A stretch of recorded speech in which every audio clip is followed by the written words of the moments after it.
behind the story inside of Genesis, the story of Adam and Eve. This is a widely known story, but not many people know the true esoteric meaning behind it. Okay. So today we're going to be breaking this symbolism down. Before we get into this, please leave a like and a subscribe on the channel. I would greatly appreciate it. And please comment below any lectures or anything you wish to know, and I could maybe make it in the future. The first thing we must understand about the Bible is that it is an esoteric and occult book. It is written in allegory. It is written in such a way that we understand the book compared to our level of perception. Now, what do I mean? If a child read the Bible, they would gain a standard meaning and story behind it. They would gain a normal interpretation of the book, of being good, praise God, and be a good person. However, me, who have studied the occult and esoteric and symbolism for a very long time, when I read the Bible, I see a deeper meaning. I can read between the lines of the allegories, which means the Bible is written in such a genius way that it speaks to your level of intelligence. Depending on how advanced you are mentally and with knowledge, will depend on how you decipher this book and how the parables inside the book can speak to you in your personal life. Okay. So the Bible is the greatest psychological book ever written in history. This is why it's known as the greatest story ever told. It's a story. What we must understand with the Bible is that the Bible creates on the surface a logical way of thinking, which is what we call religion. We read the Bible and if we think logically and we take that book literally, then we gain a religion. But if we look beyond the surface, this is what we call esoteric, metaphorical, symbolic. You can read between the lines using our right hemisphere of the brain in deciphering this book and what it truly means to us and the evolution of our mind, body, and soul. What this book actually reveals between the lines is instructions and stories which teach you how to level up your consciousness, how you can sync the mind, body, and spirit and the soul all together so you can live like a god. This is what the esoteric is. It's the purification of consciousness. Now, when it comes to Adam and Eve, okay, what we must understand is that this is the beginning of creation. This represents the beginning of your life in an esoteric way. This is symbolic for the beginning of your incarnation into this physical world. Okay. And we have Adam, masculine, Eve representing feminine. These are the two masculine and feminine energies which create the whole material universe. Okay. And as we are born with a pure consciousness. We are born with pure consciousness. Well, now, what do I mean? As a baby, we have no knowledge. We are pure essence of the soul. You know, we don't gain the knowledge of good and evil. We are pure. Yes, we're not happy all the time as a baby, and we're not sad all the time, but we have no ego. This is what I mean. Our consciousness is not split. As a baby, you are whole. You have a whole consciousness. You are yourself. You have no false identifications, no limiting belief systems, nothing. You are pure awareness and the pure soul and the pure mind. Now, this is what Genesis is representing. As we grow older, the more experiences we gain, the more thoughts we start to think, the more knowledge we gain of this world, the more impure our mind, our heart, our soul, our spirit becomes, the more impure our body becomes.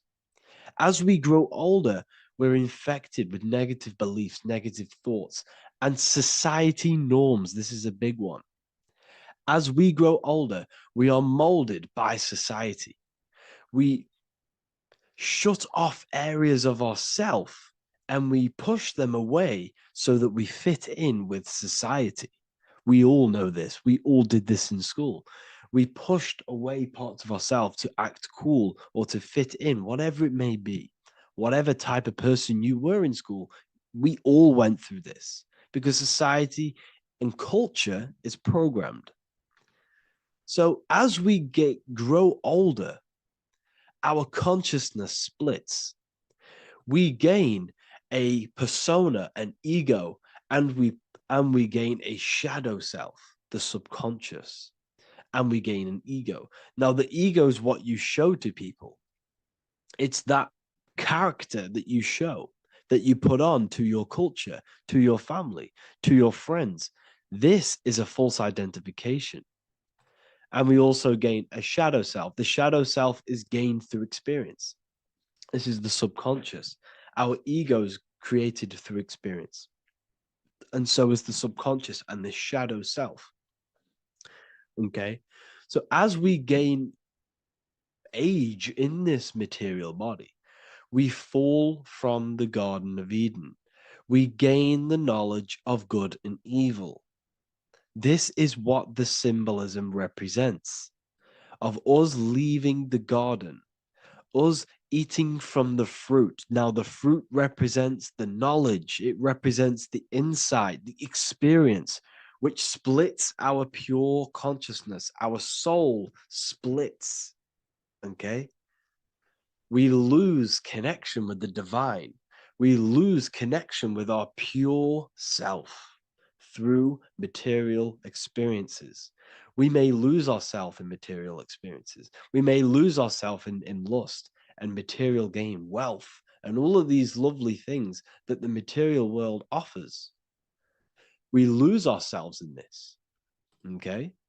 And not only that, there's another symbolic thing that we're missing with being a child.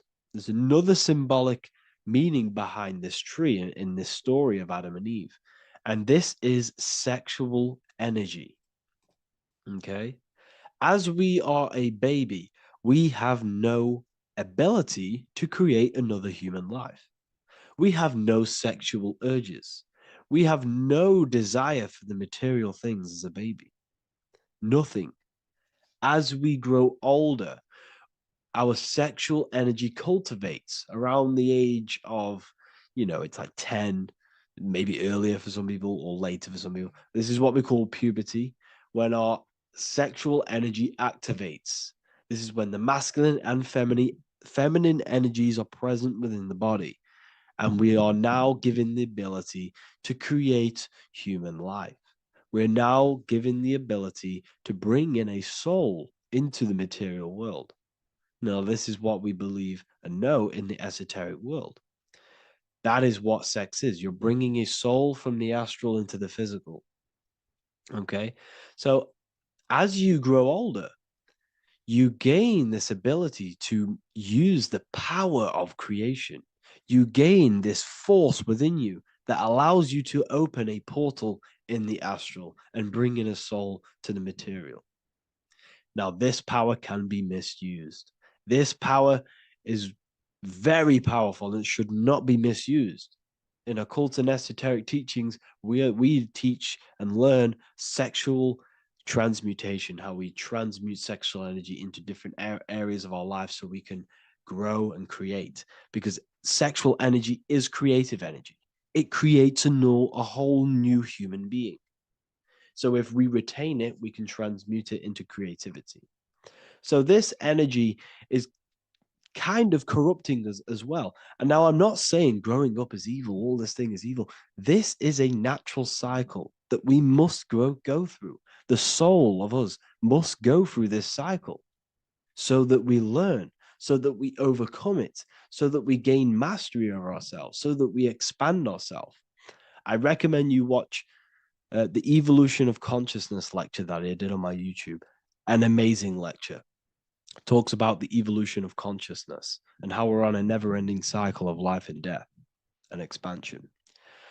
So leaving the Garden of Eden is symbolic. You see, Eve represents emotion. She's feminine. Adam represents action. That's why he bit the apple. You see, Eve takes the apple and tempts Adam because she's the emotion. She's the sexual desire. And Adam eats it. He releases. He misuses the power of his creation. He misuses his consciousness because of material illusions and material desires. This is natural, okay? As we grow older in this life, our soul has to experience sin. We have to experience negativity. We have to experience evil, okay? And we have to misuse this power within us to learn about it so we can overcome it and gain control over it. Now, this is why the Bible says in Genesis 3:6, for God doth know that in the day ye eat thereof, then your eyes shall be opened. Ye shall be as gods, knowing good and evil. This is very, very, very symbolic. We come into this world to experience a dualistic way of reality. We come into this world to challenge ourselves so the soul can grow, because the soul comes from pure love from God. But we come into this world so the soul may know what it's like to be evil. You see, we are like a seed. Our soul's like a seed. And when that seed grows, okay, and it's planted, them roots must grow to hell in order for the top of the tree and the roots to grow to heaven. In order for the soul to reach the highest states, it must descend down into the lowest states. Good and evil. This is the story of good and evil, okay? And this is the story, a psychological story of how the human mind has functioned in this life. This is what this story is representing of how our soul and mind is functioning, how our consciousness is splitting and growing up and evoluting. Okay. Like I said, snakes represent sexual energy. They represent, snake, when you've been snaked. This is why we say you've been snaked, because it represents a temptation of sexual energy. This is why the Kundalini is symbolized as a snake. This is the serpent within us that we can rise to activate dormant brain cells in our brain. Now that's called the Kundalini awakening. I'm not going to get into that into this video, but this is what it symbolizes, the tree and the knowledge of good and evil, because our body is the tree. Our central nervous system is the tree. The snake is our sexual urges and this false temptation that tempts us to interact with sin, the material world, okay, and go against our higher divine self. This is what it represents. Now, it's very, very symbolic. Not everyone is going to agree with this, but this is my interpretation of Genesis based on my research of occultism, symbolism, metaphors, and me studying the Bible. This is my interpretation, and I hope it resonates with you. It might not resonate with you, but this is what makes sense to me, and this is what has made sense to many other occult researchers who are in this space as well. Okay, so please leave a like, leave a comment, leave a subscribe. I'd greatly appreciate if you could, just give me some support on this channel. We're nearly at 100,000 subscribers, which is insane. I just want to say thank you all. And yeah, I will see you inside the university. If you join, I'll look forward to mentoring you, connecting with you on the live calls. There's a new symbolism course, which is going to be available very, very soon. And yeah, if you join the university, you also get a 30% discount on all of my products, astrology readings, one-on-one calls, all of my books. Yeah, so I hope you gain some insight on this video, and I'll see you in the next video, and I'll see you inside the university. Have an amazing day.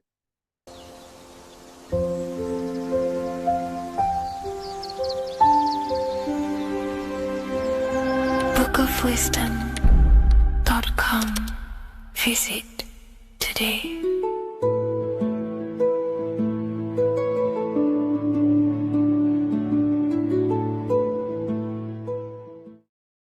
What's good, people? We're back with another video. This is going to just be a quick video. Manifestation, magic, bending reality. So let's jump straight into this. So you have a conscious and a subconscious part of your mind. The conscious is what you're conscious of, what you're actually doing, where you can choose or not. However, the subconscious is the part of your brain which is automatic. So all of the systems in your body, like the digestive system, your heartbeat, these are automatically being ran. And you do not have to tell these systems to do anything. You do not have to consciously tell your heart to beat. It's automatically doing it. And this is what the subconscious mind is controlling. It's like the dark aspect of your brain or your mind. It is the way bigger aspect of your mind. Okay, it controls all the systems in your body. Okay, and this is where all of your programs are. So when you're in it from your childhood, what you've learned in school, all of these things are being kept in your subconscious, maybe traumas and stuff like that. So the subconscious is the female aspect, and the conscious is the male aspect, because the male is all about action and doing, and the female is more about creation, creativity, intuition. So you have a right and a left hemisphere of your brain, and these are obviously male and female. The right side of your brain is your female. It's to do with creativity, imagination, intuition, insight. Okay. And this is one of the most important sides of the brain. This side of the brain is the most attacked by the elites, whatever you want to call them. This side is one of the most important because obviously your intuition is a massive part of reality. And if you don't have intuition, then you lose track of the things around you. You can't consciously feel if things are wrong or right. They don't want you to have intuition or creativity or imagination. They want you in the right, they want you in the left side of your brain, which is just reasoning, logic, and basic things. So they just want you to tell you what you want, tell you what to learn, and then that's it. They don't want you thinking for yourself, which is the right side of the brain. So whatever the conscious side of your mind impresses the subconscious side of your mind. So if you do affirmations, for example, if you consciously do affirmations every day, you're reprogramming your subconscious mind. You're impressing a vibration and a word into your subconscious mind, and therefore it will reprogram it. So the male and female aspect are symbolized by the Star of David as well. The male being the upside triangle, the female being the downside, connected all in one, because we both have male and female energy. So every thoughts are electric, which is the male aspect. Emotions are magnetic, which is the female. Each thought creates a wave of vibration in all directions. So think of it like a water drop in a pool, but it going out in every single direction. It's not just flat. And these thoughts have a certain frequency, well, has a certain vibration. That vibration has a certain frequency. And this affects your aura. Every thought, every emotion directly impacts your aura and the strength of your aura. So if you're angry all the time, your aura in the astral plane will look red. However, if you're happy, it'll be more like blue and green. So it's very important. Your electromagnetic field is created out of your emotions and thoughts, and that affects reality because you're 60% water, and frequency and vibration create certain patterns and has a certain effect on water. We'll get into that after this slide. So each thought that people are thinking around you, you are actually subconsciously picking up these thoughts because it's emitting this vibration in all directions. So this is why you can pick up thoughts of other people on the odd occasion. However, when you're more in tune with your intuition, your right side of your brain, you can start to pick up on vibrations, thoughts, and other people's auras. You can pick up on the energy once your third eye is open, and you know whether you should be in that environment or not. This is what we call an atmosphere. When we go into a room and you can feel the tension, if someone's been arguing, for example, this is the atmosphere, this is the vibrations, these are people's auras emitting these certain frequencies and vibrations. Okay, so our aura is contained of multiple layers. Obviously, we have the physical body. This is the electromagnetic layer. However, you have the different planes of existence: the spirit, mental, astral, etheric, and then physical. The physical is the lowest plane of existence. And the physical plane is a product of all of the planes above. So the mental impresses on the astral impresses into the etheric, and then the etheric creates the physical object. So the mind is the root cause of reality. The mind is the cause of everything. Your consciousness is pure cause. There's no effect. Everything you see in this reality is the effect. Everything that you experience is the effect, because the root cause was the mind. The decisions you made you experience that certain experience. And that decision was created on the mental plane. And this is just pure thoughts. And thoughts are things. If it exists in your mind, it is a thing. It's a certain frequency. So if you have a certain level of thoughts, if you're thinking positive, for example, you're going to have a strong aura, you're going to have a higher vibration. And that attracts like. Like attracts like when it comes to thoughts and vibrations and electromagnetism. So if you're thinking positive all the time, speaking positive, doing positive, you're then creating a higher vibration, and that's going to attract people on that similar frequency to you. Everything is electromagnetism, frequency, and vibration. Everything. You see, so this is why, for example, if I put my hand to a TV screen, if my finger was the same vibration as the TV screen, it would go straight through it. However, the particles in my hand and the particles on the TV screen are two separate vibrations, and this is what causes the friction to stop and not my finger to go straight through it. So, like I said, when you don't feel the vibe of someone, when you don't feel right, you don't really get along with someone, this is a vibration.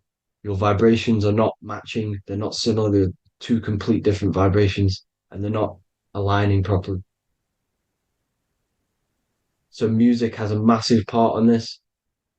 Music is a massive, massive tool for the elites because music is frequency. And in 1975, the musical instrument are all tuned to 440 hertz. So Spotify, Apple Music, most of the music on YouTube is all set to 440 hertz. And 440 hertz is not divisible by 3, 6, or 9. And when you can't divide a frequency by 3, 6, or 9, it's not a natural frequency. As you can see here, this is 432 hertz. This makes a nice geometric pattern. However, 440 hertz is a distorted pattern. So when you listen to this, this actually shuts off the whole right side of your brain. Like I said at the start, this is the most attacked side of your brain. It's to do with creativity, imagination, intuition. When you listen to 440 hertz, it shuts off the whole right side of your brain. And obviously shutting off all of these forms of your brain. Music is a very, very powerful tool for the elites because it's the only thing which can enter your soul or your ears without consent, your body without consent. Everything else has to be through consent. You choose whether to eat something, you choose whether to drink something, but frequency, you're going to hear it no matter what. This is why it's so powerful. And music influences the body in many different ways. It's the most powerful imitator of everything. It directly affects all listeners. It directly affects intentions, gestures, movements, and actions. It stimulates your mind, and certain songs, certain catchy songs, can reprogram your subconscious mind, invoking certain emotions. This is why when you listen to slow beat songs, it makes you feel more sad. When you listen to upbeat songs, you feel more energetic. This is because these frequencies have a profound influence on reality and on how you feel. Because, like I said, you are 60% water. And as you can see here, each frequency creates a different geometric pattern. And inside of you is 60% water. So, like I said, 440 hertz is going to make a distorted pattern in your water. And this is going to have a profound effect on your emotions and your reality. So, like I said, health is not just the body. It's you are made of body, mind, and spirit.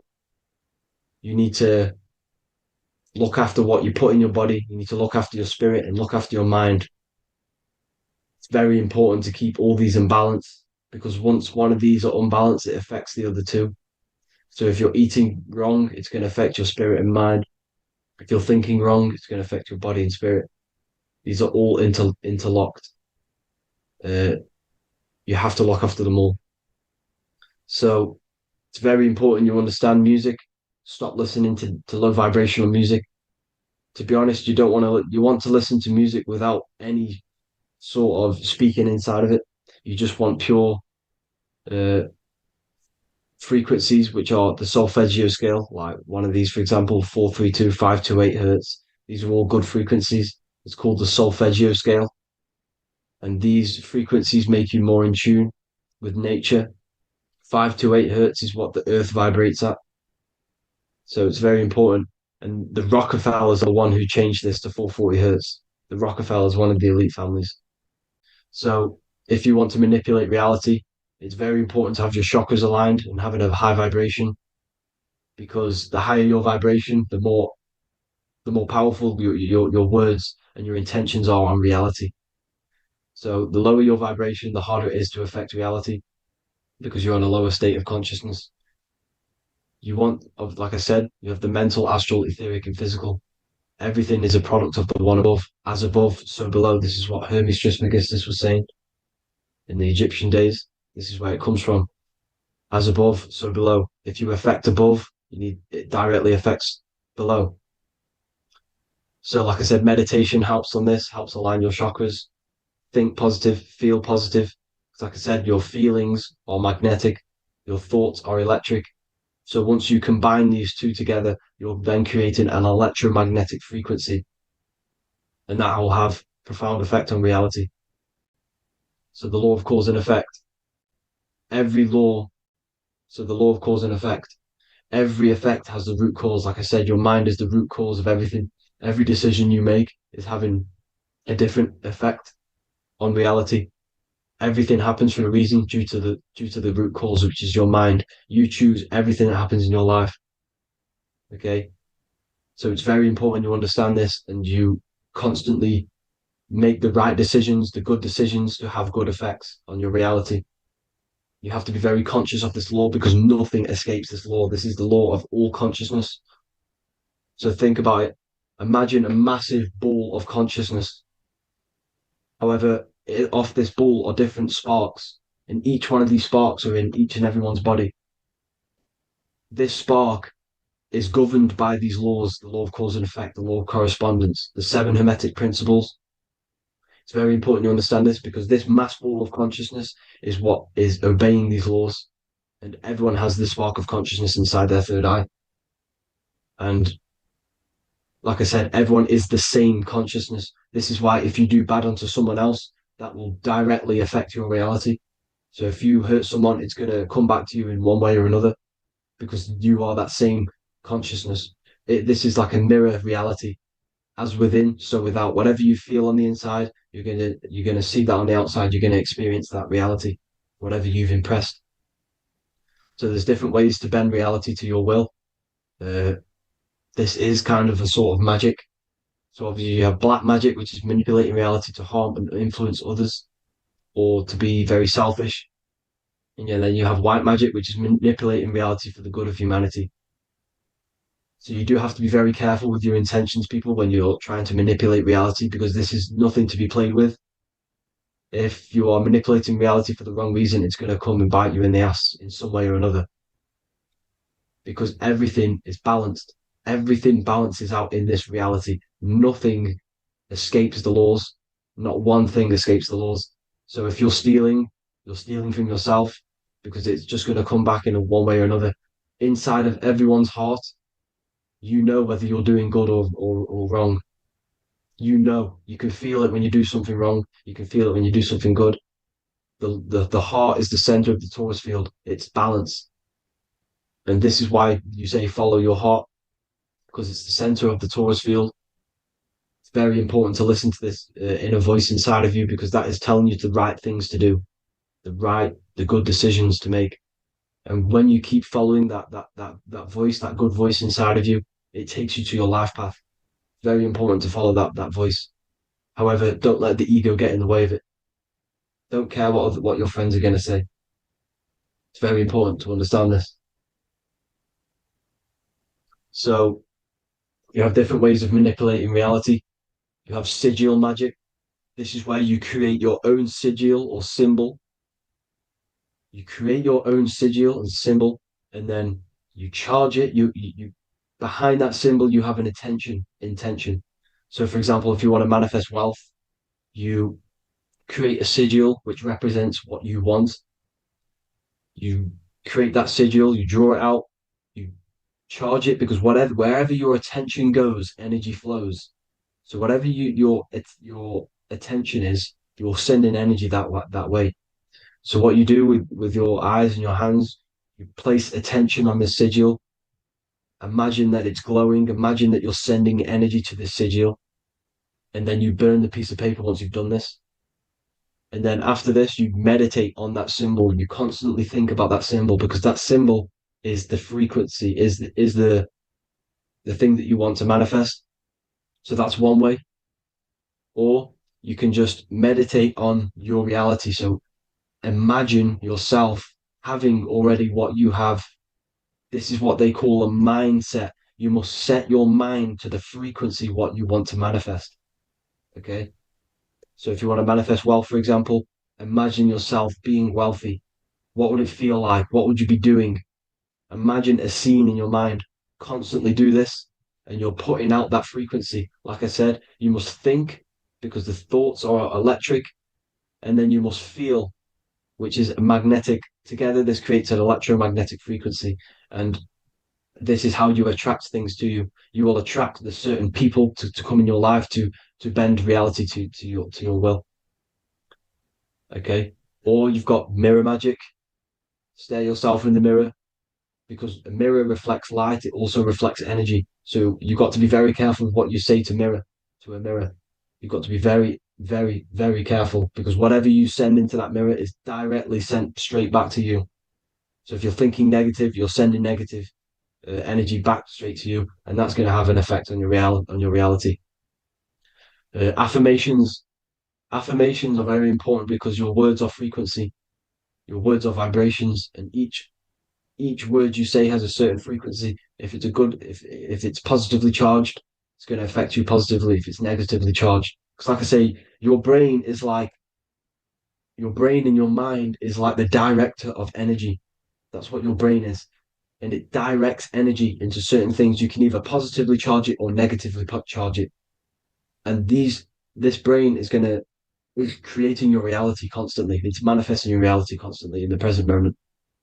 So this is what the government knows. The government know your mind is the root cause of reality. This is why they call themselves a government.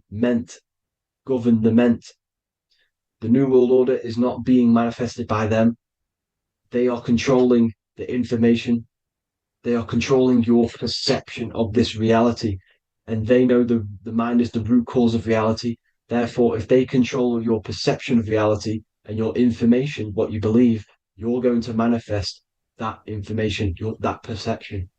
So we, the people as a collective consciousness, are the ones manifesting this new world order. You see, so this isn't black magic. They're actually tricking us into manifesting their own their plans, this new world order.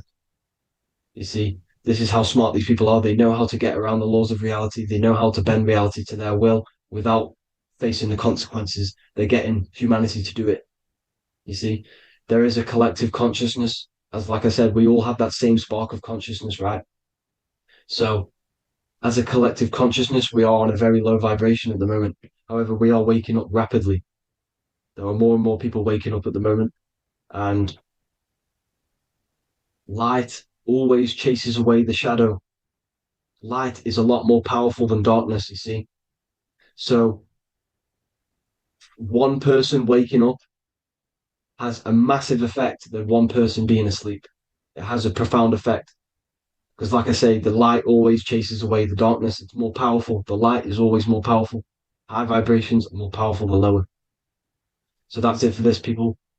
I hope you all enjoyed. This is a short, quick video. God bless you all.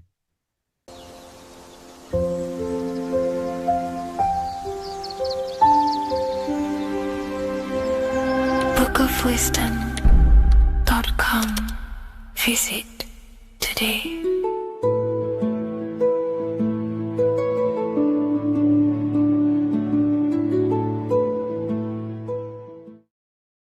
What if the word Yahweh is proof that God is embedded in our very own being? Stay with me, because what I'm about to show you might change the way you see yourself forever. Today's topic is decoding the mystery name of Yahweh, the sacred name of God from the Hebrews. By the end of this video, you'll uncover the true meaning of the word Yahweh and how your connection to it unlocks your own personal power. When we look at the word Yahweh in Hebrew, we flip it on its side. We're actually looking at the human body. These are the legs, this is the torso, here are the arms, and here's the head. So if we actually switch this on its side, we see the human body. The Hebrew name Yahweh often translates to I am. The I am. Now, what is the I am? The I am, when you say I, you're referring to your highest self. Everything with the letter I in the beginning, most of them words are referring to our inner self, inside, intelligence, internal, in. The I represents the inside self, the invisible self. You cannot see the I am because this is the spirit, this is our consciousness. It's the intelligence controlling the human body.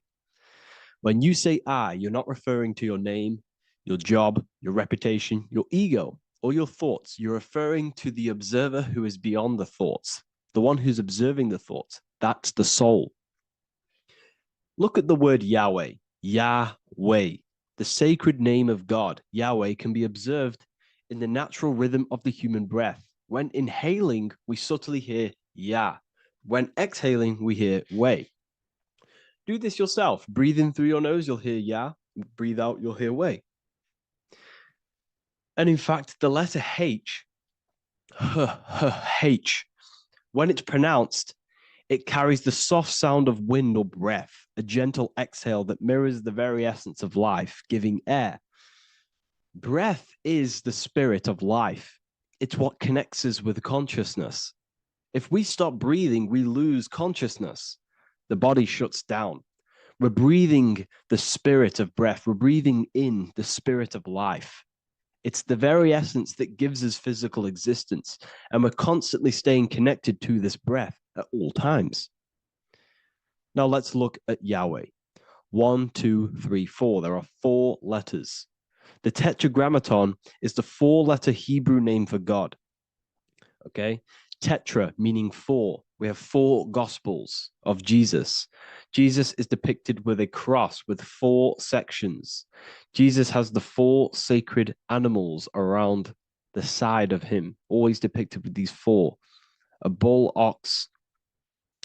or an ox, an eagle, a man, and a lion.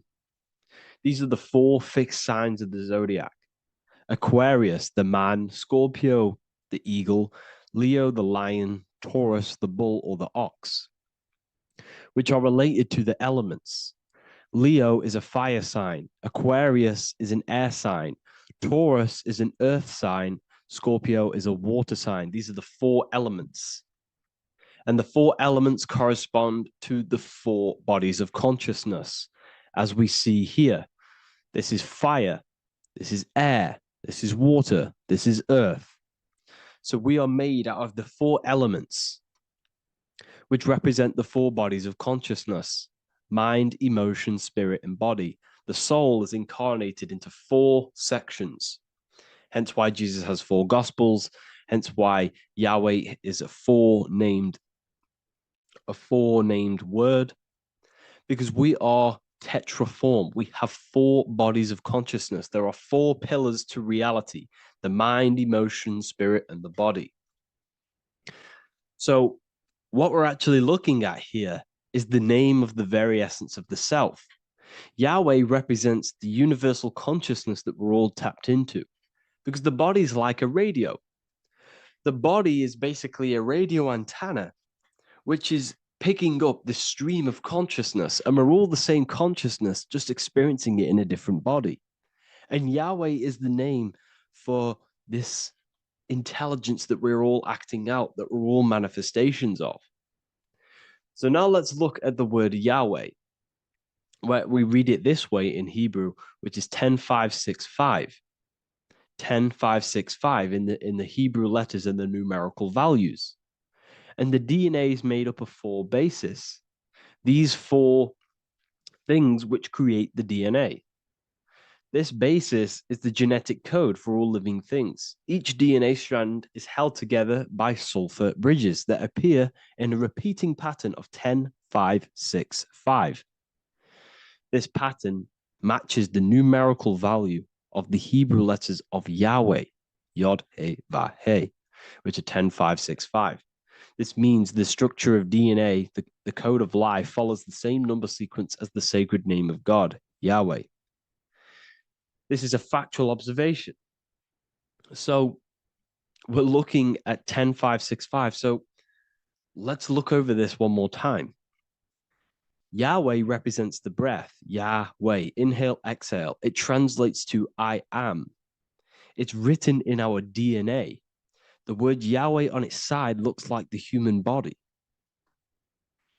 Now, this is where things get a little bit deeper. 10565 adds up to 26. The number God, well, the word God adds up to 26. Allah adds up to 26. There are 206 bones in the human body, 26. 26 adds up to 8. 8 is the number of infinity. We are all the infinite consciousness. Consciousness will never die. It's immortal. It's infinite. We are all infinite. We are not these skeletal structures. We are Yahweh, the universal consciousness. The creator of all things is our essence. We're all God with individual identities, but the highest versions of ourselves is God. The ego is our own personal experience of God. Does this make sense? So in conclusion, Yahweh is not the name of a separate God from us, but rather the reflection of the divine consciousness manifesting through the human form. The human body is like a receiver acting as an antenna that tunes into the infinite intelligence and life force we call consciousness or God. This means that rather than being external, the divine presence is within us, expressed through our very existence. It's very interesting when we look into this, and what religion has done has flipped all of this knowledge. All of this sacred knowledge has been externalized. They've externalized God so that we worship God and we view God as something separate from the human experience.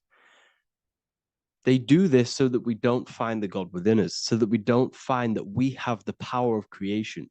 The mind is the creative force of God. The body is the will to act out that thought. They don't want us to figure out that we are creators and we're all creating our own earthly experience. We're all projecting this reality. And they don't want us connecting with the divine intelligence within us because they want to be the creators. They want to keep this knowledge. They don't want the masses to wake up to this powerful knowledge. So what they've done is that they've taken the scriptures, they've externalized it so that we start worshiping and giving away our power to these external things. And when God is external, we start to fear God because we start to think that God has power over us. He can send us to hell or heaven. So this is what's going on. They've been externalizing this for thousands of years to keep us in a suppressed state. Okay? Humans are very advanced because we possess self-awareness. We possess the ability to move our awareness and our thoughts outside of the instinctual nature. For example, a cat or a dog. These things can only live in their instinct. They live based on instinct. They smell, they eat. That's pretty much all they do. But humans, we have the ability to rise above that nature and turn to our infinite selves, our higher selves. We can move beyond our instinctual nature and create very advanced things. That's why humans are made in the image of Yahweh. We are literally God in human form. So this is what we all need to realize. And I hope this video has helped. Please leave a like, a comment on inside of the description. I'll have some links to my books and my university. The people who have read them have just absolutely changed their lives. You could probably see that in the comment sections if someone leaves a review of the book. We also have Trustpilot. But yeah, I thank you all. And I'll see you in the next one.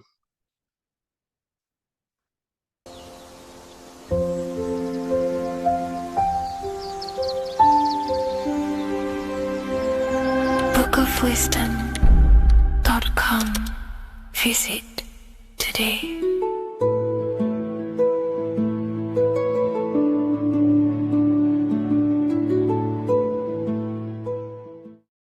There is a massive mystery around the Freemasonic G, and in this video we're going to be discussing it. Some people call it geometry, God, Nosis, Genesis, generation, but in fact it's all of these things, and all of these things relate back to one concept that links them all. And in this video, you will be discovering this secret force, which pretty much creates everything in your reality, in your life, and has done unconsciously, whether you are aware of it or not. The Freemasonic G is the 7th letter in the English alphabet. This is important because the number 7 has many mysteries inside the esoteric and occult traditions. Some people say the number 7 represents the 7 colors of light, the 7 major planets, or the 7 musical tones, 7 days of creation. The number 7 is a massive mystery. But what we have to understand is that in the context of Masonry, Freemasonry is all about building the self. Every day we wake up, we are either building our prison of our mind or freedom of our mind. Everything inside of esoteric Freemasonry is about building the self and reconstructing our consciousness, our inner dialogue, the inner voice. We're transforming the mind from low awareness to high awareness. This is why Freemasonry uses the allegory of stonemasonry, stones, chipping away at stones. The stone is in fact you, and we are perfecting the stone, which is your very own mind. Because the universe is a mental construct. Life is happening to us inside our minds. We are all the universal mind expressed and clothed in a different body. Therefore, now we understand that everything is about the internal inside of Masonry. This G relates to something inside of you. Hence why you see the G inside of the square and the compass. It's something internal in you. G is the 7th letter of the English alphabet, and the number 7 symbolizes the 7 cognitions of the mind. In esoteric and initiatory traditions, the 7 psychological cognitions of the mind refer to the 7 distinct modes through which human consciousness perceives, interprets, and transforms reality. Different schools use different names, but across Hermetic, occult, Gnostic, and mystical systems, the same underlying pattern emerges. The mind has 7 functional powers, each representing a layer of awareness and a stage of inner development. Number one would be perception. The first cognition is the raw reception of sensory and subtle impressions. It is the gateway where the outer world enters the inner world of our minds. Perception involves learning to see without distortion, to notice the symbolic dimension behind ordinary appearances in an occult interpretation of perception. The second one is interpretation. After perception comes the act of making meaning. The mind organizes impressions into patterns, beliefs, and judgments. Esoterically, this cognition determines whether a person interprets life through the ego or through the higher insight of their higher consciousness. The goal is to purify interpretations so that the intuition can speak through it, to clear our minds of the clutter, master it, and let our higher consciousness shine through it. Number three is the imagination. This is the creative faculty that produces images, symbols, and visions in the mind's eye. This is associated with the astral plane. We live in a mental universe of thought. Thought wraps itself inside of imagination. The thought alone has no true form, but then the thought wraps itself in a vehicle of consciousness, what we call imagination, and we give form to the thought. Imagination becomes active. Imagination becomes active imagination, the foundation for rituals, alchemy, meditation, and visionary insights inside of occult traditions. Working on your imagination is a key part on developing your consciousness, as it is literally the sight into the astral plane, your internal vision of the mind. The fourth cognition of the mind is emotion.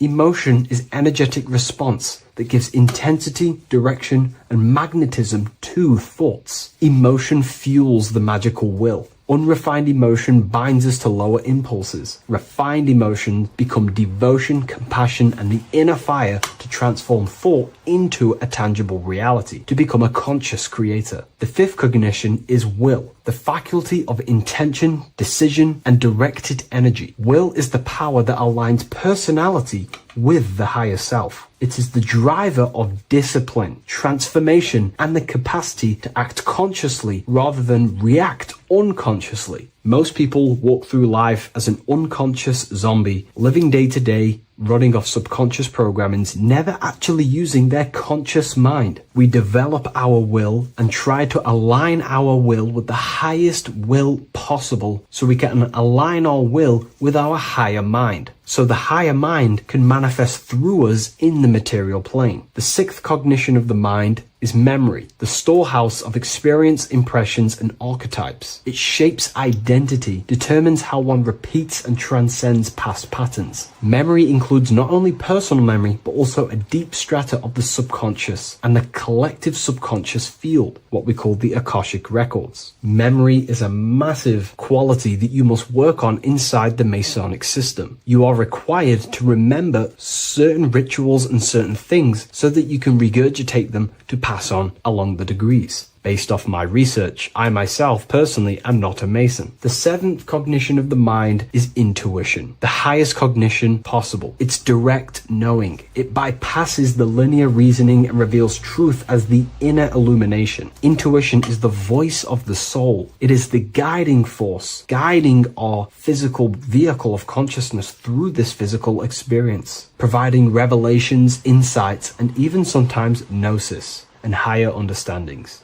They are the 7 principles and cognitions of the mind that we should work on. Sometimes they're symbolized as 7 luminary planets, because lumen is light. The planets are light. Light is consciousness. Consciousness is light. Now moving on to the true understanding of the G, the higher understanding of the G, as I mentioned previously. This is what we call the generative principle, the care principle, the human heart principle, the female aspect of consciousness within yourself. All creation is built upon a care. All action is built upon a care. You only act on what you care about. You care about paying the bills and staying inside your house and looking after your family, for example. Therefore, you take the action to generate the reality and generate money to pay the bills. Them actions are driven by the force of care. If you care about a plant, you take the action to water the plant and it grows. If you care about your partner or relationship, you give them attention and care and love, and you grow the relationship. As soon as you stop providing care, watch the relationship crumble and the reality destroys itself. Care is the generative force of reality. This is the generative principle that generates your experience in this world. We are in a continual state of becoming. Each cause gives birth to an effect, and that effect gives birth to a new cause. The G is the generative principle that drives creation in the present moment. Reality is creating, unfolding in the present moment, and the G is the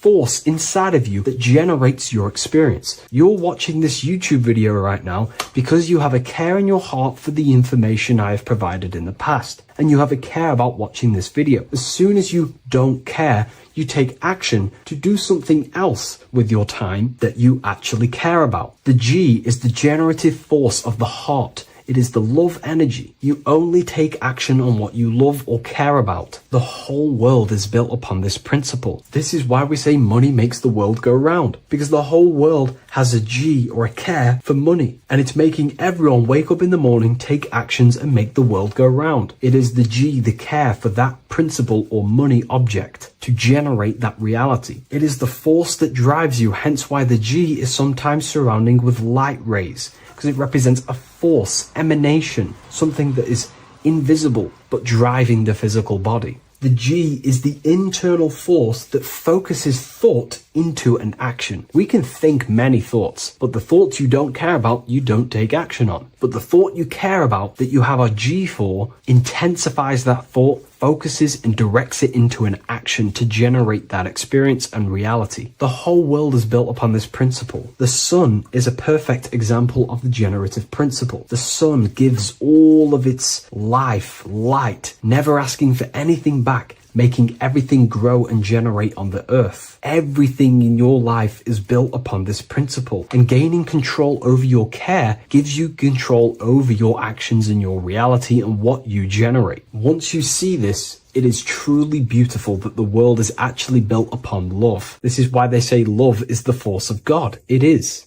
Truly. This is the reason why God begins with a G. It's about Genesis. Genesis means creation. G, generation. Anything that generates and creates is all to do with a care or a love energy. But don't get me wrong, people can love sick and twisted things, and they act upon them sick and twisted things. This is why purification of ourself is important by understanding this principle, as it is a very powerful principle to understand. This is the reason why the word gift begins with a G. You're giving something. I care. I'm going to give you something, a gift. Or guidance. This is what guides you into becoming something, what you love. This is why also Nosis begins with a G. Nosis is not actually knowledge. Gnosis is knowledge obtained, attained by direct experience or through direct experience. For example, you're not believing you're watching this video right now. You know you're watching this. No, Gnosis, same phonetic sound. It's about knowing. Gnosis is about gaining knowledge of the self. Self-knowledge through direct experience.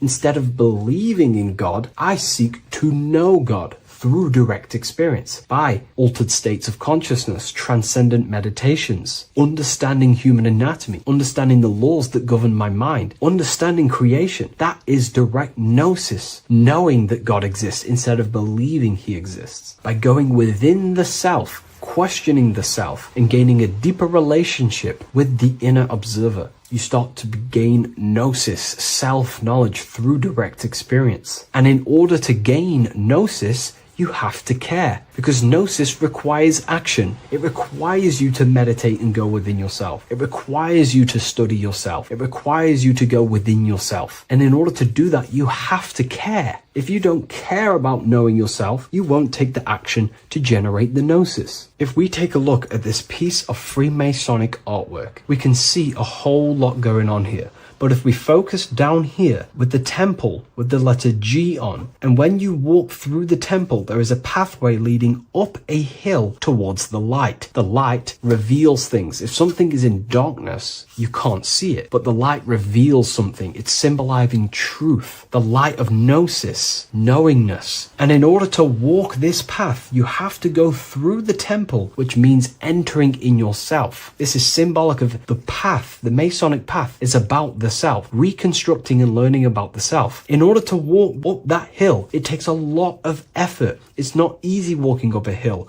You're going to be tired. It's not easy. It's horrible. Who likes walking up a hill? I know I don't, but you know, people like hiking and stuff. I understand that, but it's symbolizing this is hard work, working on yourself, because the labor of working on your mind is the hardest labor you will ever do. It's called the great work, or the Masonic work. And in order to climb that mountain, you go through the G. You have to have the care. If you do not have the care, you will not walk up that mountain. You will not generate the Gnosis. You will not get close to the light. You have to have the G to walk that path of self-mastery and working on your mind. This is very, very important. If you want to gain the light, you have to have the G inside of you. You have to have the care to generate a higher consciousness. If you want to earn more money, you have to have the care, or else you will not take the action necessary to generate that reality. This is why we have to master ourselves and write down everything you love. It could be even the bad things. It could be lust. It could be anything you're wasting your care energy on. Try and remove them one by one. Master them and become disciplined. And then you'll have more G energy, care energy to direct towards something else in your life to generate and grow that experience or reality. Again, the word grow, G. It is a growing force. What you place your love and care into grows and expands. What you have a G for is what you spend your time and attention on, your two spiritual currencies. So this is the Masonic G, and I hope you gain a deeper understanding of this. So that is pretty much everything about the Masonic G that you need to know, and hopefully this has helped you. If you wish to learn more and gain guidance through your life and understand yourself on a deeper level, the book I've used today is called The Book of Symbolism. I'll leave a link in the description.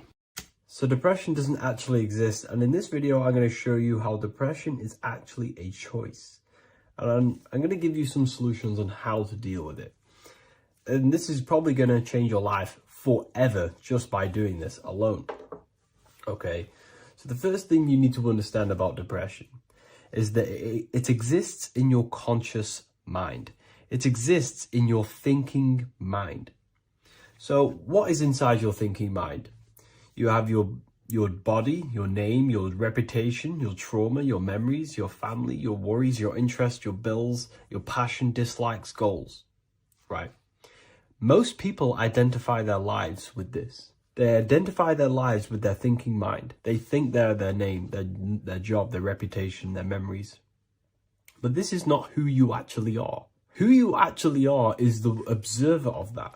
What happens if you stop thinking? What is left? You're left with unconditioned consciousness. You're left with the self, which is what we refer to as I. We are the consciousness, not the thinking consciousness. You are not these labels. You are not your thoughts. You are not your job, your name, your reputation. Okay? And the reason why I'm telling you this is because it's very important, is that we are something beyond this body, beyond this name, beyond our thoughts. We are the consciousness. So depression exists inside of the thinking mind, the conscious mind. Okay? So if you want to get rid of depression, you must learn how to escape the thinking mind. And not only just escape, but that's step one. In meditation, you do meditations, right? We sit still and we have to learn how to control the mind and turn off the thoughts. And when we turn off the thoughts, depression goes out the window because there's no thought present in your mental field of consciousness to be depressed. Okay? You must understand, who is the one suffering from the negative thoughts? Who is the one suffering? Your mind is not suffering because the mind is producing the thoughts. Your body's not suffering from the negative thoughts. You are suffering. And who is you? You are a soul. You are that feeling. You are that person beyond the thoughts, beyond the feelings, beyond that. You are the one experiencing. You are that. Meditation gives us the ability to turn off the thinking mind. This allows us to escape our thoughts, okay? And it gives us, over a long period of time after meditation, you'll be able to turn this switch, and this switch will be able to turn off your thoughts. And by doing this, we will be able to control our conscious mind directly by the hand.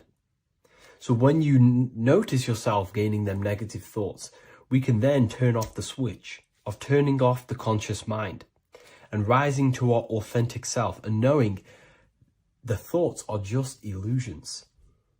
Now, let me tell you something that's very powerful. Most of your thoughts are coming from beliefs. Most of your feelings are coming from beliefs. So if you have a feeling of lack, this is coming from a belief that you don't have much. If you are feeling alone, this is coming from a belief that you are alone. So what we must do is restructure ourselves. We must restructure the subconscious mind, and we do this in many different ways. We can do this with meditation. We can do this with visualization, visualizing our desired reality as if we are living it. We can do this with affirmation. Now, a lot of people think, oh, I'm trying to speak something into existence with affirmation. No, you're not using vibration to try and change reality with what a lot of these new age people will teach you. Vibration, your words will not have much an impact on reality. That's the truth. But what they do have an impact on is reprogramming and recrafting and refining your mind. If you repeat, I am wealthy all day long, your subconscious mind, that word will be lingering inside your subconscious, and you will start to mold that into your conscious. You'll start to be consciously thinking about this. Most of your thoughts are coming from your subconscious. So if you want to get rid of depression, you got to figure out the trigger. What are you depressed about? What are you feeling? What are the beliefs that are making you feeling and thinking this way? And that's what you must restructure. You must restructure your subconscious mind through visualization, meditation, and affirmation. You do these all the time. You do these every single day, and you will slowly, if not surely, restructure your subconscious mind. While by doing the practice of meditation, you'll gain the off switch as well. Sometimes depression comes from not living in your authentic self. You're not doing the things that your soul is telling you to do. We all know what we should be doing at all times. I don't care what you have on. We all know we should be doing something. We all know that we have there's a higher aspect of our mind that tells us, oh, we need to be doing this, but I'm actually sat here on my phone. Oh, I shouldn't be eating this, but I'm doing it anyway. There's always that higher voice. And that is the voice that has to be connected to. And when that voice, when your body's not acting out the voice of the soul, then the soul becomes sadder, sadder, and suffers more and more and more. There has to be a connection between the soul, the mind, and the body. They have to work in unison. Okay? So I hope this video helps with depression, with whatever you're going through mentally.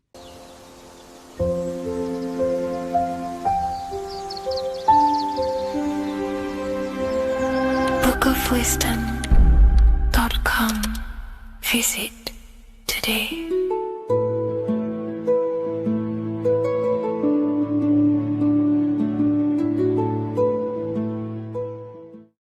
Hello, Seeker. Welcome to Revival of Symbolism, a channel devoted to the language of esoteric symbolism, guiding you to discover yourself and expand your consciousness into deeper realms of thought.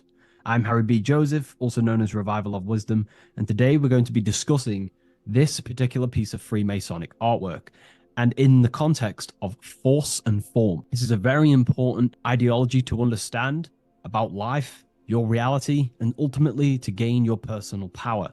So if you want to gain your personal power, you have to understand force and form, which is one of the most basic understandings and teachings within the occult schools of thought. So if we look at this piece of artwork that we have here on this Freemasonic drawing or painting, whichever it is, we see in this context force and form. Now, there is a lot going on in this piece of symbolism. There's so much more than just force and form. However, in this video, we're just going to be breaking down the force and form aspects so you can gain an understanding. Here at the very top, we have light rays. This represents force.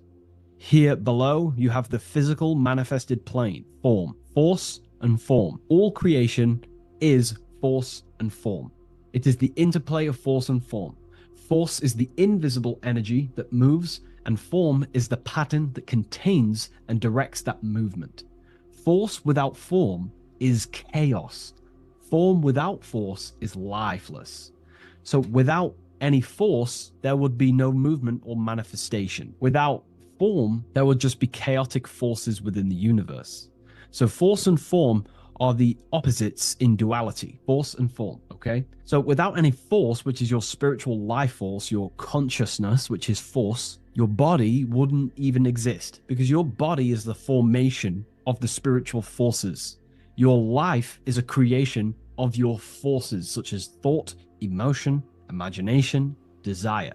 We're going to be breaking that down in detail so you can use these forces in your life, okay? So we have light rays here. This is a force. This is light emanations coming down from above into the world of form. We have to understand, no physical action on the physical plane, there is no force. All force takes place within the astral and etheric realm. So that's what we must understand. Force takes place in a higher dimension.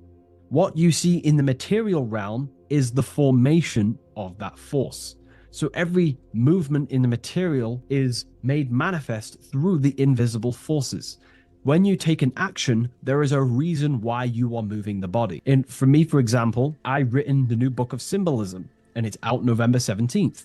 The force that driven me to build that, to take the actions to build that, is a force, and that is an emotion or a desire. So that we all have a desire, which is the force that moves us. And that desire is not a chemical reaction within your nervous system. That desire is, in essence, a spiritual force that takes place within the astral plane. So we have the mental plane.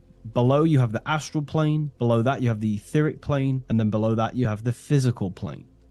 All creation begins in the mental plane, what we think about. But then if we have a desire about a specific thought, we have a specific emotion towards a specific thought, such as, I don't know, making money. We all have a desire to make money, right? That desire then focuses down the mind, because you can think any thoughts you wish, but if you do not have a desire or an emotion towards it, the mind will not be narrowed down to one specific thought. So then that thought has an emotion or desire behind it, which then manifests itself. The thought descends into an astral form. The thought takes the body of an astral desire or imagination. That imagination and desire feeds the human heart. That human heart feeds the force through the physical brain, through the nervous system, and then allows the body to take physical actions. So each one of us has forces. So it's very, very important that these forces, such as desires, are not random and they are controlled. Because if you desire many different things, you are uncontrolled, you will have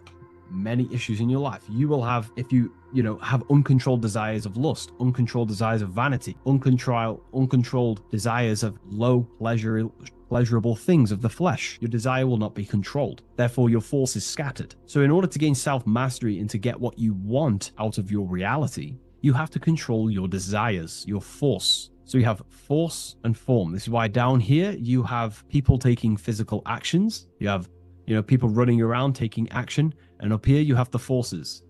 So it is the astral forces that is in constant rotation and interplay with the physical material realm, force and form. Force originates in the higher planes of consciousness and descends through the mental and astral into the physical. Within the mental plane, force takes the shape of thought. Thought is the first outline of form, the archetype that gives structure to creative currents. When one conceives an idea, the pure spiritual energy flowing through the consciousness becomes clothed in mental matter. This mental form is the mold through which all subsequent energies must pass. It defines the direction of movement and determines the quality of the outcome. Within the astral plane, the same force becomes emotion, desire, and vitality. Here, the mental pattern receives life. The astral body, being composed of the substance of feeling and magnetism, fills the thought form with motion and color.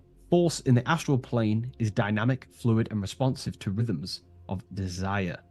If desire is pure and unified, it directs energy faithfully into the form conceived by the mind. If desire is scattered or conflicted, the astral force distorts the form, producing confused results in the physical world, confused actions, chaotic actions, if you do not have your desires and your heart under control and your emotions under control. Thus, the quality of one's emotional life determines how effectively forces passes through the pattern of thought. So the emotional quality of life, of your life, is determining your actions, because we all take action on what we care about, on the force that is driving us.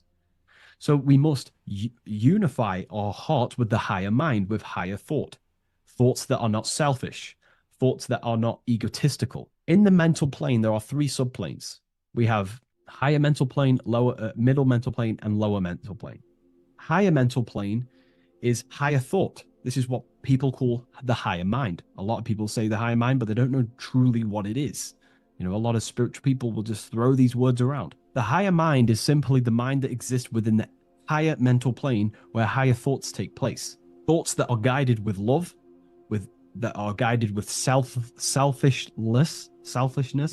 without being selfless, you know, thinking with, you know, without being egotistical. If you, for example, if you think, how can I make money? How can I gain? How can I do all this stuff? And you're thinking how to make money for yourself, for personal gain. That's a selfish thought, and that will manifest in the lower mental plane. If you want to become more of a powerful mind and gain your personal power, you want to think in a different way to penetrate the higher mental plane, because the lower mental plane, most minds in the collective consciousness operate in the lower mental plane, because that most people think unconsciously. Therefore, their minds are not trained to think in the higher mental plane. So most people dwell in the lower mental plane. This is where all the lower thoughts are. There's not very good ideas because the collective consciousness is there. Once you start to raise your mind, you then start to learn to think differently. Instead of thinking, how can I make money? How can I gain? How can I, you know, get this? Think differently. Think on a collective scale to penetrate the higher mental plane. Think, how can I benefit the world? How can I do something that's going to benefit people? Because money will come as a side effect of that. That's just one example. So when you shift your mindset to use the higher mental plane and train your mind, you're gaining willpower. You're also penetrating the higher mental plane where better thoughts are. You receive better thoughts, better guidance through thought forms. That's a whole other lecture I can make. Thought forms, which are basically demons and spirit guides, what people call. They're just thought forms. So we truly do live in a mental world, and everything is force and form, symbolized by the light and the material reality. The individual who understands this relationship between force and form begins to work consciously with the descent of energy through the different planes of consciousness: mental, astral, etheric, physical. When you hold a clear mental image, you create the form. You fill that image with emotion and desire, you generate the force. When you act upon that energy, you complete the circuit of creation. The process is simple yet exact. Force always seeks form, and form always requires force to live. If the mind is undisciplined and the forms it creates are vague, force dissipates into confusion. Energy without direction creates turmoil in the astral body, manifesting as restlessness, anxiety, or inconsistency. If the emotions are intense but the form is weak, the force becomes misdirected, often leading to chaos in one's actions. Conversely, if the mind creates a strong form but the emotions are dull or lifeless, the form remains unanimated, a structure without vitality. True creation requires the balance and union of a defined mental pattern and vibrant astral current. So it's about aligning your mental and emotional states, symbolized by these two pillars here. Well, they are the extremes. So the moon would be your emotional state, the sun would represent your intellectual, or the masculine and feminine. However, they are the extremes. So this middle pillar represents the balancing of those. So when we balance our mental and emotional state, we become conscious co-creators using force and form. It's a very important lecture, and I know this is a quite complex and advanced lecture, but this is what this channel is about, Revival of Symbolism. It's about more advanced teachings. But hopefully you can get your head around this. There's a few books out there you can definitely read. I can't think off the top of my mind, but you can read this stuff up. It's great information. It will definitely help you in your life. Force and form. And if you haven't already, join the waiting list. I'll leave a link in the description for the Book of Symbolism, November 17th on revivalofwisdom.com. If you wish to be notified, I'll send you an email. I just want to say thank you for your support. please like, comment, and subscribe and share to a friend. I'll see you in the next one. Absolutely. Let's refine that into your signature deep and esoteric.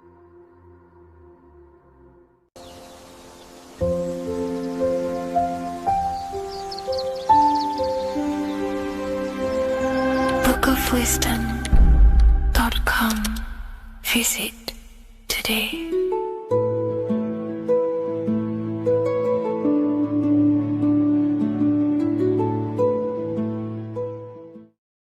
Hello, Seeker. Welcome to Revival of Symbolism, a channel devoted to the language of esoteric symbolism, guiding you to discover yourself and expand your consciousness into deeper realms of thought. I'm Harry B. Joseph, also known as Revival of Wisdom, and today we're going to be discussing the symbol of an eye inside of a triangle.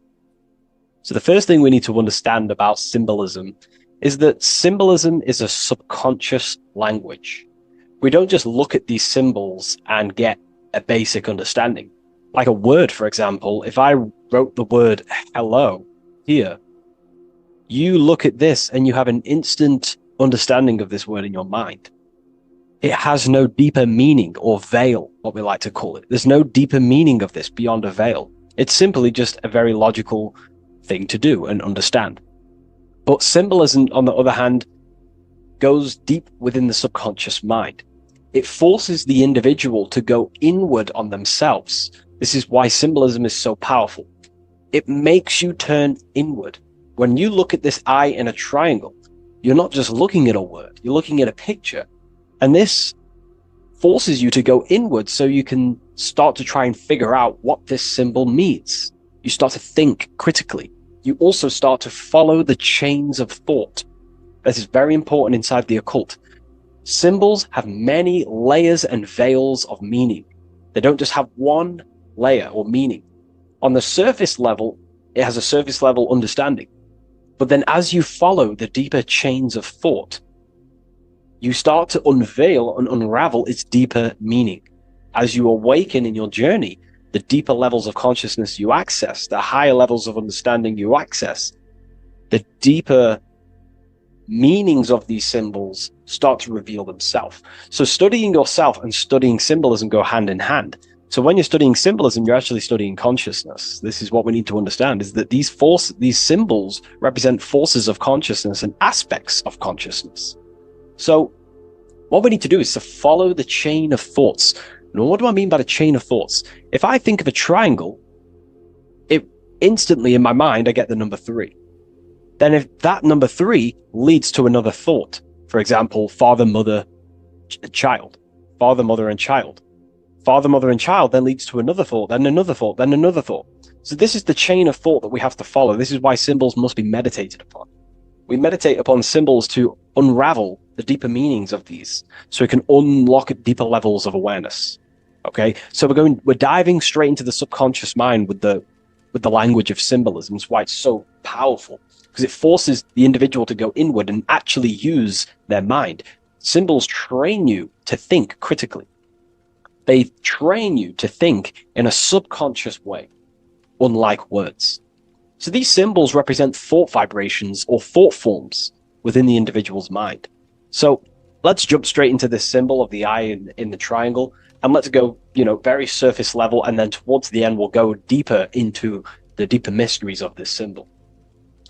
On this channel, I don't give spiritual fluff. I give very deep esoteric teachings. Okay, so it would be amazing if you could show some support. Simply just leave a like, comment, and a share on the video. Share this video to a friend. So, first of all, let's look at the number 3, because this triangle symbolizes the number 3, okay? 3. We have a father, we have a mother, and together they unify to create a child. So that's a triangle. So what does this actually represent? Father, mother, child. In order for creation, it takes 3 steps. We are born, we grow, we die. So this is how creation unfolds in a 3-step process. In order for you to have a child, you must have 2 people and then give birth to another. Number 3. Then when you are given birth, you give birth, You grow, you die, then you return back to your original state. So the number 3 symbolizes this transformation or creation itself, how creation is a threefold. We see this in Brahma, Vishnu, and Shiva. Brahma, the creator, you have the creator god, the preserver god, and the destroyer god. This is symbolizing the number 3. And inside the Christian tradition, we have Father, Son, and Holy Spirit. We're going to dive deep into that as well. But it simply just represents the threefold of creation, how creation is a threefold process. Okay? So let's go a little bit deeper now. That's more exoteric. That's an external teaching. I've just taught you something that's very external. But what does this represent to the internal, to the esoteric? The number 3 is the 3 forces of the soul. The 3 forces of the soul. The soul thinks. It thinks. We have a mental field. We have a mind. All around us is a field of mind. We don't just have a mind. All around you is a field of thought and a field of mind. Okay, this is what we have to understand. A lot of people just think they have a mind. Your mind is attuned to the mental plane, and the mental plane is surrounding you. There are thought forms surrounding you. There are ideas. There are, all of these things in the mind that exist in an infinite field made of mental matter. Mental matter. So the soul thinks. The soul feels.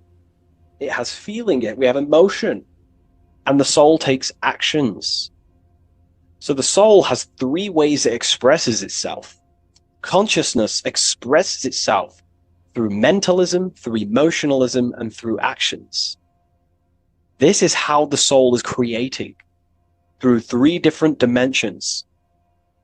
Before you take a physical action, you don't just take the action. You first think, you feel, then you act. You only take action on what you feel, what you have a love towards, what you have a care towards. This is what the Freemasons call the generative principle.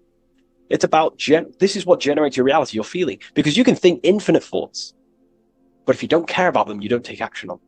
As soon as you ever care about a specific character of thought, your body then takes an action. Okay? So this is representing the 3 expressions of the soul. Now, the number 3 is actually the number 1. Because this is all one line, remember. This is all interconnected. And here we have the number 1 in the middle, one eye. We'll go deeper into that.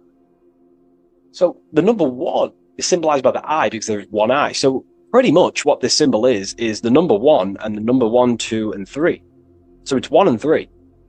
The 1 is expressed in 3 ways, which is the soul expressing itself and creating reality through 3 ways. Thought, emotion, actions. Okay?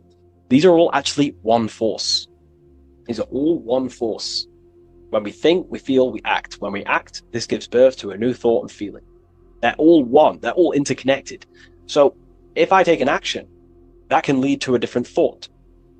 Or if I think, if I start to feel something, I don't know, hate, that then gives birth to a different thought or a different action. So you can see how each body of consciousness is actually affecting each of them. If we have an unhealthy mind, this will affect having an unhealthy emotional state and an unhealthy body. Because what we think, the mind holds power over the body. Every single thought commands 50 trillion cells in your body. Think of that for a second. You are governing 50 trillion cells, and these cells religiously obey every single command you give. You are governing a whole universe. 50 trillion living conscious cells. Okay? Think of that for a second. 50 trillion cells, and you are commanding them, and they religiously obey you. This is what we mean by you are a microcosm of God. Your body is literally a whole universe. There is living beings in your body that you are commanding and controlling, and they religiously obey you. Very, very powerful. This is how powerful you are.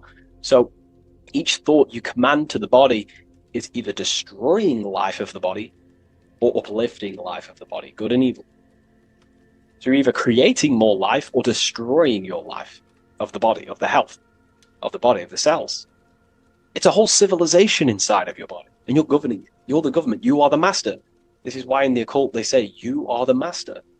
Everyone is a master of their own being, their own microcosmic universe that they govern.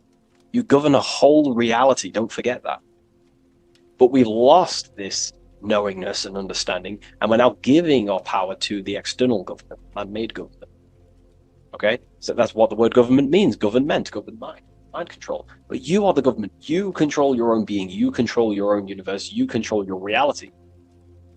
So, you are the creator of your reality. This is the context behind the symbol here. You are the creator. What is an eye? An eye sees things. What does that symbolize? So an eye on a basic level shows looking at something. But this is referring to the internal eye, the internal observer. You're observing something when you look at something. So the inside eye is the person, the self that is looking over and experiencing our thoughts, emotions, and actions. Who is the one that feels the actions? Who is the one who suffers from the negative thoughts and the negative emotions? Have you ever thought about that? Go deep within yourself. Who is the one suffering from your emotions? It's not your body. It's not your mind. It's this soul. It's the soul observing through these different bodies of consciousness, through the mind, through the emotions, and through the body. This is the observer behind it all. So, this eye is not closed. It's not closed. Very, very important. Every detail in symbolism is very important. It's not closed. It's open. It's looking, and it's conscious. I'm just giving you the key of what the symbol means. It's about remaining conscious. Now, this will go over people's head. They may not even understand this.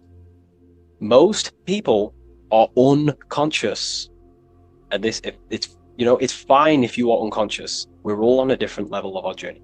All on a different level. I'm not trying to offend you. I'm just stating these facts. Most people are unconscious. They only think, feel, and act out of, reaction. They're not even aware they exist because they're so caught up in the external world. They have no idea they exist. They've never deeped how they exist, why they exist, what life is, what this piece of technology they're inside of is. So I'm giving you a bit of an insight of a person with a higher consciousness. A person with a higher consciousness is always looking. This is what the symbol means. Always looking, not with the eyes, but with the internal self, because they understand these three powers, the triangle, is creating their reality. Thought, emotion, action. Person with a higher consciousness who knows mastered themselves is someone who is always looking and observing their thoughts and emotions and the actions they take in the world. I'll give you a bit of a key here. I'll give you a key. In my life, I like to govern myself, be my own master, through this way. Every action or decision I am about to make, every decision, I always say to myself internally, I remind myself of this symbol. This is what symbols are. You're meant to remember these things. There are tools to help you in life and gain control of yourself so you can ultimately live a better life and create your own reality. I remind myself, if I take this action, what is the effect that's going to come from this action? Is this action going to benefit me, or is it going to pull me away of what I'm supposed to do? And through that, I live through this law of law of cause and effect. We cannot escape that law. You have to deeply understand this. You cannot escape the laws of cause and effect. They are always infinitely creating your reality. Cause and effect. Every thought is producing an effect. Every emotion is producing an effect. Every action is producing an effect. Therefore, you must keep this in mind and stay looking. This is what the symbol means. It means stay conscious. Always look over your thought, emotions, and actions. Always look over them. Because if you are not looking at your thoughts, emotions, and actions, and you're living, you're thinking, you're feeling, and acting unconsciously, subconsciously, without conscious awareness, you're unknowingly creating your reality. You can reach a level of mastery. There is a level of mastery. I'm not fully there yet. I'll openly admit that. But it's a goal in mind. There is a level of mastery that one can achieve where they are conscious of every single thought, every single action, every single emotion they feel throughout their day. Very, very difficult because we think around 7,000 thoughts a day, you know. But this is ultimately the goal of mine anyway. You know, it's completely up to you what you do. I'm just giving you this insight that's helped me in life. So it's about being conscious. This is a very overlooked thing in today's world. No, most people are unconscious, that they're walking around as zombies. They don't even realize they think. They don't even realize they have a mind. They think their mind is their brain. If the mind was the brain, then how can the mind go in the past, present, and future? Which means it exists outside of time, but the body remains in the present moment. If the body remains in the present moment, that means it exists underneath time, underneath the law of time, but the mind transcends it, which means the mind operates outside of time, space, and matter. So, that is a key. You are a higher dimensional being manifesting in a physical form, and you're looking into the world. This is also another veil of the eye. The eye symbolizes your higher dimensional being. You have no true form. This is one of the biggest secrets. You have no true form. You form what you think, feel, and act. In the astral plane, you become what you think about. You can become an owl. You can become an owl with goat heads or, T-Rex arms. You can be anything you wish. Anything you think about, that's the form you take in the astral and imagination. But beyond the very causal plane, the higher dimensions, you are formless. You are nothingness. But that formless is connected to God. That is the unmanifest. That's the source of all creation. So you are something but nothing. Very difficult to get your head around, but essentially you emerge out of darkness. Emerge out of nothingness. Okay, and that's what the mental plane is. The mental plane is kind of like the first dimension that basically expands into infinite realities. The mind can think anything. There's nothing impossible in the mind. Nothing. But there are things impossible in the physical plane, because the physical plane is more dense and it's governed by more laws. So, again, this is symbolizing staying conscious of your thought, emotions, and actions. Now, another veil, if we go deeper on this symbol now, another veil, another chain that's connected to this symbol, a chain of thought, is that this symbol represents unity consciousness. Person who thinks, feels, and acts in unity. Their soul is operating in one force. Their soul is operating in one force, which means they think, they feel, they act. For example, I'll be writing my book sometimes. The book of Symbolism, my third book, is coming out very soon. I'll leave a link in the description for you can sign up to the email, the waiting list. We've got a lot of people in there already. This next book's going to be insane. But yeah, you can get notified when that comes out. I'll put a link in the description. When I'm writing my book, I'll get an idea to, go play Call of Duty or go play the Xbox. But then I instantly remember this symbol, thought, emotion, action. Instantly, I then unify my consciousness, my three powers to create reality. These are your powers. These are your rights. These are your things that you have full control over. These are the biggest gifts in life. This is so overlooked. So overlooked because people are so unconscious. These three things are your biggest gifts. They're so beautiful. You have been given the gift of creation. You can mold a whole world, your own world. You govern it. You can think infinite thoughts, no impossibilities, no limitations. You can feel. Feeling is a life essence. Without feeling, you'd be an AI robot. And you can act. These are your three gifts. These are your three creational powers. You hold the power of creation. You hold the power to kill another life, or you hold the power to spread love in the world, to spread the light. So this is why you see the light emerging out of this eye. This is the light of the soul. That's what consciousness is. It's light. And this is creation unfolding from this through these three powers. Light emerging and crystallizing your reality through thought, emotion, and action. So, again, this is unity consciousness, acting in one force, thinking, feeling, and acting, all directed towards one goal, and that's how you manifest things quickly. Speed. If your thought is If you think about, I don't know, playing the Xbox and then you feel like eating and then you take action scrolling on TikTok, that's divided consciousness. You're wasting time, energy, and you're scattering your creative powers throughout these three forms. But once you unify them, which is the I, the number one, you unify thought, emotion, and action, you direct your thought, emotion, and action all towards one goal. You quickly create these goals. So this ties in with time and attention. These are your two spiritual currencies. You spend time and you pay attention. These are two spiritual currencies that pretty much create your reality, your experience. Thought, emotion, action. And this is what the Holy Trinity is on the deepest level. This may trigger some people, but if you believe in religion, then maybe this account to YouTube isn't for you. But religion is an esoteric. It's esoteric. It's not meant to be taken literally.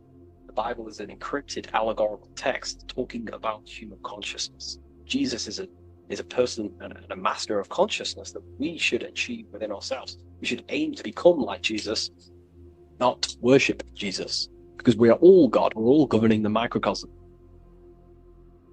So, also, this symbol represents the movement of the spirit, the movement of the soul.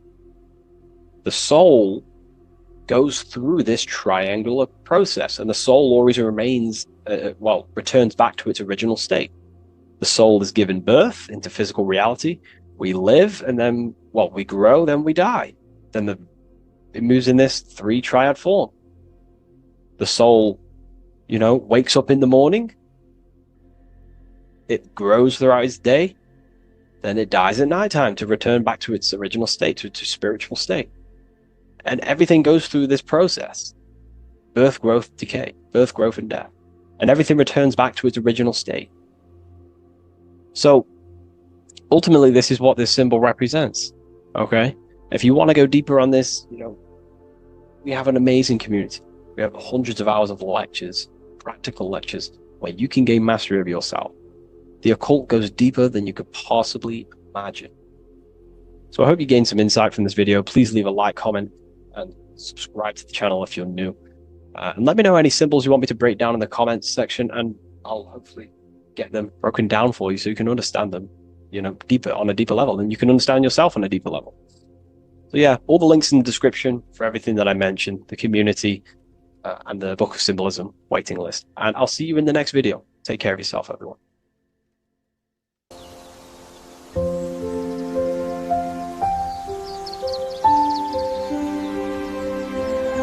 bookofwisdom.com. Visit today.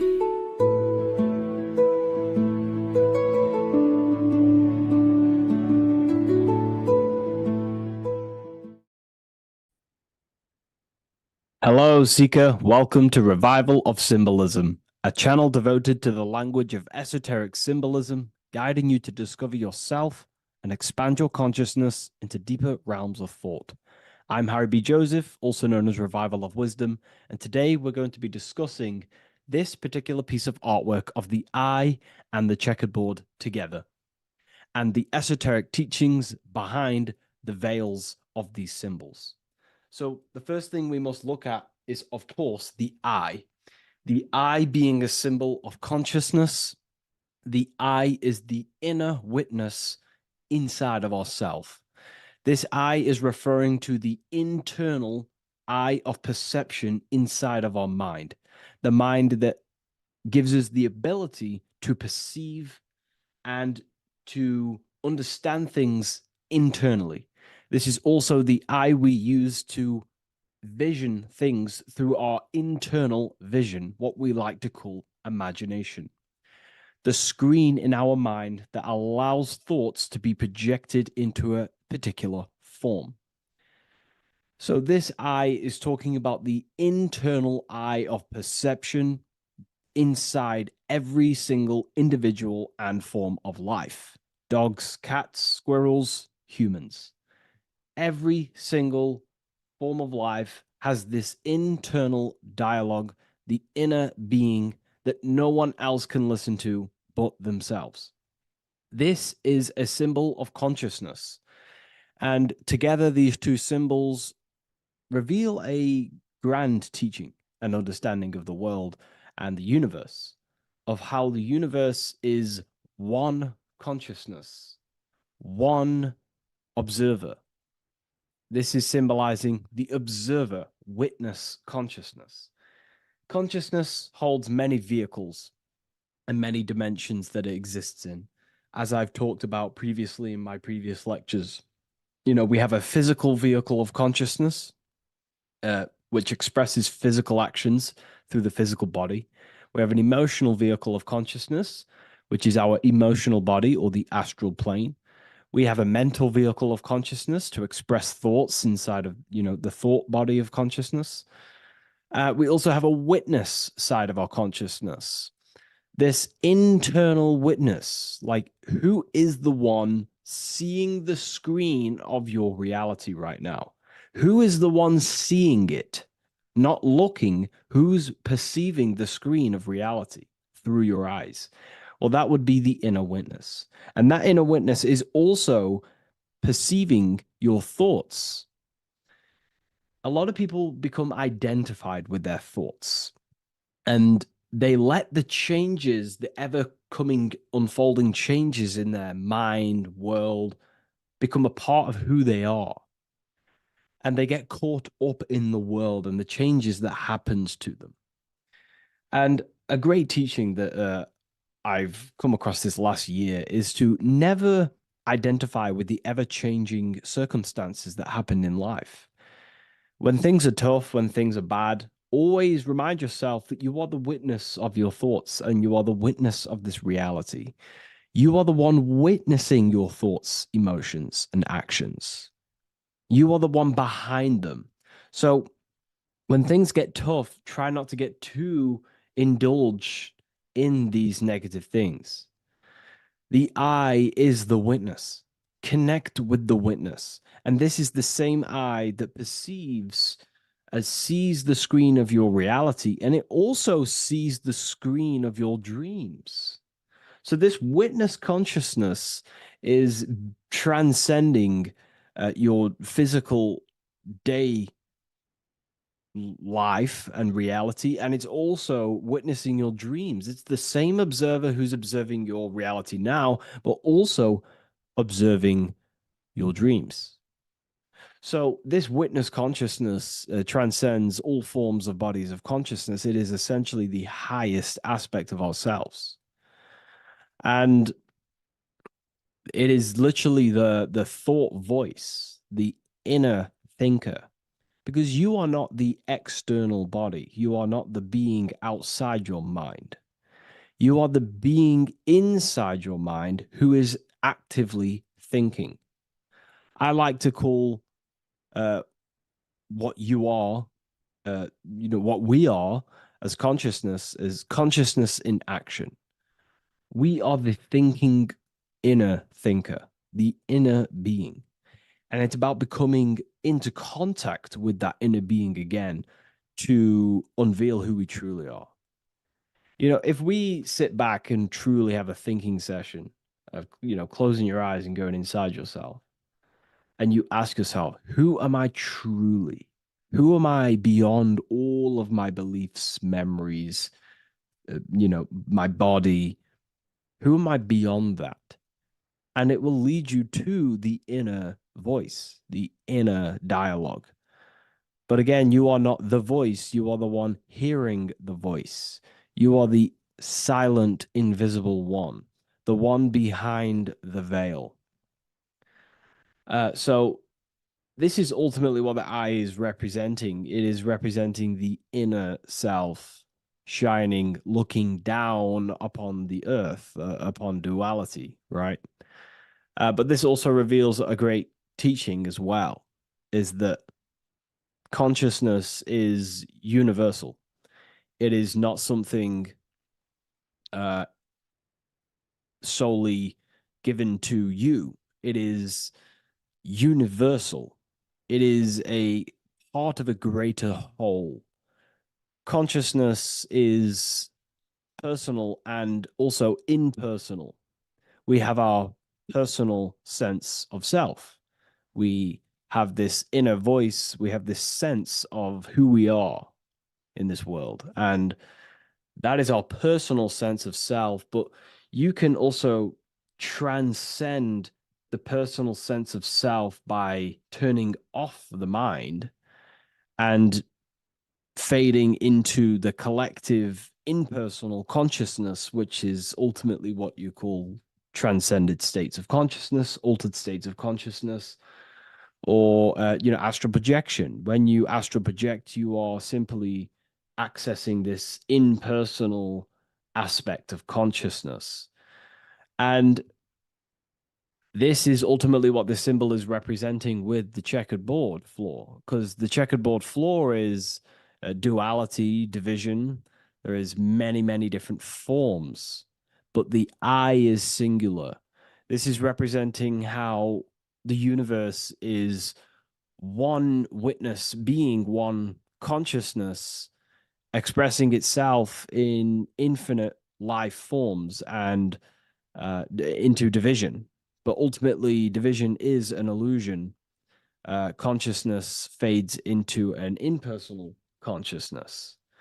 So the checkerboard floor and the eye above symbolizes how consciousness fractals itself and crystallizes into many different forms of personalized consciousness.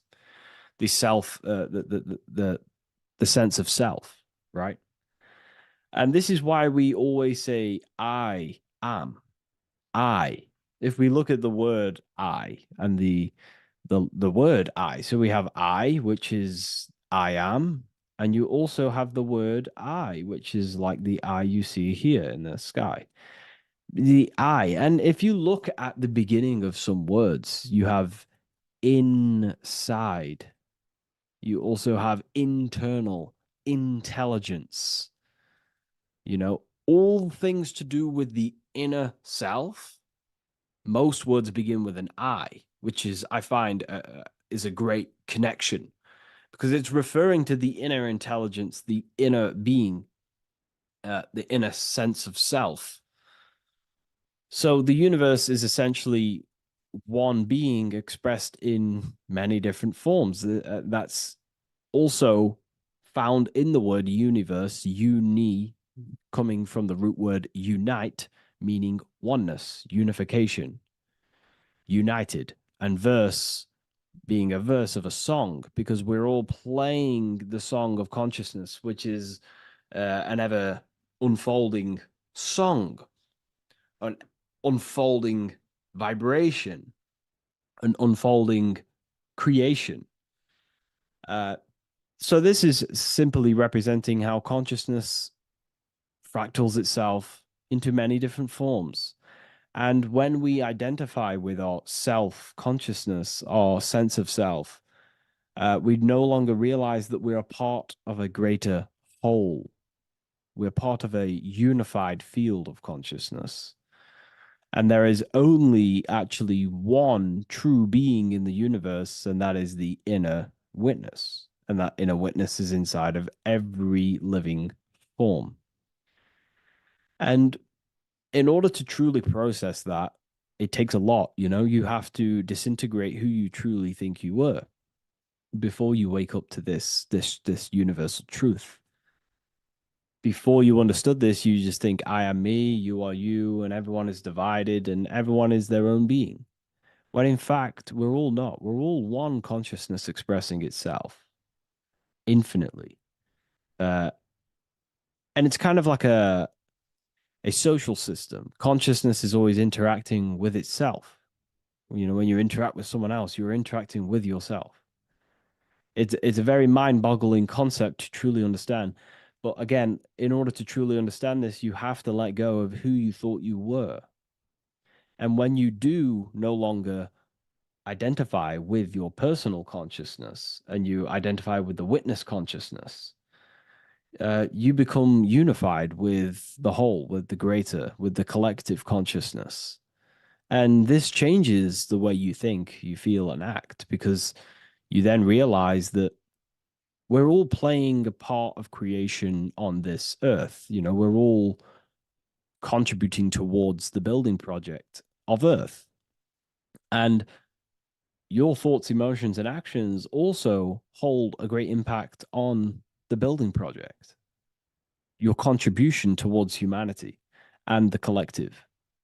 And you start to have empathy for other people, and you start to care for other people naturally by understanding this concept. And it's a very important concept, because if the whole world truly understood this, we would live in a better reflection in the material world.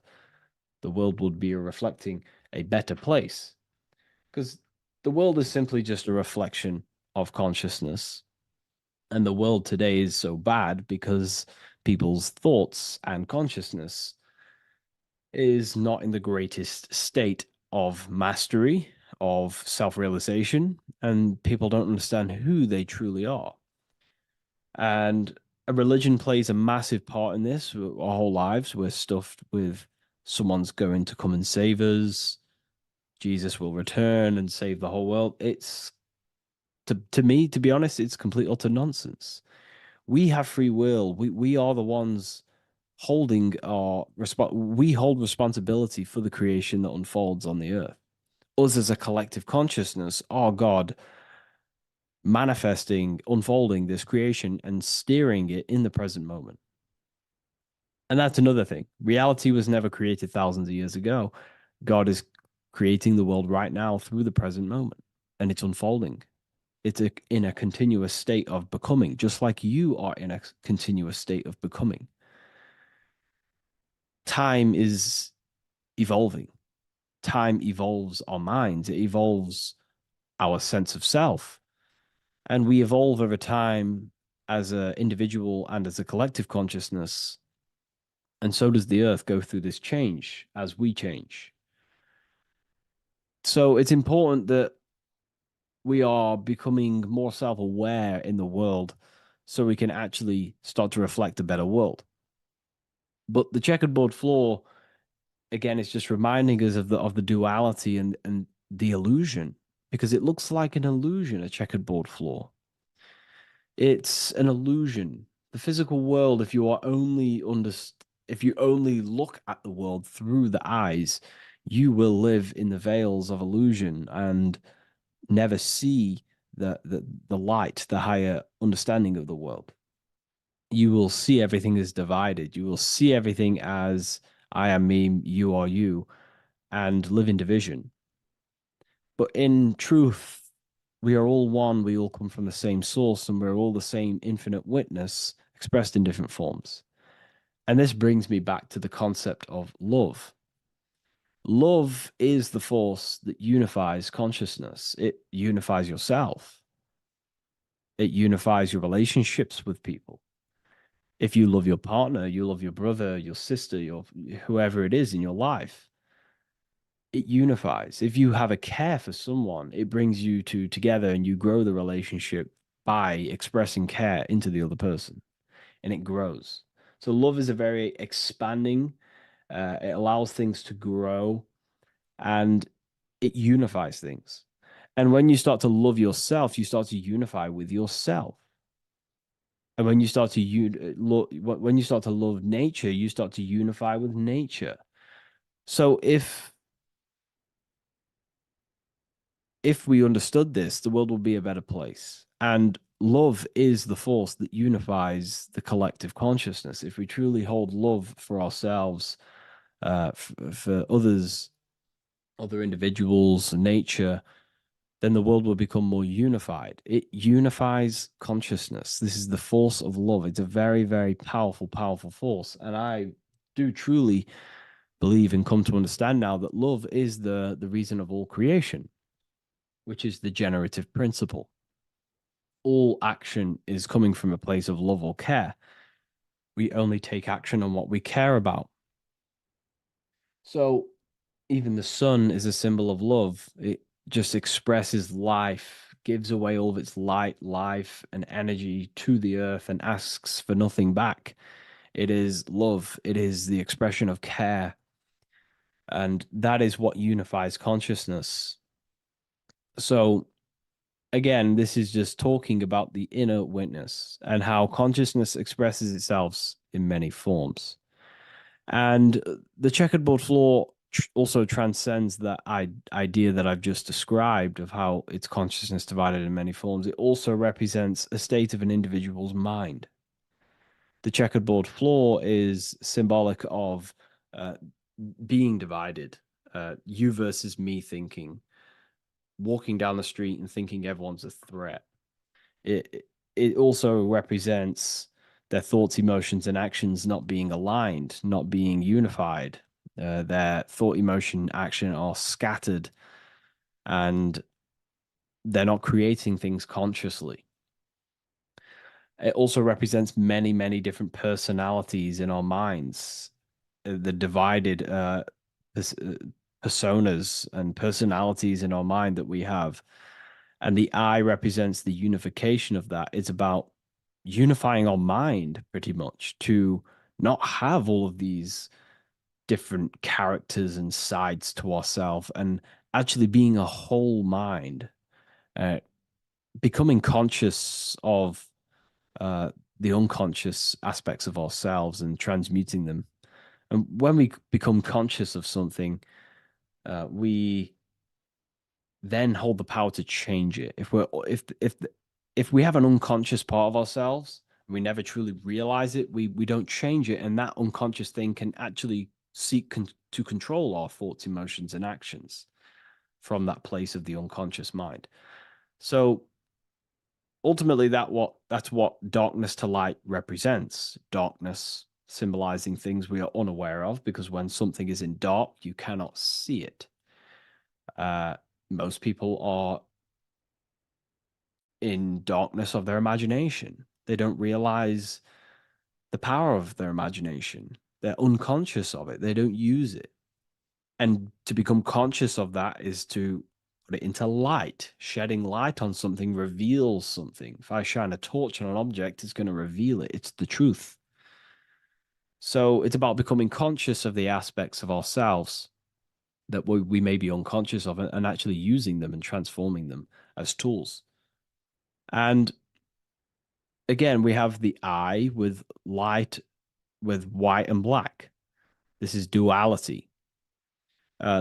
You are also the witness consciousness, as previously mentioned, and the witness consciousness thinks in duality. We think we are the hater and the lover. We are the deceiver and the truther. The truth is that consciousness thinks within duality, and within the mind, beyond the witness, there is duality in thought. But in truth, you are not either. You are neither the positive or negative thought. You are the witness of it. There's a great saying in the Gospel of John, and I can't remember exactly the words, but it goes something along the lines of, lift the wood, I am there. Lift the stone, I am there. It's basically saying that everything is the I am, everything is the same consciousness. No matter where you go in the universe, you're talking to self. You're talking to the same thing. You're seeing the same thing. It is the same consciousness that is everywhere. So consciousness thinks within duality, and it is the light and the dark, and we have the ability to transform between them. And some people think that, darkness is all evil. Darkness is not inherently evil. Darkness is not inherently evil. There are dark aspects of the world that help you actually progress into the light. Without the darkness, consciousness can't move into the light, into knowingness. Without bad, there is no evil. They are needed. Both of them are needed. So in order to understand the light, you have to understand darkness. And there are some forces of some forces of darkness in the universe that are purposely there to cause certain things to then push you and activate the good or the light. Some Gnostic texts talk about how there are beings that very powerful beings that purposely descend themselves into darkness on purpose to make things happen in certain people's lives, so it actually pushes them towards the light, towards the good. So, you know, this is ultimately what the whole allegory of Satan is. You know, Satan was created by God, and Satan is necessary, which is symbolic of darkness. It's symbolic of evil, the evil forces of the universe, because the universe is simply just one force of consciousness, and that one force can express itself in good and evil. The power of the mind can be used to kill, or the power of the mind can be used to create amazing things. So there is only one force in the universe, symbolized by the one eye, the one force of consciousness, and that one force can be used for light and dark, which is the checkerboard. It's also symbolic of the checkerboard being on the ground, symbolizing the earth, which is base awareness, duality thinking, base consciousness, stuck in division consciousness.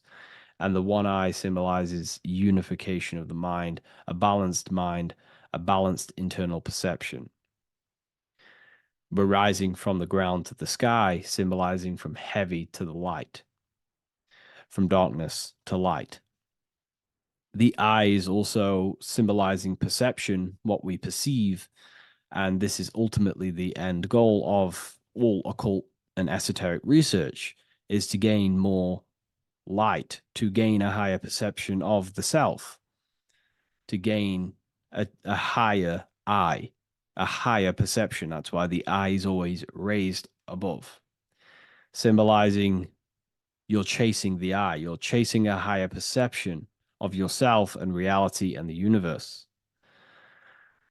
It also reveals the teachings of the eye that is always watching you. There is an eye always watching you, and then that eye is the laws that governs consciousness. Consciousness, or your mind, is governed by certain laws that your mind cannot escape, such as cause and effect, vibration, mentalism, correspondence, rhythm. The 8 universal principles that pretty much crystallize consciousness into a reality. Your mind cannot escape the law of cause and effect. That force is too powerful to escape. Therefore, this is the eye watching you. This is the eye that has governance over you. It is the laws.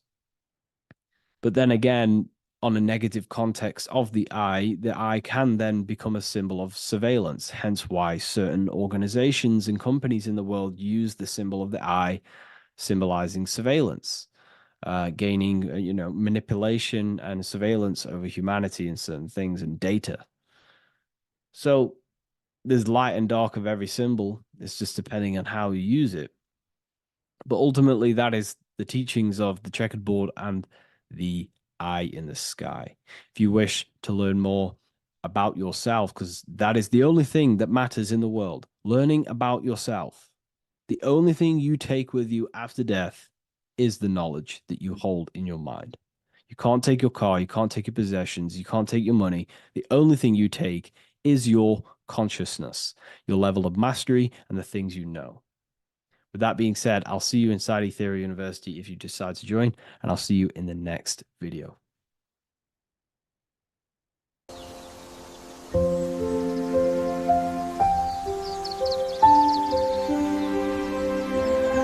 bookofwisdom.com. Visit today.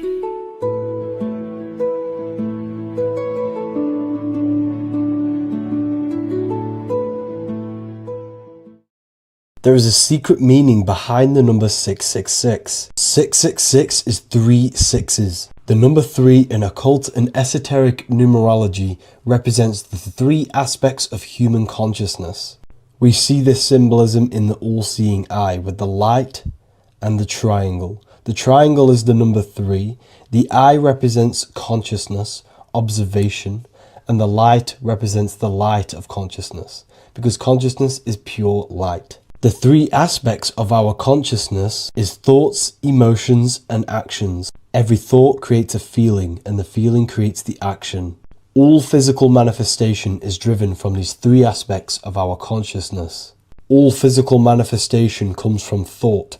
Every object you see around you, this screen, the phone you're on, the laptop you're using, or the iPad, was a thought in the invisible realms of consciousness.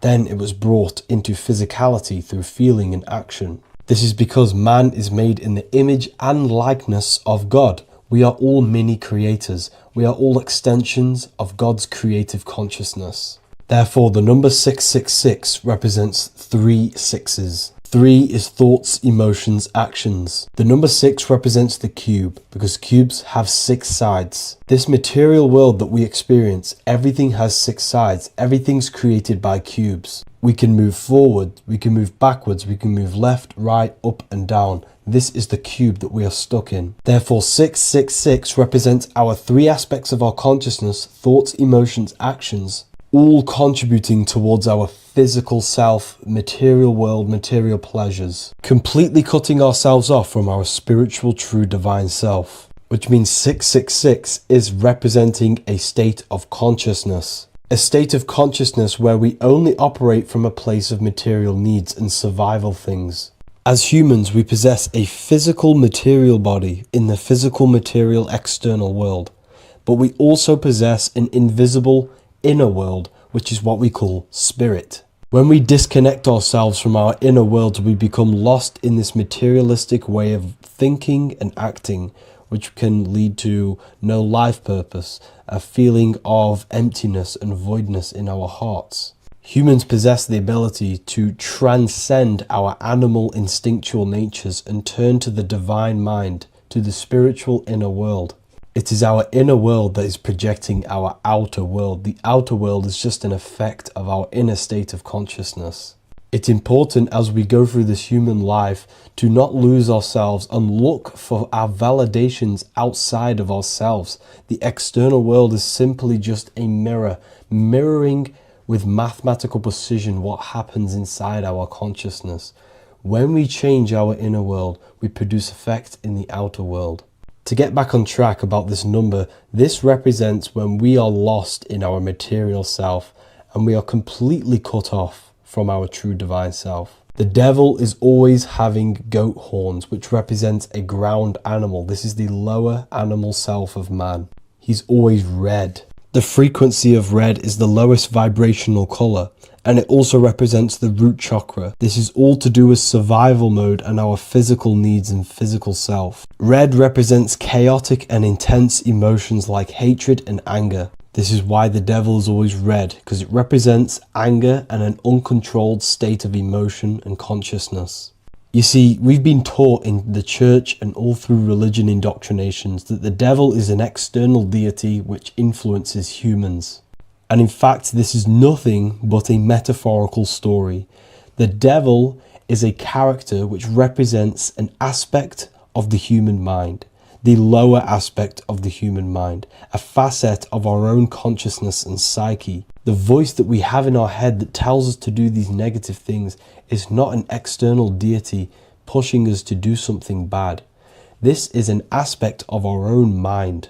Jesus and Satan are just two characters which represent the two voices that we have in our own consciousness. In fact, the word devil was never present in the early Gospels. Instead, what was mentioned was a spirit of evil. A term spirit of evil was not meant to denote a specific deity or being, but rather any force of negativity, whether it manifests as a destructive thought, emotion, or action. The spirit of evil represents the darker sides of our mind, the part that leads us astray and brings forth negativity in our lives. The reason why they want you to believe in a devil is because they don't want you taking responsibility for your creations. They don't want you to realize that the external world is truly a mirror of your inner state of consciousness. Instead, when something bad happens in your life, you blame it on some external devil or Satan who tempted you. Everything is your creation in your life. When you realize this, you take full control and you begin to reshape your external world by changing your inner state of consciousness.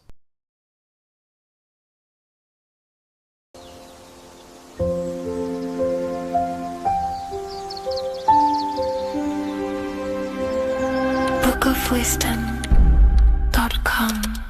Visit today.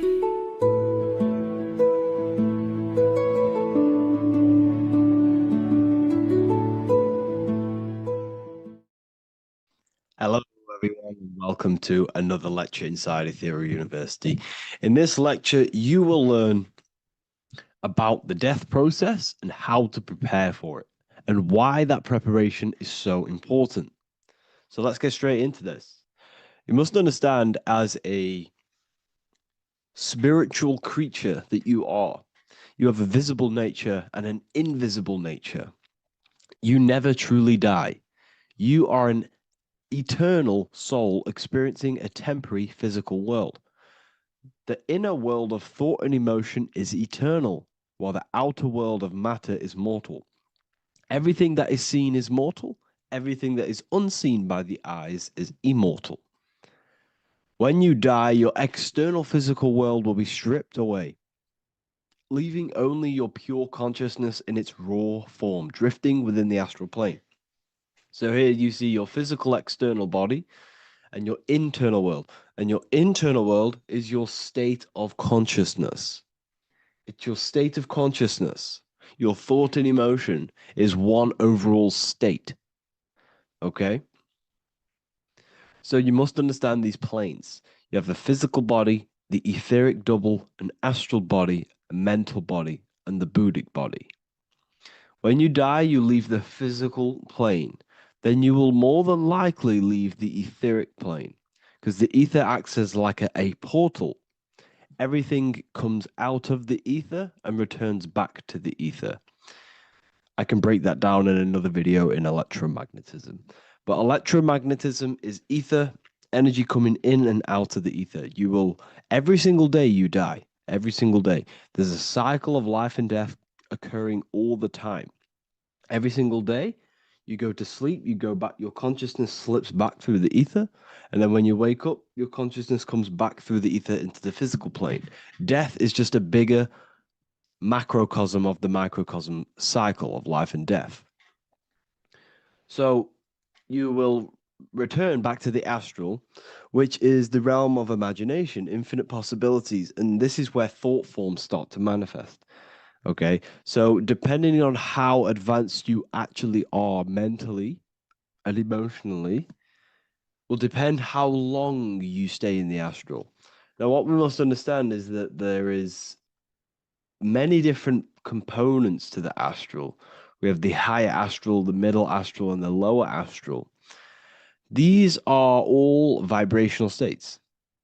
So if your mind and soul is operating in lust, lust, desire, hate, food, physical addiction, smoking addictions, then these are quite heavy. These are quite heavy attachments to your consciousness, and they're quite low level desire, which means they have a low vibration. You will manifest in the lower astral when you're stripped from your physical body. The lower astral is not inherently evil.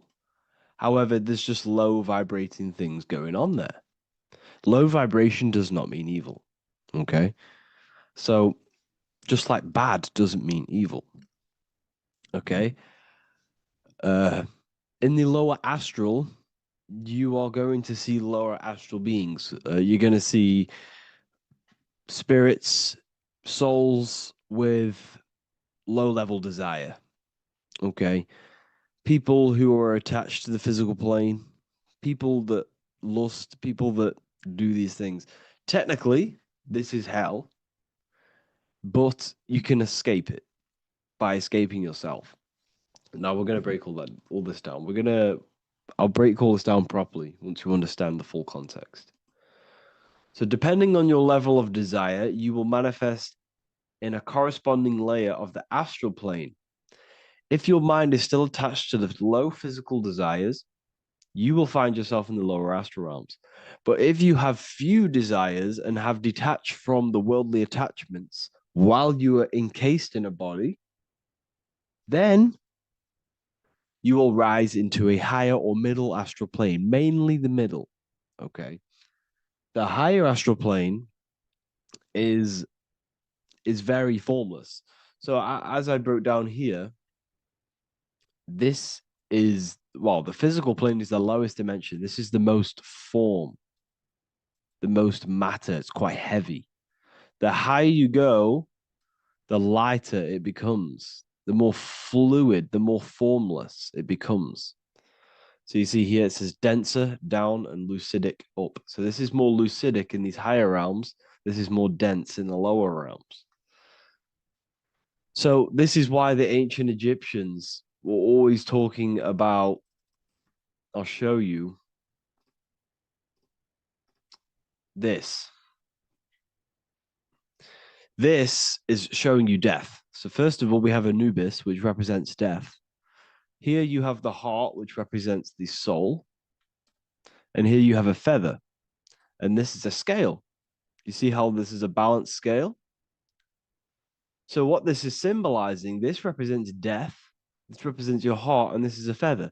So when you die, your heart must be as light as a feather, which means your emotions, your soul, should have no attachments to the world. It should be light. It should be detached. This is why the word light and light are the same. Light is in heavy and light is in very bright. Because when you're less attached to the things, your soul shines. You're authentic. You're light. You're very bright soul. And you have no attachments. Your light is in not heavy. So you must detach from the worldly desires. We have to detach from the smoking, the food. This is why we should fast. Smoking, this is why we should detox. We should also meditate. We should also be able to sit with ourselves for long periods of times. Okay, I'm going to break all this down properly. But that's why the Egyptians show you the symbolism here. Okay. So you're stripped of your material body. So that state of consciousness you're in right now, your inside world, if you shut your eyes, that state you're in, that is what you're going to experience when you die. Okay. And you're going to be manifested into the astral. In the physical plane, you can mask or hide almost anything. But in the spiritual realm, you cannot. The astral body, your thoughts and emotions directly shape your spiritual body, your astral body, revealing your true inner state. So your desires that you can hide in the physical plane, your emotions, your thoughts, you can't hide any of that in the spiritual plane, in the astral plane. That will directly shape who you are, your color of your astral body, and your astral body as a whole. So here we have Kim Kardashian. If you could see this lady's astral body, you would run so far that you would be horrified for the rest of your life. If you could see their spirit, their astral form, it would be horrific because their mind is so attached to, physical things, so attached to desire, money, fame, worship, power. These people do not want to die. These billionaires and millionaires will never want to die. They will do whatever they can to stay alive because they understand when they die, they have to face themselves. They have to face their inner world. And their astral body, their true authentic self on the inside is horrible and horrific and so low vibration. So this is where it comes in. You must be as light as a feather. This is what the Egyptians are showing you in their artwork. Your soul must be as light as a feather. In order for the soul to ascend to a higher plane and not look at that physical plane and say, I want to go back or I want to desire things down there, you must detach now and prepare for death. Hell is not a place. It's your own personal suffering born from within. If your mind and soul are deeply attached to mental fixations, emotional wounds, and physical addictions tied to the material world, that pain will follow you into the astral. This is your true judgment day. You judge yourself when you die. You see your authentic self. There's no hiding. Right. Imagine right now that you everything you cling to was stripped away. No matrix, no electricity, no food, no TikTok, no phone, no possessions, no distractions, no one else. Could you sit alone with yourself for just 1 hour? Could you sit alone with your thought and emotion? That moment of truth is what you must begin to prepare for. Could you sit alone with yourself? Can you sit alone for long periods of time and just think? And if you cannot, then you're running from your internal world. You're running from your thoughts. You're distracting yourself from your thoughts. This is what we must address. Now, don't feel bad if this is you. We've all have problems. We all have internal problems. But this is what we have to face directly in order to prepare for life after death. We must meditate for long periods of time. Not even meditation. We should be able to sit with ourselves with no distractions and just think. This is what the people of the past used to do when we had no technology. People would sit and think for hours. This is what we need. Because if you cannot sit with yourself, imagine sitting with yourself with no physical body. That's the level that's going to happen. And we need to prepare for that. The soul and mind must become as light, as weightless, as radiant as a feather to ascend to a higher plane and move beyond the physical life. To rise, they must release heaviness, attachments, burdens, fears, and desires. The lighter and brighter your inner being becomes, the more freely it can rise into a higher state of existence. Ascension is not about going somewhere, it's about becoming something pure, clear, and luminous. Okay, this is very important. Very, very important. We must detach from the worldly things. So enough of that. How do we do it? How do we attach? How do we prepare? Number one, you must detach from the material things. Start loosening your grip on things, possessions, titles, even identities. They are temporary. Appreciate them, but don't let them define you. Let nothing outside of you define you. Nothing. Your name is not you. Your job is not you. Your reputation is not you. Your bad past is not you. Your good past is not you. Your business is not you. Everything outside of you is not you. Now, what I'm saying is, I'm not saying go full right-hand path and never care about anything physical, never care about your family, don't love your family. I'm not saying that. What I am saying, love these things, love these outside things, but do not become attached and do not let them define you. You must be okay with losing anything that is outside of you. You must be okay with that, because you must understand the physical plane it's promised that everything is temporary. Everything is temporary in this plane. So don't ever think it's going to be there forever, because it's not. And you must remind yourself, not remind yourself, but I think about this sometimes when I start becoming a bit attached to work and stressed. I just remind myself that this is temporary. I'm going to leave this world one day and I'm not going to care. So you must have the balance. Okay. The balance is key. You can go down that right-hand path and just fully cut off from the world like a monk and shave off your hair, disconnect from the physical world. You can do that. That's not wrong. There's different paths in life. You have the left-hand path, purely physical. You have the middle path, which is balance between the physical and spiritual. Then you have the right-hand path, which is monk mode, where you fully disconnect from the world. They shave their hair off to disconnect from the physicality. They meditate for long periods of time. This is what they're doing. They're preparing for death. Monks prepare for death. They understand this. They understand that you don't die. Your inner world is the true world. The inner world is the only world that exists. Everything outside of you is an extension of you. Number two, cleanse the mind. Watch your thoughts. Are they rooted in fear, anger, regret, or craving? Meditation, mindfulness, and inner reflection help purify the mind. The cleaner your thoughts, the lighter your spirit. So your astral body is formed by your thoughts, it's formed by your emotions. If you sit around thinking about eating all day, you're going to have a very heavy astral body. It's going to manifest in the lower planes. But if your mind is thinking about good things with good intentions, love, knowledge, expansion, you're going to manifest even the middle or the higher. And there are ways to even ascend out of your astral body. Yes, you can ascend out of your astral body and out of the mental body, but that's all very advanced, and I'm not going to teach that yet. I'll make another video on that, but you can ascend from them bodies. The astral plane is not the end. You can keep ascending as a soul until you're left with just the pure essence of the soul. But we're going to, anyways, cleanse the mind, reprogram the limiting belief systems, let go of mental attachments.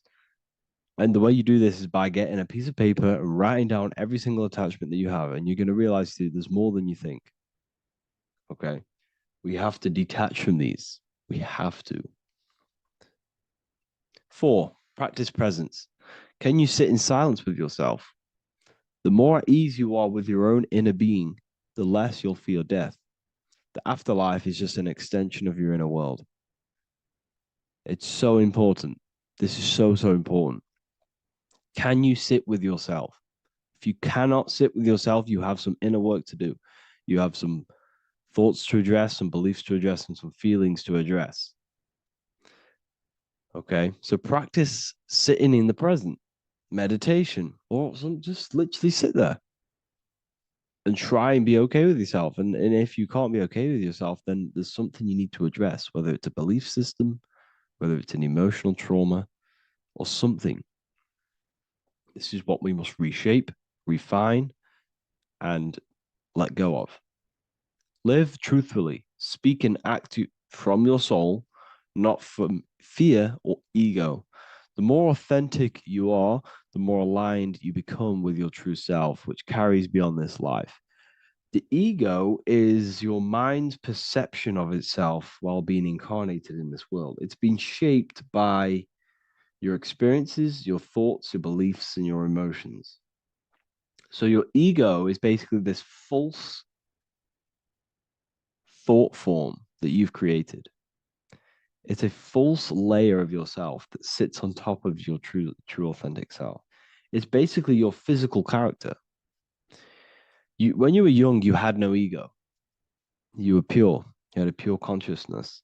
But then as you grew older, your ego started to grow, and it still is growing because it was shaped by experiences, things you've gone through, things you said, things you believe, things you think.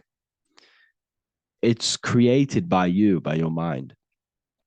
And the ego is close to the word echo. The ego is the echo. It's an echo. It's a layer. It's a false identity. It's a false layer that sits on top of your soul. And if you don't get rid of that ego, if you don't know how, well, not get rid of it, but balance it. If you don't know how to rise above that ego and you die, it's that ego that's going to be pulling down when you die. It's that ego that's going to be your suffering. Okay. 7, connect with the divine, whether through prayer, meditation, tune into something greater than yourself. The connection is the soul's compass beyond this world. If you can meditate and rise above them clouds of thought, that's the soul, that's the observer. We must connect with that. Okay, this will definitely help with just allowing yourself to connect with your true self. Meditation's great because you can just fully detach from the world. And the more you meditate, the more you can prepare for death.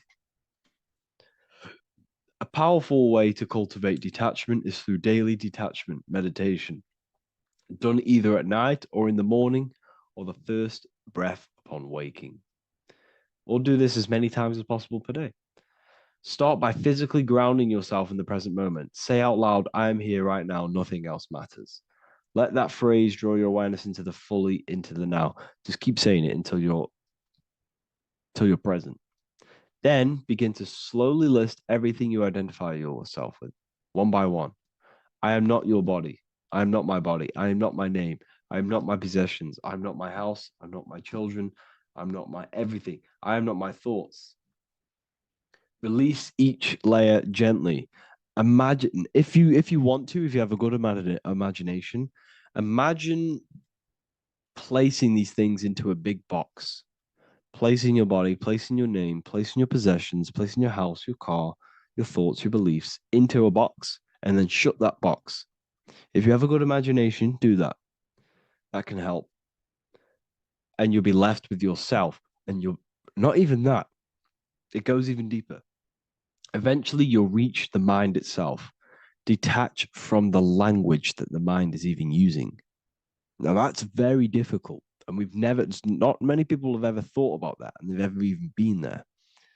Detach from the language that the mind is using. Think about that for a second. Your mind is not what you actually think. It goes very deeper. Your mind is not that little voice. It's that voice that the language is using. So even the language is a spell on your mind. Okay, it's an attachment. Eventually, you'll reach the mind itself, detached from the language it uses, the voice in your head, the need to define. What remains is something beyond thought and beyond words. I can't even describe what's left, because words, once the language is gone, it's purely metaphysical. All I can say is pure awareness, and it's symbolized. This is why symbols are so amazing, because they can symbolize things that are beyond words. A flame, it's just a flame, and you won't be able to understand that until you've been there.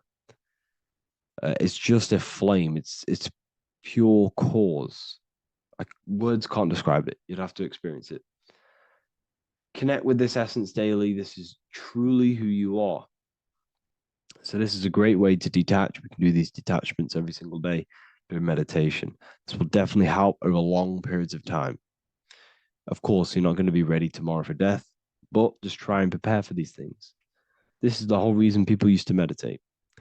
It's the whole reason why people do these spiritual practices, because they understood that this plane is temporary and your soul moves on from this plane.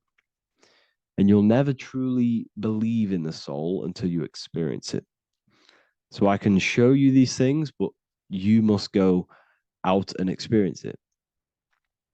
The soul is real, but you won't understand unless you cast off everything else. Okay. So I hope this video helps. It's a very deep video. I'm going to be making more of these stuff, of more self-mastery. And of course, we've made the self-mastery section now. So I'm going to start filling up this place with lectures. And I think it's a great time to start this, because a lot of people have been asking on how to master yourself, prepare to death. So hope this video helps. See you in the next one.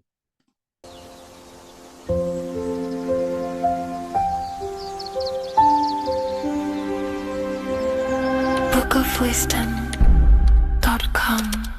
Visit today.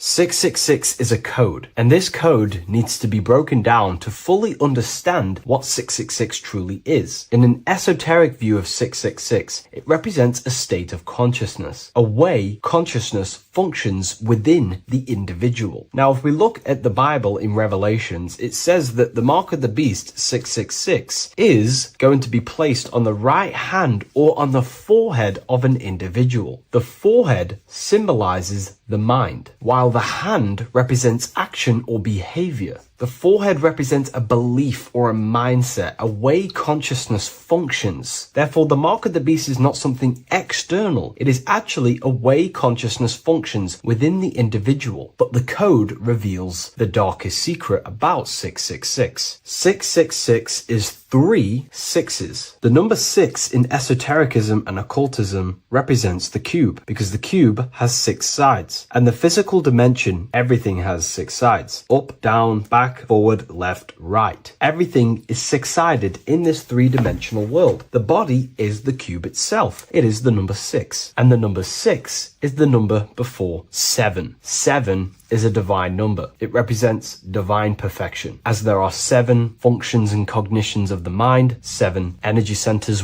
along the spinal column, 7 major planets for the 7 days of the week, 7 days of creation, 7 visible light spectrums, colors. The number 6, therefore, is often understood as imperfection, as the body is imperfect. The physical form is imperfect compared to our divine spiritual nature. But let's decode the 666 code properly so you can understand this. Now you understand that the number 6 represents the material three-dimensional world, or the physical body of consciousness. We can then look at the number 3 because there are 3 6s. The number 3 represents the 3 ways consciousness functions. Consciousness thinks, consciousness feels, consciousness acts. We have a mental body, an emotional body, and a physical body. Most people confuse these things to be all one. They think their mind is their emotions and their mind is their brain, and they interlock all of these, but these are actually 3 different bodies of consciousness. Consciousness has many vehicles or bodies it expresses itself in. So the 3 ways that we ultimately create our life, the 3 ways that shift our reality, and the 3 full things that we have full control over are our thoughts, emotions, and actions. If you try and control anything else other than these 3 aspects of life and consciousness, you are then breaking natural law. If you try and control someone else, you are then breaking their will, their natural rights. These are the 3 things you have full control over: your mind, emotions, and your body. Therefore, the number 3 represents the 3 ways that you express consciousness in this life or reality. And the number 6 represents the material body. 666 is the mark of the beast. Therefore, the mark of the beast could be a state of consciousness where your thoughts, emotions, and actions are all directed towards the physical, material, three-dimensional world, leaving no room for true spiritual connection with your higher self, no divine connection to the source or God, giving no attention to your true internal nature, to the self inside the mind. All of your thoughts, emotions, and actions are directed only for physical pleasures, for materialism,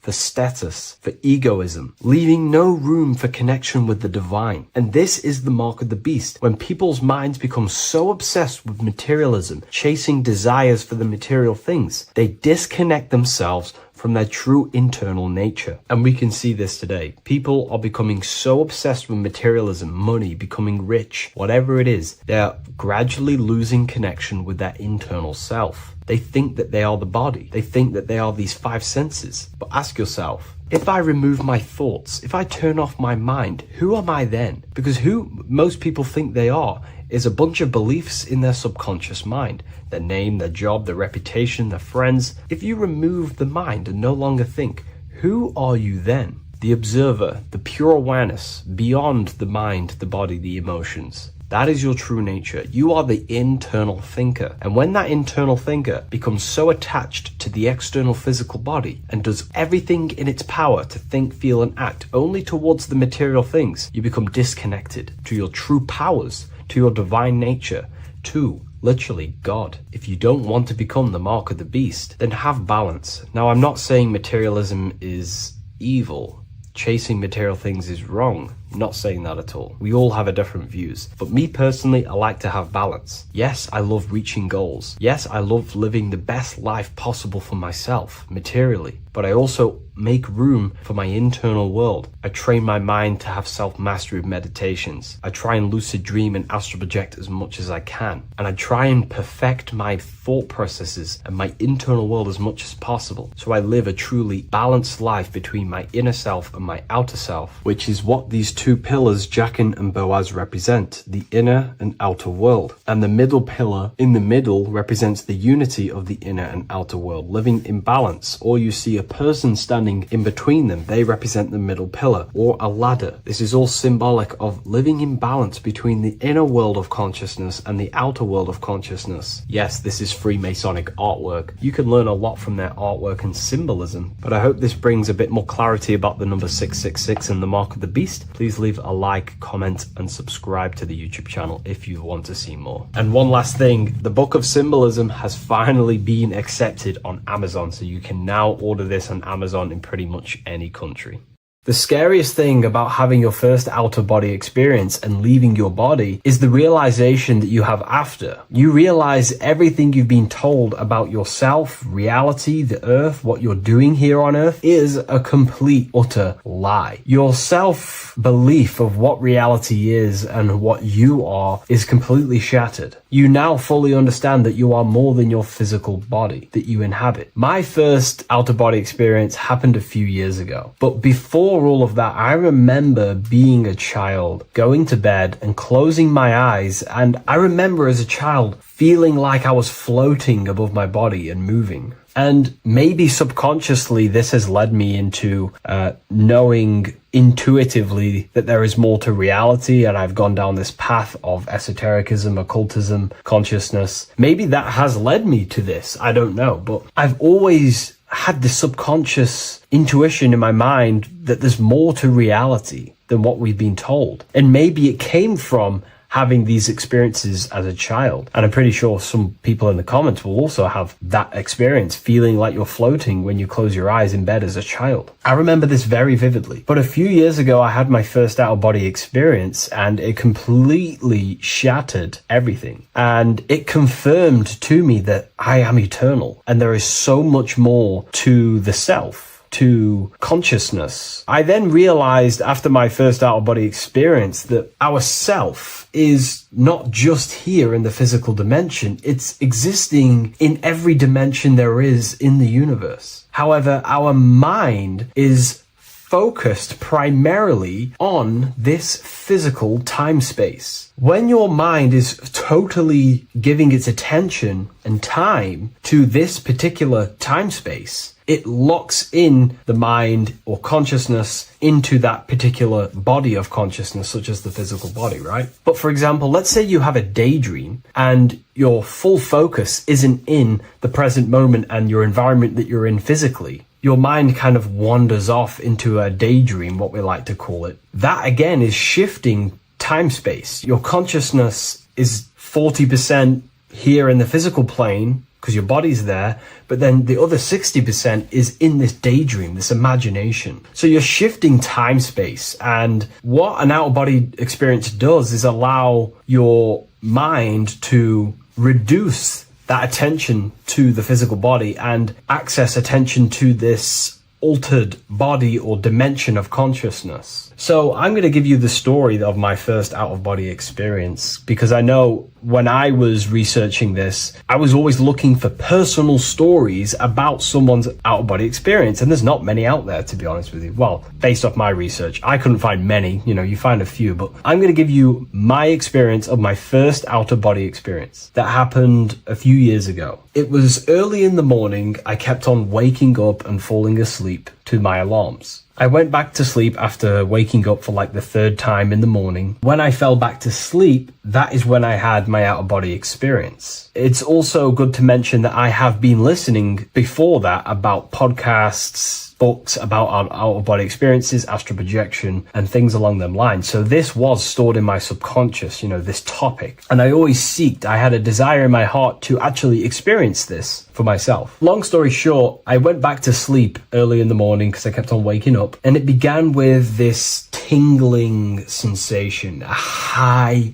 energy sensation. It was like bursting, intense, high frequency energy. My attention was no longer in the time space of my body, but my attention shifted into this energy body, which I now understand. I didn't understand at the time properly, but I now understand that as my consciousness started to feel like it was being pulled upwards, right now, our time space, our attention is in our body, and you feel all the data of the senses, right? And that's what I'm feeling right now. That's what you're feeling right now. But imagine that was completely stripped. My attention was no longer feeling the sensations of my body, because my body kind of just dissolved as I fell back to sleep. So this was a natural out-of-body experience. I didn't force it. I didn't meditate. I didn't do anything. This was just a natural out-of-body experience that I had. And a lot of people get these that I've read about. So my attention started to feel like I was being pulled upwards, and I no longer felt my body, but I felt this intense energy, frequency, sensation all around my body. It felt like this, like it felt like illuminating energy that's moving very, very, very fast. So my conscious awareness was now shifting. I now understand. My whole body faded into this sensation. My whole mind faded into this energy sensation, this tingling, free, and it was very, very intense. I was not feeling my normal senses anymore, only this energy. This energy was also pulling me up. The more I was lifted up, the more intense the frequency became. So think of it like just a frequency resonator, how it just goes up and down, up and down. But then imagine the frequency resonator just going higher and higher and higher frequencies, and it would just get more and more and more intense. The energy was moving faster. This tingling was faster and faster and faster as I was being pulled up. Part of my mind began to fear this. My arms and legs grew very tense. I started to tense up because at this moment in time of the experience, I was very vaguely conscious. I was half there, half not. And as I was being pulled up, my physical body started to tense. And this is again when I started to feel my body again. But then I remembered what I heard out of body experiences is that you have to submit to the process. If you try and force an out-of-body experience, it will never happen, because an out-of-body experience is not truly out of body. What we're trying to do is trying to find a needle in a haystack. If you're trying to find a needle in a haystack, you don't go rummaging through the haystack to find the needle. What you do is you burn the haystack and then the needle reveals itself. It's the same with an out-of-body experience. We dissolve the senses of the body, so the body falls asleep, but the mind stays awake. As soon as I let go of this fear and I let go of the tensations in my body,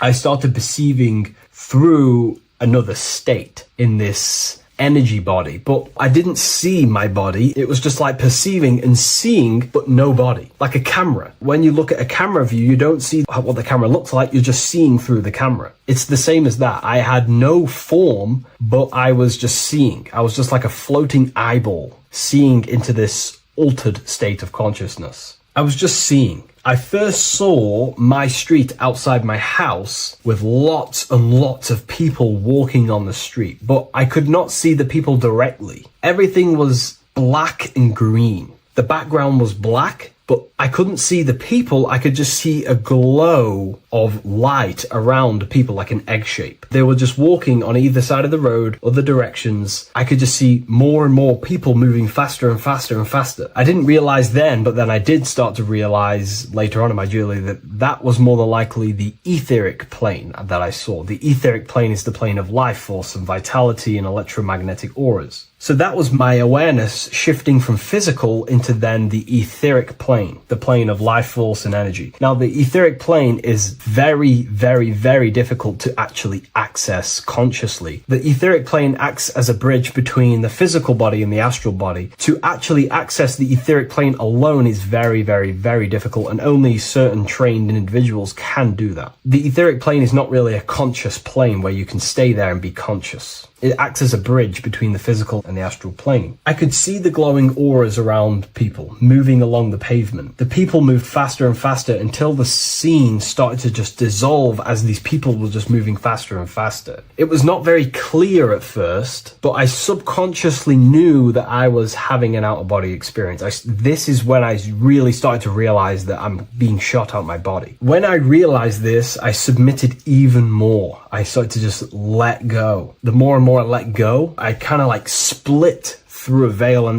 everything became super clear. Before, in the etheric plane that I think it was, the ethereal plane, things weren't very clear. I could only just see glowing auras. However, as I split through the veil of the etheric, this bridge, this place that I was going to, I then split and everything just came super, super clear. I was floating in the sky. I subconsciously knew that I was having an out-of-body experience when I realized this. As I was still being lifted upwards, I then split through the layer where everything just suddenly became super clear. But then I was awake, fully conscious, but I was not in my body. I was just like a camera in the sky. I had no body, no form. I could just see. When I entered this plane, there was some sort of voice guiding me through this whole process. It was a male voice, and it was basically guiding me where I was going. It was telling me what I can do here. This voice was pretty much saying, you can fly, you can think things into reality, you can do this, you can do that. While he was saying this voice, there was no being around me, but I felt a presence of another being. But this voice was just speaking to me mentally. Like, you can't hear it, but I just knew what it was saying.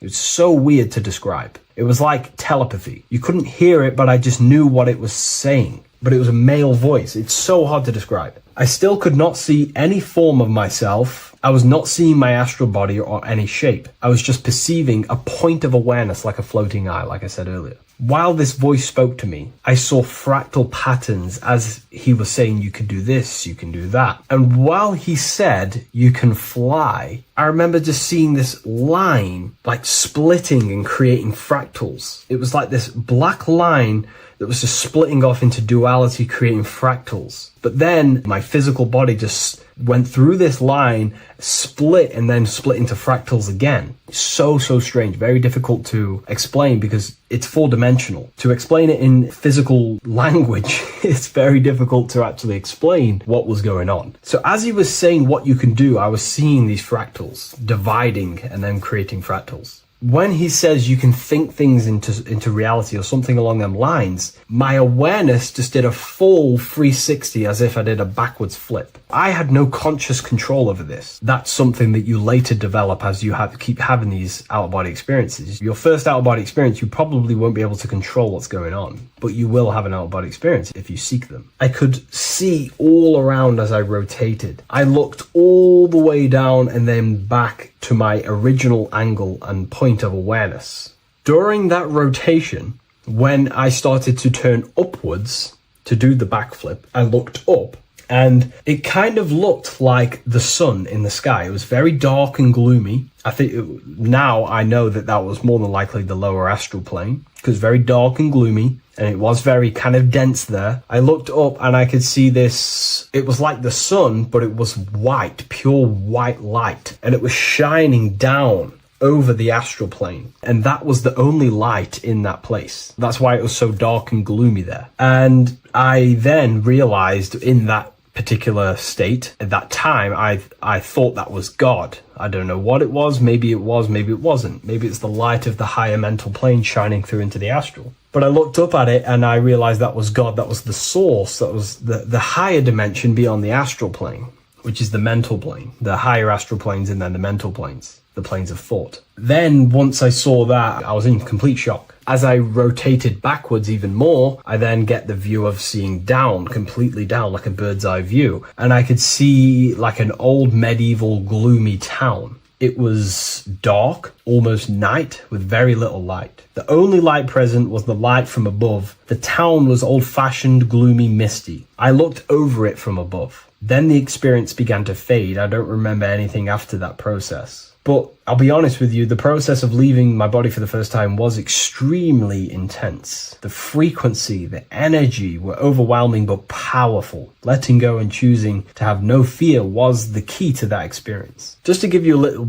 bit more wisdom on what I actually experienced now, what I realized what was happening, I now understand that the voice that I was hearing was not an external being guiding me. It was actually a higher aspect of myself, a part of my own consciousness that is not focused in the time space of the physical world. My physical mind is focused here in this timeline, but once I exited this timeline and focused elsewhere, the higher part of myself guided me towards that experience. This higher version of ourselves that we call the higher self is a higher dimensional being, but we're just unconscious of it. This being exists beyond our ordinary thinking mind. Our self exists everywhere in the universe, and we can unlock higher versions of ourselves as we progress on our journey of awakening and self-realization. Because let's say right now, only 10% of your awareness is actually in the physical plane. brain. Science tells you that 90% of you is actually in your subconscious mind. 10% of your awareness is your conscious mind. So there's 90% of you that your conscious mind is not aware of.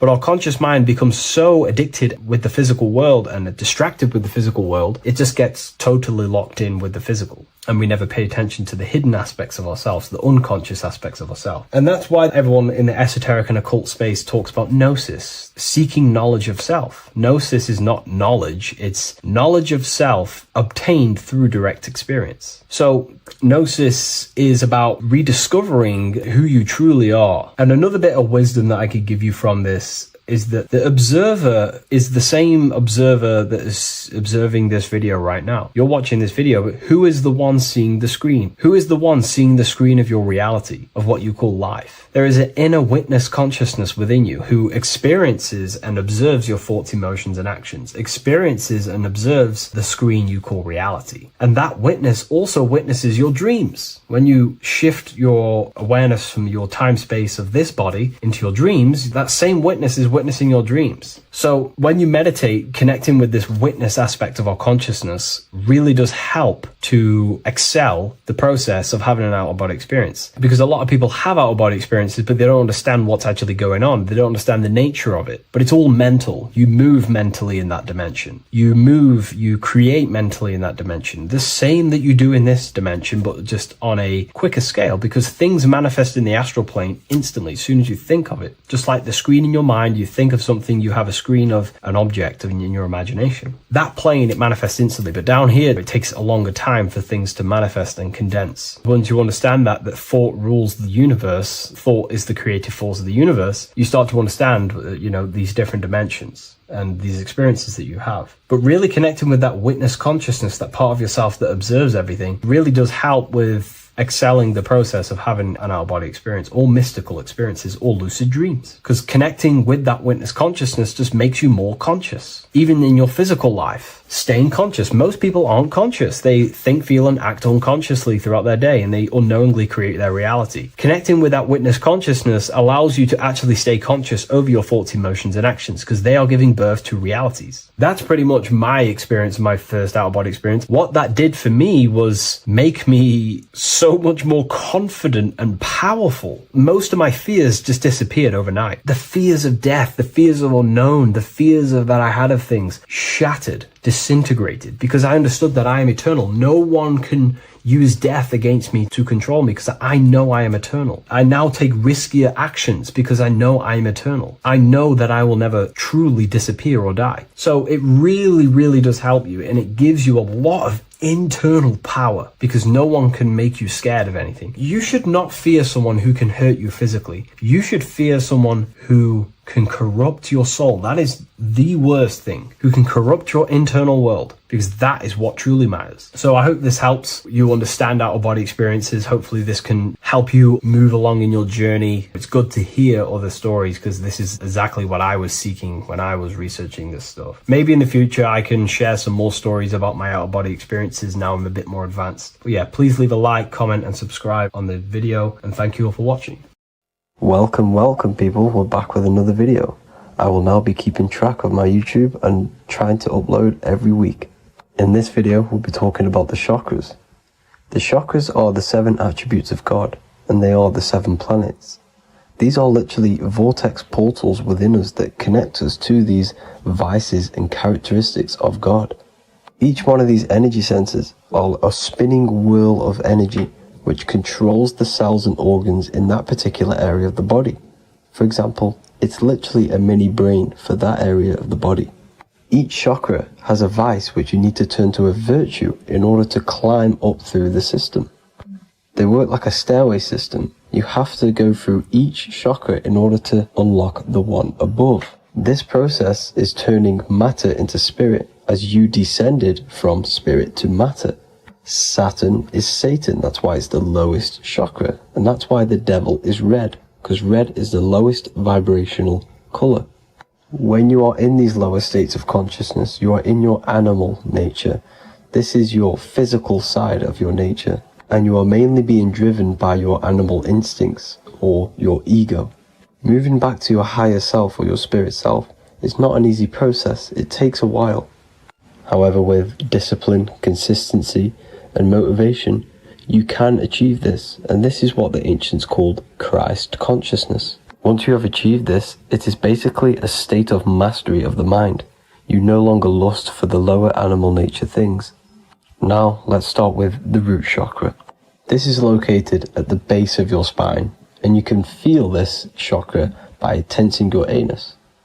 This energy center is in control of your survival needs, your vitality, your stability, and security. Now, if this chakra is unbalanced, you will feel insecure, fear, anxiety, unstable, low self-esteem, anemia, over or underweight, and constipation. In order to balance this chakra, you need to feel grounded, embodied, stable, calm, centered, a sense of safety, and trust in yourself and the world around you. The next chakra is the sacral chakra, which is located around the belly button area. You can feel this chakra just by sucking in your belly. This chakra is to do with relationships, self-worth, creativity, empathy, and most importantly, sexuality. This is the most important one in order to start to raise your vibration overall, is giving up the over-sexualized nature. In order to balance this chakra, you need to come into harmony with all the toxic relationships that you have. Get rid of the fear, the anxiety, the isolation, and 100% get rid of the over-sexualized nature. Lust is one of the most lowest vibrations you could possibly feel. It is literally manifesting hell. In order to work on this chakra, you need to feel self-worth. You need to do creative things, empathy, healthy relationships, and 100% being confident. The next chakra is the solar plexus. This is to do with personal power, will, metabolism, eating, happiness, and your self-esteem and self-identification. You can feel this chakra just above your belly, below your ribs, and you can suck in this area. If this chakra is blocked, you will feel lack of confidence, difficulty in manifesting your desires, low self-esteem, misuse of power, misuse of dominance, weak will, and shame in yourself. Biggest one for this chakra is overeating, as it's to do with metabolism. If you are overeating, you are literally unbalancing a lot of your lower chakras, not just the solar plexus. In order to work on this chakra and balance it, you want to have a positive self-identification. You want to feel happy, a happy self-esteem, effectiveness to people, not overeating, and a strong willpower. Now for the heart chakra, one of the most important chakras. Chakra is to do with love, understanding, trust, hope, openness, compassion, balance, and forgiveness. The most important because your heart is the tree of life in the body. It is the center of the toroidal field. It is the most powerful chakra. Your heart is 5,000 times stronger magnetically than your brain. Once you have hit the heart chakra and you start surpassing the heart chakra, you are now turning matter into spirit, as the lower three chakras are dense and physical, and the above the heart chakra are turning to spirit. As you can see already, this is a hard and long process of working on yourself physically and internally. The symptoms of a blocked heart chakra would be lack of love or too much love, difficulty to accepting or giving love, lack of compassion, loneliness, and lack of emotional fulfillment. Finally, a lack of connection with a divine or to nature.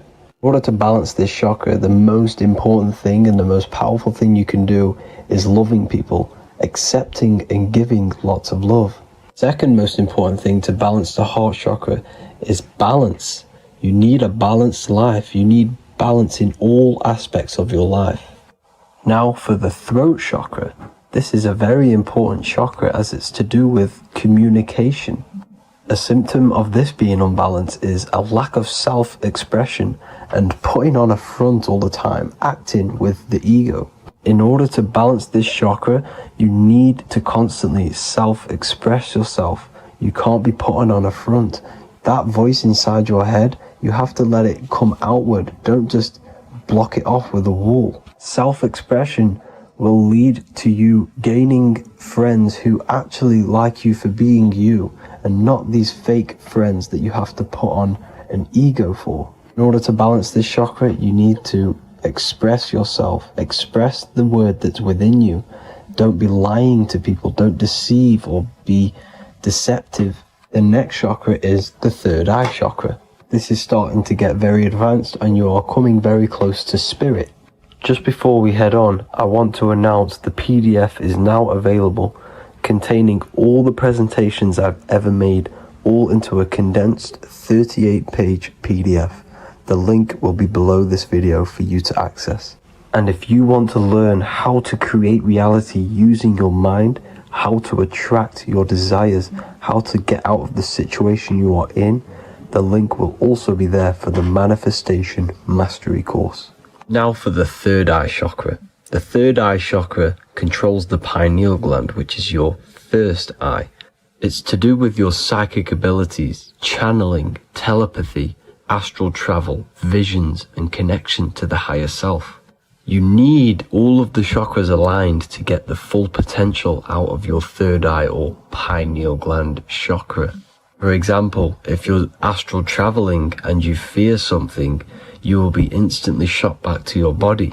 So you need to master all of the chakras before you go on and try and do these higher spiritual activities. Symptoms of the third eye chakra being blocked is lack of imagination, lack of vision, lack of concentration, blocked or clouded intuition, can't see the big picture, and especially overly reliant on logic and intellectual thinking. A good way to work on this chakra is imagining things, vision things. Trust your intuition at all times. Always follow that inner voice. Cut out the tap water, which contains fluoride. Fluoride blocks the pineal gland.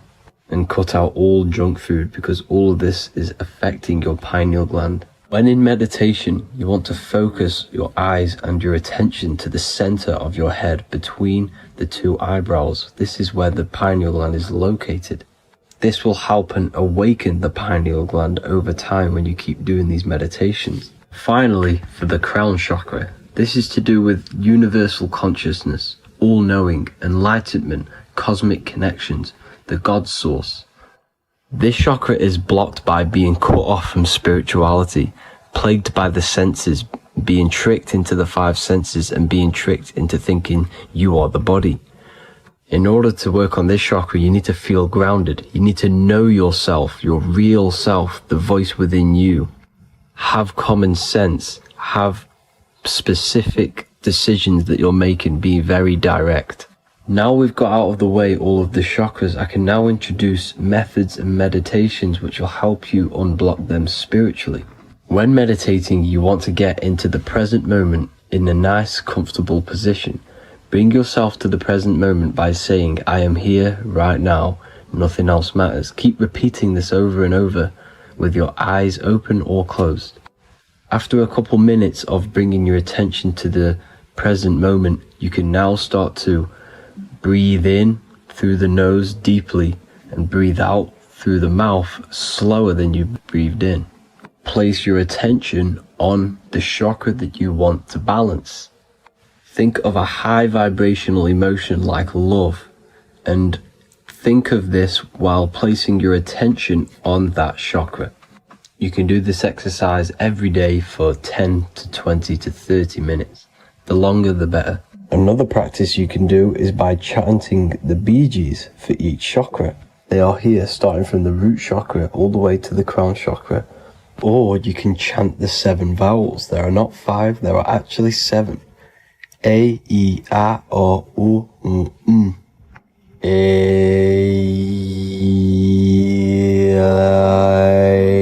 O. This is the proper way of pronouncing the 7 vowels. These are so powerful because these are the only things that exist. It is literally the sound of God. By pronouncing them right, you can actually create a lot of power within you and align your chakras. That's it for this video, people. I'd appreciate a comment and a like to help the algorithm. I appreciate you all. Love and light.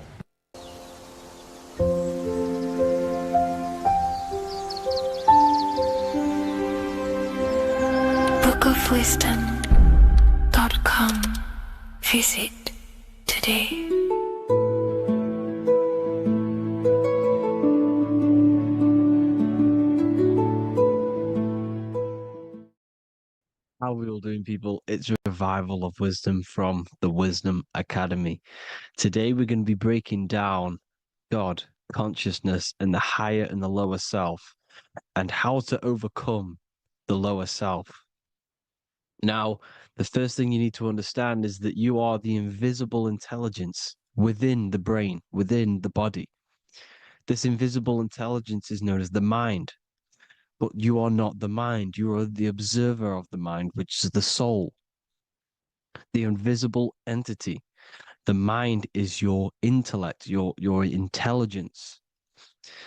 Now, the mind is, it's hard to put this in words, but the mind is something that gives you the ability to explore the universe. And this inner self is the I am. It's the quiet, the inner self, the voice you see in you hear in your head. This is why within spells high twin, inside, internal. The I is also the number one, which is one line. Because the one and only, is the inner self, which is the I am. This is why you say, my name is Harry. You are not Harry, you are the I, the inner self, the intelligence. Okay, this is why Jesus in French is I am. You look with the two eyes and you see with the inner eye. I and I, the same thing. Okay, because the I inside is what gives you the perception of what you're looking at. So when someone's trying to explain something and then you catch on saying, I see now, it's because you're seeing with your inner eye, the one that gives you perception, gives you intelligence, gives you the ability to understand things. This is the internal eye, the invisible self, which the physical body is nowhere near as complicated as this inner self. It's in infinite potential. God, G-O-D, generator, operator, destroyer, soul, mind, and body. Brahma, Vishnu, Shiva, the Father, the Holy Spirit, and the Son. They're all, the reason why you see God is always a triad is because it represents yourself. Your invisible intelligence is God. Me and you are the same invisible intelligence. We are the invisible intelligence experiencing the program being ran by the central nervous system and the brain. I always say this in my videos, but I have to, in order for you to understand the things that I'm going to say later on in the video, you need to understand this concept, is that you are the consciousness experiencing the nervous system, the tree of knowledge of good and evil, which is you here. You would be in this invisible intelligence right here in the center of the brain. Now, this is why the ancient Christians show God is in the brain. This is the brain stem. This is the brain. This is also the brain stem and the brain. The brain stem and the brain. It's all depictions of the brain because the brain's the computer, the electromagnetic computer, which decodes the demands created by the invisible intelligence, the I, the inner self, you, your true self. The person moving, if you observe what someone moving, this is going to sound, but if you observe someone walking, it's not the body. The body is moving, but the thing telling it to move is the invisible intelligence. Before you kick a football, a decision is made within your invisible intelligence, your mind. And this consciousness, this invisible intelligence, is either stuck between the lower self and the higher self. Okay? When the invisible intelligence, meaning the true self, identifies itself with the physical body, it will trap its mind within physicality. This consciousness that we have is either operating in the lower self or the higher self. It's either feeding the material body or it's feeding the spirit. Okay? But because we are physical and spiritual, we need to be even. We don't want to be meditating all day long, because we do have a physical body as well whilst we are here. We are playing a game in physical matter. Okay? Now, the reason that you incarnated here is to learn a lesson, because the mind can manifest anything it wants within the astral planes, within the world of imagination. It can manifest anything it likes, but it incarnates into matter, into this game, so we can understand labor, because anything in matter, you have to labor to manifest. But in the astral, you can manifest at the click of a finger. You come here to learn the knowledge of good and evil. And your consciousness, I came out a bit off topic there, but your consciousness is experiencing the lower or higher self. The lower self is manifested in the lower parts of the body. Sex, food, and power, the lower three energy centers. These centers are like mini brains. You are literally thinking with these centers. And when your mind is stuck within these lower centers, you'll think, have you ever heard the term of thinking with your penis, or thinking with your, you know what, as a man? Even females maybe, but mainly this is a boy saying, you're thinking with your penis. This is a truth. It's truth in plain sight. You think with these energy centers. When you're living off the lower three centers, all you care about is sex, food, and power. Eating, sleeping, and greed. Power's kind of like greed. Now, when we move up to the higher parts of the body, when we live our life within the higher parts of the body, this is considered heaven. Love, expression, intuition, and wisdom. This is what we need to be aiming to do, moving out of the lower half of the body and living our life within the higher self, the higher parts of the body, thinking with the higher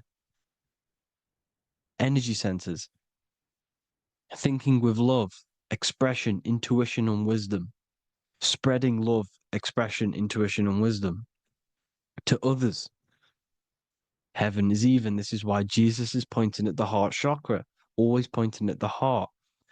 Earth rearranged his heart, because in earth you're manifested as a physical being.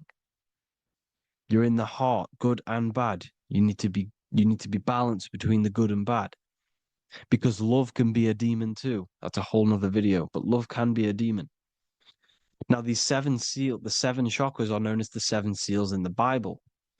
When the Lamb opened the seventh seal, there was silence in the heaven for about half an hour. This is a verse from the Bible. The Lamb is Aries, which is the higher brain, the cerebrum, Ram, Aries. Because when the Ram opens the seven seals, you enter the kingdom of heaven. Because these chakras seal your invisible intelligence. They seal your true self. You are behind these seven seals, your true invisible self, your true consciousness. Because behind these seven seals, you do not think about anything materialistic. Your intelligence is not material. It's not physical. It's not from the physical world. It does not desire the physical world. The body is the beast. The body's the animal, the lower self, which can corrupt our intelligence. It can corrupt the intelligence. Okay?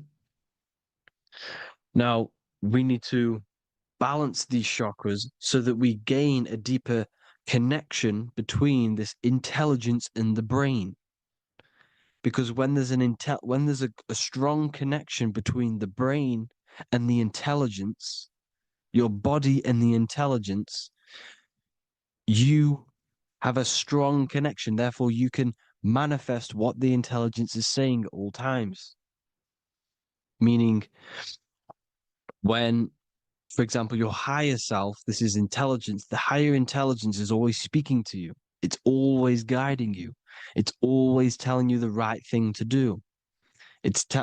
You can feel it when you're doing something wrong. You can feel that you're doing something wrong, because this higher self This intelligence knows what it needs to do here.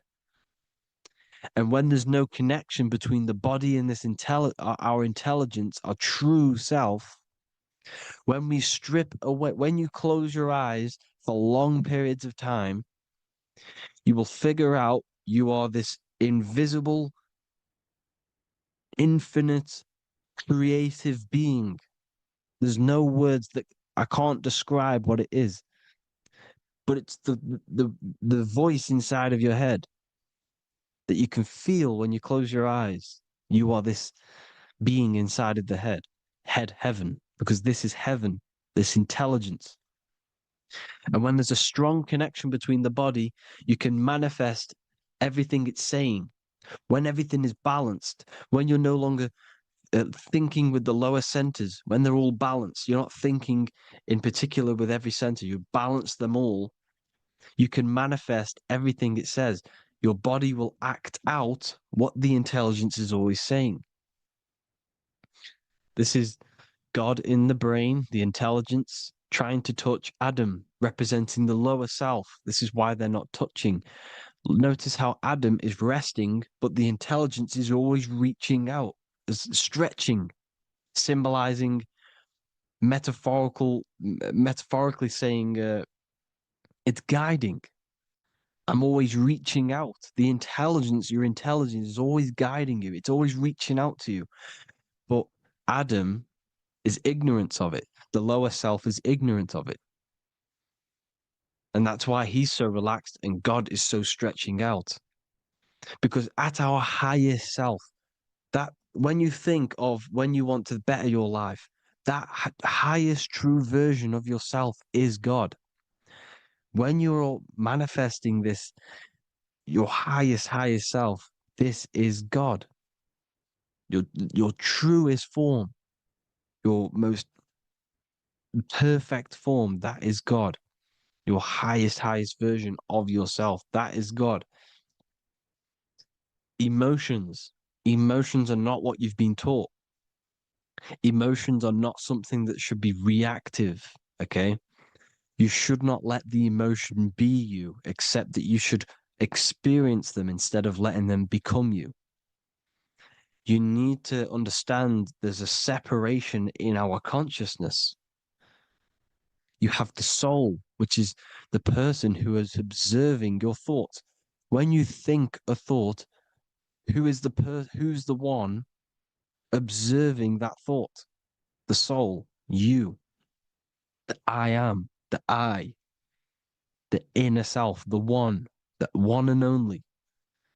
And inside of every single body, inside of me, inside of you watching this video, there is this same intelligence that is inside of me, inside of you. And it's the exact same intelligence, experiencing a different body. And this is what we mean by the universe is mental. We all are all sharing the same ball of consciousness in a different body. The animals, the fish, the cells, all expressing this one consciousness. Me and you are the same. This is why the golden rule is treat others like others should be treated, because I am you and you are me in a different body. Now, going back, you need to identify that there's different levels of consciousness: soul, mind, emotion, and body. Okay? Your emotions are on a separate layer than the body, the mind, and the soul. So when you identify there's a difference between all of these, you do not let them become you. You do not let your mind rule you, because your mind can be corrupted. Your soul is the one that is pure good, pure love, but your mind can be corrupted. Okay? Your emotions can be corrupted. The body can be corrupted, but the soul can never be corrupted, only layered on top. You can only throw piles of programs within the subconscious, layering the soul down, but deep down inside of it, every single one of you, there is a loving being. Because love comes from the heart. Love is the universal emotion, expression. Now, your thoughts can become bondage, your emotions can become bondage. Now, what do I mean by bondage? By conquering the lower self, we need to conquer our own mind, because the mind is what's manifesting the lower self. When you're thinking with the lower half of the body, when you're becoming your emotions, you need to experience the emotion, not become the emotion. Do not let the emotion become you. Do not let your thoughts become you, because your thoughts are tools that you can manifest. Your thoughts are the idea. Your emotion is the energy that you can use to manifest that thought. Your emotion is energy in motion, emotion. You use emotion to manifest, to feel as if you already have the thought. Therefore, you become that vibration. Therefore, your emotions are actually a creational force that is given to you to manifest things, because you're a human, a manifester. You're here to manifest things. You're a creator. You are a god. Your inner self, your intelligence, your I am, the one and only inside of you, the inner self, the quiet one, the one that's deep, deep down, the invisible intelligence, is it's creating things all the time. All the time. Speak no evil, see no evil, hear no evil. This is the astronauts, they're Freemasons, but they understand this, because thinking, seeing, and hearing can corrupt your mind. And when you have a corrupted mind, you'll have a corrupted subconscious. The subconscious will manifest into the body, because 90% of your behavior comes from the subconscious mind. So you got to speak, see, and hear no evil. A sin, what is a sin? To overcome our lower self, to overcome our lower self, the 7 deadly sins are not something that goes against an external God. A sin is something that goes against your inner guide, your inner conscience, the inner self that is always speaking to you. It's always telling you the right thing to do. A sin is something that goes against this inner guide. And this is why you can feel something where you can feel you're doing something wrong, because the inner guide is speaking constantly. And when you commit these 7 deadly sins, which are 7 internal states which keep your invisible intelligence bound to your physical body. Because evil, right? Evil love bondage. This is why they stay in this realm and they control this realm, because they love the bondage of the body. They like matter.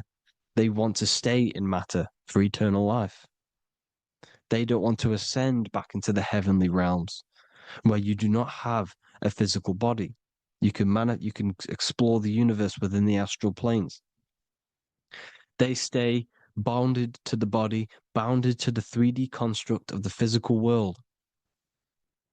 They have greed, lust, envy, gluttony, wrath, sloth, pride.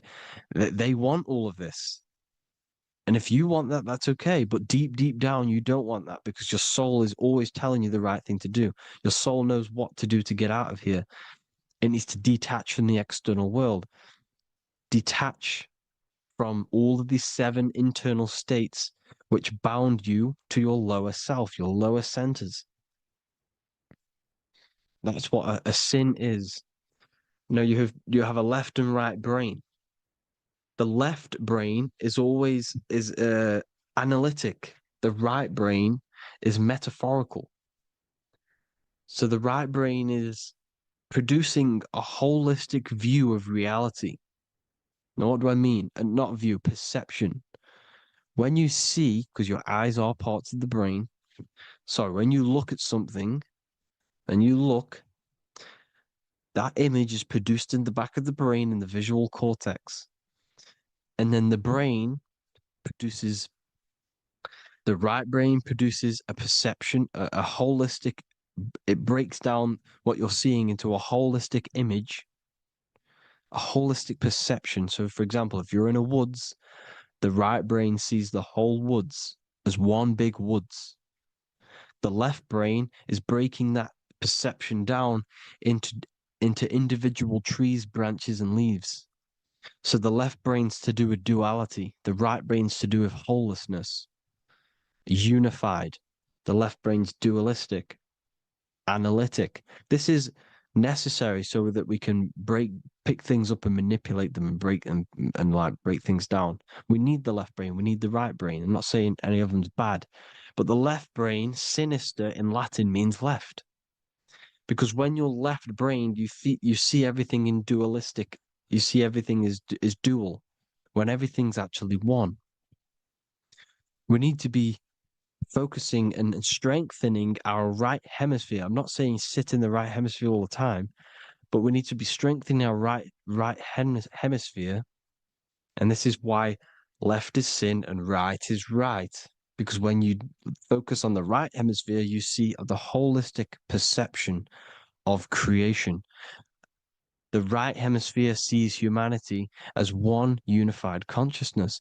The left hemisphere sees everyone as individual persons and egos. Because the left hemisphere is dualistic. And this is why the Bible says, cast the net onto the right side of the ship and ye shall find. John 21:6. What does that mean? Cast your energy, cast your perception into the right hemisphere of the brain, and ye shall find unified consciousness. You shall find your higher self, the one and only. If then you have been raised with Christ, seek the things that are above, where Christ is seated at the right hand of God. Wow. Powerful. What does this mean? Seek the things that are above, where the Christ is seated at the right hand of God. God is your consciousness, your invisible intelligence between the two hemispheres. The right hand of God is the right hemisphere. Seek the things that are above the heart. Love, intuition, expression, and wisdom. Seek the things that are above the heart, the higher self, the higher part of the body. Because when you seek the things of love, expression, intuition, and wisdom, you create a strong aura. You attract the same frequency. And this frequency is heaven, God. This is the Sumerian artwork showing the Lamb. This is a step symbolizing stepping upwards, raising up. He's stepping over the Lamb up to the bird. His hand is going to the bird. The Lamb symbolizes the lower self. Okay? The bird with the wings is in the sky. It represents the higher self. This is why angels always have wings, because it represents the higher self in the sky. The lamb is a ground animal, symbolizing the lower self. He's stepping over the lamb to the bird, his higher self, his invisible intelligence. Horus and Set, Jesus and Satan. Look, Horus has an evil brother, Set, just like Jesus and Satan. Horus is a bird, higher self. Set is a ground animal, lower self, which is the devil and the angel on your shoulder. You see? The right and the left hemisphere. The two wings. So, the devil and angels always speaking to you. The higher and the lower self. It's the battle between the higher and the lower self. Between the invisible intelligence and the physical body, because the body's the one that wants the sugar, it wants the pleasure, it wants the sex, it wants the porn, it wants all of the materialistic things, it wants the 7 deadly things. Okay, it wants this. There's a battle between the higher and the lower self, your intelligence and the body. This is why you need to become balanced. so that there's a deep connection between the body and the invisible intelligence that I am. You need to master your mind with discipline, and you gain a connection between the brain, the body and the intelligence. Resurrection, transmuting sexual energy. Okay, this is important. Res is resh, which is Hebrew. The early Hebrew resh symbol is the head. This is the head. Resh, erection. Erection is a sexual stimulation. Resurrection is rise erection. You got to raise your sexual energy up the base from the spine to the head. This is the Christ, the Christos. Because there's a psychophysical germ, psychophysical oil produced in the brain every month. Go and watch my other video on raising the chrism. Okay? And every month there's this fluid produced in the brain, which takes 2 trips, because one's produced by the pituitary, one's produced by the pineal, magnetic female, magnetic and electric charge. And it takes 2 trips down the spine to the solar plexus, the bread of life in the Bible, or Bethlehem in the Bible, because the River Jordan's your spine. Goes down to Bethlehem. It gets born in Bethlehem, just like Jesus. Because when this oil travels to the solar plexus, it creates the seed, the seed of life, and it feeds the body, all the central nervous system, all the cells. It regulates the blood, does all sorts of good things for the body, this oil. Now, when you save your sexual energy and you raise your resurrection, you awake the Christ, you raise it from the solar plexus or the sacrum bone up to the brain, you activate 100% of the brain, and this is the true resurrection of Christ. Instead of wasting the energy and giving away your sexual fluids, because behind the fluids is the energy. So when you release that fluid, the energy is out there. You've released the energy. Your sexual energy is the most potent emotional force a human could possibly feel. Same with any animal or anything. The sexual urge, the sexual emotion is the most powerful, potent emotion that you can feel. It takes over the whole body. When you feel sexually aroused, it takes over everything because it's so potent. And when you fight the serpent, when you fight the sexual energy, which is shown here in the Egyptians, the cat cutting off the head of the serpent, or Hercules fighting the serpent, or in the Greek mythology fighting the 7-headed dragon, the 7 chakras. The serpent is your sexual energy because it symbolizes your Kundalini. When you fight it and you transmute this energy, instead of releasing it, instead of acting sexually on it, you can transmute the energy, transfer it from the solar plexus up to the brain. You can also do this with other tasks. Instead of releasing it, instead of raising it from the solar plexus to the brain, you can use it for other things. So, for example, you want to think critically.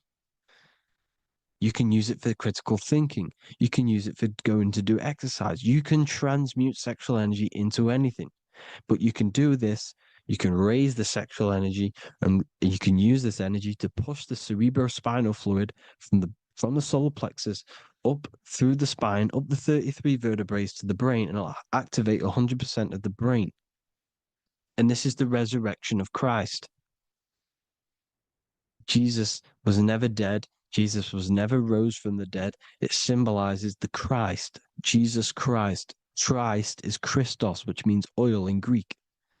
The resurrection of the Christ, the Christos, the oil. When it activates 100% of the brain when it's raised, and it can regulate all the systems, it can regulate all the blood, it can regenerate the body. And this is the true Antichrist. They don't want us doing this process. The Antichrist is not against Jesus. It's against the fluid in our body that makes us live hundreds and hundreds of years and makes us live as gods. This is the true resurrection. And when you fight the serpent, you fight your sexual urges, your sexual emotion, the most strong emotion that you could ever feel. You can do this process. And this is the true secret of transmuting sexual energy. Because when you transmute the sexual energy, you can become a god. And this is why Hercules is fighting the serpent. Notice how the serpent is low. He's reaching down to it. It represents the lower self. Because the lower self wants the lust. It desires sex. The body desires sex. There's a fight between the higher and the lower self. But when there's balance, there's even. Heaven is even. When there's evenness between these, this is the kingdom of heaven. This is when heaven is on earth. So at our highest levels of ourselves, the highest level of our intelligence, this is God. God is something that we manifest. We need to achieve Christ consciousness by battling the body. There is no battle outside of the physical body. It's an internal battle. Jesus and Satan have been externalized. Nothing exists outside of you, because I explained in the beginning how you are the consciousness experiencing the central nervous system. Therefore, there is nothing outside of you. It's all internal. Jesus and Satan have been externalized. Why? Because it's business. The church is a business. It's all a business. They've created these figures to be historical when they're not historical. The Bible's not historical. It's all externalized. It's called exoteric, when the truth is esoteric, internal teachings. So anyways, people, balance the chakras, balance the two hemispheres of the brain, balance the conscious and the subconscious. Balance is perfect, the yin and yang. You are spiritual and physical. You live in day and night. You need to be balanced. Oneness. Seek oneness. And this is the true kingdom of heaven. And when we all realize that we are all the same intelligence, the same consciousness expressed in different bodies, when we all realize this, we all realize we're all one. Doesn't matter what race you are. It doesn't matter what race you are, where you're from, your nationality, because none of you are actually from here. None of you are from the physical world. You're manipulating the physical world through the physical body. You are the I am. We all have a soul. Every single one of you has a soul. We all have souls. The reason why they say some people don't have souls is because they're trying to suppress your mind. They don't want you to know that you have a mind. That sounds crazy, I know. But a lot of people haven't realized that they have an infinite intelligence called a mind. And behind that mind, if you can observe your thoughts, the person who is observing the thoughts, you have a soul. Everyone has a soul. Don't listen to all these people saying some people don't have a soul, some people do. We all have a soul. Every single one of us. So anyway, you need to break the lower nature of yourself. At our highest levels, we are gods. Our intelligence, our universal intelligence, the I am, the intelligence that's inside of the brain, is God. Our minds are being corrupted within believing that you are the body, and the result of this is a society like today, because everyone thinks they're the body, and everyone's living in the lower nature of self, where everyone only cares about themselves. But when we realize we're all one big consciousness ball, we're all the same consciousness expressed in different bodies, there will be peace. So thank you all, people. If you do want to learn more, if you do want to read my book, it's called The Book of Wisdom. I'll put it in the description. It's an amazing book, people. It's going to give you the best understanding possible about creation yourself and the world. It's amazing. The Bible, everything. I have just launched a new cymatic library.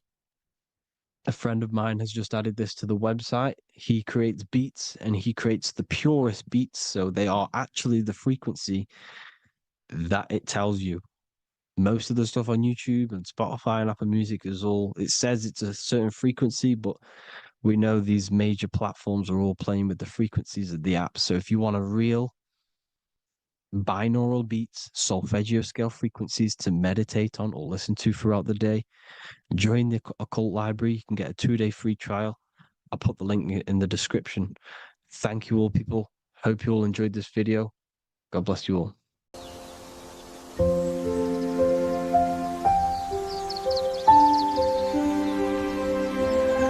bookofwisdom.com. Visit today.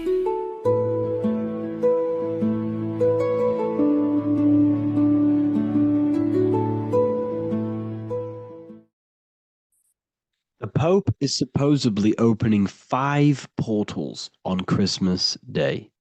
Now, I know this video is a bit late, but I'm going to be commenting on what I think this symbolism and this ritual truly means and what they are trying to do to society with this symbolic ritual. So the first thing we must understand is that everything these people do on a mass scale, all of these major events that they take place on, are all symbolic. They're all ritual. They all have purpose. Okay?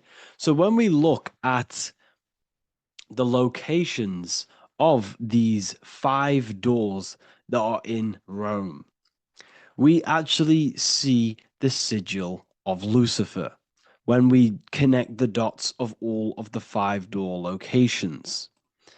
This is the sigil of Lucifer. Lucifer is not what you think.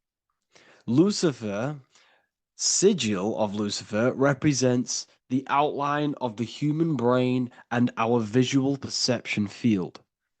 Now, the human perception field is how our brain interacts with the external reality. Our external reality is not physical. The only thing that exists outside of you is pure energy, formless, vibrational energy and light. Your brain is an energy decelerator. Your brain decelerates this light, this energy, into a material reality or perception that you can interact with. You don't look into the external world. The energy, the light, enters the eye retinas, goes through the optic nerve, and travels to the back of the brain called the visual cortex. And the visual cortex is what shapes your visual screen. Now, if you are seeing the screen, this means that you are not the body, you are not the brain, you are the perception observing the screen that you are seeing. You are the eye behind that, you are the person behind that. So, what this is actually symbolizing is perception. This is a symbol of perception, of perceiving the material plane, of how spirit interacts with matter. Now, what's Lucifer? Now, the word Lucifer means the light bearer. He's known as the light bearer. The word Lucifer originates in Latin. Luci means light, and fer means to bring. It's the light bringer. The eyes, the visual perception of the light bringer to your reality. You see, everything outside of you is light. You are made of light. The word hue man means light. Hue means color, which is a form of light. And man means manifest. We're light manifested into material form. Every single one of us is Lucifer. When we fall for the material world, the external world, is an illusion. It is the false world. It can elude you. It can make you fall in love with the material things, material pleasures, lust, money, fame. These things make you fall. This is the fall of Lucifer. This is the mythological story. This is the symbolism behind Lucifer. It's you. Are you falling for material pleasure because you are a divine spiritual being from the higher planes, not from this plane? Now, if you let your divine being fall for this material plane and fall for the evil that can take place in this plane, then you are Lucifer. It represents the false light, the false reality. This symbol, the sigil of Lucifer, it symbolizes the interplay between light consciousness and the perceptual experience of the physical reality. The external world is truly internal. What we visually perceive is essentially light waves carrying information, which then gets processed by our brain, the central computer of our nervous system. Okay? So, how many doors are open? 5 doors. So 5 is the number of perception as well. 5 fingers on each hand, 5 points on the human body, 5 toes on each foot. We have 5 senses. 1, 2, 3, and 4, they're spiritual numbers. 6, 7, 8, and 9, they're material numbers. 5's the gateway. 5 is the middle bridge of how our spiritual self interacts with the physical self, how spirit interacts with matter. So this ritual is symbolic of perception. This is maybe bringing in a new perception. A new event will happen after this, a new perception of the world. Or personally, I think this ritual was to obviously shape the collective consciousness, because your reality is an externalization of your inner consciousness. It's simply just a mirror. Your material life, your material world outside of you is simply a mirror reflecting with mathematical and geometric precision of your internal consciousness. Your consciousness is creating and causing the effect called reality, physical reality. Your life is a result of every thought you thought in the past. Therefore, with that being said, everyone who perceives this ritual of, the Pope's opening 5 spiritual portals, who's letting in demonic energy into the world, they're going to let demonic energies and demonic spirits all in the world. Well, what if I told you the only portal they're opening is a portal in your own mind for negativity? By you believing in negative forces coming into the world and going to possess everyone, that's opening up your own mind. The collective spiritual community has been brainwashed in thinking there's going to be demonic energy. Therefore, what will happen? There will be demonic energy. Not because the Pope opened up a portal to the demonic energy, it's because everyone opened up their own minds to the demonic energy. Therefore, we as a collective consciousness shape the external world on a macrocosm scale. For example, the microcosm is your personal life. Your personal life. You have created it through consciousness. Your belief system is just externalized in your world. But on a collective scale, we all believe in money, for example. And because we all believe in money, and we believe that this piece of paper holds value in our minds, okay, in the mental plane, this has an effect on the physical plane by shaping the physical plane by being ruled by this belief as on a macrocosm scale.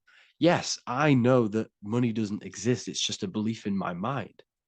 But that doesn't have an effect because the collective consciousness believes that money has effect, has power. When it doesn't, it's just a piece of paper with a belief behind it. If the collective consciousness stopped stopped believing in money, then the collective consciousness would have broke the spell and we would have no longer had a material plane ruled by money. You see, our beliefs is ruling and shaping our physical plane. This physical world outside of you is truly just an effect of the mind, an effect of our consciousness, our inner world. So I believe this ritual was done to change our perception, to make us think the Pope is bringing this spiritual energy and negative forces into the world. And it's just simply us creating the negativity in the world by believing in this, by thinking this. Remember, they have the power to send messages into millions of people's minds through media. And them messages are then believed, and that belief is shaping our world. What have I told you? That the New World Order is not manifested by the elite, it's manifested by you and us. We're all manifesting the New World Order. They can't manifest it. We can, because we are the ones believing it. We believe it. It is reality. It shapes our own prison. We're all shaping our own prison by believing in the prison, by believing in money. So this ritual was all to do with perception, creating a new perception, creating fear in our minds to, of course, distract us from what's really going on. This is all a ritual to implant messages in your own mind. So I hope you all understand this video, and I hope you all gain some insight, and I'll see you inside the university.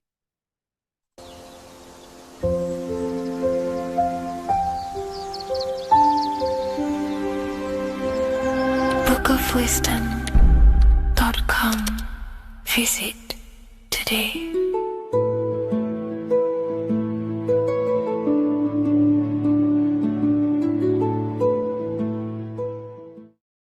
Watching pornography makes you see people as objects. It does a lot of psychological damage to the human mind. And if you truly want to progress in life, your spiritual journey, mastery, whatever it is, mastering your sexual urges is essential to become powerful, successful, and become the best version of yourself. And there are some occult practices that I used to help master this urge. They're not really techniques, they're more mindsets, which will definitely help you overcome your urges. So if you want to quit pornography today, this is the way forward that I used to create this version of myself. Before we go into the tactics, we must understand that whatever we do in darkness comes into light some way or another. If you watch pornography, you know you have a problem, you keep this to yourself. We all naturally do. These things are private, and what we do in our private time molds our subconscious mind, and we keep it away from people. But whatever we do in darkness always comes to light. If you're doing things you don't want others to see, such as watching pornography, it will come out through a subconscious force. It will come out in your eye contact. You won't really be able to make eye contact with the person you're attracted to. It comes out in your energy, your aura, your presence, your confidence. All of this plays a role in molding your consciousness. And especially women can pick this up so easily. Females are more subconscious, males are more conscious. Females speak indirectly, males should speak directly. If a woman is hungry, they will say, "I'm hungry. Are you hungry?" But a male will say, "Let's go get some food." You have to see the underlying subconscious messages in women, because they speak in more of a subconscious language. Men speak in a direct language. And maybe even men will pick this up. If you want to be taken seriously in the business world or your career, whatever it is, this is essential for your body language and your personal power. So you must master your sexual urges. Releasing your sexual energy, your sexual fluids, removes the life in your eyes. A lot of people get dark bags underneath their eyes. I used to have them years and years ago. My eyes were always half shut. There was no life in my eyes. But as you purify yourself, the life and the energy comes back into your glaring eyes. The first tactic on mastering your sexual urges is understanding that thoughts produce emotions. Whatever we think about inside of our mental body directly corresponds to what we feel in our emotional body. What we see here is a piece of alchemical artwork showing you the light of the mind shining down into the heart. This represents the mental body with the clouds. This represents the human heart, the emotional body of consciousness. What we think about, if we think about sex, or if we watch things that are stimulating to us on Instagram, TikTok, that thought goes into the mind, and the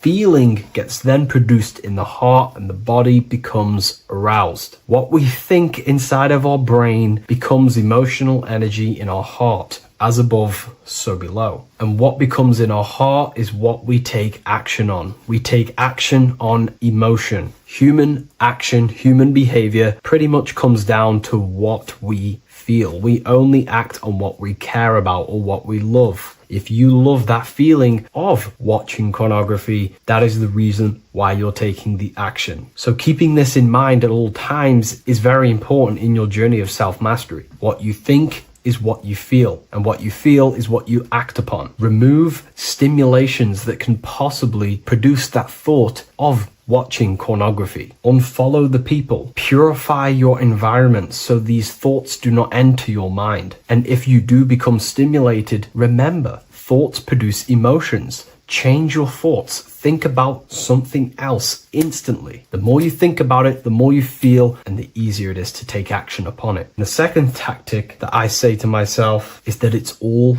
mental. World, the universe, life is all mental. For example, unfortunately, my brother passed away recently. I've never gone through something like this in my life. It's tough. It's horrible. It's not nice losing a loved one. However, if I sit around and focus just on the negative side of that, yes, of course, I'm going to have my moments. But if I just sit there and focus on the negative, it will destroy my life. It will pull me down. The only thing that I can do to benefit from this situation is to become a better family person out of this. Become more loving. Spend more time with the people who mean a lot to you. You can always change and transmute the mindset of every situation in your reality. There's a famous saying I like to say, if you can change it, change it. But if you cannot change it, change the mental attitude towards it. Never just sit there focusing on the negative side of reality. This helped me with mastering myself watching pornography. It's all mental. You hold the power over the mind. And the next tactic is probably the best one ever. And I still use this today in everything in my life. Before I make any decision in life, I always say to myself, what is the effect of this cause? Is that effect going to push me towards who I want to be? Or is that effect going to pull me away of who I want to be and become and where I want to go in life? If the effect is not pushing me towards who I want to be, I will not take the action which is the cause. Consciousness cannot escape the law of cause and effect. It is an immutable,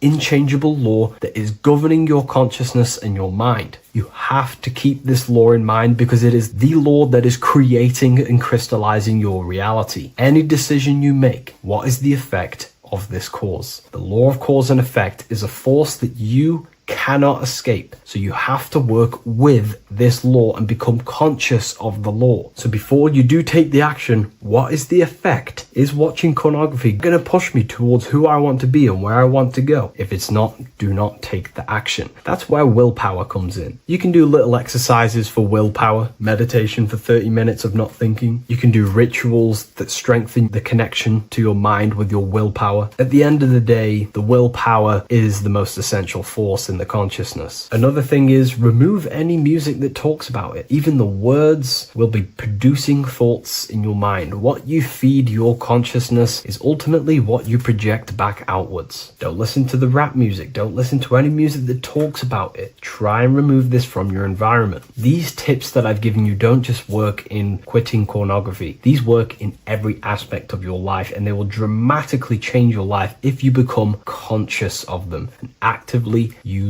your mind. Don't fall under the spell of becoming unconscious. Never act unconsciously. Never think unconsciously. Never feel unconsciously. Stay on top of your mind. Be the observing eye in your mind. Never fall unconscious. Of course, we all need to sleep, but I mean in the waking times. And this is why learning about yourself or consciousness is essential for every aspect of life. Business, your career, money, whatever it is. Whatever you're doing in your life comes down to understanding human consciousness. And that's why I wrote these books, so you understand yourself, so you gain your understanding of the functions of your own mind, body, emotions, and how you are creating reality. That's why I wrote the book of Symbolism, because symbols are not just symbols. These symbols represent forces and aspects of the human psyche themselves, and they are veils, they are keys that help you remember and become conscious of what has fallen unconscious in your mind. mind. We're simply just becoming conscious of what we are unconscious of and becoming conscious of them and using these powers. You want to take your life to the next level? Feel free to get the book of Symbolism. I'll leave a link in the description. Take care, everyone.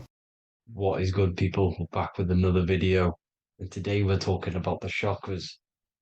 Let's jump straight into this because I know there's been a lot of requests for this video. So let's jump straight into this. So you have 7 chakras, right? 7 chakras, and these chakras are feeding off your electromagnetic field, known as your aura. This is both positive and a negative pole, male and female, right? This electromagnetic field is made out of electric and magnetism, and together they come as electromagnetic. Now, your chakras, the word chakra just means wheel, spinning wheel, because that's what they are.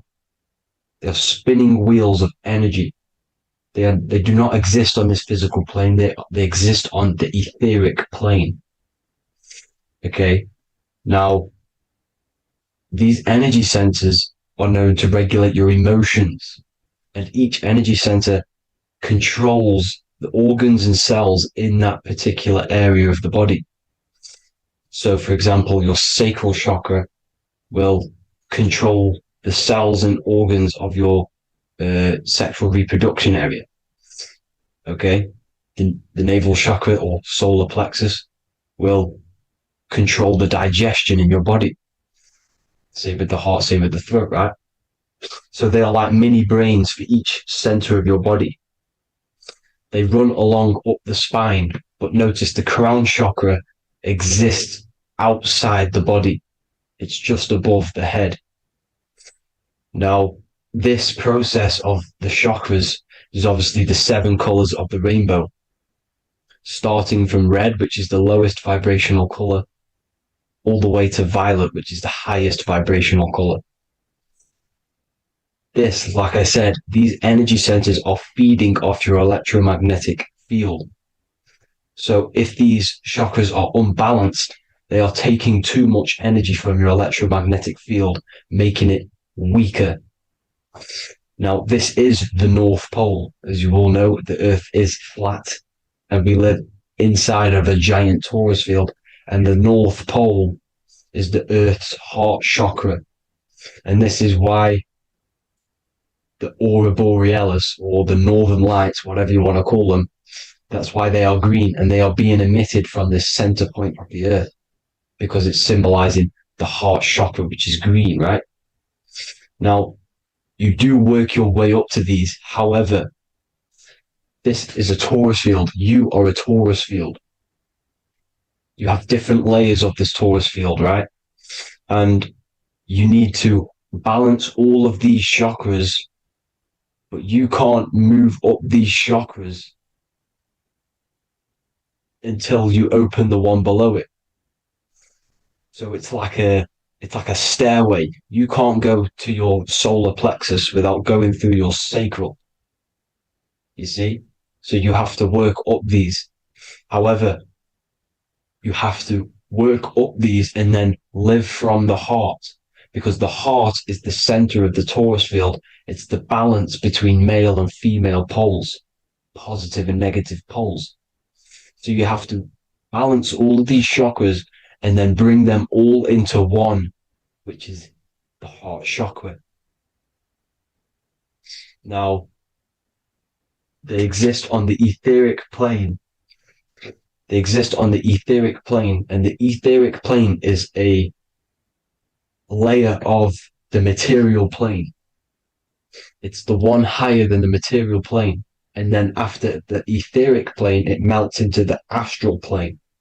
So they exist just between the physical and the astral aspect.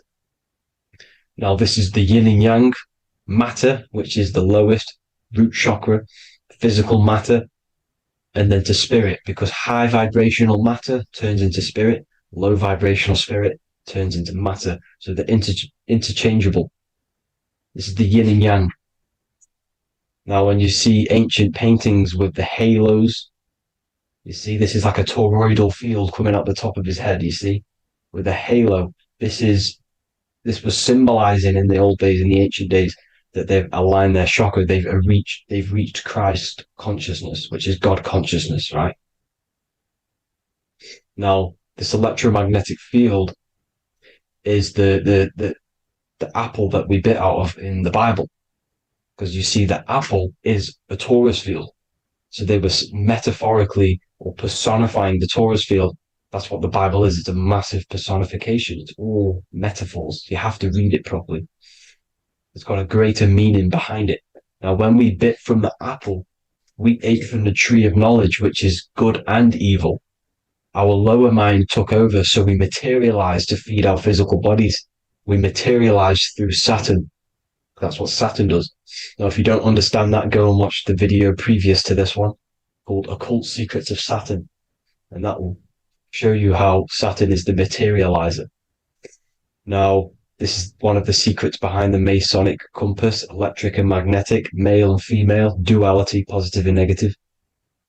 Now, like I said, they teach you about the torus field, about a magnet in school, but they don't teach you about your electromagnetic field.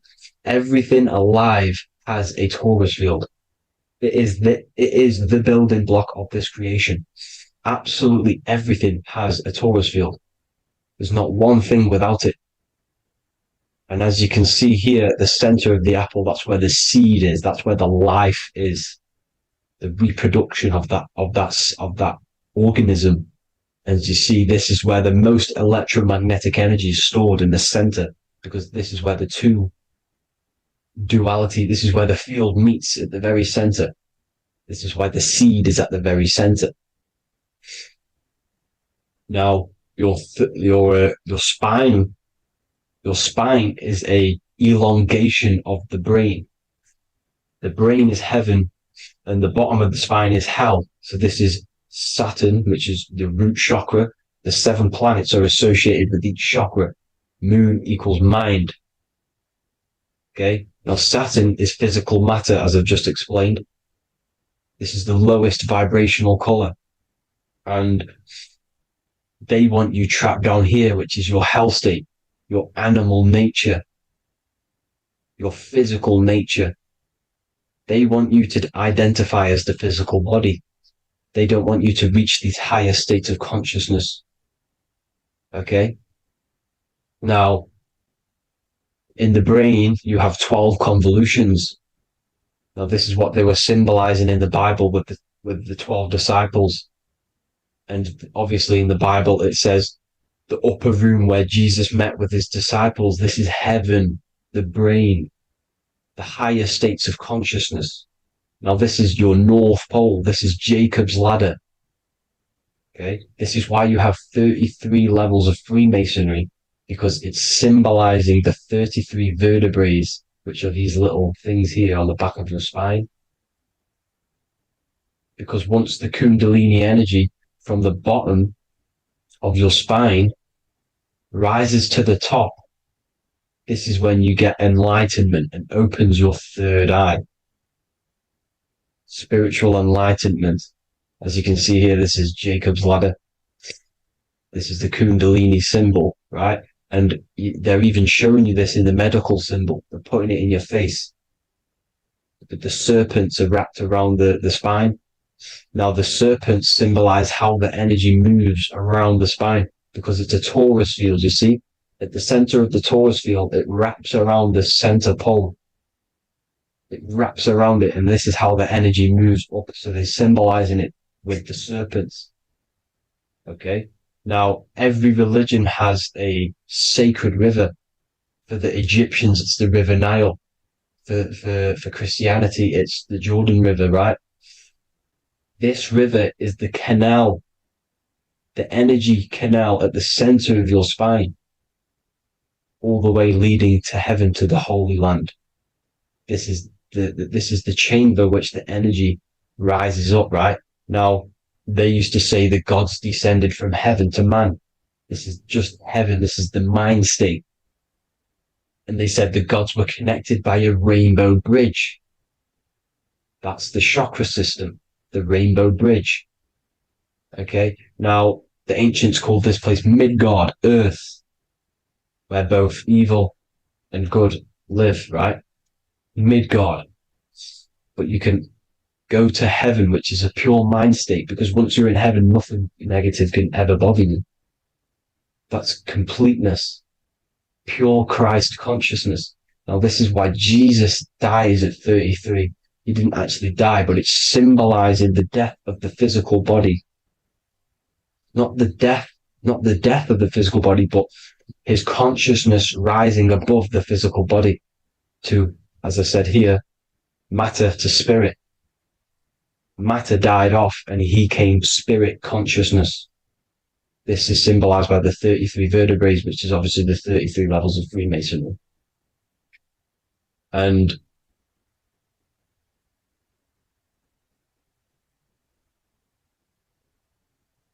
now the pineal gland, which is at the very top of this Jacob's ladder or the River Jordan, the canal, your 33 vertebrae on your spine. This is where the pineal gland sits, right? At the very top, at the center of your brain. Now, there's multiple ways this was symbolized. The Eye of Ra, which is used by the Egyptians. Now, this pineal gland is the seat of consciousness. This is where your consciousness is stored, right? And the ancient Sumerians used the pine cone, hence why it's got the word pineal gland, the seat of the soul consciousness. It produces DMT, dimethyltryptamine, which is known as the spirit molecule. And the pineal gland is wrapped in microcrystals, and we all know crystals transfer frequency and energy. Now, radios use crystals. A radio is a frequency transmitter, turning a frequency into a frequency that we can hear with our ears, right? Because all the radios are actually playing right now in your ears. However, our ears can't pick it up, so the radio transmits it into a frequency that we can hear using crystals. So this is the power of crystals, and this is what our third eye is wrapped in, crystals. Now, this third eye is not actually your third eye, it's your first eye. When you're being materialized in your mother's womb, this is the first gland that is produced, and everything's built around it, because it is the consciousness. It is your consciousness. Your consciousness never dies, ever. It's an eternal essence. It lives forever. You never actually die. Only the mortal body dies. Now that's what we call life. Life is abided by time, and time is change. And change is what we call life, because everything's constantly moving and transforming into different things, right? Now let's not get off track. The pine cone is obviously, this is in the Vatican here. The pine cone is symbolized as the pineal gland, pine. And this is the opened pine cone. The opened pine cone means, or symbolizes, the awakened man, the awakened third eye. But the ones here, which the Sumerian gods are holding, these are shut pine cones, symbolizing the unawakened man. But let's not get confused, people. These gods were not gods. They are human beings just like you. They reached Christ consciousness. They are nothing more special than you. They just had the ability to reach Christ consciousness. And obviously their knowledge was far more intelligent than ours, far more advanced than ours. They knew the truth about this reality to the depths. Now, the ancient Hindus had a goddess called Kundalini, which is said that she descended by the means of a ladder or a cord from heaven, which is symbolizing the spinal cord. Now, this is what hickory, hickory dock, the mouse went up the clock and came back down. This is all these stories, like Santa as well. Santa comes up and then down the chimney. This is symbolizing the Christ oil. There's an oil which is produced in your pineal gland, right? And this oil travels down the spine. And once it's down on the spine, you must have to raise your consciousness, just like I said, with the chakras, You have to raise your consciousness, raise your vibration to heat up this oil and turn it into a gas. And it travels back up the spine through like the serpents up the spine. And this awakens the third eye once it's coming back up the spine and hits the pineal gland. This is the secret behind Santa and Hickory Hickory Dock, because Santa comes down and feeds the presents and goes back up the chimney. And he lives in the North Pole, the positive pole. This is the North Pole, people, and the presence is your sacred oil. This oil, your physical body, is the furnace. It's the spiritual furnace, which you have to heat up this oil by raising your frequency and turning it into a gas to rise up this chamber, the River Jordan, to your third eye, right? Now, this is an alchemical process. Your body is the alchemical furnace. It says in the Bible, if therefore thine eye be single, thy whole body shall be filled with light. I shouldn't have cut that out, but that's what it says. The light of the body is thine eye. If therefore thine eye be single, thy eye shall be filled, their body shall be filled with light. This is symbolizing the pineal gland, enlightening the body, the spiritual body, filled with light. Now, as I said, they want you kept down here, which is the root chakra, which is your animal nature, which is obviously mind, matter over mind. This is the symbol of Saturn, right? As you say, we're built of body, mind, and spirit, the Holy Trinity. That is the sun, moon, and earth. The sun's your soul, solar. Moon is your mind. Earth, which is the cross, which is your physical body, the 5 elements, right? So body, mind, and spirit. So the Saturn symbol is actually made out of the cross on top, which is the earth, and the moon on the bottom, which is symbolizing matter over mind, because earth is physical matter. You don't want to be matter over mind. You need to be mind over matter. See, they want you identifying as your physical body. They don't want you to realize you're an eternal consciousness. You're an eternal essence of consciousness which never dies. They want you trapped in your animal nature. And this is why the Baphomet has a goat head, because it's symbolizing your animal nature, which is evil. Not evil, but you're more likely to do evil things, right? Which brings bad karma. That's your animal side. This is why the Baphomet has an animal goat head. As you can see here, he's got the Kundalini energy here. So when you see the inverted cross, the cross is your body, as you can see here. The inverted cross means your chakras downwards, down here. Your head's down here. Your mind is down here. But your mind needs to be up here, which is the upwards cross, which is Christ consciousness.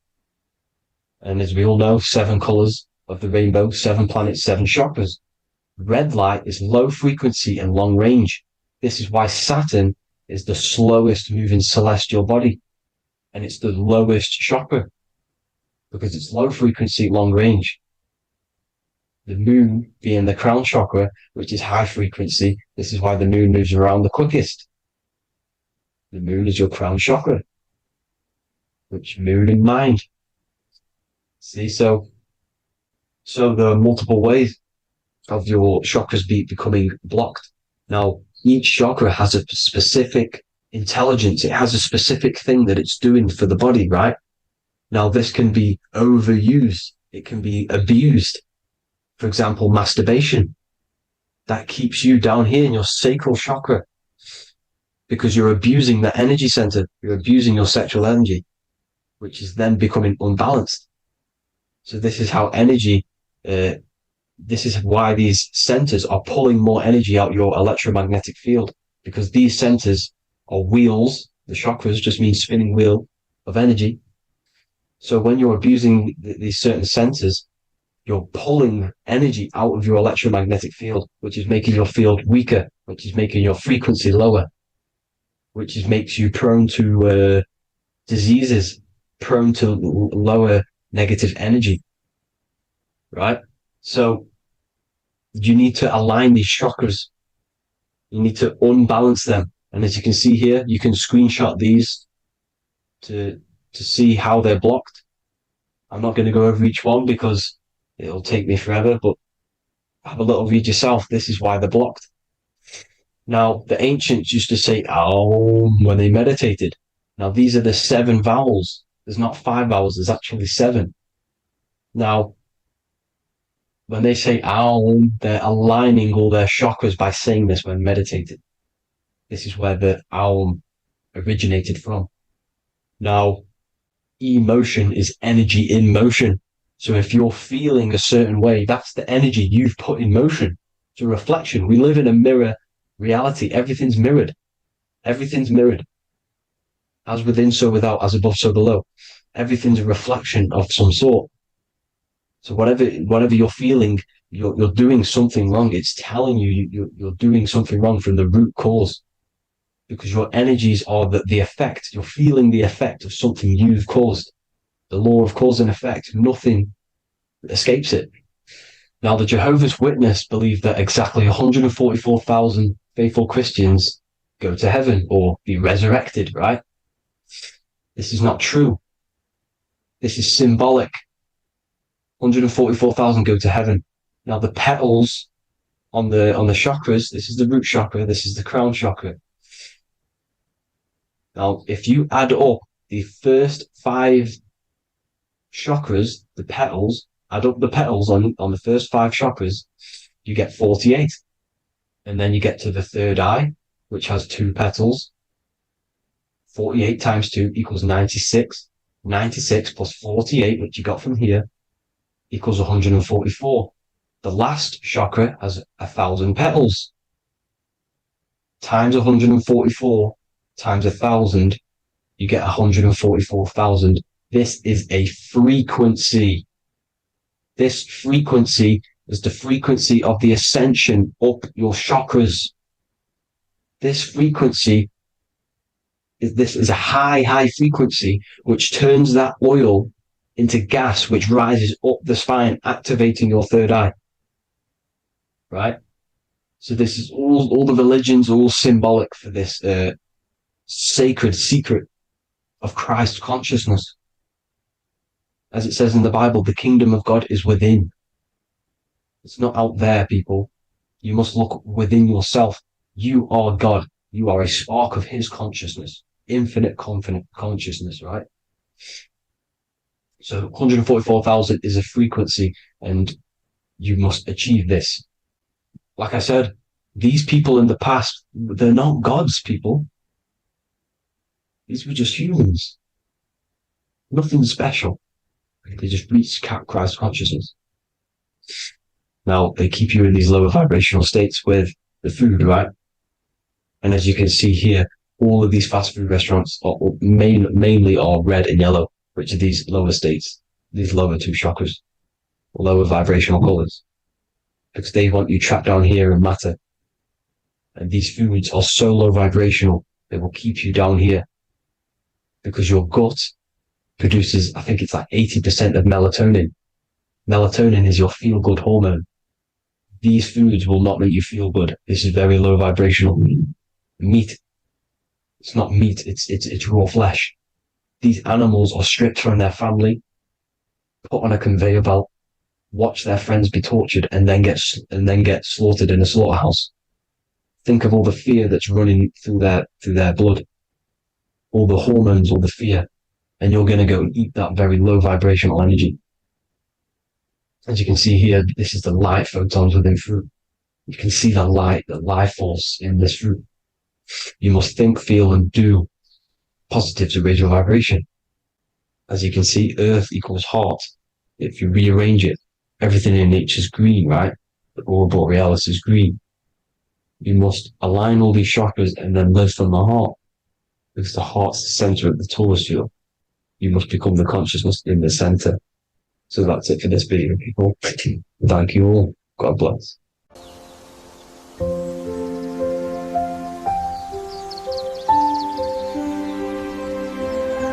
bookofwisdom.com. Visit today.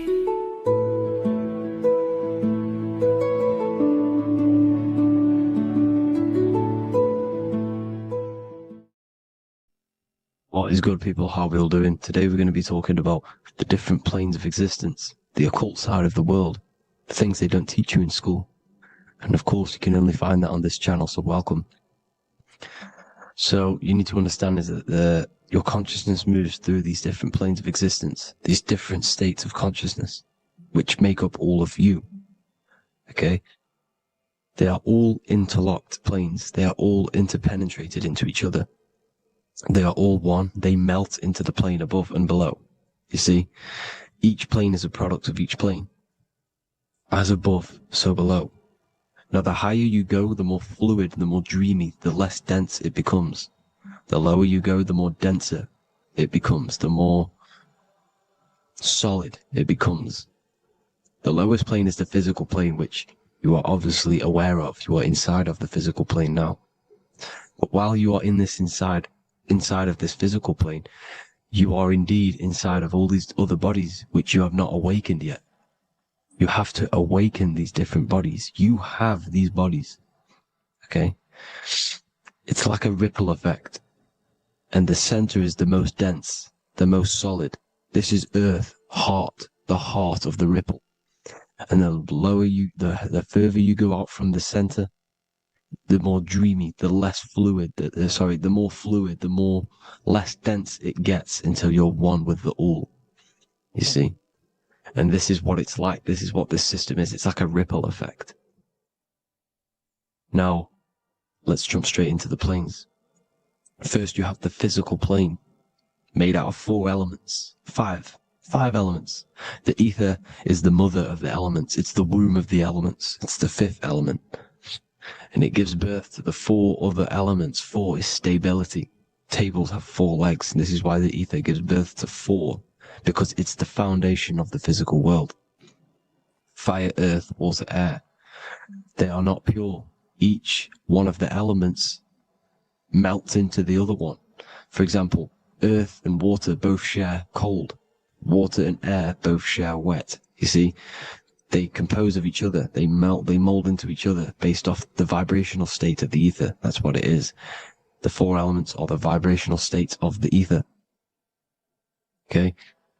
So you have the 4 physical elements making this, physical world. It's the lowest world. It's the world of effect. This world, whatever you see, whatever you experience, it's the effect. You can't change anything by manipulating this world. You got to manipulate the higher worlds to affect this world, you see? As above, so below. This is the lowest plane. It has 3-dimensional. It's the 3rd dimension. Space, height, and thickness. That's all it is. Front, backwards, upwards. You see, it's 3-dimensional. We cannot perceive the hidden side, which is the interior of this existence. We cannot perceive the interior from our exterior view. We are looking into this world. Okay? This is the exterior view. We can't see what's inside of that. That's the 4th dimension, which is the next one. It's the most gross and dense plane. 4 states of matter, the most slowest vibrational molecules exist in this plane. Above this plane, you have the ether. Okay? The word ether and either are the same thing, because either connects 2 scenarios in languages. I either support Manchester United or Liverpool.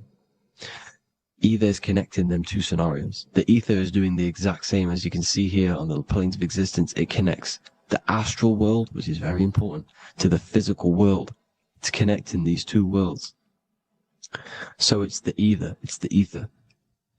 The ether is pure potential. Energy flows through the ether. It is pure energy, pure potential. Okay? The physical body is an exact copy of the etheric counterpart body. So every physical object has an etheric energy double. It's like a blueprint of that object. Every single object has an energy double, and that's the etheric double. Okay? The etheric body determines the shape of our physical body through its lines of force. All through life, it rebuilds and restores the physical body. Physical problems show up first in the etheric body, because as above, so below. You manipulate the higher planes, it will manipulate this plane. And this is why sorcery works. contact with astral plane entities. We'll get into that a bit later. So the reason why we can't see this plane, this energy world, which is all around us, which we are inside of right now as we speak, is that the molecules that compose it are further apart than those of the physical plane, making it invisible to the two eyes. That we can't perceive it. Our eyes cannot physically suck in that sort of information, and our brain cannot decode it. This is why, they brainwash us with all these programs to keep us asleep, to keep these other bodies we have asleep, so we don't find out about these other bodies, and is to make you believe that everything's just a material. Only the material world exists. They don't want you to know is that everything that you see is a result of something you cannot see. As above, so below. There are realities within this reality. This is what I'm breaking down now, these different planes, on how this reality works. So your etheric double is your energy body. You can see here the physical, etheric, astral. Astral is your spirit. The ether is a part of the physical plane. It's like just above the physical plane, but it's still part. But then the astral plane is completely separate. It's another plane, but they're all interlocked. Don't think they're apart. They're all interlocked. They're all one. They all melt into each other. The chakras that we have are inside of our etheric body. They are our sense of organs which tune us to the fourth dimension. These 7 chakras connect us to the astral world, the fourth dimension. Okay? They are points for the flow of energy from the universe / 7 planets, because the 7 chakras are your 7 planets, and the 7 planets are connected to the astral world. They are feeding these 7 senses in our body. They connect us to the universe, to our etheric counterpart, and then to us, supplying the physical body. Because the energy comes from above. As above, so below. These 7 senses, these 7 etheric chakras, are being supplied with energy from the universe, the 7 planets, the solar system. Then it supplies the physical body. You see? So, the ether is very important. And this is, that the ancients understood the science of the ether, and they could, harness free electricity from it, because it's all around us. The ether is all around us. And this is what they were doing. They were harnessing free energy using the ether. The astral plane, the fourth dimension, very important plane. Very, very important. We've all been there. Every single one of you has been there. Okay? The fourth dimension is unseen of what we see. It's the interior of the exterior that we see. We see the third dimension, but we cannot see beyond what's making this third dimension. This is the fourth dimension. Okay? It's the dream world. This is where you go when you dream. Okay? This is where you go when you dream. It's the place of disembodied spirits or ghosts, entities, whatever you want to call them. When you hear ringing in your ears, that is not tinnitus. That is an entity around you. Okay? That is an entity around you. The fourth dimension is where thought forms exist. Mental images. Thought forms as in what you see in your mind when you think of an image, because the mind is the highest plane of existence. Mind is the highest plane of existence. And it manipulates all of the planes below. So it goes the mental plane, then the astral plane. So the thought is in the mind, the mental plane. That just the thought alone, no image, but then the form depiction, the thought form exists. It manifests in the astral plane as a sort of image, an entity, a living conscious being. So this is why thoughts are things. You see, thought forms exist within the fourth dimension. So when you imagine something, when you are, for example, right now, look into your hand and imagine there's an apple in your hand. If you can see that, you are seeing into this fourth dimension. You can only see into this fourth dimension using the mind's eye, not the two eyes, the mind's eye. When you shut off the two eyes into darkness, the third eye opens. The mind's eye is open. And you can see, this is astral travel. You got to work on astral travel. And you will see this astral plane, this fourth dimension. And there are 3 different sections to this astral plane. Higher, middle, or lower. So yes, there is a kind of a heaven and hell, and a mid-god. Heaven being the higher vibrational entities manifesting higher vibrational thought forms existing there, the lower vibrational thought forms existing in the astral plane. But these thought forms are beings. You can create these beings. They're called elementals. Okay? If you entertain specific thoughts for long enough, this will plant a seed and it will grow. If you keep, so for example, you have a bad feeling or whatever, what's a good example? Unforgiving someone, you keep that energy inside of you for long enough, it will manifest on the foot in the fourth dimension. You entertain that thought long enough, it will manifest, and it will create an etheric body, and it will be an entity which will harm you. It will feed off you this low vibrational energy. Your mind is so powerful; it creates thought forms, and these thought forms can take consciousness, can take bodies, etheric bodies. Now, that's why it's very important that you master your mind, master your thought patterns. So this fourth dimension is the astral world. So when you have a nightmare, this is the lower astral plane. You're in the lower astral plane. Whilst this physical body rests at night, your consciousness, you awaken this other body, your consciousness goes inside of this other body, whilst the physical body lays asleep. You see? So it's all inside of you. This is what you need to understand. You just haven't awakened these bodies yet. You can awaken them. You just got to awaken them. Okay? The next is the mental plane. This is the mind, the source, pure cause, pure motion, the most less dense, the most fluid. No form. There's no form to the mind. Astral plane is the first plane where a form takes existence, pretty much. The mental world has no form. It's pure mind, pure intelligence. Thoughts alone exist here without any images or manifestation. The most fluid, the most dreamy, the most causal plane. All of the rest take the effects of this plane. That's why it's mind over matter. Your thoughts they create vibrations. Each vibration is vibrating on a specific frequency, which creates mental images, creates effects down here on this physical plane. This is why it's so important to master your mind, master what you think, master your mind. It's the hardest thing to master. You could conquer the world, but it's probably harder to conquer your own mind than to conquer the whole world. I can promise you that, because the mind can play tricks on you. You got to listen to that inner guide within you that will constantly manifest the good things.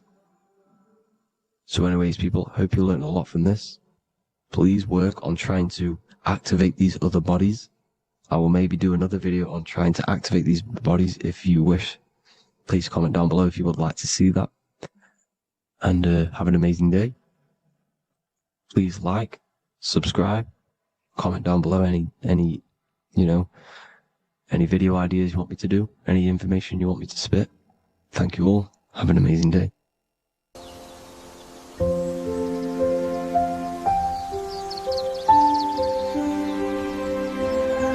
bookofwisdom.com. Visit today.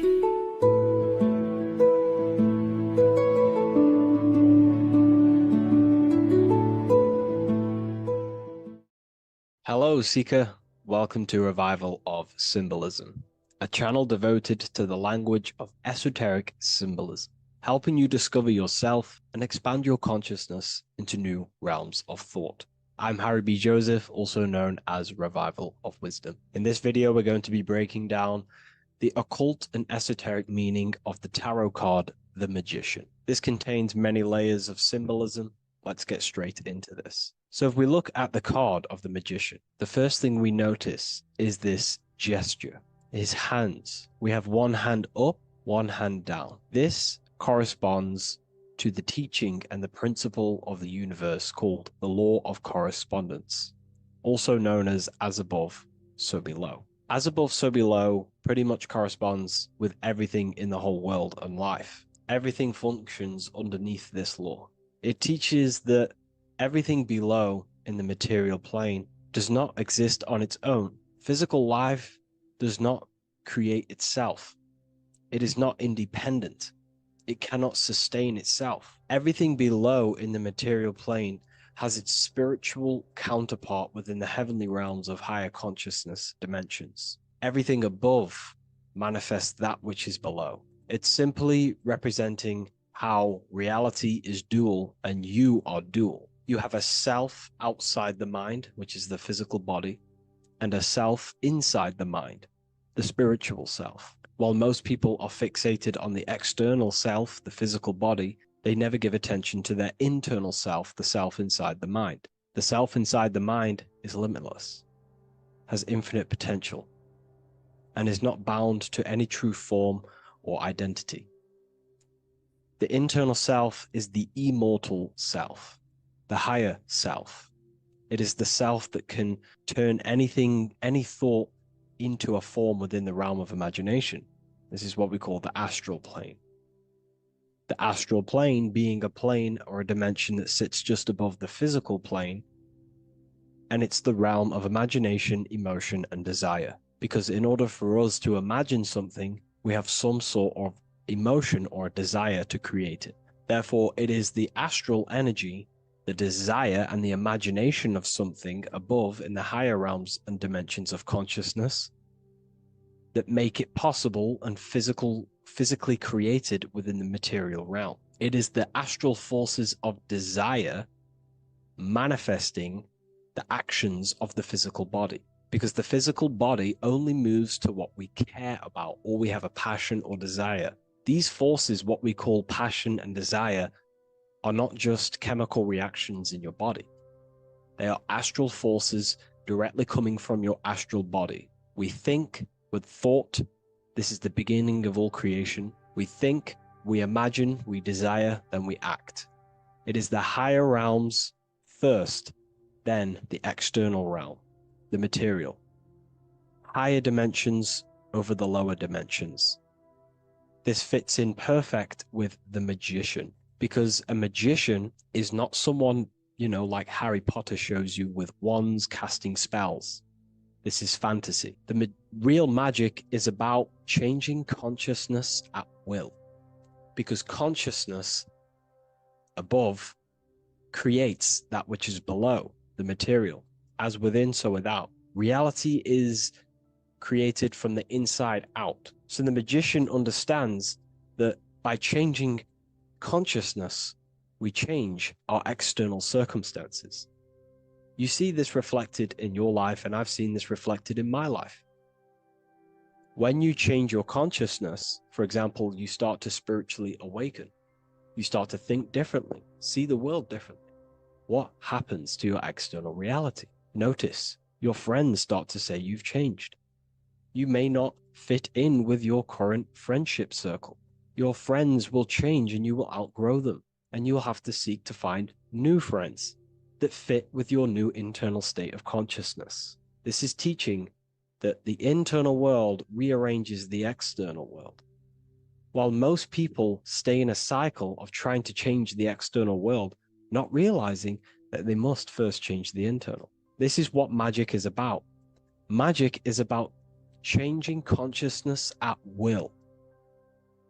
Because when a magician holds the ability to direct all forces of their consciousness to a specific reality within them, to create that form and reality within the internal self, they can actually start to produce change in the external reality. We have masculine forces of consciousness, feminine forces of consciousness. The feminine forces of consciousness are imagination, intuition, emotion. The active masculine forces of consciousness are willpower, actions, and intellect, thinking.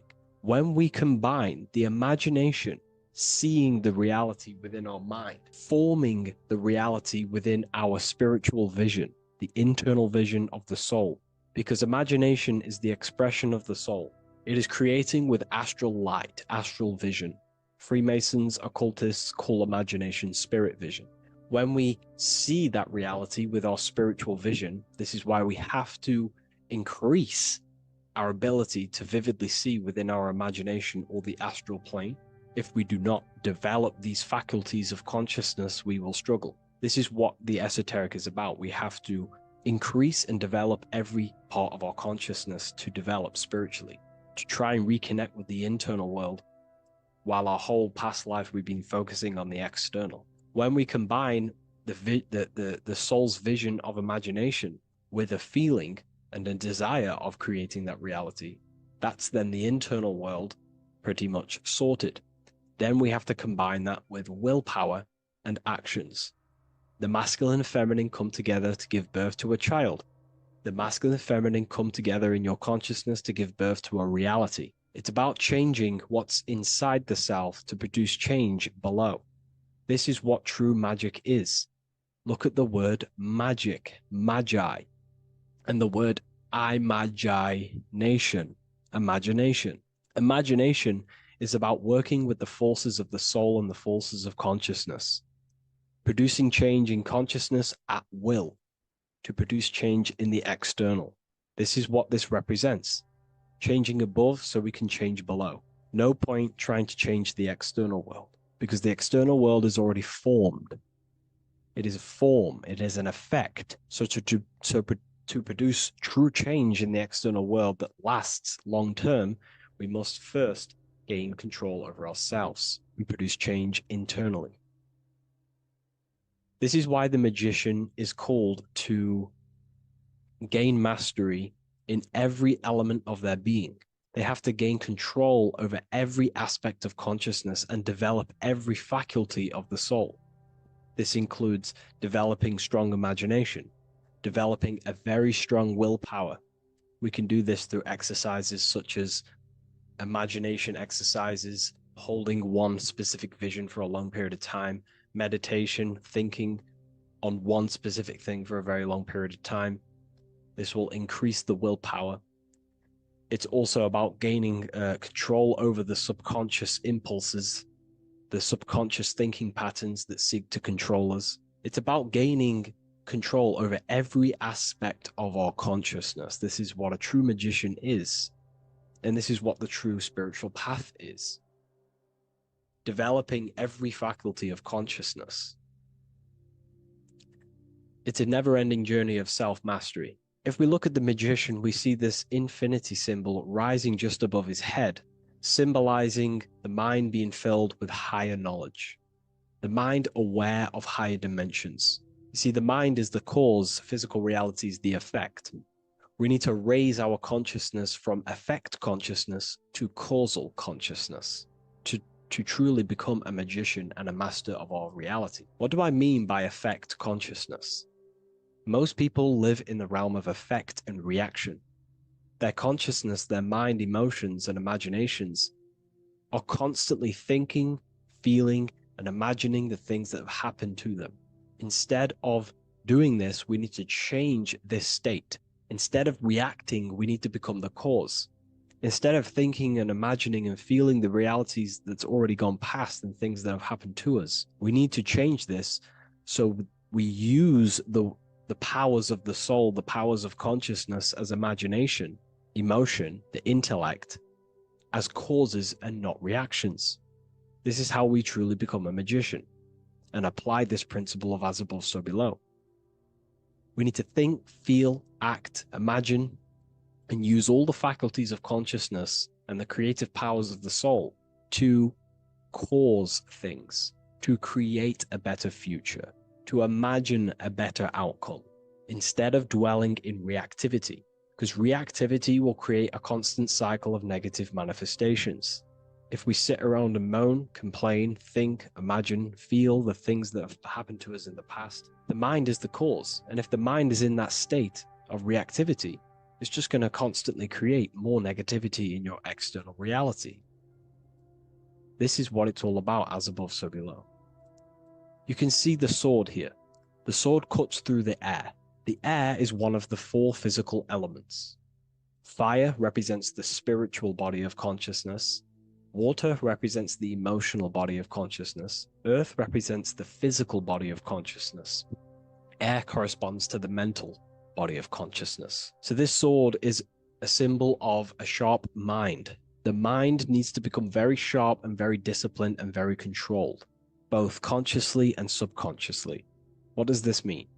We have to gain control over the mind. We have to become more conscious of the thoughts that are happening inside our mental field, because the mental field of consciousness is pretty much the birth of all creation. We think, imagine, feel, then act. So we must gain a sharp intellect, a sharp mind, a sharp, powerful mind. The sword is also a symbol of power. So this is a symbol of a powerful mind, a mastered mind. This is your sword. This is your tool to create, because you are a co-creator. As above, so below literally tells you that you are God itself. The same powers God used to think everything into existence, such as nature, the stars, the human body, the macrocosm, the world. God thought the world into existence. We live in a mental universe. All creation is first thought, then manifested physically. The same powers of thought God used to create the world is the same power that you use to create your world. You are cut of the same fabric of God.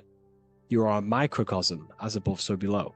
God is the macro, you are the micro. What is the wand? The wand is not real. This is not a real wand you cast spells with, but a symbol.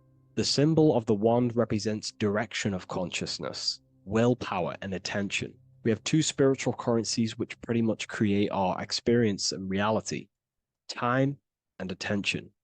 That's why we say we spend time and I pay attention. These are your currencies. These are how you create and generate reality. Moving on to Jesus and Satan, we see there's an exact same symbolism within the ancient paintings. Jesus pointing up, Satan pointing down. Satan is the egoic force within one's consciousness. He is a symbol. Satan is not a real identity or being or entity. He is a symbol of a personality and a force within one's consciousness. Satan represents the negative forces of the ego that tells you to do things that is wrong. In your heart, you know what is morally right and wrong. Let's say you're thinking, you get a random thought of stealing an old lady's purse. You, in your heart, know that is wrong. But Satan is the force inside of you that says, do it anyway. Don't listen to the heart. Get the personal gain. I want the money. That's Satan. Jesus is the higher mind, the aspect of our consciousness that dwells above the ego. It's the part of our heart that desires the spiritual. Our heart is the generator of our reality. And whatever we desire is what we generate. You only take action and generate your life on what you care about or what you feel. If someone's talking about something you don't care about, you say, oh, I don't care about that. But if you care, you will listen. If you care about something, you take action towards it. If your heart desires the material, you have been taken over by the egoic force of Satan. Not a real entity, a part of your consciousness, a part of your nature, the dark side of yourself. Jesus represents a heart that desires the spiritual wisdom, the things that cannot be seen. The heart must desire the things that can't be seen, because this is what gives true satisfaction to ourselves. We feel void when we chase material things, because nothing material can satisfy our hearts. So this is as above, so below. Jesus is the higher mind. Satan is the lower mind.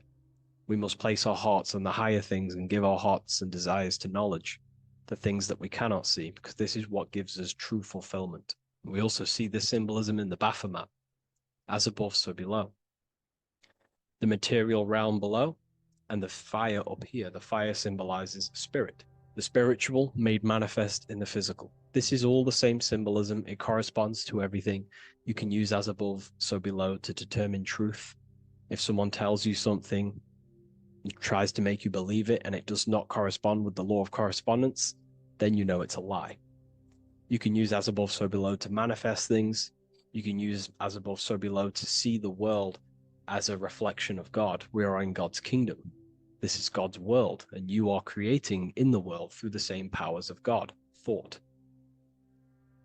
You are a small version of God, co-creating a world and reality in earth. You yourself are an earth. Your body's the earth. Your consciousness is God and heaven. So I hope this video helps. The occult goes deeper than you could possibly imagine. If you wish to go even deeper, join our community, Ethereal University. Please leave a like, share, comment on this video for more.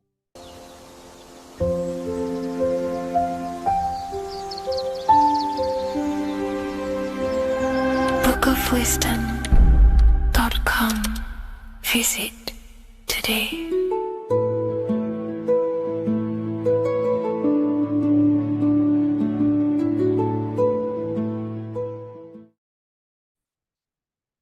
Hello and welcome to another lecture from Harry B. Joseph, also known as Revival of Wisdom, the author of the Book of Wisdom series from revivalofwisdom.com. In this lecture, you will learn how to decode Freemasonic symbolism, gain a deeper understanding of yourself, expand your awareness of consciousness and reality, and receive guidance to navigate life with greater clarity. So today we're going to be breaking down this particular piece of artwork, this Freemasonic artwork, and how this relates to you and reaching a higher consciousness. Because ultimately, this is what it's about, okay? Freemasonry is considered a craft, and this craft is crafting a better brain and heart, crafting a higher consciousness, crafting a better self. Why? So we can operate in the world at a higher degree, operate in the world more efficiently, live a better experience in the world, and getting to know thyself. Okay? So we're going to start from bottom to top because this is important.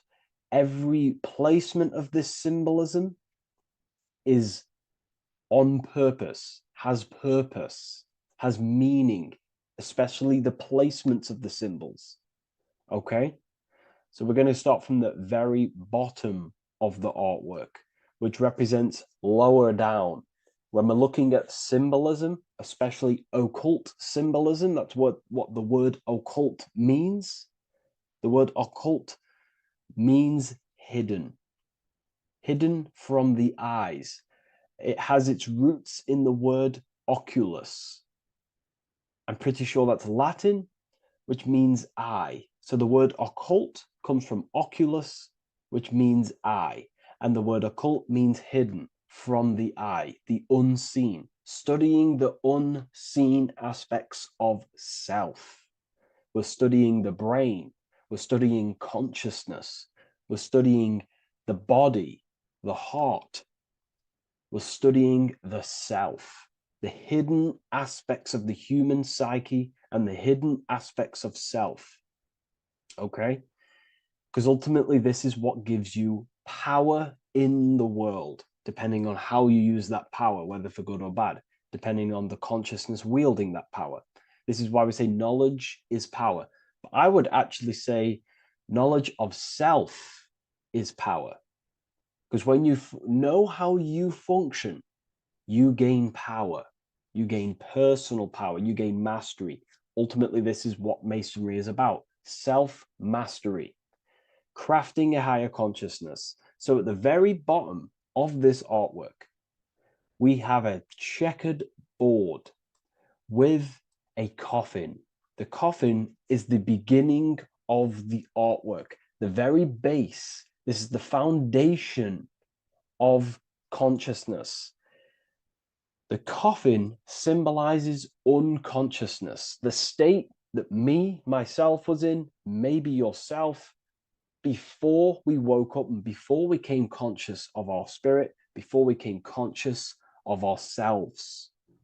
That ignorant state of acting without purpose, acting unconsciously, experiencing the world and not actively living in the world, simply reacting to external circumstances. This is an unconscious state where one is ignorant. 80% of the world is in this unconscious state. And this is symbolized as the darkness, the tomb. Look at how the tomb is fully blacked out, representing dull, no emotion, it's dark. This represents the darkness of self, The spirit is buried. The spirit is in the tomb. They're not even aware that they possess consciousness. They think they're the material body flying on a ball millions of miles per hour through space, and the sun is, they think they're a monkey evoluted. They've never questioned themselves. They stay in ignorance. They're in the spiritual darkness, okay? And they're furthest away from the light. Look at the top. This is the light sources. They're in the darkness, okay? They're in spiritual darkness. They're in ignorance. And they're in division.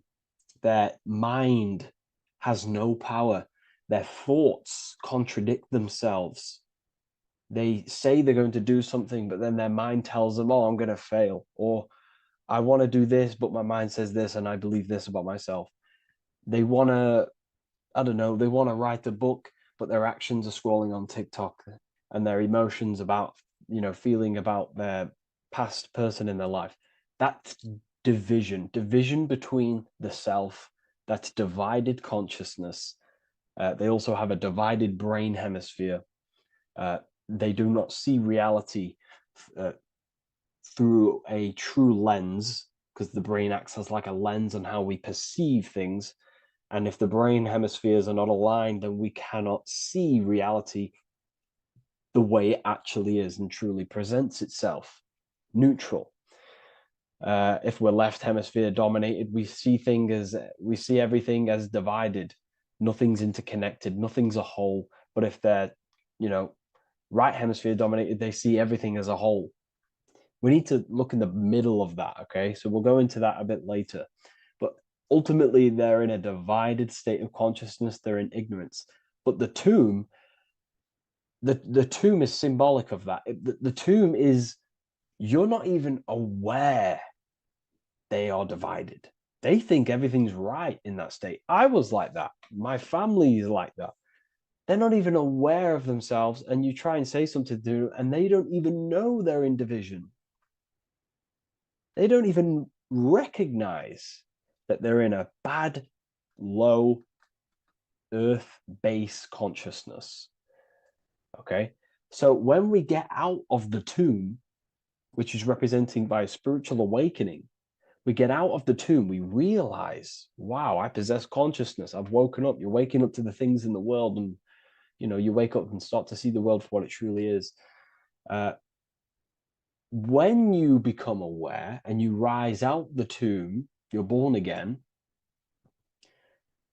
you start to actually start looking within. You start to become conscious of your thoughts. You start to become conscious of your actions. You start to become conscious of the evil in the world. You start to become conscious of the things. You rise out the tomb. You start to become conscious of your intuition. You then step on the checkered board. The checkered board is now you realizing you're in a divided state. Okay, so you're now putting down the ego, because remember, when you're in the tomb, the ego is fully in domination over consciousness, over your consciousness. It doesn't allow you to say that you are wrong. It doesn't allow you to think that there's evil in the world. It doesn't allow you to believe you have a spirit. It doesn't allow you to see that there is maniacs running the world and trying to control you. The ego is so stuck. But when we start to realize this is part of our awakening, we start to realize that the ego is trying to keep us safe at all times and keep us locked in that state of thinking and believing that we were in before. It's always seeking safety. Okay? So when we come out the tomb, we start to put down the ego and start to, how do I say this? We start to acknowledge that we were wrong about the world. And that is a lot about awakening. You have to acknowledge that you do not know everything. There are people with such higher knowledge. Okay? So when we come out the tomb, we put down the ego. We start to actually say, I was wrong about the world. I was a victim of mind control. I was in ignorance. I was in darkness. Spiritual dark. I'm divided. My thoughts, emotions, and actions are not aligned. My you know, my intuition and my action are not aligned. I'm not taking action on I'm not taking action on what I know is good. I'm taking actions against what I know is good. That's a sin. That's a sin against the spirit. Okay. So when you acknowledge this, you acknowledge you're in division, you then take the first 3 steps, which is the Freemasonic Blue Lodge degrees, these 3 steps. Okay. Ultimately, this checkerboard represents illusions as well. You're in an illusion. Okay. This is why we see it heavily used in the music industry. It represents base consciousness, base level awareness, 5 sense thinking. Represents you versus me thinking, walking down the street and thinking everyone's trying to hurt you, and it's always you versus me, judging people in your own mind. That's low thinking, lower thought. And not to notice squares. Squares are an unnatural state. They're an unnatural shape. We do not see squares or 90-degree angles in nature. It's the lower mind. So it represents base consciousness, base level awareness, only aware of the physical body, only aware of the 5 senses, never looked within.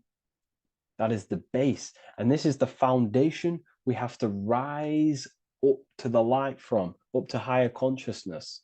So this gives us a strong foundation when we realize this about ourselves, that we were in division. Our thoughts, emotions, actions were not aligned. Our brain hemisphere was not aligned. I'm not thinking with love of the heart. Okay? So that is the state we're in. Now, hopefully that's cleared things up about the chessboard. Before we move on, please leave a like, maybe a comment if you wish for me to discuss anything in the further lectures. Please smash the like button, and it would really help me out. And share this with a friend who is interested in the occult.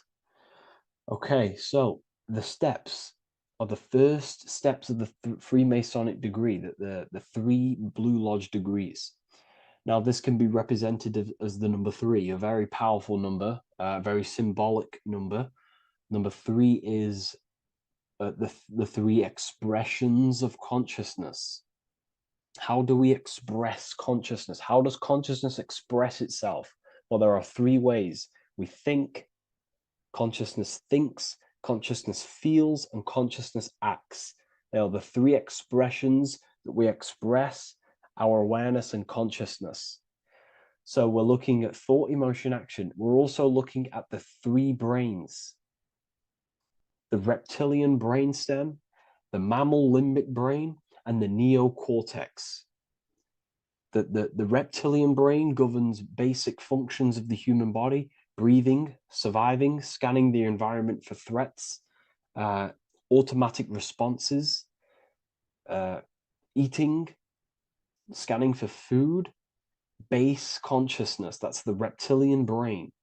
That's what most people operate their lives in, including myself before I woke up. I'm not trying to sound big-headed, but this is the truth. Ignore my tone of voice, ignore my voice, focus on the words I'm saying. You know, if you're judging, that means you have divided thinking. It's always you versus me.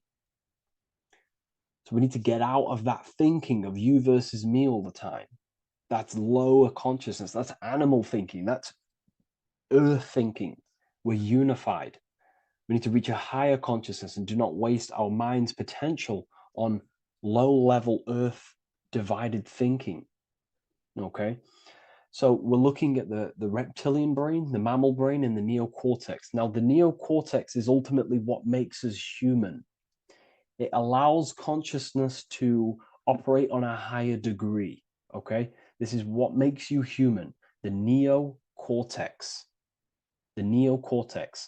The reptilian brain, like I just said, governs natural survival instincts and the respiratory system, things along them lines of basic awareness, basic functions to operate and survive in the world, in the physical plane. And the neocortex is what allows us to critically think. Okay, it's what allows us to be human, be aware of ourselves.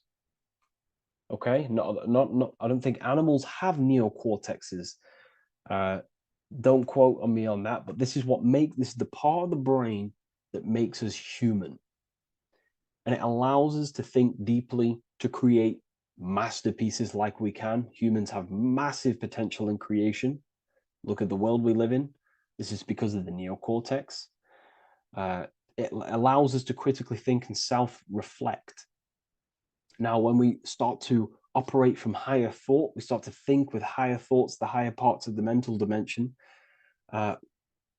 we ultimately start using this brain more.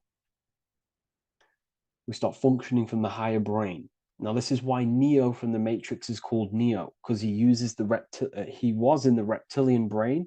If you watch the film The Matrix, if you notice, he gets plugged out of the Matrix and he's plugged in on the back of his neck into the brainstem. And when he's plugged out, his name's Neo, which is neocortex, using the higher brain.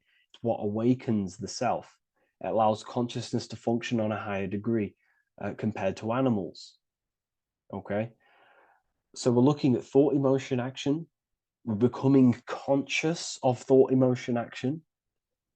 Becoming conscious, what am I thinking, what am I feeling, and what am I acting in the world? And what can I do to master these, to operate more efficiently in the world? How can I use these towards higher consciousness and use these actions, these thoughts, emotions, actions to reach a higher state of awareness of self? So when you go through the first 3 degrees, you enter the doorway. Now, this is symbolic of a doorway. Now, looking at this with a right hemisphere dominated view, you would see a doorway, right?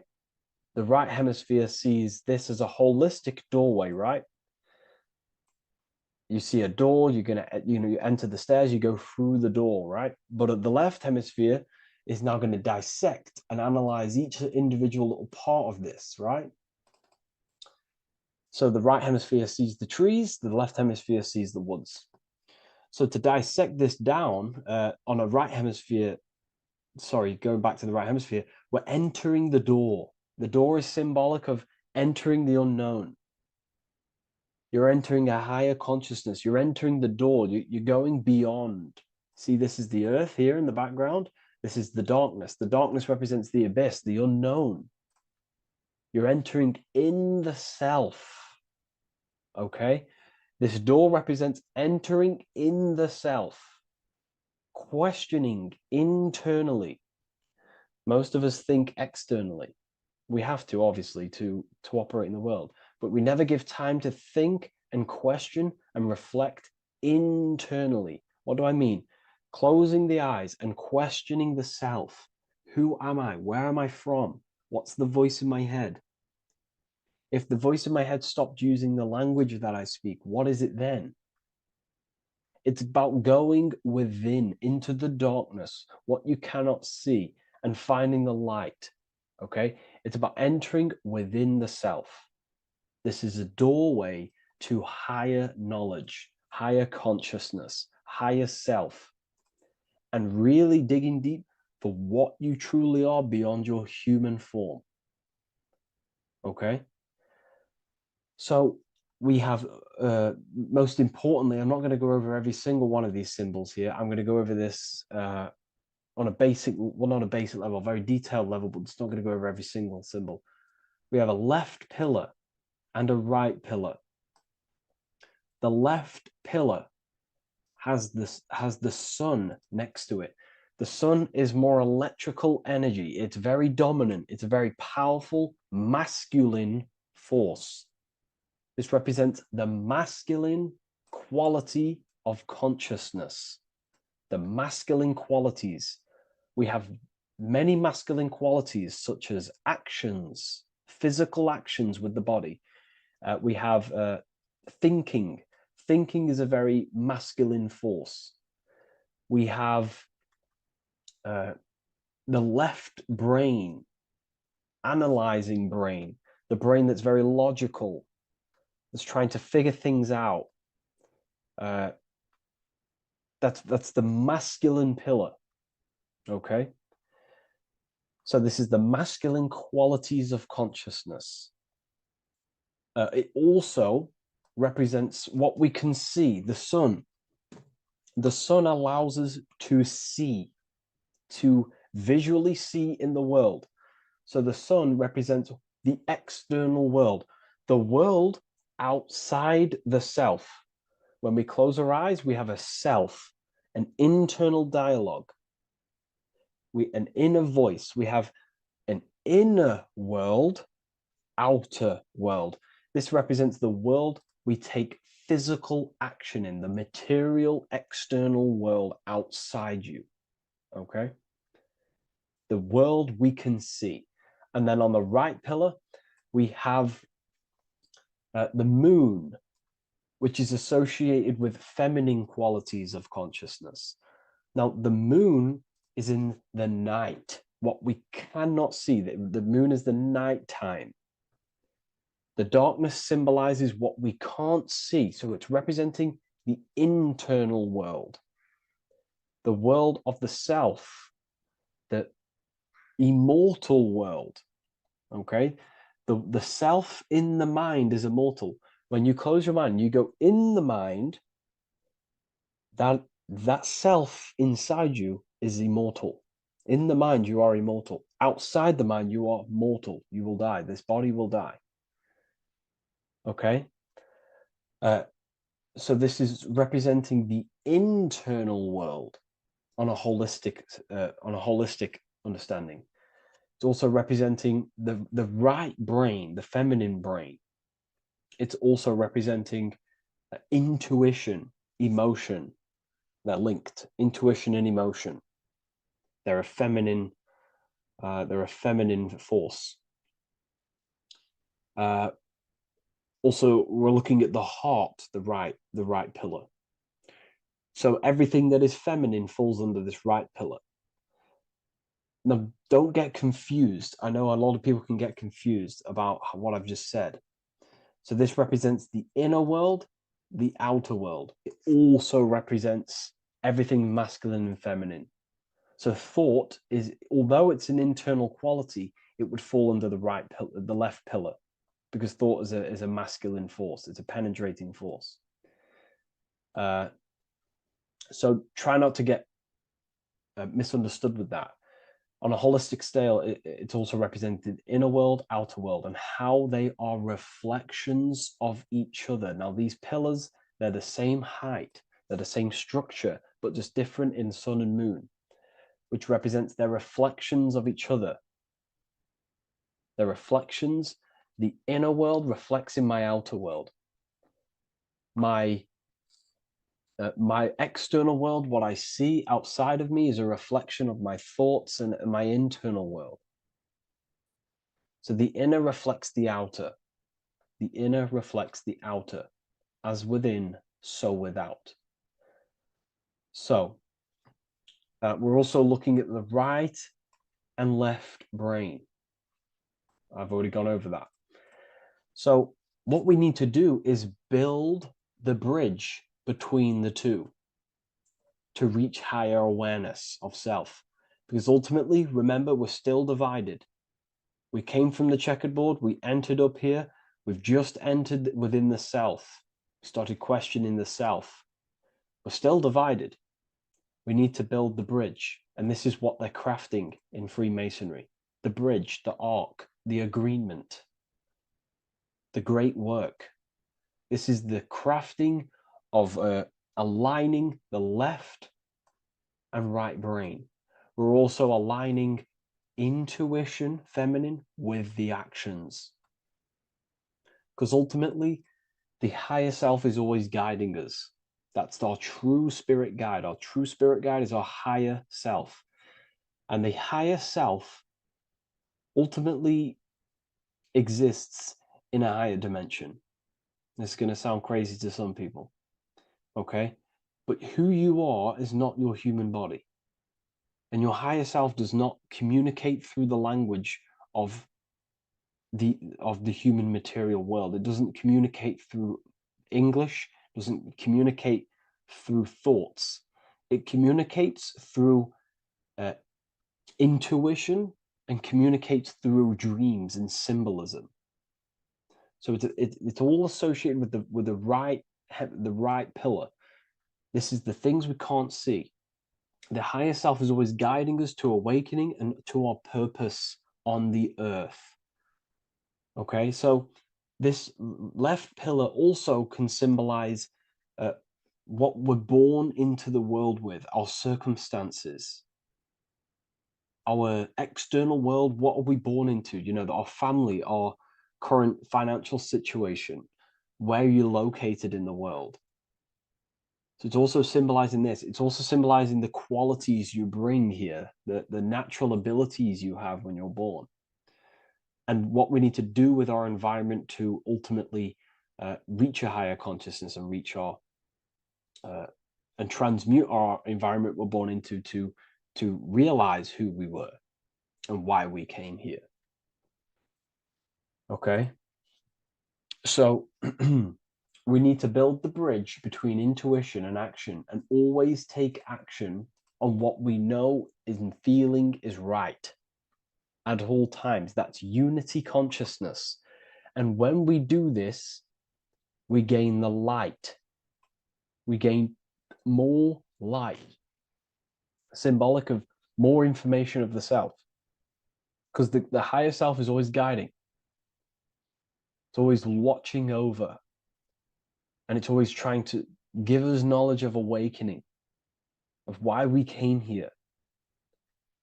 And when we take action on what we know and feel is right at all times, it's like a domino effect and a stepping stone that pushes you closer and closer towards your life purpose. Okay?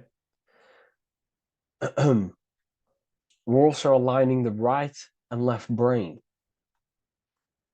to perceive the world in truth, to see the world in its true form, to see the world in what it actually is, instead of any distorted left or right hemisphere dominated beliefs or thoughts. We ultimately do that by acknowledging that, yes, you have a self, you have, the left brain is more ego, this like divided thinking, everything's separate, and the right hemisphere is more holistic. So we need to see the world in the middle of this, in the middle, acknowledging the self and acknowledging the collective consciousness, and how my thoughts, emotions, actions contributing towards myself and the collective. We always need to keep the collective in mind. Why? Because we are experiencing this world together. It's not just you. And your actions also have a ripple effect on the collective. We're experiencing the world as a whole as well. Yes, there's yourself and there's the collective. We need to think, feel, and act towards the collective and the self. So aligning our brain hemispheres allows us to do this. It allows us to think holistically and individually and see reality in this. And when we do align the left and right brain, what do? We gain higher insight, the eye. We build the bridge between the left and right pillars. We gain the eye. The eye is what? Insight. The eye requires light to perceive and see the material world. So this is symbolic. This is the inner eye, the inner self, consciousness. And when consciousness has light, which is symbolic of truth, knowledge, light is a massive symbol in Freemasonry. And light represents knowledge of self, information. And when we gain information and knowledge of self, when we align our left and right hemispheres, our actions take action on our intuition, we gain higher light, higher knowledge of self, ultimately. And this is why we also have the square and the compass. Okay? We have a square and compass here. The square and the bottom, base consciousness, also representing masculine qualities. This is the masculine qualities. because squares are masculine. And the compass creates circles. So we have the circle on top of a square. Circles are divine. This is oneness. The circle is one line. The square is 4 lines. It's divided. So we need oneness over division. We need to unify the masculine and feminine qualities. Masculine and feminine qualities, okay? This is in the middle because the compass would fall on the right pillar and the square would fall on the left pillar. And it's unifying. It's representing unification of these 2 pillars of masculine and feminine qualities of self to ultimately rise towards this light, out of the darkness and into the light. Okay. Let's go back. The G. This is very important.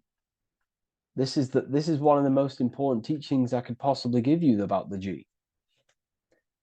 The G is the generative principle, is what generates things. And the force within you that generates things is care and the heart energy. The heart ultimately expresses our actions. We think, if we care, we act. Everything in your external world is in front of you because your heart cares. You care about the video and gaining knowledge. You're now here watching this video. That's the care energy expressing actions. So in order for us to truly get out of this divided consciousness, we have to go through the G. We have to go from base consciousness, the square, divided, we go through the G, because we have to care. And if we care, we'll reach the higher mind and gain higher self-knowledge and master the self. You cannot do this if you do not care. And if you do care, you will take action towards it. If you're watching this and you don't actually truly deeply care, you won't take the action. You'll just gain the knowledge, which is ultimately useless. You have to take action on this knowledge. And if you do not, there's no point watching the video. It's difficult. It's difficult. It's not easy. And things, throw us off our path sometimes. I understand. I'm not saying I'm perfect, but we ultimately have to give care towards reaching higher knowledge. Seek and you shall find. If you have the care about reaching higher knowledge of self, you will seek it and you will take actions towards it. Okay. We see this everywhere, and I mean everywhere. The Temple of Solomon has the 2 pillars, Jachin and Boaz pillars, feminine and masculine qualities. Sol, O, Mon. Sol is sun, Mon is moon. It's building the temple, which is, the temple is the inner self, ultimately. It's symbolic. The temple's not a real place. The temple of self, building the Temple of Solomon and reconstructing the Temple of Solomon, is about reconstructing the self through masculine and feminine qualities. We see it everywhere. And this is very symbolic, like very symbolic. We have the 2 pillars, we have building the bridge, and we have a stairway that goes to what you can't see, because it's going to the unknown. You have to have faith. Okay? What I'm about to say is very important.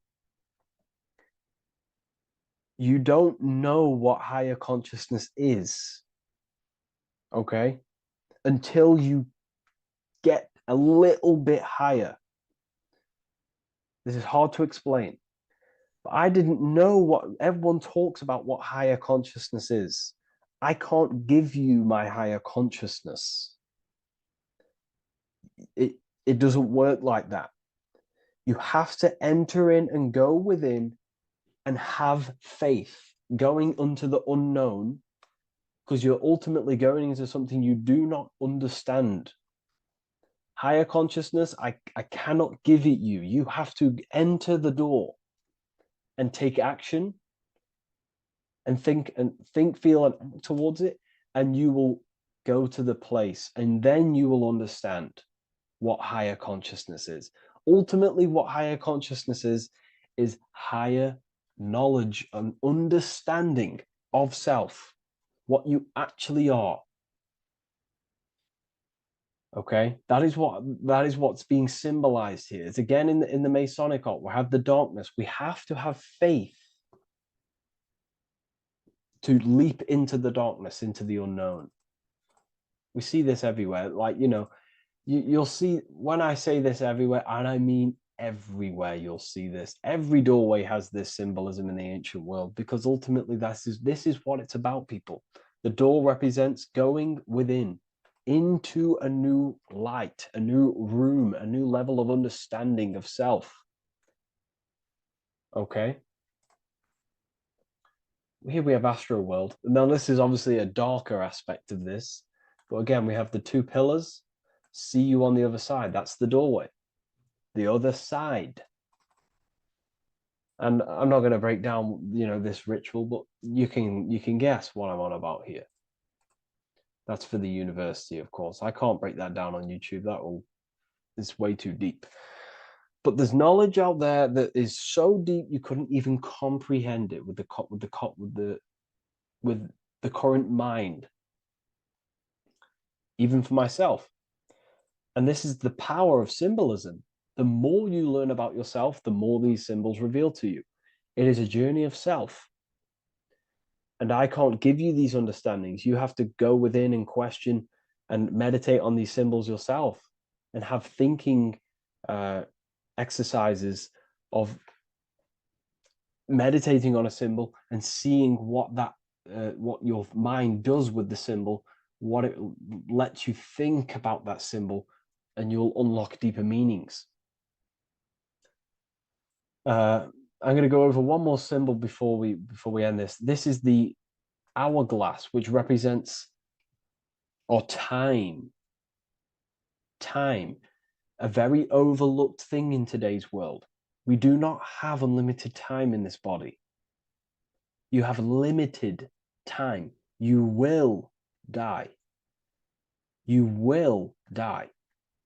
You have limited time in the external world. This is why it's on the left pillar, located on the left side, the external world.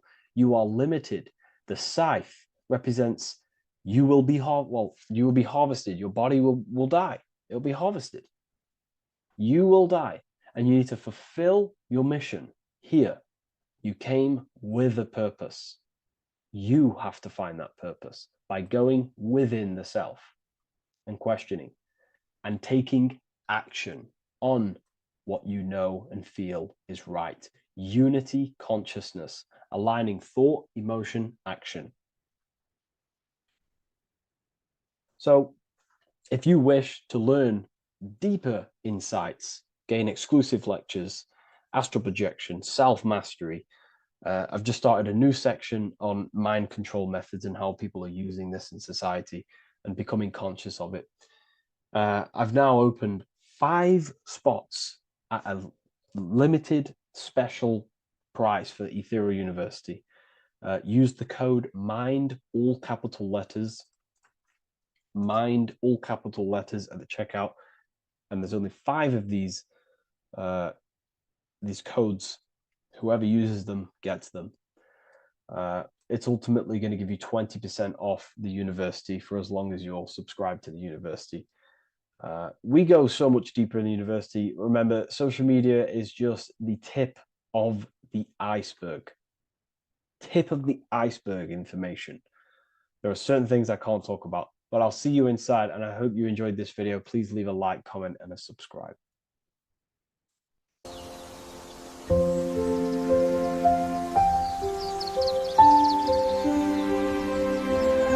bookofwisdom.com. Visit today.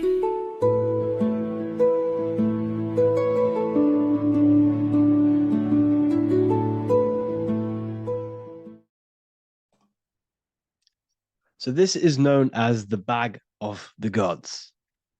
This symbolism is widely known, but no one knows what it truly symbolizes.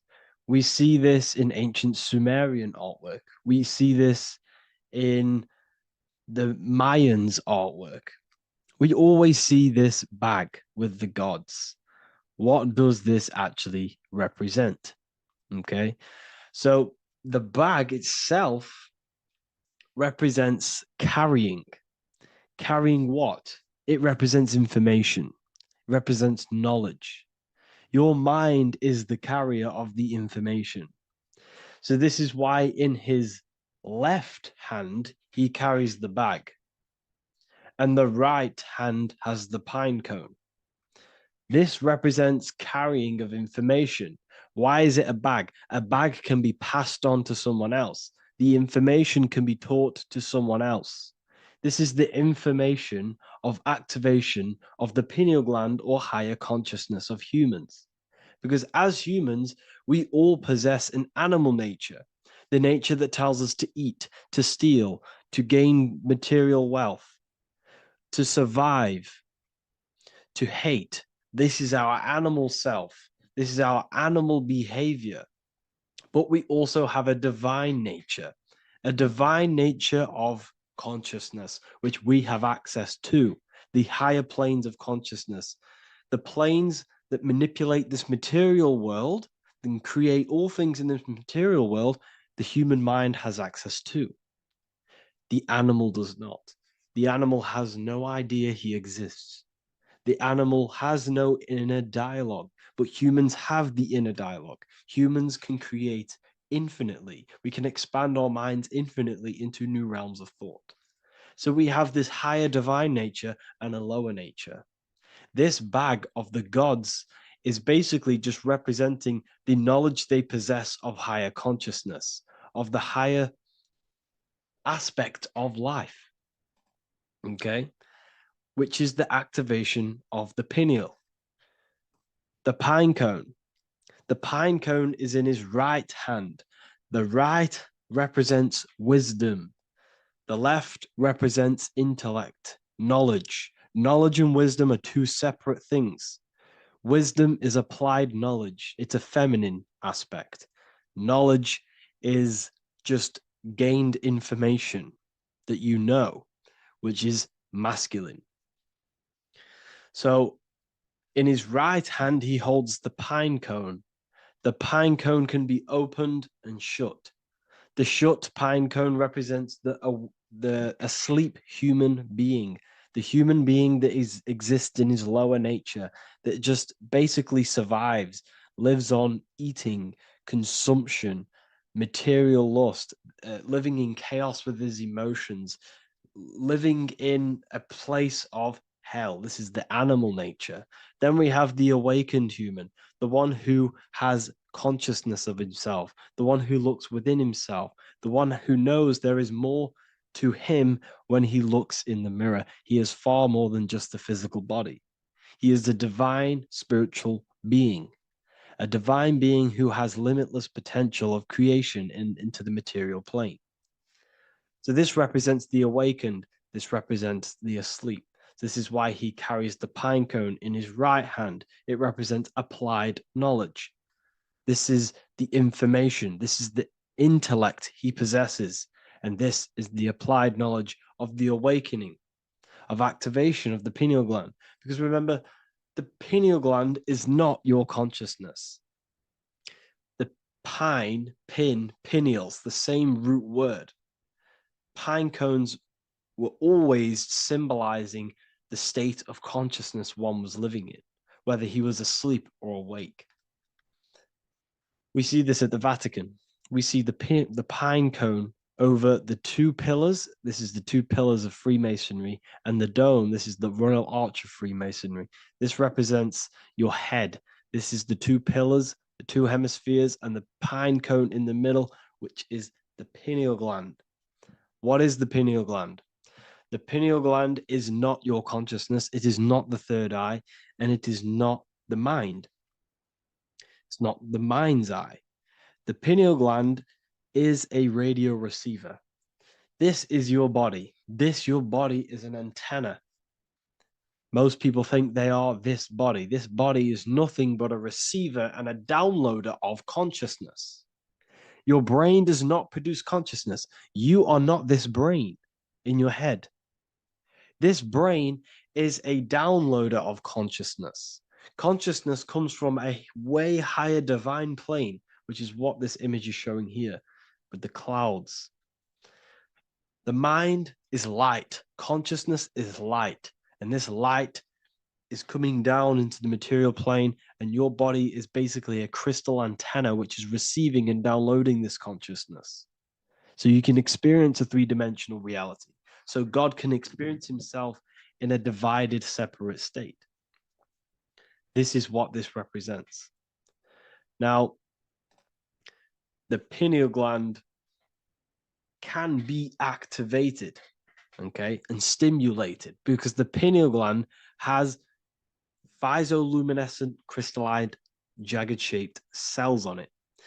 And obviously these are crystals. Crystals are on your pineal gland. And what do crystals do? Radios use crystals. Your phone uses crystals. They tell you that crystals are woo-woo and pseudoscience because they don't want you to know the power of crystals. Your body is basically a giant crystal. Your pineal gland is a radio receiver for your consciousness. So if they can ruin your pineal gland and damage it, this will damage your connection to the divine, to your true self, to consciousness, to God, whatever you want to call it, the source. There is all one source consciousness, and we're all collectively connected to it. And this is our connection.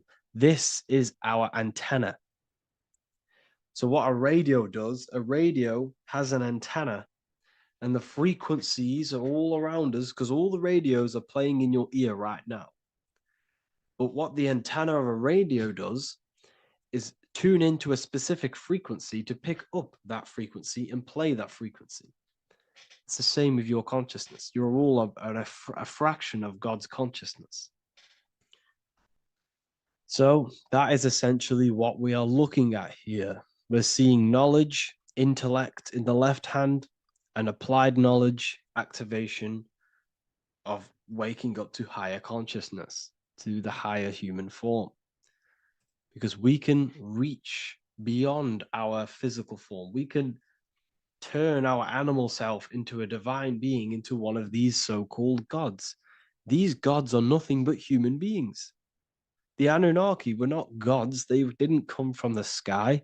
These are normal, regular human beings who activated their higher consciousness. This is what we have here. This represents spirit. Birds represent spirit. So do we have any questions? I'll take some questions now. That was just a short lecture on what that symbol truly means. Okay, so if we have any questions, feel free to go ahead and ask some questions. Anything that you don't understand, anything that you want to know. Okay.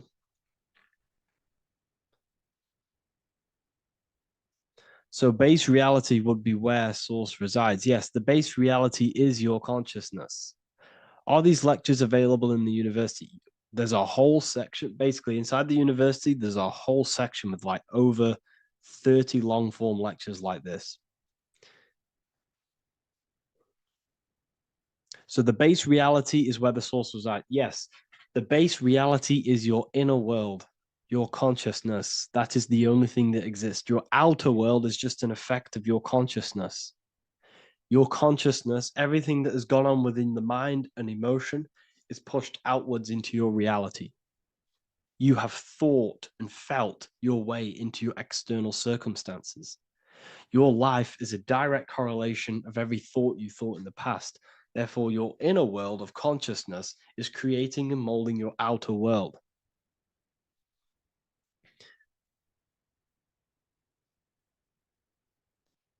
The best way to keep connection consistent, the best way to keep your connection to the divine or the higher planes of consciousness is through meditation and through imagination. Imagination is the fourth dimension. It is the astral plane. That screen that you have in your mind is not a physical screen.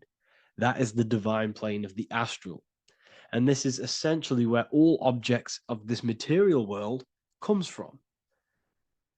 The phone that you are holding, the laptop you're watching this on, whatever you're doing, Every single object you see in your room that you are in right now began inside of the plane of imagination. This is not a physical plane. This is a metaphysical plane that you have access to.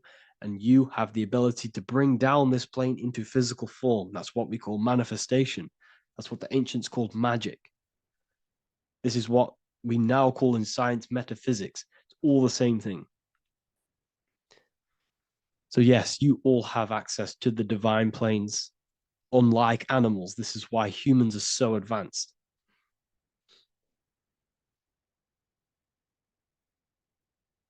Okay. Is the pineal able to constantly activated, or is it just a temporary experience? I don't fully understand that question, unfortunately. Maybe you could word it in a different way. The real meditations on the university, legit, y'all, yes. In order to connect to consciousness, you need to sit in meditation and turn off your feelings, and the feeling of unity will come. Do I understand correctly? Yes, that is correct. So when you sit in silence and in stillness, I highlight the word stillness because stillness, when you are still, no information from your nervous system is being decoded by the brain. So when your body is still and does not move, your nervous system starts to relax and comes to a balanced state. Your brain starts to relax, it comes to a balanced state. The left and the right brain stop working, the nervous system stops working. Then, once the body, the material body is shut down, you then have access to consciousness. You can't access consciousness if the body's in such a busy state. If electricity is being fired every 2 seconds, your whole body's electrical. When you move your foot, that's electricity being fired from the brain to the foot instantly through the nervous system. Your brain, your whole body is a technological machine. So you must shut down the technological machine to access the divine that exists beyond the technological machine. Do you understand that? Did we create ourselves from the higher plane? When you say yes, you created yourself, you manifested yourself in this material form for a reason in this specific time and place. Wisdom books, are these available inside the university? Yes, they are. So anyone who joins the university, they all gain 50% off the store. So you can get anything you want inside the store for 50% off. Plus, you get the Book of Wisdom Volume 1 PDF for free. You get the Human Health Guide. Plus, you get all of the library books. There's a load of different books on occultism, symbolism, esotericism. Do you need to place your attention somewhere specific during meditation? You can do. Okay, you can do. So if you struggle, when you first start to meditate and you struggle to turn off the thoughts, think of the back of the brain, the back of your head. Don't think of it, place your attention on it. Okay, so when you place your attention on the back of the brain, this now shuts off thought because the back of the brain doesn't have any activation to do with thought. The front brain does, the neocortex. That's all to do with activation of thinking. So place your attention on either the back of the brain or your breath. What's more important, creating yourself or finding yourself? It's balance of both. So in order for you to create fully, you must have awareness of self and awareness of thought and control over the mental dialogue, the inner voice inside of you. Okay? When you control that inner voice, that is when you gain power. That inner voice is what brings commands into physical reality. Before you kick a football, there is a change in consciousness. There's a decision made in consciousness before the body takes to action. Therefore, every physical manifestation is a change of inner consciousness before it's a physical reality. You can have the reality you want through consciousness before physically having it. That's the secret to creating. But you must believe it like you know the sun is going to rise in the morning. That's how much you should know that you have that reality in consciousness through feeling and thought and imagination. And that's how you can truly create in your reality. Shrooms help with consciousness or ego. I can't really talk about that because I'm maybe uploading this to YouTube, unfortunately. But we need to clean our pineal gland first from calcification. Yes, definitely. You should go on a detox the body.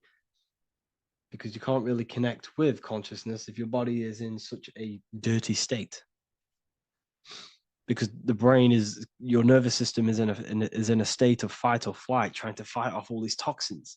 So when you meditate, you're probably going to be having thoughts all the time because your brain's firing, your nervous system's being attacked through toxins. So you must detox to have a true connection with the divine. Your diet plays a big role in your spirituality and mentality. What is the most optimal food for pure consciousness? Fruits and vegetables. They possess consciousness. So when you place them inside of you, they're syncing with your consciousness. How to check the cleanliness of your body, your skin, your teeth, your tongue, your mouth. If your skin has spots, different colors on it, you're not clean because your skin is a reflection of your inner organs. Coffee's not the best for you. Coffee gives you fake energy. Okay. So what coffee does, that buzz you get off coffee is actually the toxic effect of the chemicals reacting with your body. If I'm inside the university and wanted to buy your book, you said it would be 50% off because we are your student. Is that automatic or we need to have a code? You will have a code. Yes, I'm going to releasing a code for all the students after this. Caffeine equals neurotoxin. Yes, it fries your brain. It fries your nervous system. It fries your dopamine receptors. Will the Q&A last week about money symbolism be posted? Oh, I didn't post that. That's my bad. I totally forgot. I will post that after this. Thank you for reminding me. How to detox the body. The best way to detox the body is going through a week cleanse of fruit. So only consume fruit, sea moss, and cayenne pepper, and lots of freshly pressed juice. Do that for a week or 2 weeks, depending on how you feel, and then start to fast. You will lose weight, but you're not losing weight, you're losing impurities. It's good to do this every couple months, to just go on a raw fruit diet, cleanse the body, push everything out, and then start to fast while, consuming sea moss and having lots of freshly squeezed juices. What is an alternative for coffee? Something with high energy levels. Okay. We're not taught the most simplest thing about the human body. It is an electromagnetic machine. It's electrical. It runs off electricity. The only energy you need is electricity, and that is found in fruits, vegetables. If you want energy, drink pure, fresh, pressed juice. That will give you more energy, more electricity than coffee. Can we cleanse ourselves through oil pulling? Do you recommend it? I do oil pulling every day with coconut oil in my mouth. Celery juice is a good one, very good one. Yes, celery juice.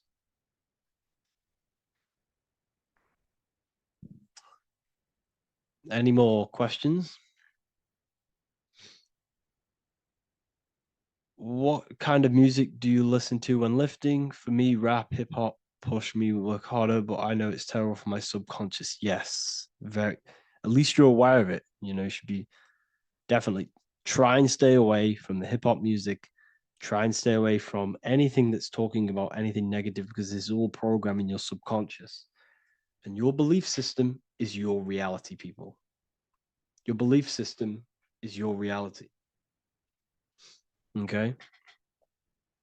So look after your subconscious. That's what's controlling your actions. 90% of your actions on a daily basis are controlled through your subconscious beliefs. Okay. I listen to a lot of Pastel Ghost. I listen to a lot of let me get my playlist up. It's all like background music for TikTok. Do you know what I mean? Like Pastel Ghost. That's mainly what I listen to. That sort of music. I don't know what it's kind of called. I don't know what that genre is called. Does anyone know what that genre is actually called? Because there's not much words in it. The reason I listen to it is because there's not much words in it. And, you know, it helps the subconscious. And I just love that music.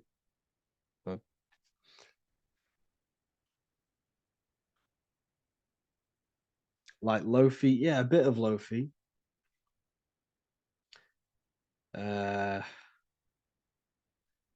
Most people won't even know this type of music.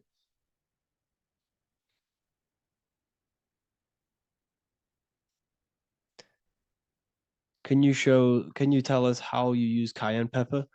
So I mix it with freshly squeezed orange juice every morning. So the first thing I have, empty stomach, I have a teaspoon of cayenne pepper, mix it in and just down it every morning. And sometimes at night. The feeling you get in your stomach after putting cayenne pepper on an empty stomach is absolutely amazing. It tingles in your stomach. It kills parasites. It kills all horrible organisms.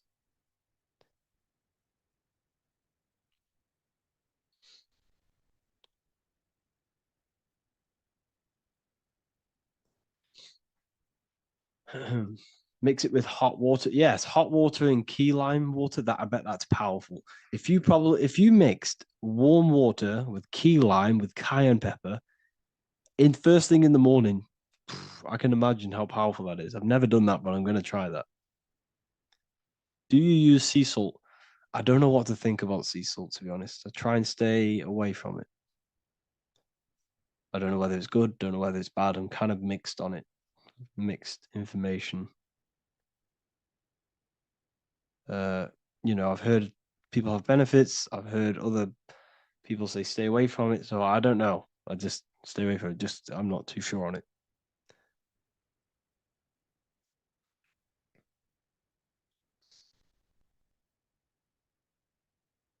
I drink fresh pressed celery juice every morning. Yeah, definitely. Is there any chance we could like move to like esoteric occult questions? The only reason I say that is because I might be posting this to YouTube, so it's like I don't want them thinking I'm giving health advice because I'm not. This is what I do. I'm not giving anyone medical advice. This is what I would do to myself. Because I can probably get in trouble for that. So the subconscious is the all-knowing. It is the all-seeing eye. The subconscious knows everything. Your conscious mind does not. Your subconscious knows every single cell in your body.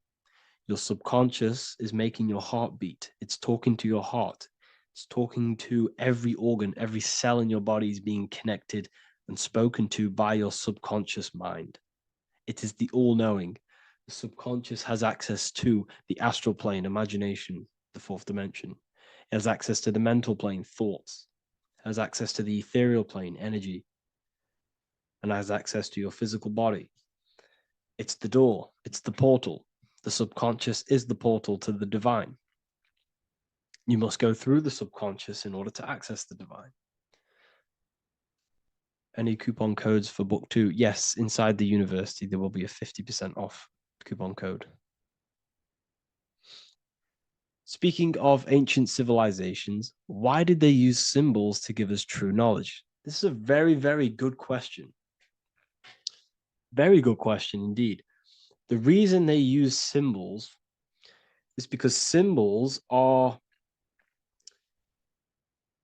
their keys. They hide meanings They hide things. For example, if it was written down, if all of this sacred knowledge that I'm speaking now was written down, it can be easily taken. It can be easily misused. Someone can take it, read it, and steal it and misuse it and abuse the world and create horrible things. The reason they use symbols is because they're hidden. They hide the teachings. Only the ones who possess the key, that possess the knowledge, can read the symbol. So the symbols act as a guard towards this higher wisdom, this higher knowledge, which gives you power. All of the knowledge I teach you gives you power. And you can misuse it. You can misuse your imagination. You have no clue, unless you've put this into action, how powerful your inner consciousness is. You can become a Okay, listen. If you hate your job, it's not the job that you hate. Think about it. It's not the job that you hate. The hate is coming from your inner consciousness. It's the state of consciousness that you hate. So what does that tell you? You can change that inner consciousness to another reality, the feeling of another reality. You can become that consciousness within before you actually externally have it. And by becoming and knowing that reality, that's what produces effect on shaping your outer world. When you really, truly know that reality inside of you, of being free, of being wealthy, of having abundance, your outer world has no other choice but to rearrange itself to your new inner state of consciousness. That's what magic is. It's manipulating your inner state of consciousness. It's convincing yourself that you already have it, not believing it, knowing it. Okay? Knowing is different than believing. Believing is a lie. You should know thyself. Okay? So we can say that human overpopulation is intentional. There is no human overpopulation. We're all cramped in these cities. We're all cramped into one little place. We're not supposed to live like that. We're not supposed to live so cramped. This is why there's so many weirdos out in public. So many weird people doing weird things. This is when things start to go weird, and we shouldn't be living in this state, in this condensed state. We should be spread out. Okay. There is no overpopulation. It's just an illusion, because we all lived in such. Have you ever been on a plane? Have you seen how much land there is? It's crazy. There's no overpopulation. And how many people do they say there's in the world? There's not that many people in the world that they say. I think it's like 8 billion. I think they say there's 8 billion people. There's not 8 billion people. There's probably more like 2 billion. And the reason I say that is because I have a friend who only has like 300K followers. So that's a lot of followers, okay? And he gets recognized everywhere he goes. And he's into all this stuff. And he says, listen, the population is definitely not 8 billion or whatever they say. I think it's like a couple billion. It's probably more like 1 billion. How to properly manifest intentions. Thought, emotion, and imagination are the key. You must know that you have that reality. Don't believe it. Become that reality within your consciousness. All day long, as much as possible. Feel it. Imagine it. Say it. And have zero doubt. How to have zero doubt. You can't, well, okay, so the doubt, that little voice that will seep into your mind saying, you can't do that. You can't do this. That's your old voice of your subconscious program. Listen, The reason why most people fail in life is because they have trained their subconscious that they will fail. They have told and believed that they will fail. The reason I will succeed for the rest of my life is because I have trained my subconscious to say, I will win, I will succeed, I will solve any problem. That's my belief system. And if my belief system is that, then my external reality, my conscious mind will seek a way to fulfill that belief. It will seek to control and create that belief in my external world. It will seek to solve any problem. I've trained my subconscious mind to know that I already have the reality, to know that I'm abundant, to know that I have everything that I already need. Therefore, if any problem comes, I can sort it straight away. But most people have a different belief. It's not your fault. We've been kind of manipulated and told this, that they will fail, that they can't do anything, that it's too hard. And that basically casts a spell on the conscious mind, where your conscious mind is just like, no, I can't do that, because of this subconscious belief that you hold. So you must reprogram your subconscious that you can do it, that you will solve any problem, and that you are abundant. That's the reason why successful people succeed. It's because they have a complete different mind state, a complete different belief system in their subconscious.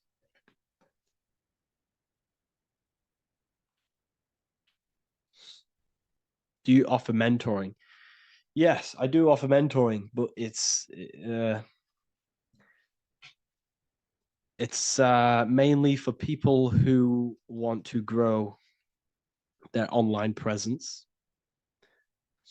and for the amount of value and transformation that I can place into your life, and the time that, well, the price of my time, it will be a higher price tag, but your life will completely change if you join my mentoring, because I will transmute your life. I will transmute your mind, and I will transmute your whole reality, because I could tell you exactly what you need to do.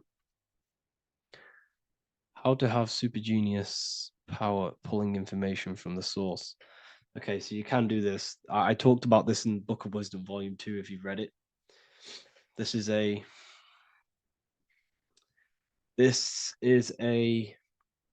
technique that Albert Einstein used. This is a technique that Thomas Edison used. This is a technique that all of the ancient geniuses have used. So you get on a chair, you place metal below you or plates, and you hold a metal ball in your hand, and you fall asleep. And every time you fall asleep on the chair, you're going to drop the ball, because your body will become unconscious, and you will basically drop the ball, and it will wake you up, because it's going to hit and make a loud bang on the plate. And every time you go to sleep, basically what this is actually doing is shifting your consciousness from conscious into the subconscious. So from physical into the astral. Your consciousness is shifting between these two planes. And as you do this, you can bring down great ideas from these higher planes. So when you fall asleep, have an intention. And when you fall asleep, you'll drop the ball. And when you wake back up, you'll have an idea, and you got to write it down.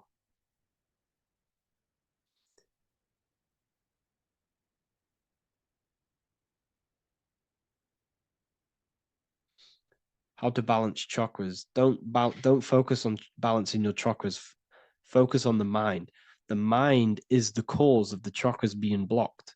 If you have a blocked throat chakra, this is a problem in your mind, not the chakra. You see, the chakras are a result of the mind. You transmute the mind, you can transmute the chakras and cleanse them.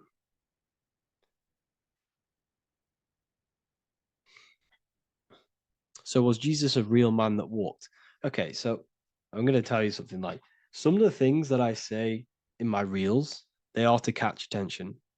So if I say the first thing on the reel, Jesus never existed, straight away, you see that, it's going to trigger you. It's going to trigger Christians. It's going to trigger people. So yes, I do say things to catch attention. The reason I do that is because I have to in order to catch attention. Maybe there was a Jesus who walked. So in the past, I have said Jesus never existed. Yes, this is to catch attention, to boost the reels, views, and comments and stuff like that. Maybe there was a man who was called Jesus and walked the earth. But listen, he was not the Son of God. You are all the Son of God. Jesus represents an archetype.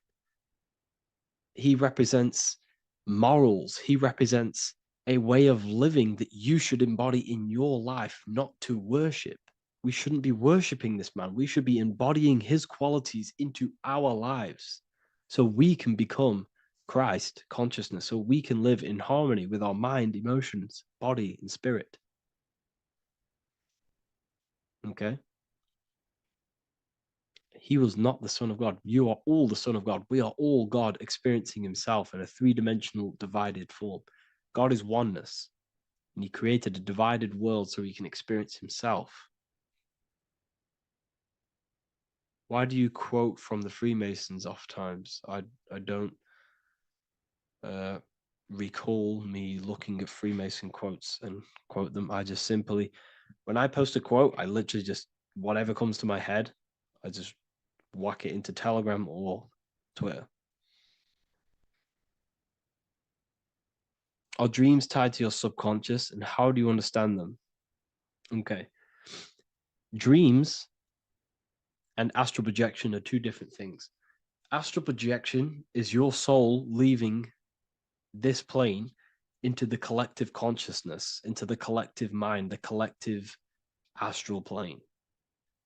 But dreams are basically the astral plane, but it's your personal astral plane in your personal subconscious.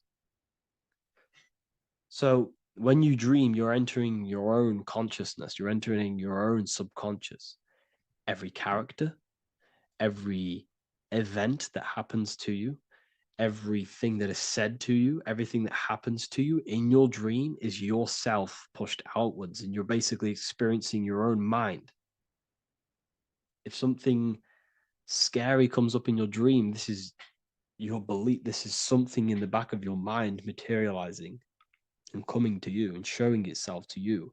So in order to understand your dreams, it's basically suppressed emotions, suppressed thoughts, all lingering in your subconscious materialized. Okay.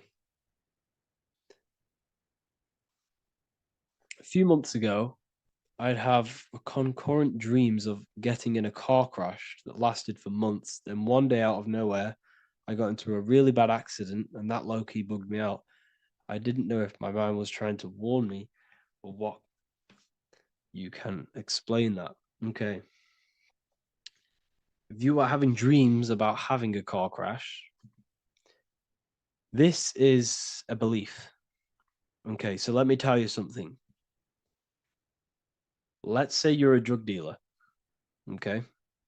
And you live in fear every single day of the police coming to you. This dealer every day is worried, he's scared, and he lives in fear of the police getting him. He was believing it. This fear, this emotion he was feeling on a regular basis, repetition, and the emotion is basically impressing your subconscious. It's impressed his subconscious that deeply that he now believes it. It's now become a belief. So one day the dealer gets caught and he goes to prison. Let me tell you something. He placed himself there because he created a program, a belief in his subconscious of the police. And his external reality is now in a prison cell. But that prison cell is just an external manifestation of the prison cell of fear he installed in his subconscious mind. The four walls he's now trapped in is just basically an externalization of his own belief system that he created through consciousness, through the subconscious. If you embedded your belief that you will be in a car crash, you will be in a car crash. He placed himself there. He materialized that reality through the thought, through the emotion, through the belief. He put himself there. You see? So if you were having dreams, this was maybe, it could have been anything. You could have watched a program when you were a child about a car crash, and that maybe scared you. Or you saw a car crash when you were very young, and that scared you, and that impressed your subconscious. Then you had a dream about it. Then you started to believe it. And then one day, bang, it happens. That's the power of the subconscious mind. It holds control over you. It holds control over every aspect of your reality, of your being. So, I hope you all enjoyed this live. I'll see you all inside Ethereal University. I'll be posting another lecture this week. And yeah, let me hold on.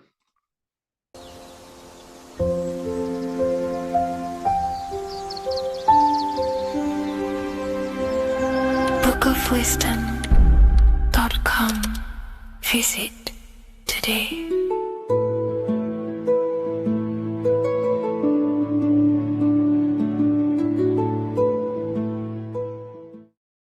The earth has become a realm in order to trap souls within so that they can harness our electricity, our energy.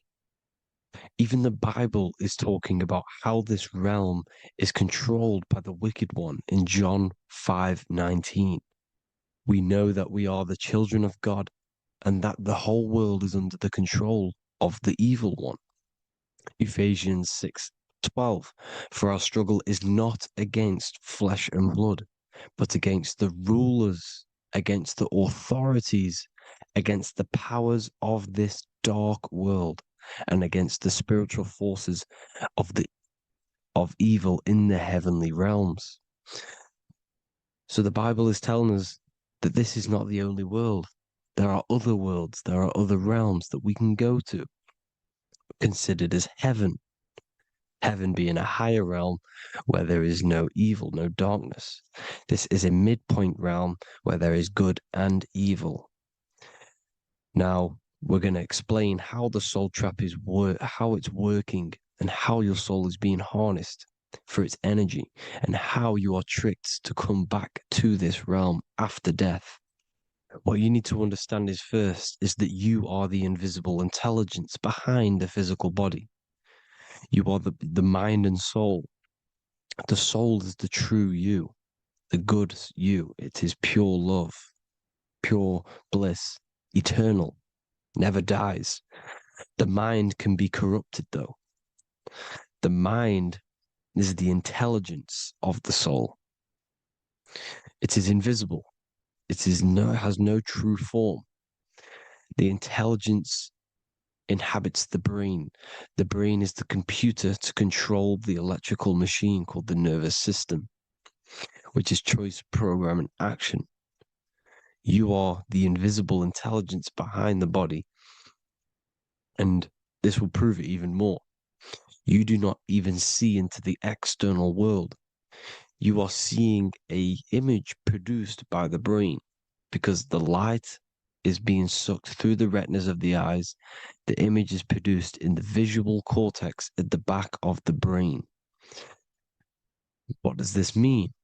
This means that we are the consciousness in the center of the brain, in the pineal gland, that is experiencing the program being ran by the central nervous system in the brain. This is the sigil of Lucifer. Lucifer in Latin is Lucy. Lucy is light in Latin. Lucifer is known as the light bearer. This is how the eyes work, people. It's not a demon or a devil. The sigil for Lucifer is how the eyes work and how the left eye is controlled by the right brain. The right eye is controlled by the left brain. There is a crossover. It's the same with the body. The left side of the body is controlled by the right brain. The right side of the body is controlled by the left brain. There's a crossover with our hemispheres in the brain. Now, this empty chamber in the center of the brain is where this universal cosmic intelligence is held, known as the most holy place in the Bible, the throne of God. Okay? This is above the 33 vertebrae on the spine. As you can see here, you are the being in the center of this point. All of the nerves are being sent back to this one particular point, which is the seat of our invisible intelligence. You can see it's an empty chamber. Our consciousness, our intelligence is not a physical thing. This intelligence is the true voice inside of your head. This is why your head is heaven, your heart is earth, your heel is hell. Your head is heaven because this is the seat, the throne of God. God is in heaven because the consciousness, this divine intelligence that's controlling the body, is sat in the center of the brain. The brain is taking commands of this invisible intelligence. When you close your eyes, you can feel your awareness, your consciousness, your intelligence is all in the brain. Your awareness is not in the feet, the heart, the legs, the arms. It's all in the center of the brain. Now, if you meditate deeply, you will find that you are beyond the mind. You are the being observing the thoughts. You are the soul observing the thoughts. Now, with this being said, you are the consciousness experiencing the program being ran by the central nervous system in the brain, because you're not seeing into the external world. It's an image, it's a simulated image produced by the brain and the central nervous system. You do not experience the external world. You do not feel the external world. You feel electrical impulses on your nervous system. Your nervous system is decoding what you are feeling. So the only thing that you truly feel is the electrical impulses on your nervous system. This is why the nervous system is the tree of knowledge of good and evil, because it gives your invisible intelligence, your mind, the knowledge of good and evil. It can detect good things, it can detect bad things. If it's hot, if it's warm, if I need to go, the nervous system is doing this. It is the tree of knowledge of good and evil. Okay? Now this universal intelligence is symbolized as the single eye. Okay? Matthew 18:9. It is better for you to enter life with one eye than to have two eyes and to be thrown into the fire of hell. What does this mean? It's symbolic, it's metaphorical, people. It is metaphoric. Your universal intelligence is the single eye, the one eye. It's the balance between the two poles, between the left and the right, the good and the evil. It knows the right thing to do all the time. This is our inner guide. The inner self is the inner guide. And when you are operating your life off duality, using your two eyes, you'll be thrown into the fire of hell, lower states of consciousness. Because you're split. You need to live in oneness, even, balance. Matthew 6:22, the light of the body is the eye. The light of the whole body is the eye. You are a light being. Human. Hue means an attribute of a color. Man is the word manifested. We are light manifested into physical form. Depending on your vibration is depending on what color that you are vibrating on, which is a hue, a human. If therefore thine eye be single, thy whole body should be full of light. Again, it's talking about the single eye, oneness, completeness. When you balance the hemispheres of the brain, we'll go over that later. But anyways, the body is the earth. This is what we need to understand, people. The body is running the simulation, the program that our consciousness is experiencing. So when we leave the body during death and astral projection, we leave the earth. This is how it works. The body is the vehicle for the earth, for this realm. Everything exists within our mind.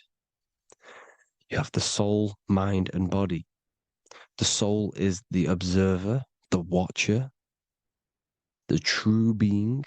This is why she has many different heads, because the soul inhabits different bodies. This is the serpent, which means knowledge, which is the mind, wisdom. And this is the body, soul, mind, and body, Brahma, Vishnu, Shiva. The mind is the bridge between the soul and the body. So what do I mean? When you astral project, you are using your mind to project your awareness, your observing consciousness outside of the physical body. The mind is the projector, projecting consciousness. By using your mind, you can project your consciousness outside of the body, which is known as the astral realms, which is known as walking on water. Jesus was never walking on physical water, people. It's metaphorical. Believing the physical body. The water is the ether, which is the veil between the physical and the astral realm. It's a fluid substance. It's on either side. It's physical and astral. The ether is the fifth element that they hide from us. Why? Because they're trapping you in the physical. They are hiding all of these realms. Etheric, astral, and mental. People think their mind is their brain. It's two separate dimensions. These are completely different dimensions. The mind is way more intelligent. The mind is formless. There is no form to the mind. You can think anything you want. You can manifest anything you want within your mind. It is not a physical object. The physical realm is being controlled by the mind. Everything's being controlled by the mind. Everything exists within the mind. This is why the Egyptian says the universe is mental. So when we project our consciousness outside of the physical, we go to the astral. The ether is the water that Jesus is walking on. This is the veil between the physical and the astral world. The word together has ether within it because it joins the two worlds together, together, the astral and the physical. The word either is ether because the ether is on either side, physical and astral, physical and spiritual, physical and non-physical. In the astral realm, the mind can manifest anything we want. We incarnate to restrict our minds. This is why Saturn, if you go and watch my video on Saturn, how Saturn is this simulation, okay? Our minds can manifest anything we want in the astral plane in the click of a finger. However, when we incarnate in matter, we now have to labor for our manifestations. This is why Saturn's known as the great teacher in astrology, because he teaches you a lesson. When your mind incarnates into matter, it's teaching your mind a lesson, the knowledge of good and evil. This is why the Bible says, you shall be gods and know the knowledge of good and evil. When you incarnate here, you have to know the knowledge, you need to know the knowledge of good and evil to become a god. Okay? Now, the square is the physical plane. The triangle's the ethereal plane. The circle's the eternal plane. The circle has no beginning, no end. It's eternal. The physical plane is the square. It's limited. The square is limited. The cube is the geometric shape which gives rise to matter. Now, the term think outside the box has truth in plain sight. You have to think outside the box to project your consciousness, use your mind to project your consciousness outside of the box, the physical plane, into the astrals. The astral realm is the realm of the stars. Above us is the stars. Through the stars is the astral plane. This is why astral has the word star within it. The devil is the de-veil. When you sell your soul to the devil, quote unquote, it's metaphorical. The devil exists in the physical plane. It's the lowest state of consciousness. The de-veil, you de-veil yourself into the physical when you are the devil. The de-veil. The ethereal plane. Now, we all know what the famous symbol of the all-seeing eye, right? The all-seeing eye with the eye in the triangle. Look at the Masonic artwork showing you the triangle above in the sky. This is symbolizing the ethereal planes. The eye in the triangle symbolizes your invisible intelligence, your mind, which has the ability to see on either side. Because the triangle's the ethereal plane. The eye is your consciousness, your intelligence. And this intelligence has the ability to see in the physical plane and to see in the ethereal planes, in the astral planes. This is why it's above the earth. It's above the ground. Because it can see here, it can see in the heavenly realms. Now, the stars are, well, this is known as heaven, the realms of the astral planes. This is some quotes from the Emerald Tablets of Thoth. Out of the darkness ye must rise upwards, one with the light and one with the stars. Man is in process of changing to forms that are not of this world. Grows he in time to the formless, a plane on the cycle above. So there's other worlds. The Bible's telling you there's other worlds, there's other realms. Know ye must become formless before ye are one with the light, the astral light above, which shining through the stars. Not of the earth are ye, earthy, but a child of the infinite cosmic light. You are the invisible intelligence controlling the physical body. The body's not you. It's the vehicle that your soul lands in when your mind projects your consciousness into that realm. Free from the body, I flashed through the night. Unlocked at last for me was the star space. Wow, that's powerful. The star space, the astral planes. This is what it's talking about. We are all a star. We descended from the astrals, which is the star. We are all a star. Look at the ancient paintings of Jesus' birth. It's the star beaming his consciousness down into the physical plane. Here's another one. Here's some Freemasonic artwork showing you, again, the ether, that invisible intelligence, the eye, manifesting itself inside of here, in the physical realm, where the people are. You see? It's the same here. This is Jesus. Here's the bird symbolizes the Holy Spirit, your invisible intelligence, descending into the waters, the ether, the ethereal, everything. The ether's the base of all physical matter. Here's Truth in Plain Sight. Mr. Bean, the famous TV program in England, in the UK. He begins the program like we all begin the program from falling from the stars. He falls down with a beam of light. And this is truth in plain sight. This is false. The aliens don't exist. They're a lie, alien. But this symbolizes the star beaming our consciousness. And when we die, this star will suck us back up. Just like this UFO is doing. It's truth in plain sight. So, this is some more Freemasonic artwork going from duality to singularity. Sun, moon, masculine, feminine. Right hemisphere, feminine, left hemisphere, masculine. The consciousness in the center, the balance point. Here's another more Freemasonic artwork. The two pillars, left and right hemispheres, and the invisible intelligence between the left and right hemispheres, the light of the body. This is why light's coming off it. Because it's light, it's pure light. The blazing star. The stairs go from the checkered board, the duality, up to oneness, in between the sun and the moon, the masculine and the feminine. This is symbolizing going into oneness. What did the Emerald Tablet say? You've got to become one with the stars, one with the one with the self, balancing the two hemispheres so that you can gain, because when the two hemispheres are balanced, you can gain a more deeper connection with your invisible intelligence.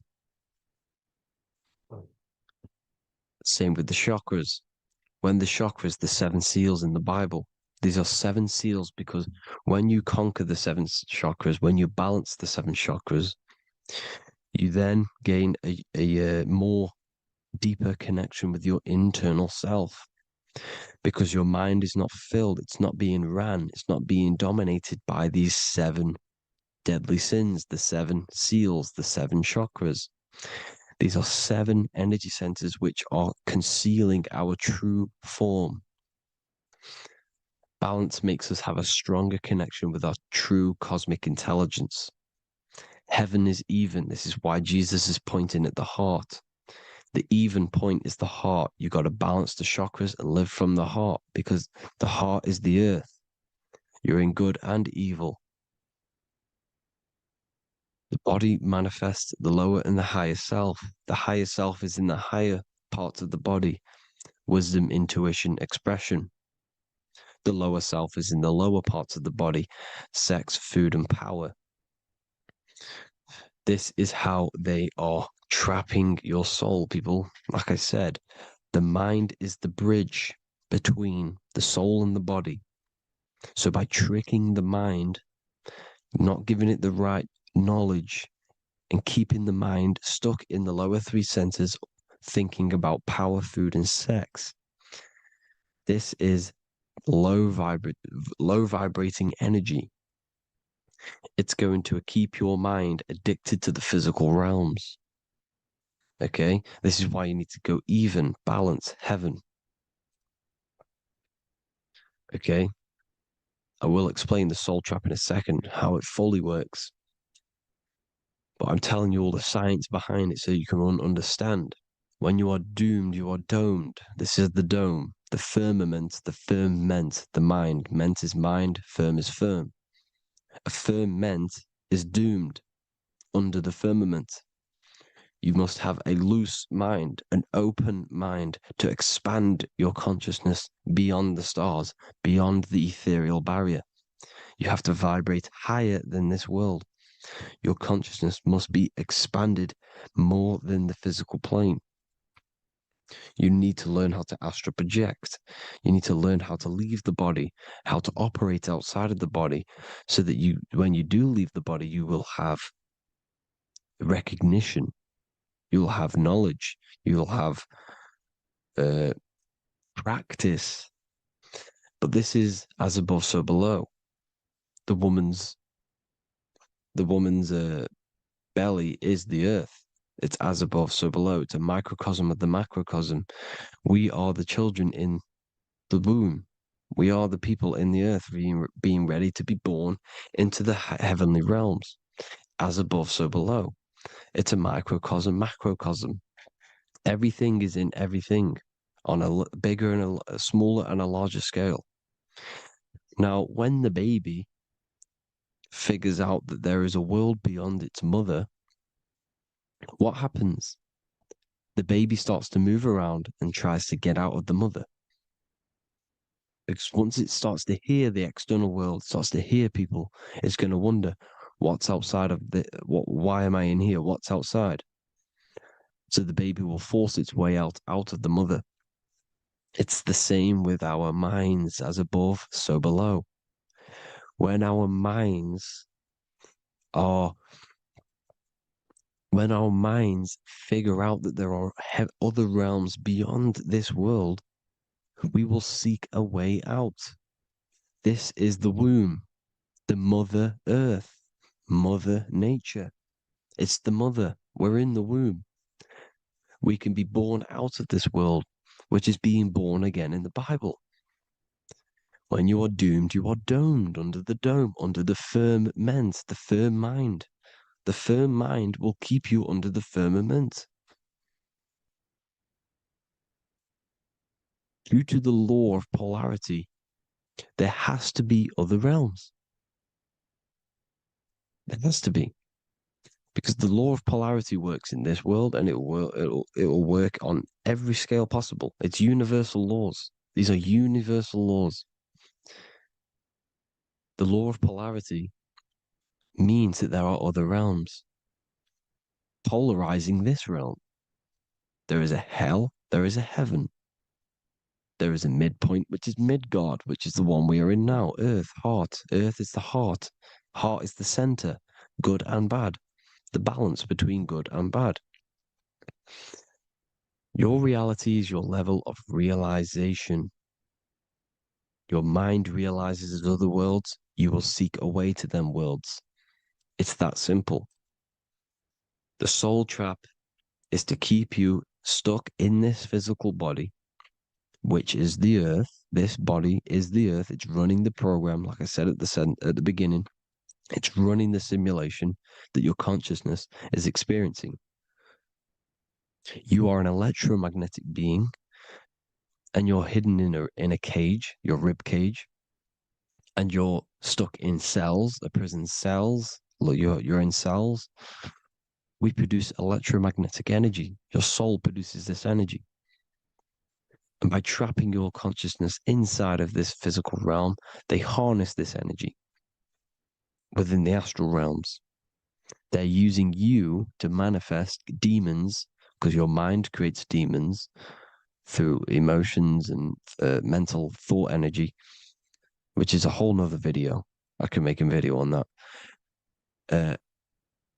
You're manifesting everything for them because they're trying to create a hive mind. This is why they want everyone to believe in one belief system, one government, one belief system, one religion, because they're creating a hive mind. This hive mind will manifest and be summoned within the astral planes, because the mind manifests the astral plane. The astral plane is the realm of imagination. The mental plane is the realm of just thought alone. The etheric plane is the energy. The physical plane is the matter. So all of our minds together are manifesting these demons within these subconscious realms, the astral. Now, how are they keeping you stuck to this realm? Well, when you die and you're stuck in your lower three chakras, okay, when your mind and soul detaches from the body, which is the earth, when you leave the earth, you're still going to have these mental addictions to the food, the sex, the materialism, the phone, the cigarettes, everything. This is why they get you addicted to everything possible. The TikTok, the YouTube, they get you addicted to as many things possible. Because when your mind is addicted to these things, and when this mind leaves the physical body, you're still going to have these addictions. Okay? You're still going to have these thoughts. And you will be manifested into the lower astral realms because you're thinking materialistic, you're thinking negative, because your level of realization was your reality. You were manifesting hell on the earth. When you leave the body, you're going to manifest hell in the astral planes, which means you'll be vibrating on the very low, which will put you in the lower astral realms. So guess what? You're going to come back. You're going to come back into materialism. You're going to reincarnate. Because you haven't prepared for life after death. You must detach from the external world. Okay? Moon is mind. The sun is the soul. The earth is the body. The moon is the mind. This is why we say lunatic. In your mind, you have a specific mood. Moon. Money, M-O-N, is the moon. Money exists in the mind. They get you addicted to the money. The Bible's telling you this. Do not conform to the pattern of this world, but be transformed by the renewing of your mind. It's telling you. Of this world, but be transformed by the renewing of your mind. Who knew that the Bible was this deep? Matthew 16:26, what good will it be for someone to gain the whole world yet forfeit their soul? James 4:4, don't you know that friendship with this world means enmity against God?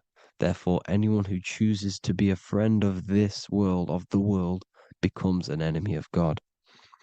John 4:4, dear children, are from God and have overcome them, because the one who is in you is greater than the one who is in the world. It's talking about the invisible intelligence. It's greater than the physical world.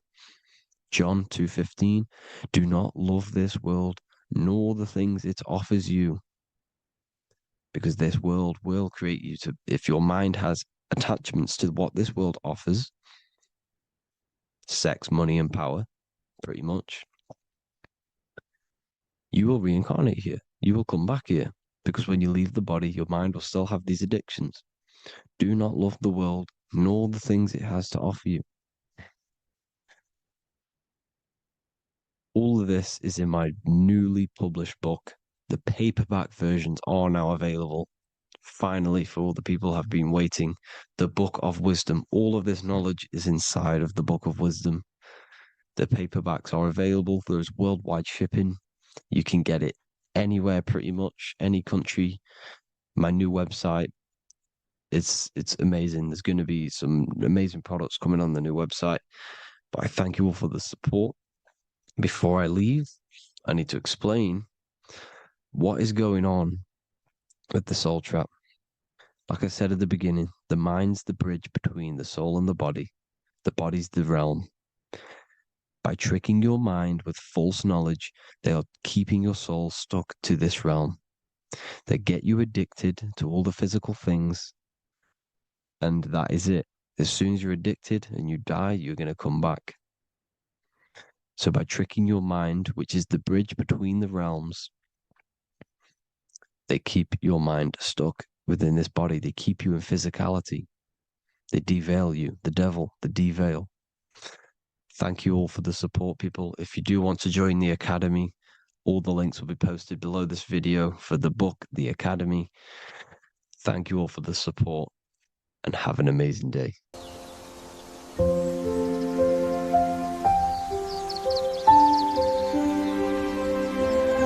bookofwisdom.com. Visit today.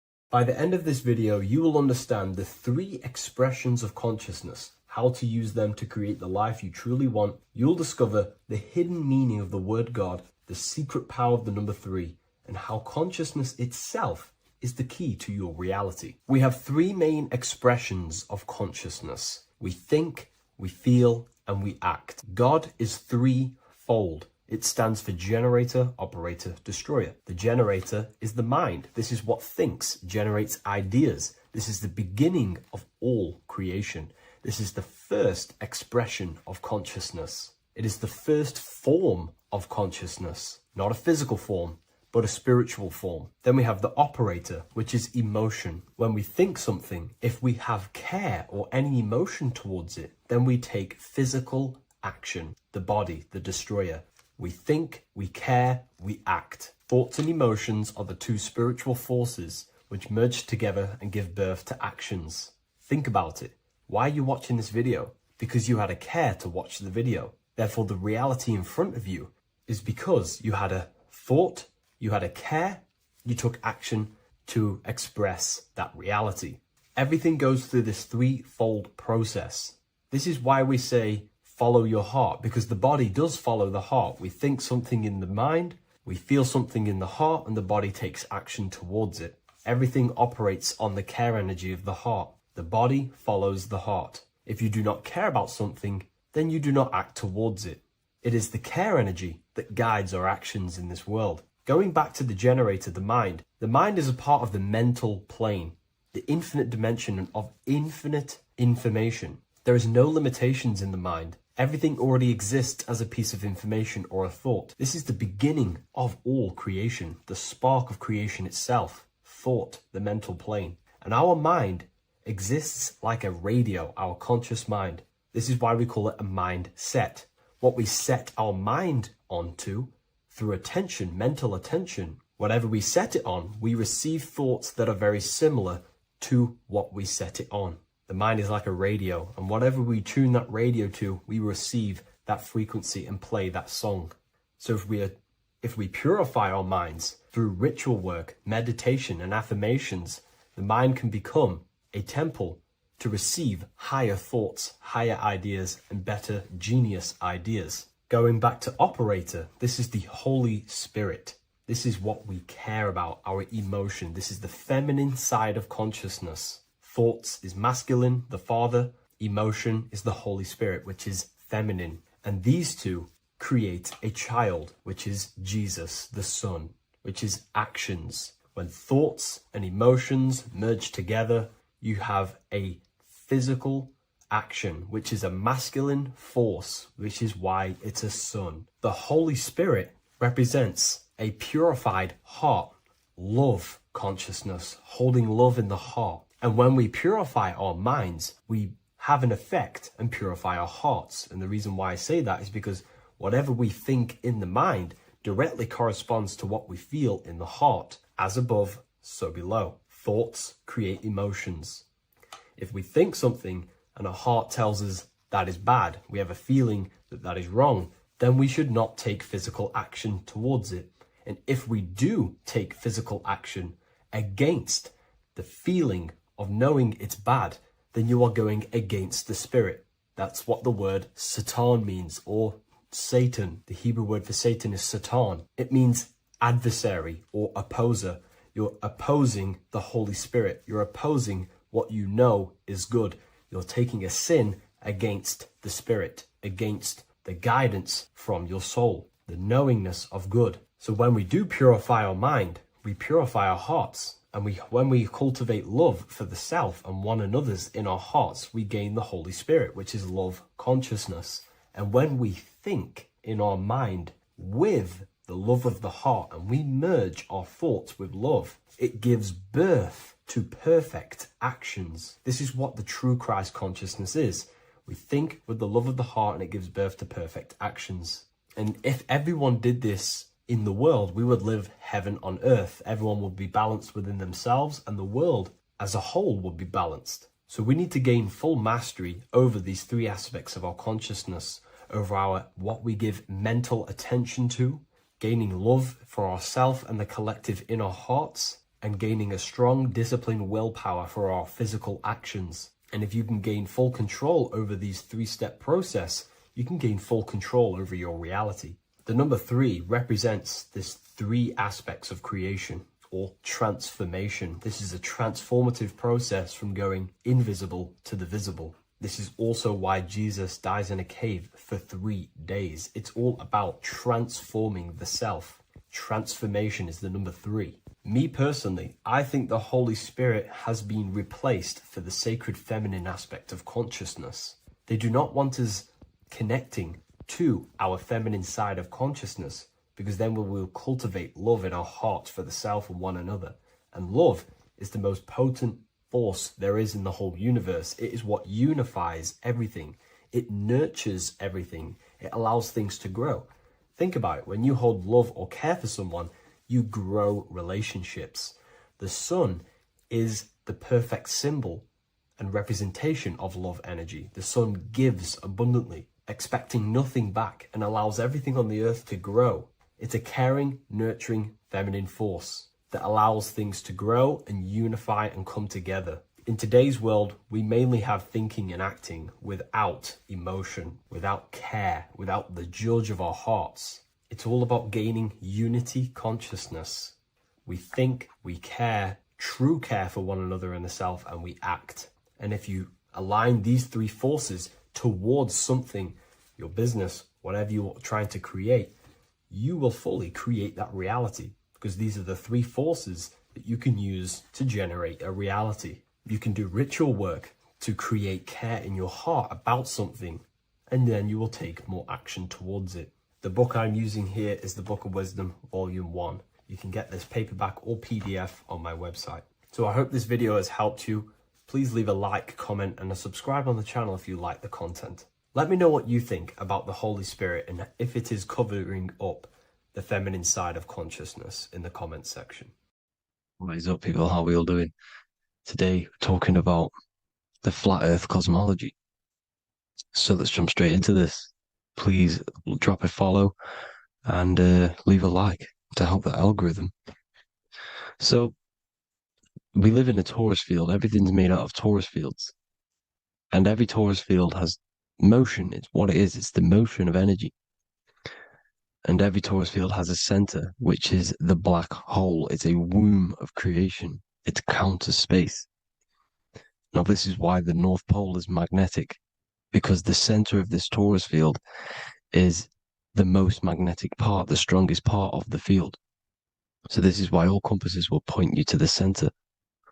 And the Earth's magnetic field is spread across the whole of the Earth.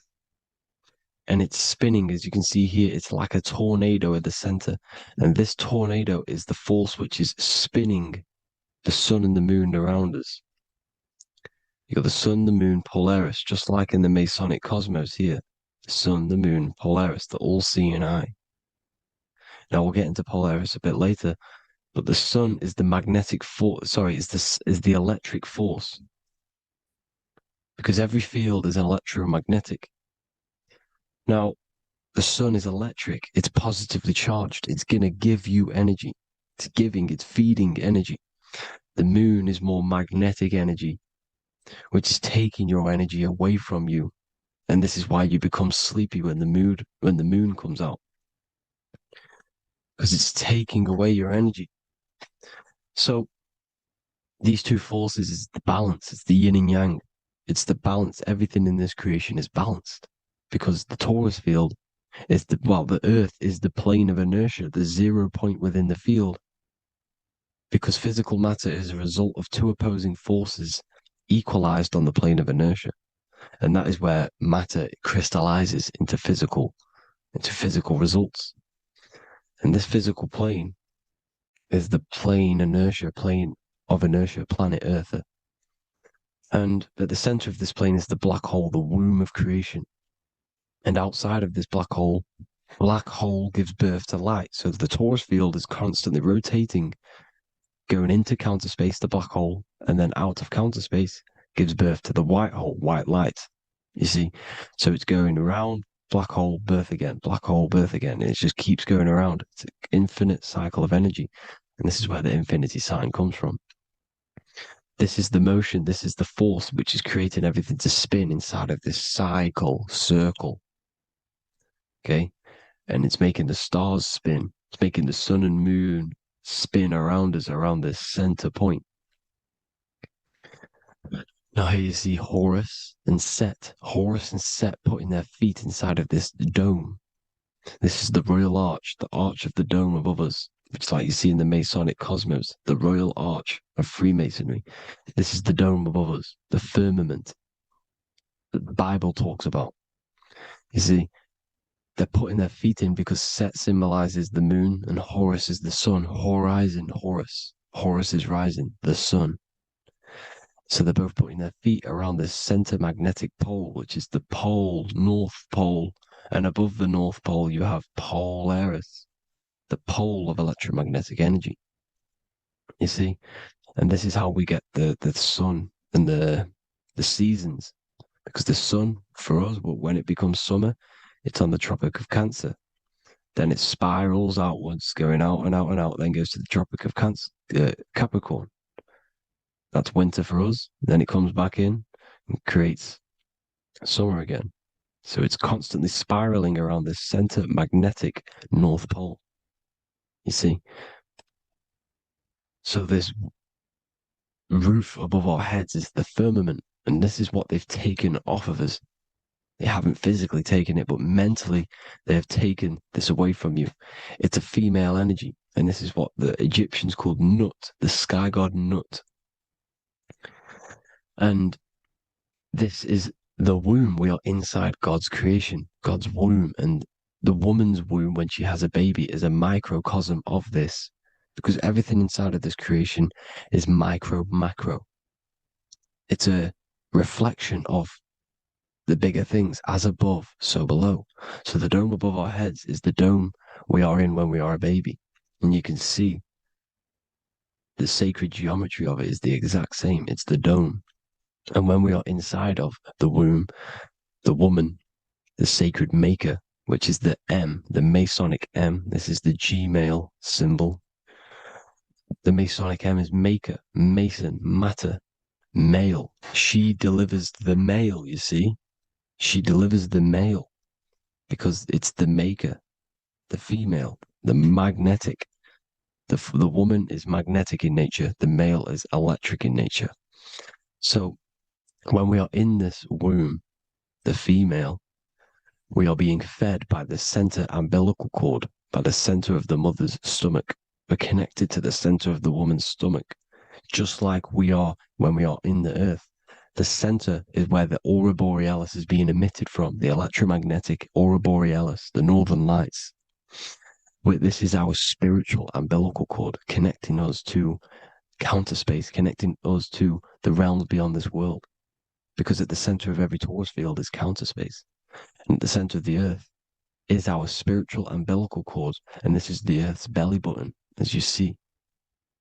As above, so below. We had a physical umbilical cord. We have a spiritual umbilical cord. And this gets cut when we die, when we're cut away from the physical reality. You see, here's the ancient Egyptian tablet showing this female. You can see the hair, it's a female above us, because the female energy is nurturing, helping, looking after. And that's exactly what the dome is. It's protecting us. It's the Ark of the Covenant, the Ark covering us, you see? And this is what they've taken away from us. By you believing in space, it completely destroys the idea of this being a sacred creation. They've taken the roof off your head, whether if you believe in space, you believe that there's chaos, there's planets, there's asteroids that could kill us at any moment. But this isn't true.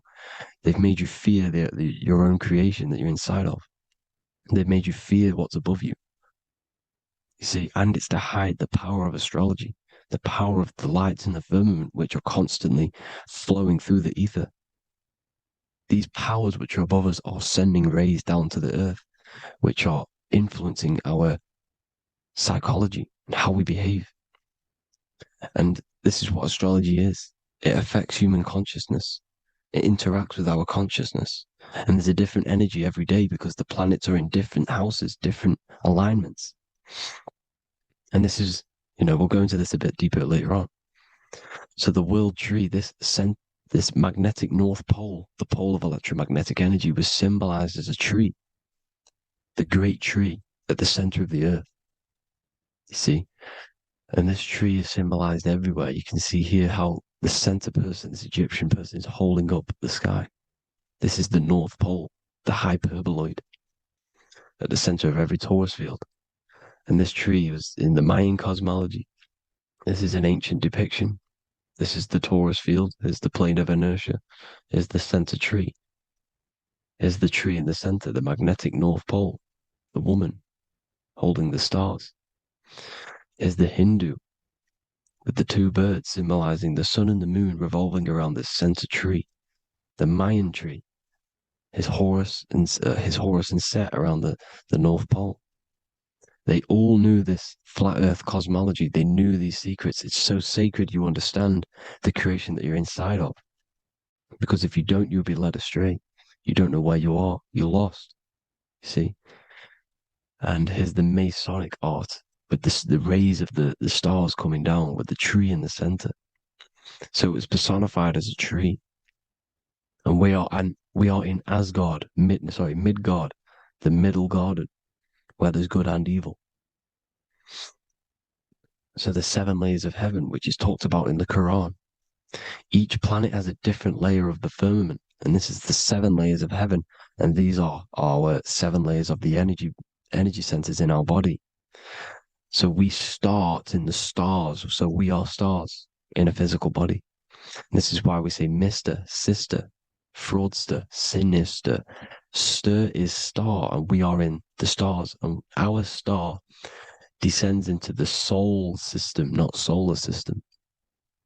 And as we descend into the soul system, we enter Satan's kingdom, Satan's world. As it says in the Bible, Satan is the god of this world.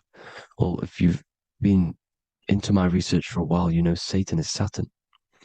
Saturn's world, because Saturn's the outermost ring. He's the Lord of the Rings. And you enter his kingdom, the kingdom of time. And this is why Saturn's the time god. As soon as you go past the rings of Saturn, you're now in the soul system. You're now in time. You're now bound by space and time. And you're bound to the earth plane, the heart. Earth is heart. It's a rearrangement, it's an anagram for heart. And the heart of the electromagnetic color spectrum is green, and that's why the earth is green.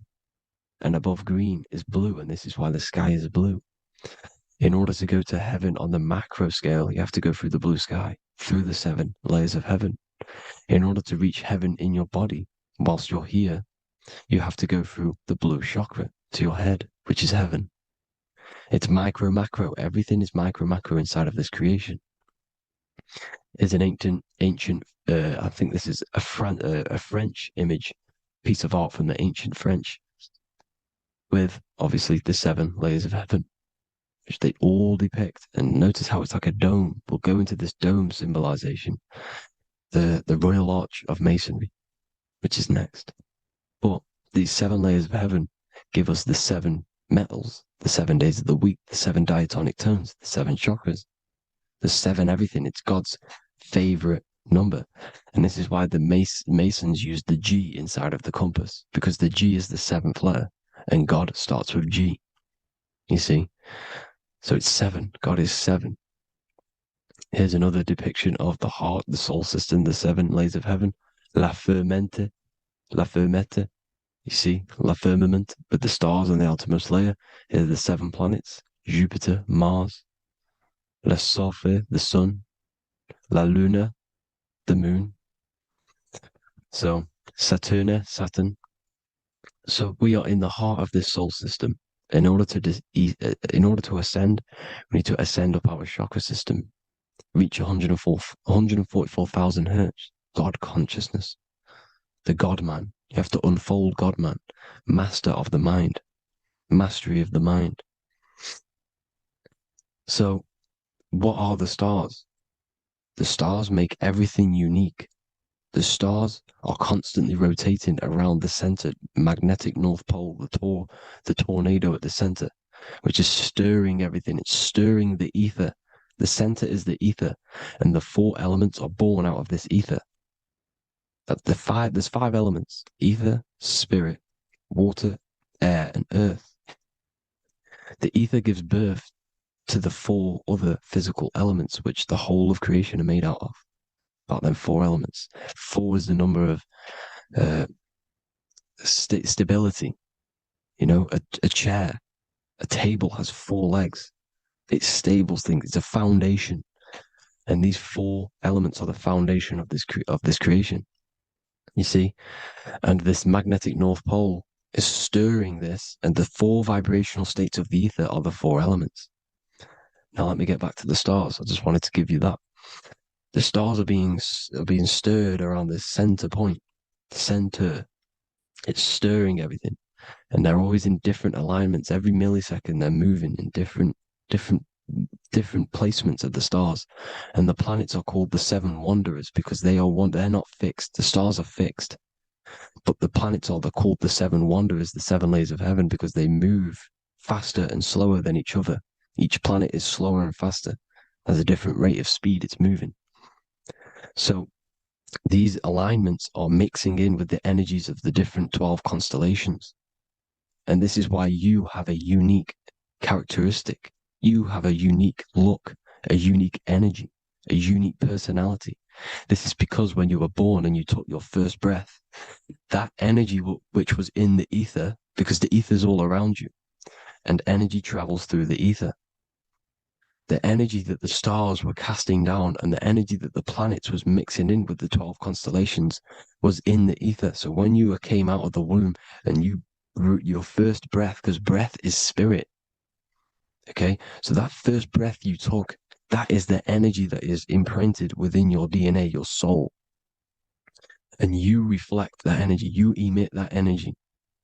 That's the energy that is with you forever until you die, till this physical body dies off. And that's what the stars are. The stars are giving a unique energy, characteristic, personality to every living thing. Every dog, every cat, every animal has a unique personality because it was born at a different time and place in the sky. Okay, the stars are your destiny. Now, the stars are constantly changing as well. If you look at stars through a telescope, they're constantly changing and forming different forms. You can see here, it looks like water. It looks like light through water because it's the ether above us, a sea of ether. And this light is being emitted through it, and it's just constantly changing, giving different energies, each star. So this is why this is what the zodiac is. It's the expression of energy. It's the expression of the stars.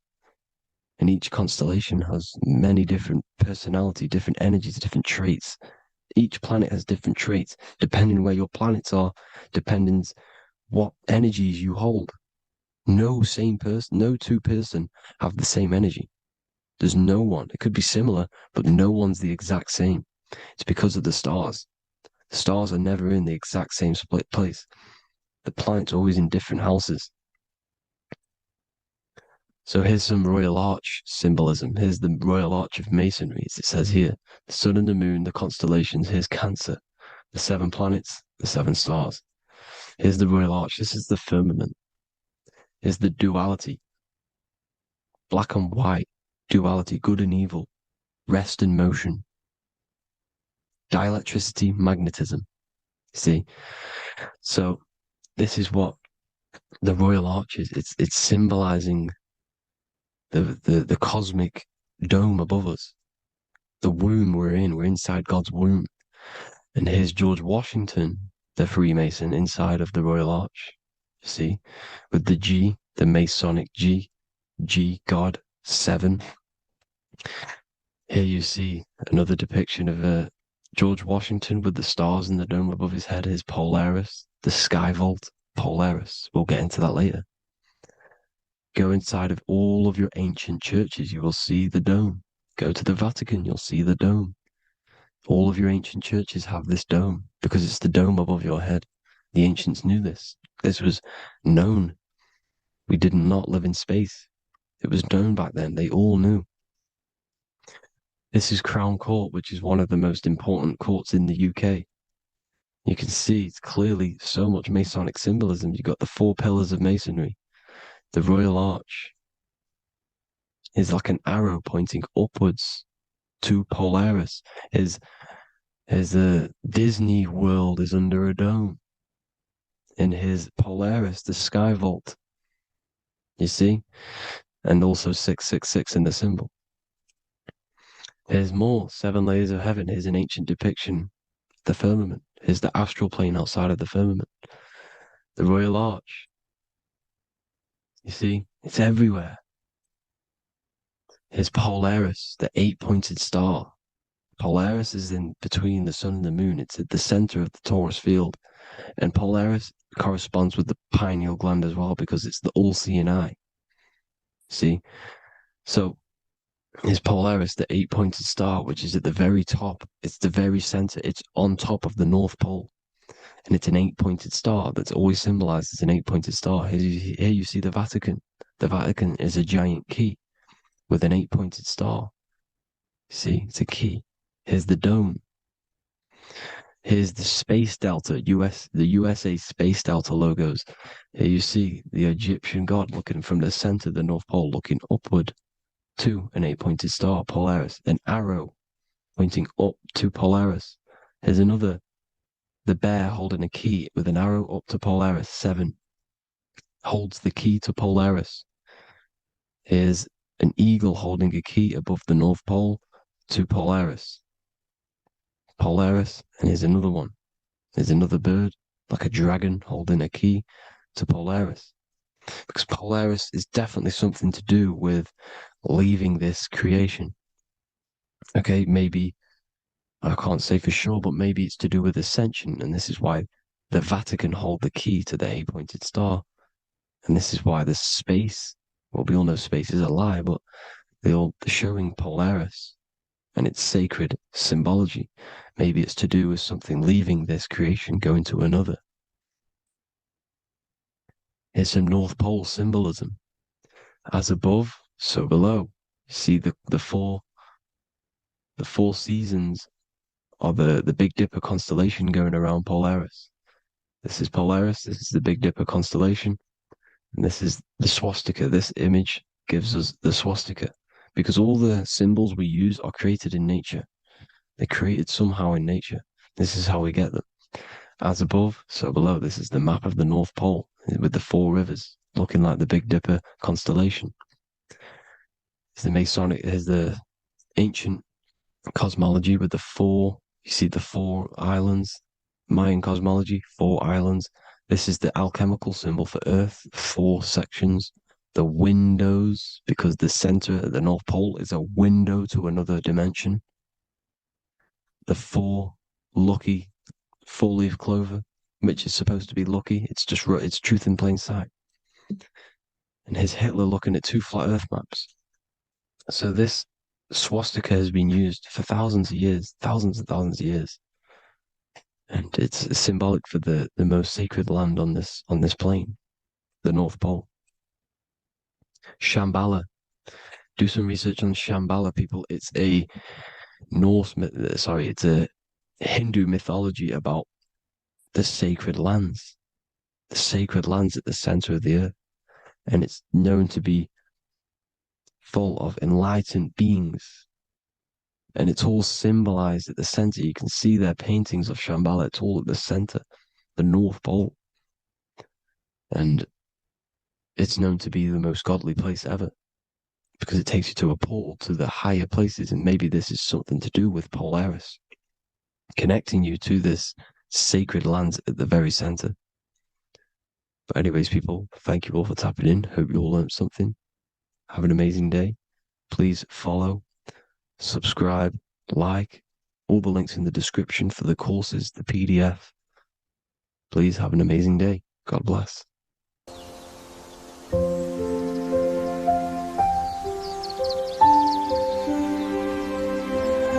bookofwisdom.com.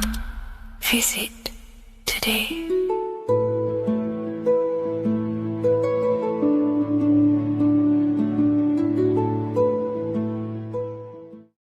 There is a massive mystery around the Freemasonic G, and in this video we're going to be discussing it. Some people call it geometry, God, Nosis, Genesis, generation, but in fact it's all of these things, and all of these things relate back to one concept that links them all. And in this video, you will be discovering this secret force, which pretty much creates everything in your reality, in your life, and has done unconsciously, whether you are aware of it or not. The Freemasonic G is the 7th letter in the English alphabet. This is important because the number 7 has many mysteries inside the esoteric and occult traditions. Some people say the number 7 represents the 7 colors of light, the 7 major planets, or the 7 musical tones, 7 days of creation. The number 7 is a massive mystery. But what we have to understand is that in the context of Masonry, Freemasonry is all about building the self. Every day we wake up, we are either building our prison of our mind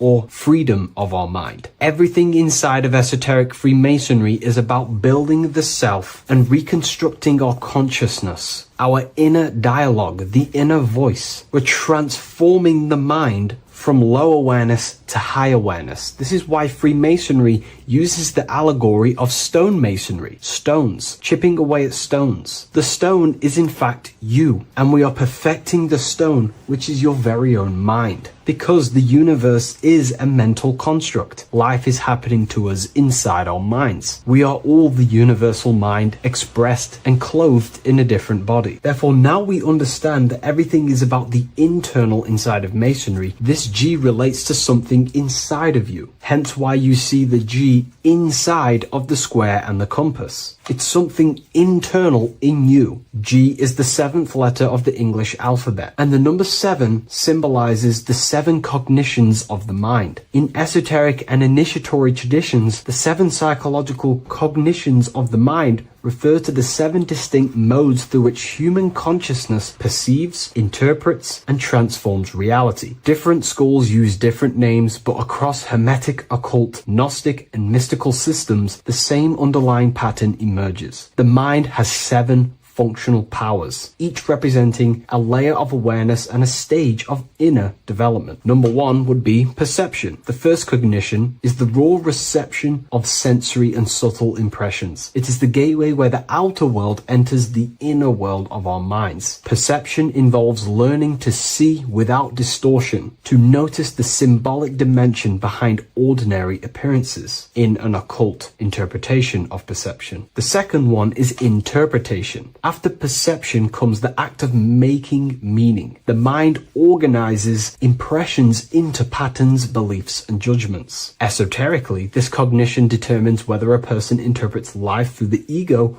or through the higher insight of their higher consciousness. The goal is to purify interpretations so that the intuition can speak through it, to clear our minds of the clutter, master it, and let our higher consciousness shine through it. Number 3 is the imagination. This is the creative faculty that produces images, symbols, and visions in the mind's eye. This is associated with the astral plane. We live in a mental universe of thought. Thought wraps itself inside of imagination. The thought alone has no true form, but then the thought wraps itself in a vehicle of consciousness, what we call imagination, and we give form to the thought. Imagination becomes active. Imagination becomes active imagination, the foundation for rituals, alchemy, meditation, and visionary insights inside of occult traditions. Working on your imagination is a key part on developing your consciousness, as it is literally the sight into the astral plane, your internal vision of the mind. The fourth cognition of the mind is emotion. Emotion is energetic response that gives intensity, direction, and magnetism to thoughts. Emotion fuels the magical will. Unrefined emotion binds us to lower impulses. Refined emotions become devotion, compassion, and the inner fire to transform thought into a tangible reality, to become a conscious creator. The fifth cognition is will, the faculty of intention, decision, and directed energy. Will is the power that aligns personality with the higher self. It is the driver of discipline, transformation, and the capacity to act consciously rather than react unconsciously. Most people walk through life as an unconscious zombie, living day to day, running off subconscious programmings, never actually using their conscious mind. We develop our will and try to align our will with the highest will possible so we can align our will with our higher mind, so the higher mind can manifest through us in the material plane. The sixth cognition of the mind is memory, the storehouse of experience, impressions, and archetypes. It shapes identity, determines how one repeats and transcends past patterns. Memory includes not only personal memory, but also a deep strata of the subconscious and the collective subconscious field, what we call the Akashic records. Memory is a massive quality that you must work on inside the Masonic system. You are required to remember certain rituals and certain things so that you can regurgitate them to pass on along the degrees. Based off my research, I myself personally am not a Mason. The seventh cognition of the mind is intuition, the highest cognition possible. It's direct knowing. It bypasses the linear reasoning and reveals truth as the inner illumination. Intuition is the voice of the soul. It is the guiding force, guiding our physical vehicle of consciousness through this physical experience, providing revelations, insights, and even sometimes gnosis and higher understandings. They are the 7 principles and cognitions of the mind that we should work on. Sometimes they're symbolized as 7 luminary planets, because lumen is light. The planets are light. Light is consciousness. Consciousness is light. Now moving on to the true understanding of the G, the higher understanding of the G, as I mentioned previously. This is what we call the generative principle, the care principle, the human heart principle, the female aspect of consciousness within yourself. All creation is built upon a care. All action is built upon a care. You only act on what you care about. You care about paying the bills and staying inside your house and looking after your family, for example. Therefore, you take the action to generate the reality and generate money to pay the bills. Them actions are driven by the force of care. If you care about a plant, you take the action to water the plant and it grows. If you care about your partner or relationship, you give them attention and care and love, and you grow the relationship. As soon as you stop providing care, watch the relationship crumble and the reality destroys itself. Care is the generative force of reality. This is the generative principle that generates your experience in this world. We are in a continual state of becoming. Each cause gives birth to an effect, and that effect gives birth to a new cause. The G is the generative principle that drives creation in the present moment. Reality is creating, unfolding in the present moment, and the G is the force inside of you that generates your experience. You're watching this YouTube video right now because you have a care in your heart for the information I have provided in the past, and you have a care about watching this video. As soon as you don't care, you take action to do something else with your time that you actually care about. The G is the generative force of the heart. It is the love energy. You only take action on what you love or care about. The whole world is built upon this principle. This is why we say money makes the world go round, because the whole world has a G or a care for money, and it's making everyone wake up in the morning, take actions, and make the world go round. It is the G, the care for that principle or money object to generate that reality. It is the force that drives you, hence why the G is sometimes surrounding with light rays, because it represents a force, emanation, something that is invisible but driving the physical body. The G is the internal force that focuses thought into an action. We can think many thoughts, but the thoughts you don't care about, you don't take action on. But the thought you care about, that you have a G for, intensifies that thought, focuses and directs it into an action to generate that experience and reality. The whole world is built upon this principle. The sun is a perfect example of the generative principle. The sun gives all of its life, light, never asking for anything back,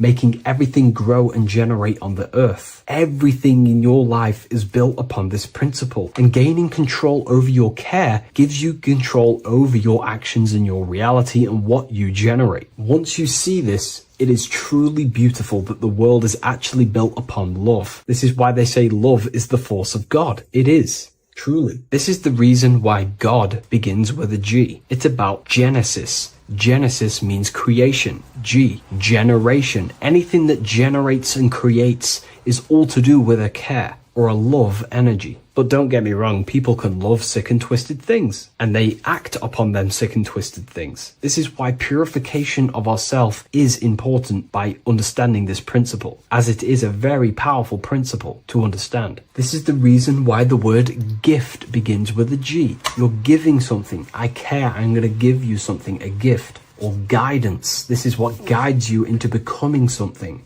what you love. This is why also Nosis begins with a G. Gnosis is not actually knowledge. Gnosis is knowledge obtained, attained by direct experience or through direct experience. For example, you're not believing you're watching this video right now. You know you're watching this. Know, gnosis, same phonetic sound. It's about knowing. Gnosis is about gaining knowledge of the self. Self-knowledge through direct experience. Instead of believing in God, I seek to know God through direct experience by altered states of consciousness, transcendent meditations, understanding human anatomy, understanding the laws that govern my mind, understanding creation. That is direct gnosis, knowing that God exists instead of believing he exists. By going within the self, questioning the self, and gaining a deeper relationship with the inner observer, you start to gain gnosis, self-knowledge through direct experience. And in order to gain gnosis, you have to care, because gnosis requires action. It requires you to meditate and go within yourself. It requires you to study yourself. It requires you to go within yourself. And in order to do that, you have to care. If you don't care about knowing yourself, you won't take the action to generate the gnosis. If we take a look at this piece of Freemasonic artwork, we can see a whole lot going on here. But if we focus down here with the temple with the letter G on, and when you walk through the temple, there is a pathway leading up a hill towards the light. The light reveals things. If something is in darkness, you can't see it, but the light reveals something. It's symbolizing truth, the light of gnosis, knowingness. And in order to walk this path, you have to go through the temple, which means entering in yourself. This is symbolic of the path. The Masonic path is about the self, reconstructing and learning about the self. In order to walk up that hill, it takes a lot of effort. It's not easy walking up a hill. You're going to be tired. It's not easy. It's horrible. Who likes walking up a hill? I know I don't, but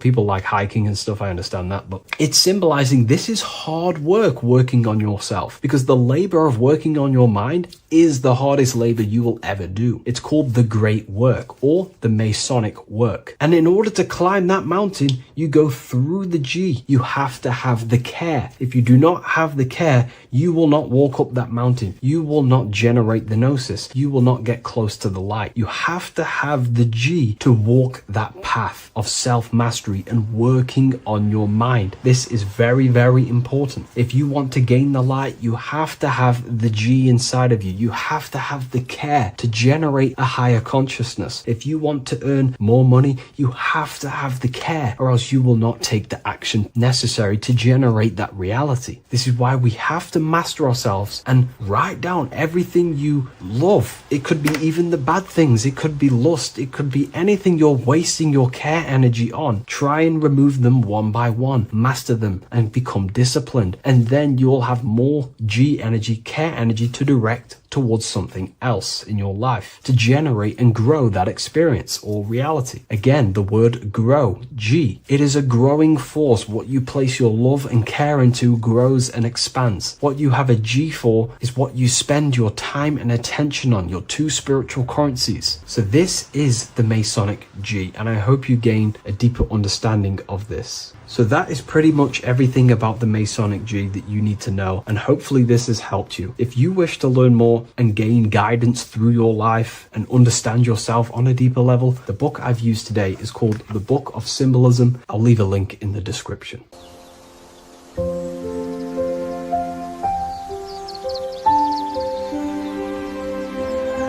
bookofwisdom.com. Visit today.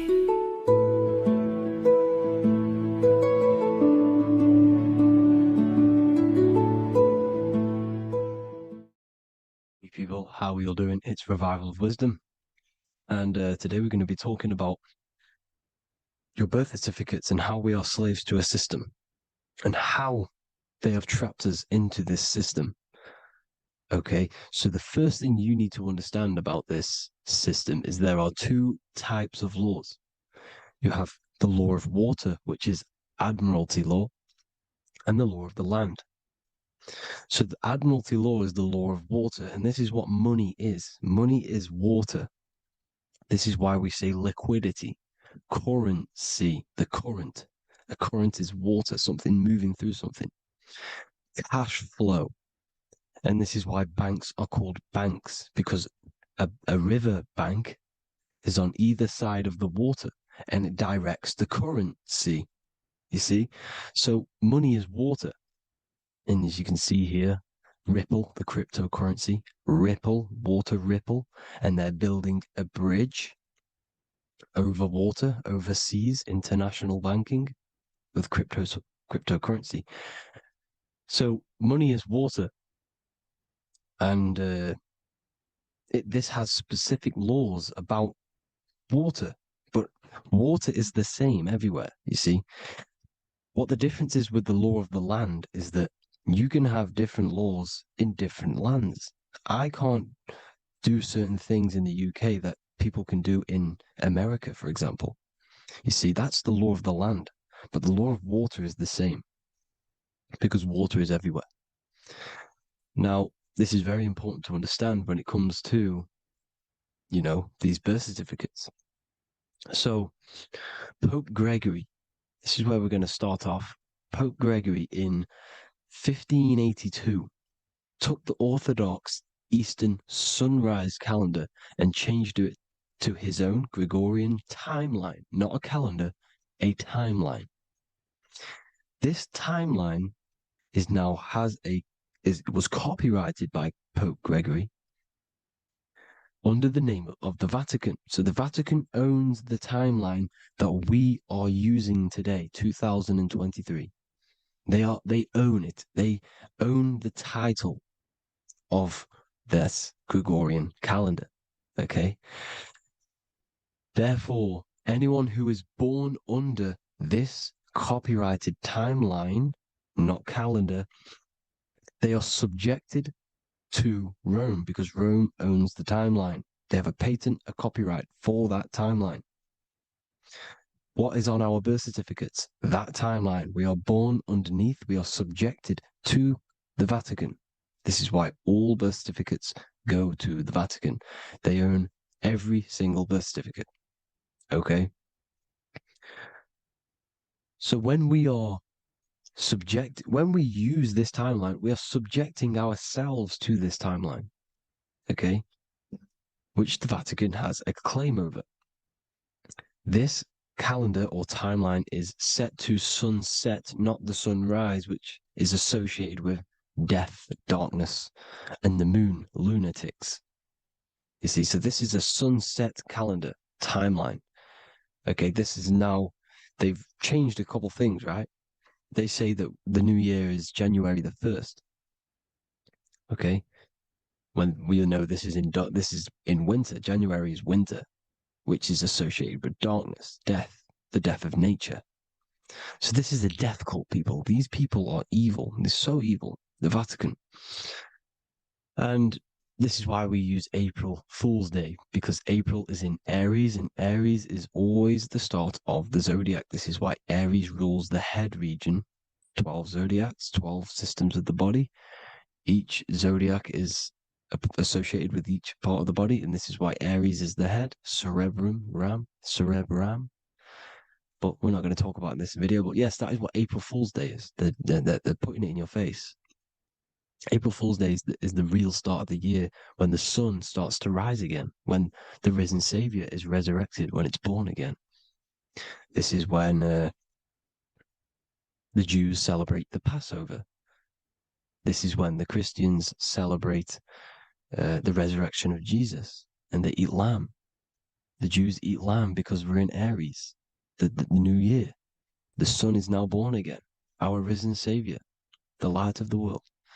So yes, this is what April Fool's Day is. It's the first day of the year, which they changed. Pope Gregory changed.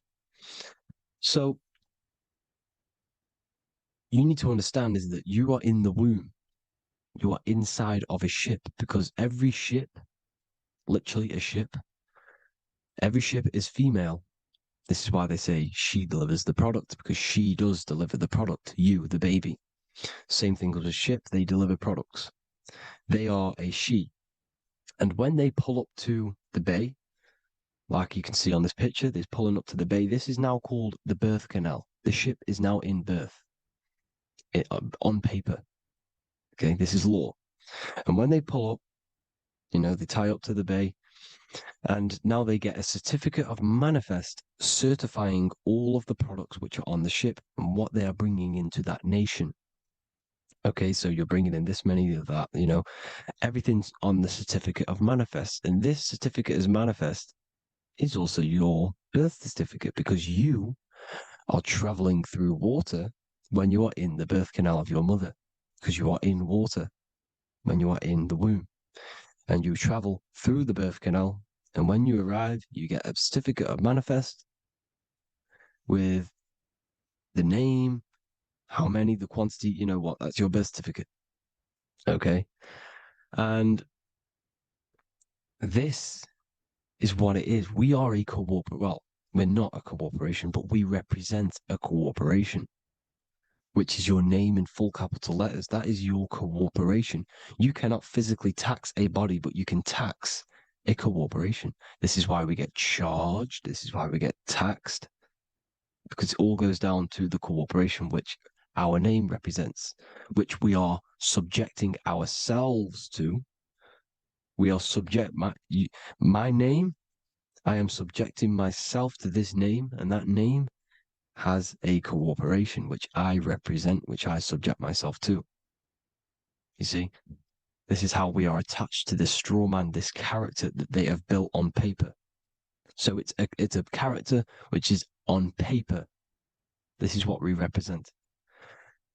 So when the woman gives birth, she delivers the baby, and then she has another substance. Now I'm going to break down how they attach this name to us, how they do it. Okay. Our mother is carrying us the product in the womb, the water. And it goes, for example, it goes from the United Kingdom into a state-owned, corporate, federal-owned hospital, which is government-owned. She does not declare the package when she enters the building. Aha, so keep that in mind. When she delivers the package in the federal territory, she does not declare the package either when she leaves. Therefore, there is no evidence that we exist when we arrive. On paper. On paper, there is no evidence that we came into the building or left the building. We have not been declared. So we do not exist on paper at this point. When the woman gives birth, she delivers the baby, and then she has another substance, which is called the afterbirth material. Okay? This afterbirth material has the same DNA as our physical body, with the body, mind, and spirit. Okay? This is how they get this corporation. Hold on. The afterbirth material does not get claimed by the mother nor anyone. Therefore, they salvage that substance because we are under the Vatican. Every state is all Catholic. Your birth certificate is Catholic. No matter what religion you think you are, every single birth certificate is Catholic because we are subjected to Rome. All roads lead to Rome. Rome runs all of this. Okay? We're still under the Roman Empire. Okay, so Rome are Catholic and they believe in salvation. This is how religion comes into this. This is how they use religion to get this. So they salvage the afterbirth material and they claim it and they salvage it and give it and charge it to Rome. And they give it a name. Here's the legal term, born alive. Here's what it says. Each product of such birth is considered live, born, and fully recognized as a human person. So each product of such birth, so that could be anything, the afterbirth, the person who actually comes out, the baby. So your afterbirth, which we do not take with us, we take the baby with us, they keep that in the hospital, they collect the afterbirth, and they salvage it, and they give it the name, which, it is us. We are a representative to that afterbirth material, which they put the name on, they claimed, which is subject to Rome. So we are walking around our whole lives as a representative to that claimed salvaged afterbirth material, which the federal state have. Okay. We are under the Catholic Church, Vatican. Therefore, the afterbirth material is a child of God. See, on paper, therefore, they believe in salvation and salvage the afterbirth material. This material has no mother or father. The state pick it up. It becomes a war to the courts and gets charged to the state. So we are a representative to that character they salvaged because it is the exact same DNA as you. Subject is the name or the title, and the matter is the physical aspect left behind in the hospital, which represents us. You see? So now we're moving on to Unum Sanctum. Unum Sanctum was in 1302, a very, very important year. Very important year. Unum Sanctum says this is basically how they claim everyone in the world. So the Vatican had all this power, all this gold, all these people under them. They need to get a claim for them so then they can rule over them and make them slaves. So what they did, they created Unum Sanctum. Pope Boniface VIII did this. And it says, the spiritual man judges of all things, and he himself is judged by no man. The spiritual man, keep that in mind, unless he invent like Manichaeus, two beginnings, which is false and judged by heretical, since according to the testimony of Moses, it is not in the beginnings, but in the beginning that God created heaven and earth. Furthermore, we declare, we proclaim, we define that it is absolutely necessary for salvation that every human creature to be subjected to the Roman pontiff. So they are claiming us in Unum Sanctum, and it's in the vaults in the Vatican. They will put a spell on it because they are sorcerers, they are magicians. They put a spell on it, they lock it up, and whatever goes on that piece of paper goes. And this Unum Sanctum is claiming all of us. So what does it say in the beginning? The spiritual man judges of all things, and he himself is judged by no man. The spiritual man, the man with the body, mind, and soul, the first baby that comes out the birth canal. That's you, your body, you, body, mind, and soul. You have the Christ, which is I am, which is grace. Grace means here now, in the present. You have the Christ, which means I am. Therefore, you have a soul. If you can say I am, you have the Christ. You have a soul. But a creature can be anything with no soul. You see, so no man can judge the man with the soul. However, as it says in the second part, we proclaim, we define that it's absolutely necessary for salvation that every human creature to be subject to the Roman pontiff. So they are subjecting the afterbirth, not the man with the body, mind, and soul, but the afterbirth to the Roman pontiff, to the Roman Catholic Church. We are the ones who are claiming to be the afterbirth material, which is our birth certificate, which is our representative. We represent that because it is our DNA. This is how we are stuck. We are stuck because we represent this DNA, which is on paper, recorded. You see? So we, being untaught, uneducated in these subjects, we are subjecting ourselves to this system, to this slavery, because we just want to live. We just want to live happily, just peaceful. Think about it. Where's all this coming from? Where's all this war, all this killing, deaths coming from? We just want to live. It's coming from the Catholic Church, these evil death cult, which has subjected us, which has used us as slaves, and we are still slaves, and it's just going to get worse and worse and worse. So this is how we have subjected ourselves to be the slaves to this system. It's a lot to take in, and there's a lot more deeper stuff which goes into this. I'm just going over the surface.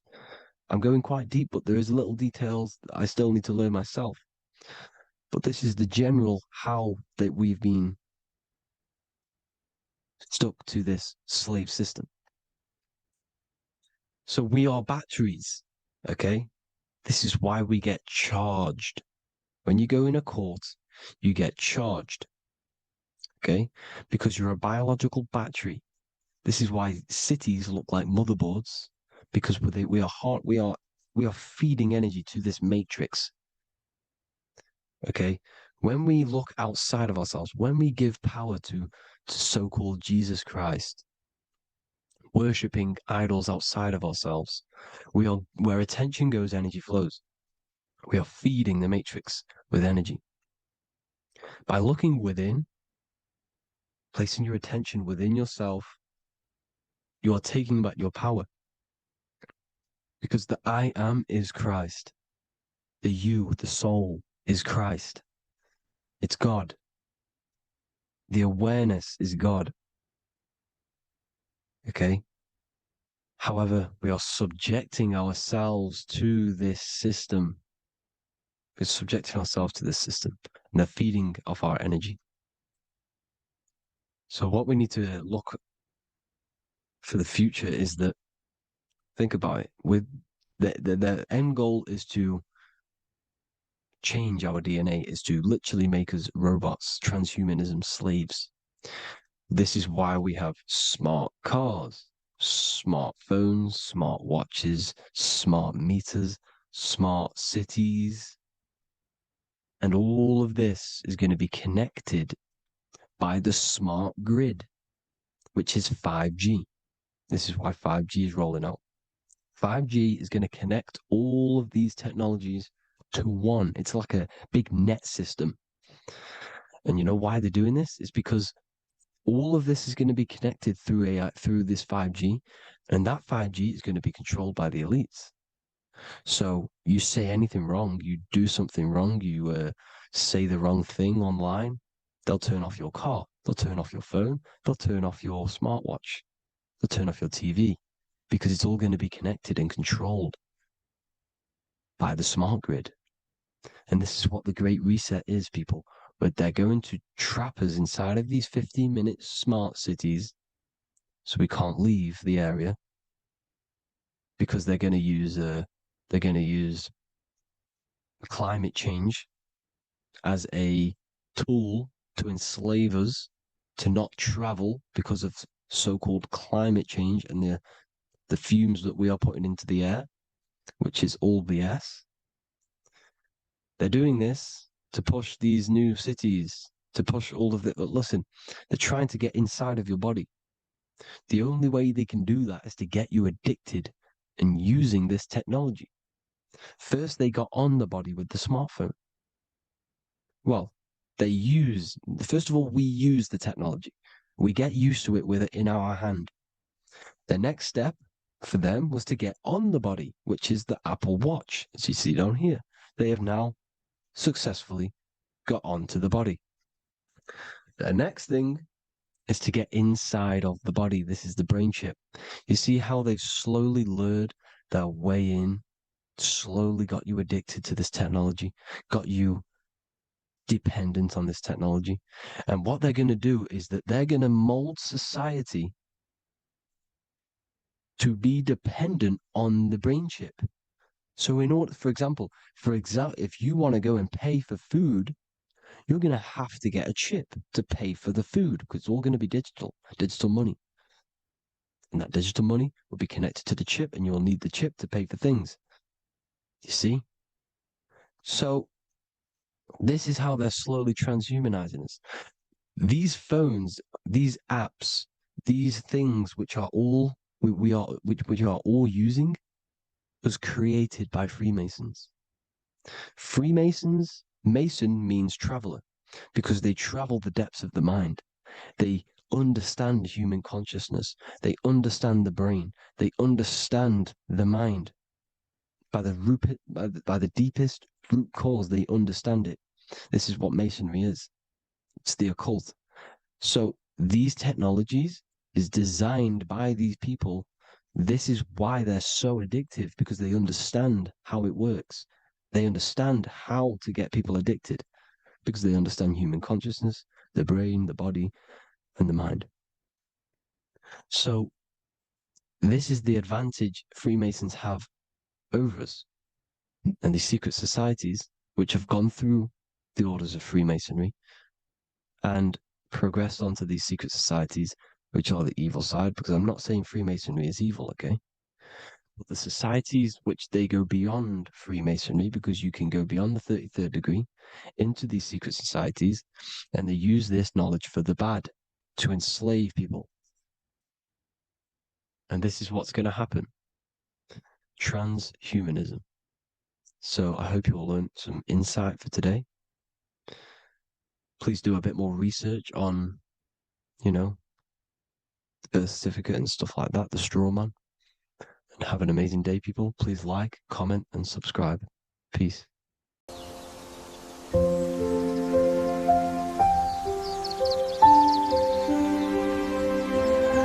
bookofwisdom.com. Visit today.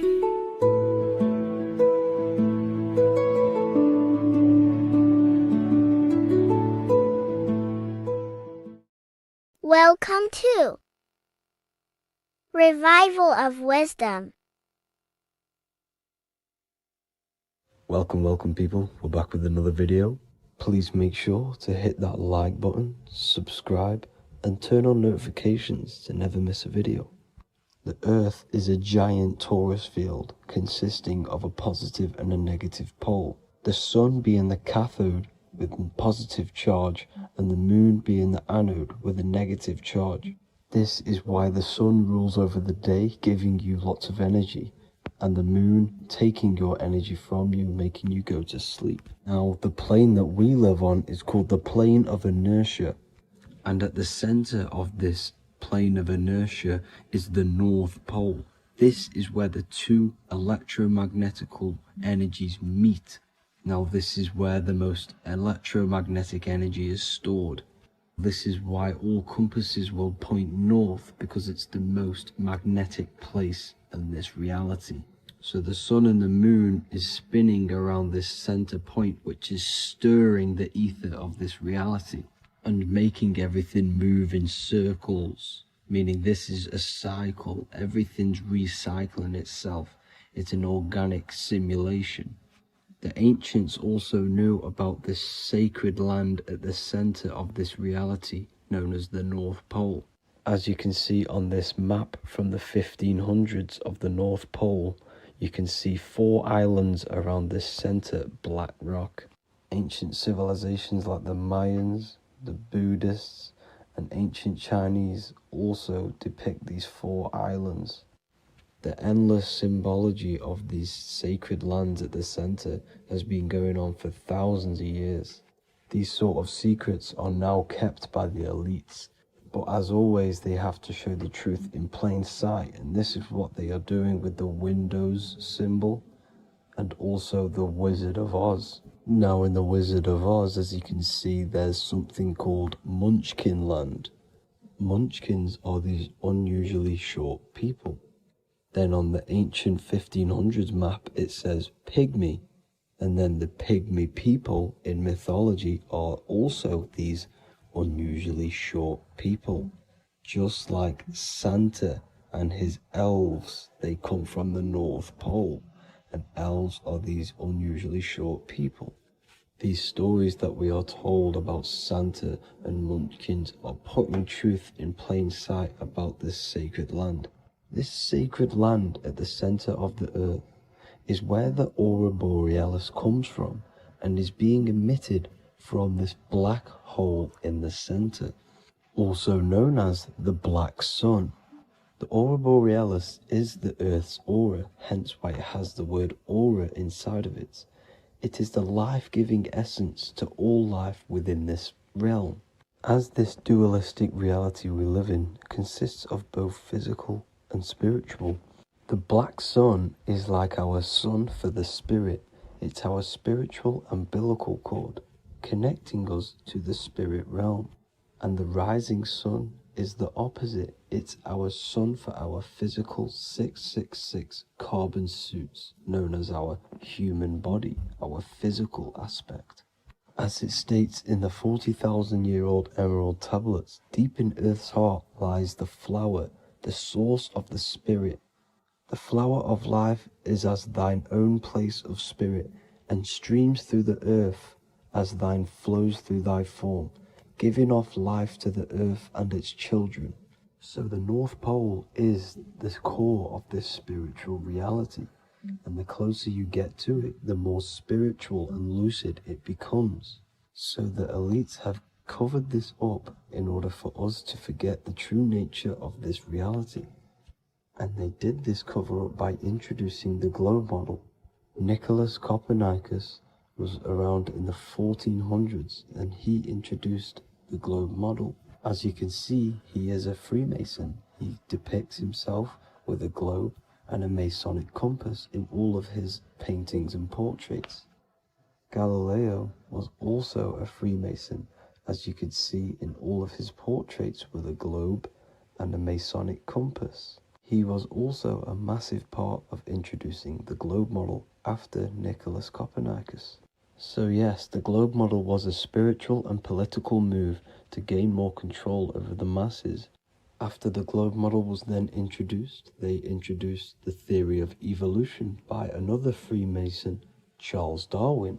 See how these two theories go hand in hand? They both degrade humanity, and they make you confused of where we actually came from. By hiding the true form of this divine creation and hiding the true power of each and every one of us, they maintain control over the masses. Now this is order out of chaos, known to be the 33rd degree slogan of Freemasonry. Now this is the Masonic cosmology, and as you can see, you have the checkered board for the duality, the 5-pointed star for the 5 elements, the 4 corners for the 4 pillars, the all-seeing eye, which is Polaris, the sun, the moon, and the 7 stars. So even Freemasons are taught the flat earth cosmology and the true form of this reality. Now the true nature of the sun, the moon, and the earth is shown and reflected through the Masonic compass.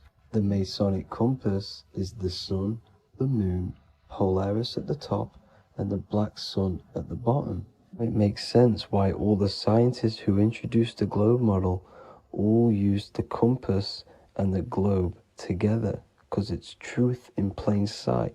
As I explained in my other video, all Freemasons have to take the oath, so it goes to show, why are we all learning these theories from Freemasons who can't talk about certain topics that they learn about? Why should we believe their theories when they're holding back the real truth about this reality? Now going on to NASA. NASA means to deceive in Hebrew, and they are also funded by the government. They are not a private company. The old owner of NASA, Werner von Braun, on his grave has the Bible verse Psalms 91. The heavens declare the glory of God, and the firmament showeth his handiwork. Now why would the owner of NASA put this on his grave? Seems a bit suspicious to me, alongside with the NASA astronauts are all Freemasons. And not to mention the countless mistakes they've made on their live videos in space stations, the moon landing, and the CGI footage of the Earth, which is obviously photoshopped. Just by tricking the masses that they live on a spinning ball, the elites gain the perception of the masses. Not only does it hide the divine creation we're inside of, it hides the divine spark within you. It hides the creator, the source. And by believing in space and we live on a spinning ball, it makes people come to the interpretation of that we are a coincidence and we do not have any purpose. And of course this is false. When you come to realization that we are all a divine creation and we can create our own divine life in this reality, life becomes more sacred and you start to enjoy little things. The elites want you to believe everything exists only in the 5 senses. They want you constantly looking outside of yourself because they know that will keep you on lower states of consciousness. Now this brings me to our next point. By tricking the masses into the heliocentric model, the elites started to advertise aliens in the movies, in cartoons and magazines in the late 1940s. Now this is subconsciously programming us about aliens and extraterrestrial threats, which then they can use to their advantage, and this is something called Project Bluebeam.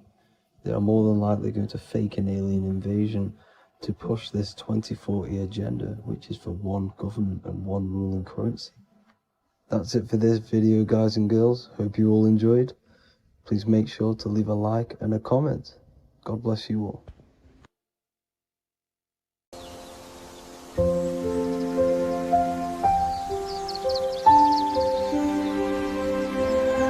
bookofwisdom.com. Visit today.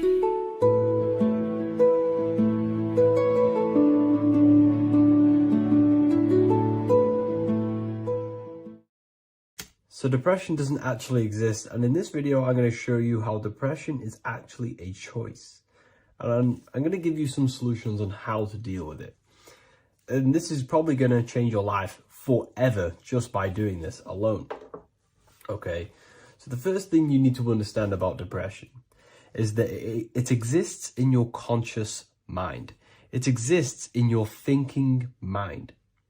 So what is inside your thinking mind? You have your body, your name, your reputation, your trauma, your memories, your family, your worries, your interests, your bills, your passion, dislikes, goals, right?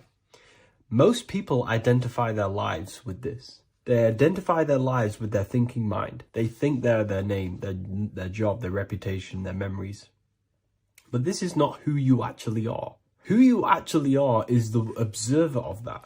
What happens if you stop thinking? What is left? You're left with unconditioned consciousness. You're left with the self, which is what we refer to as I. We are the consciousness, not the thinking consciousness. You are not these labels. You are not your thoughts. You are not your job, your name, your reputation. Okay? And the reason why I'm telling you this is because it's very important, is that we are something beyond this body, beyond this name, beyond our thoughts. We are the consciousness. So depression exists inside of the thinking mind, the conscious mind. Okay? So if you want to get rid of depression, you must learn how to escape the thinking mind. And not only just escape, but that's step one. In meditation, you do meditations, right? We sit still and we have to learn how to control the mind and turn off the thoughts. And when we turn off the thoughts, depression goes out the window because there's no thought present in your mental field of consciousness to be depressed. Okay? You must understand, who is the one suffering from the negative thoughts? Who is the one suffering? Your mind is not suffering because the mind is producing the thoughts. Your body's not suffering from the negative thoughts. You are suffering. And who is you? You are a soul. You are that feeling. You are that person beyond the thoughts, beyond the feelings, beyond that. You are the one experiencing. You are that. Meditation gives us the ability to turn off the thinking mind. This allows us to escape our thoughts. Okay? And it gives us, over a long period of time after meditation, you'll be able to turn this switch. And this switch will be able to turn off your thoughts. And by doing this, we will be able to control our conscious mind directly by the hand. So when you notice yourself gaining them negative thoughts, we can then turn off the switch of turning off the conscious mind and rising to our authentic self and knowing the thoughts are just illusions. Now, let me tell you something that's very powerful. Most of your thoughts are coming from beliefs. Most of your feelings are coming from beliefs. So if you have a feeling of lack, this is coming from a belief that you don't have much. If you are feeling alone, this is coming from a belief that you are alone. So what we must do is restructure ourselves. We must restructure the subconscious mind, and we do this in many different ways. We can do this with meditation. We can do this with visualization, visualizing our desired reality as if we are living it. We can do this with affirmation. Now, a lot of people think, oh, I'm trying to speak something into existence with affirmation. No, you're not using vibration to try and change reality with what a lot of these new age people will teach you. Vibration, your words will not have much an impact on reality. That's the truth. But what they do have an impact on is reprogramming and recrafting and refining your mind. If you repeat, I am wealthy all day long, your subconscious mind, that word will be lingering inside your subconscious, and you will start to mold that into your conscious. You'll start to be consciously thinking about this. Most of your thoughts are coming from your subconscious. So if you want to get rid of depression, you got to figure out the trigger. What are you depressed about? What are you feeling? What are the beliefs that are making you feeling and thinking this way? And that's what you must restructure. You must restructure your subconscious mind through visualization, meditation, and affirmation. You do these all the time. You do these every single day, and you will slowly, if not surely, restructure your subconscious mind. While by doing the practice of meditation, you'll gain the off switch as well. Sometimes depression comes from not living in your authentic self. You're not doing the things that your soul is telling you to do. We all know what we should be doing at all times. I don't care what you have on. We all know we should be doing something. We all know that we have there's a higher aspect of our mind that tells us, oh, we need to be doing this, but I'm actually sat here on my phone. Oh, I shouldn't be eating this, but I'm doing it anyway. There's always that higher voice. And that is the voice that has to be connected to. And when your body's not acting out the voice of the soul, then the soul becomes sadder, and suffers more and more and more. There has to be a connection between the soul, the mind, and the body. They have to work in unity. Okay? So I hope this video helps with depression, with whatever you're going through mentally.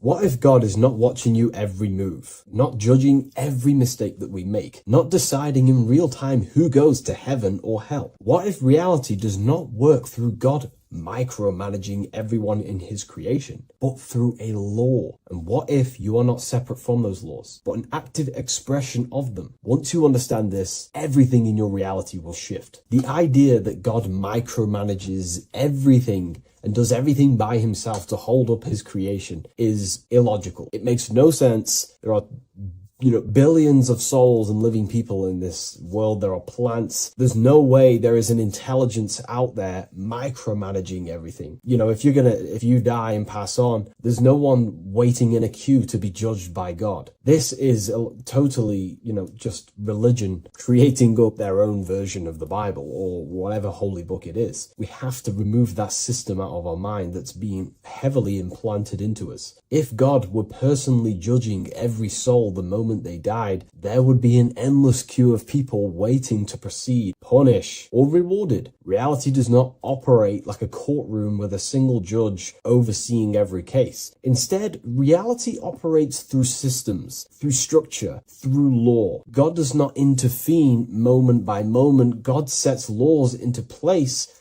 and creation unfolds by obeying them laws automatically. Think of like a video game. Reality works like a code, not a control. When someone creates a video game, they do not sit there creating and controlling every character, every movement, every outcome. They write a code. They define rules, gravity, collision, cause and effect. Once the code is set, the game runs on its own. Reality functions the same way. God is not micromanaging existence. There are laws that were written into the fabric of reality itself, and everything operates through them. And these laws are not just in the fabric of reality, like I just said. They're literally ingrained into your own mind. Your mind cannot escape these laws, are pretty much creating everything you call life. We see some of these laws in nature. This is where geometry becomes important. Geometry is not random decoration in nature. It is a law made visible. Spirals, symmetry, ratio, structure appears everywhere because geometry follows rules. These rules govern how plants grow, how crystals form, how cells divide, how planets rotate around the Earth, never ever falling off track. The sun rotates around the Earth, the moon rotates around the Earth. What is the order? What is the law that these intelligences are following? Why do they never distort? Why do they do the exact same thing every day and never fall off path? There is an order. And in fact, the word cosmos comes from Greek, and the word cosmos in Greek means order. This is why we call cosmology, or the cosmos, the universe. It is order. It is an ordered, structured creation which contains and recycles and regenerates itself.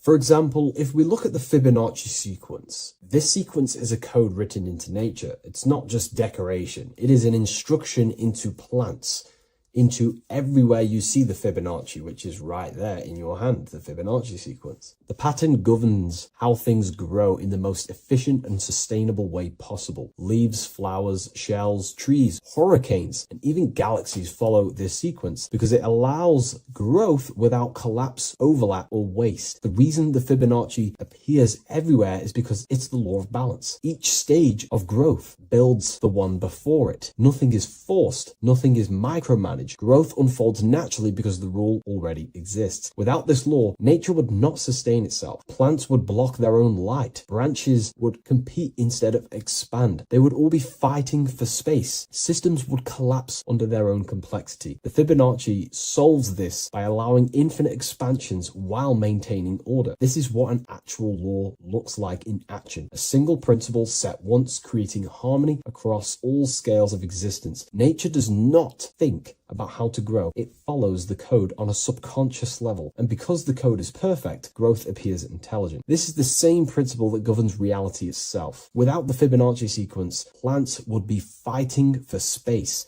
fighting for light, that it would be pure chaos. The reason why there are laws in place is because it allows everything to self-sustain itself, to grow infinitely. These laws, such as the Fibonacci sequence, is pretty much a code to ensure that plants, nature, are eternal and they keep recycling themselves without a being micromanaging these things. Just like how your body works. Your body is running off subconscious programs. You don't tell your heart to beat, you never have. You don't tell yourself to breathe, you never really have. You don't tell your digestive system to digest food. These laws are already in place before you even become conscious as a baby. Who is the one telling your body to grow, to regenerate itself when it cuts? Who is this intelligence? What is this intelligence? Well, this is what we call the universal subconscious mind. The universal subconscious mind, the same power that is making the planets rotate around the earth, the same power that's telling the seed to grow into a plant,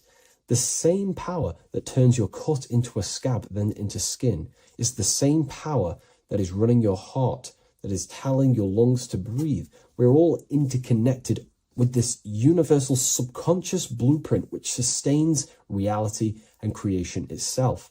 It's a self-containing system. Now that we've gone over some of the basic stuff, but you see where I'm trying to come from now. There are laws you cannot escape, and one of them laws would be cause and effect. It's impossible to escape this law. It is too powerful for your consciousness to actually escape cause and effect. Every cause will produce an effect, and every effect will produce a cause. It is an endless, infinite circle or cycle. It creates everything in your reality. The way I like to use cause and effect is before I make a decision, I know I'm trying to push my life towards who I want to be, towards my higher mind, but towards my goal. So every decision I make, let's say my friends contact me and say, do you want to come out? Let's do this. Let's say it's, something that's just going to waste my time and it's not very important. Of course, it's good to have time with friends, but let's say it wasn't important, for example. Before I make any decision in life, I say, well, what is this cause going to affect? Is that effect that this cause I'm about to decide on going to push me towards who I want to be, where I want to go in life, or what I want to achieve? Is it pushing me towards who I want to be?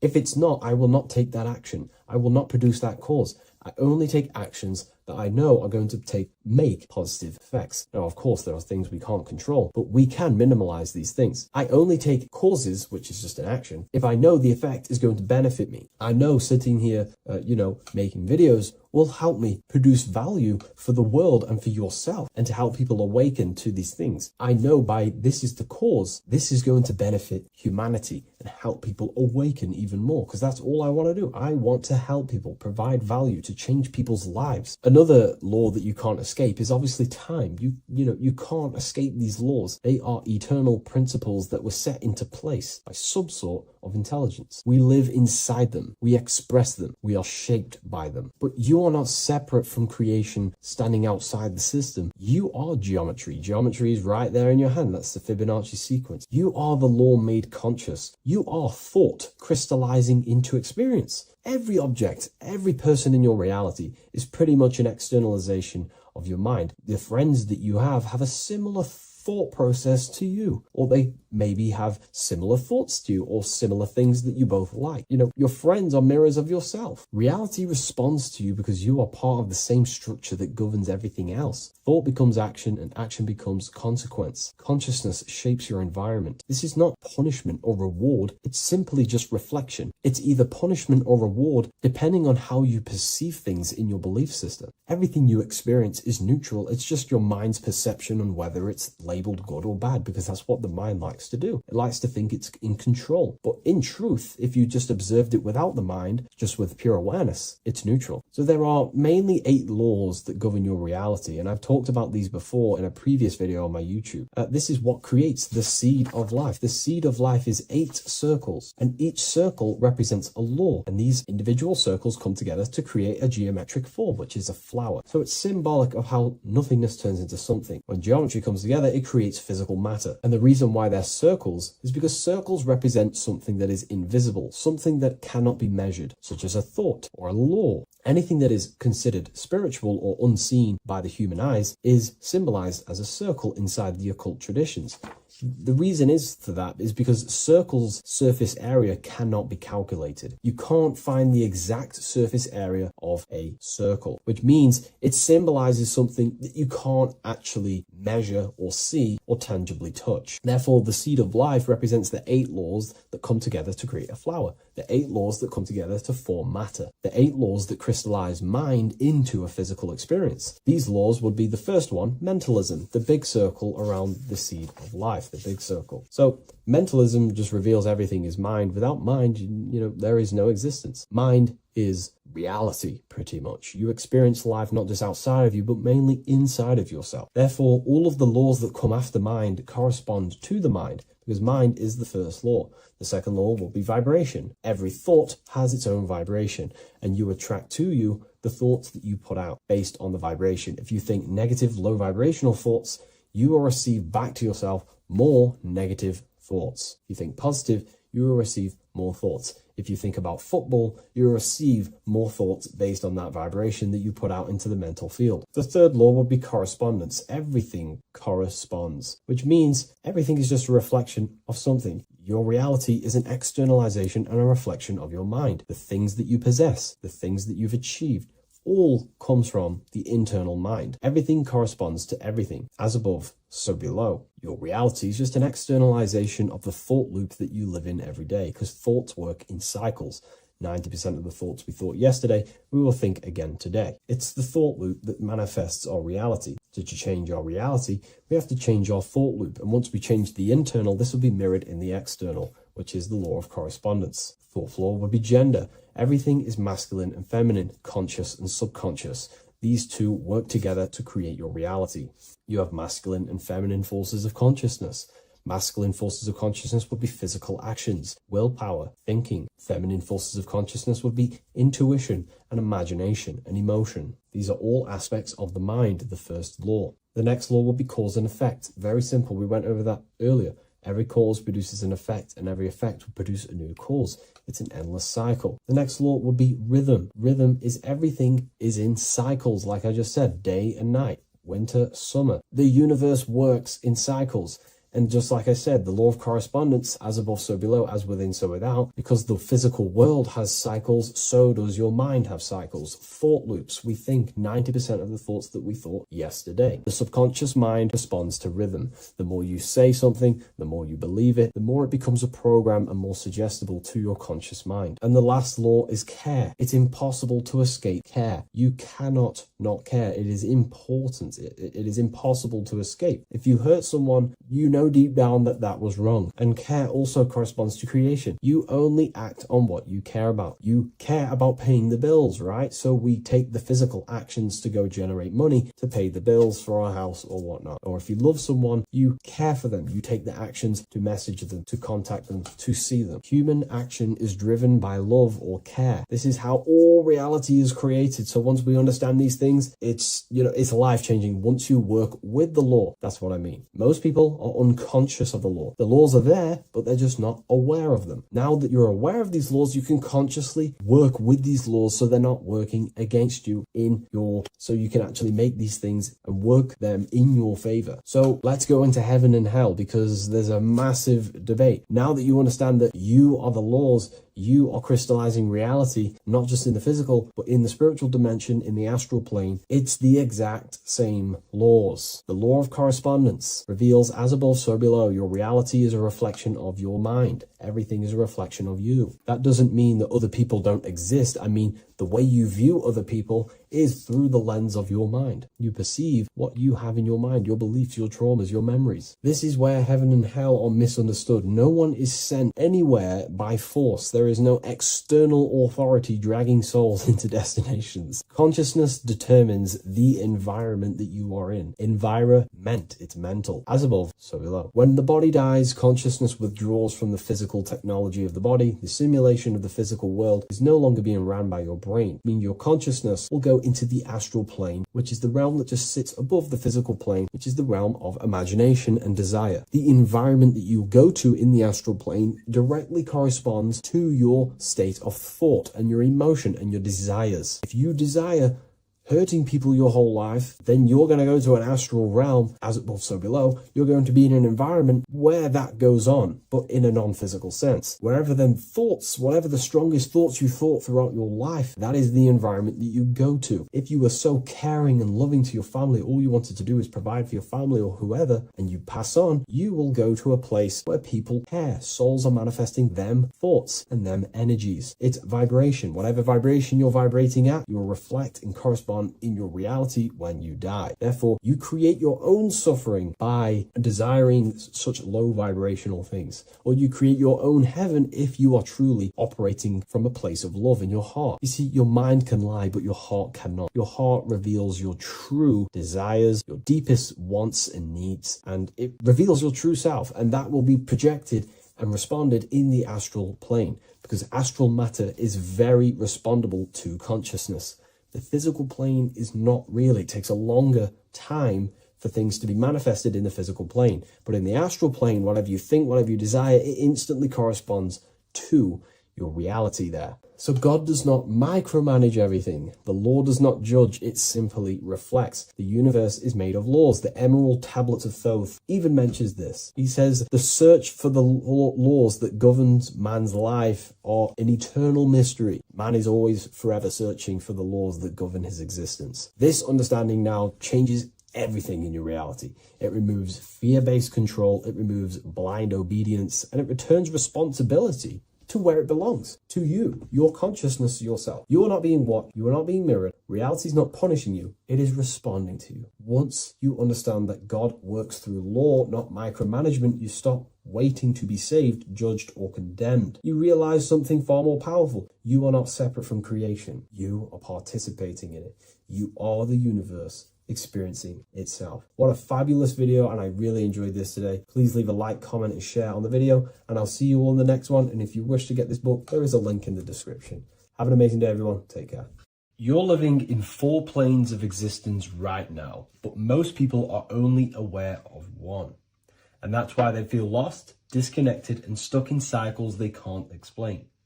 If you don't understand the blueprint of reality, you'll keep trying to fix the physical, while the real causes lie in the unseen dimensions that you have direct access to. You must understand that the universe only exists in the mind. Everything is a projection of consciousness. Therefore, consciousness produces everything. Our internal world is consciousness. Our external world is this physical body, physical world. Everything is an externalization of consciousness. For example, this was a thought. Now it's made physical. But Before this was invented, it was existing in someone's mind, in consciousness, invisible. Then it was made manifest, made physical. So everything in this physical plane is the effect. The cause is consciousness, mind, the mental plane. So now I'm going to explain these different dimensions of consciousness. You don't just exist in this physical plane. The physical plane, in fact, is the lowest plane there is. It's the illusionary plane. So first of all, we have the Buddhic plane. This is the nothingness. So think of it like this. Absolute nothingness. If you turn off thoughts, there is nothingness. This is the void. And out of the void springs infinite potential, which is the mental plane. Now, your mind has no limitation. It can think anything, be anywhere, anytime, any place. In the whole world, there is no limitation with the mind. This is the realm of infinite possibilities. This is the realm of thought. Thought is a dimension, information and thought. To go a little bit deeper on this, there are pockets of thoughts, what we call in the occult fields of thoughts.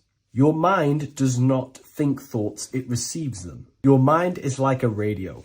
Whatever the mind is tuning into, setting its mindset, setting your frequency or setting your mind, you will receive thoughts based on that set, whatever you set your mind to. So there are pockets of thoughts that we penetrate in the mental plane. The mind is the mental plane, the infinite possibilities.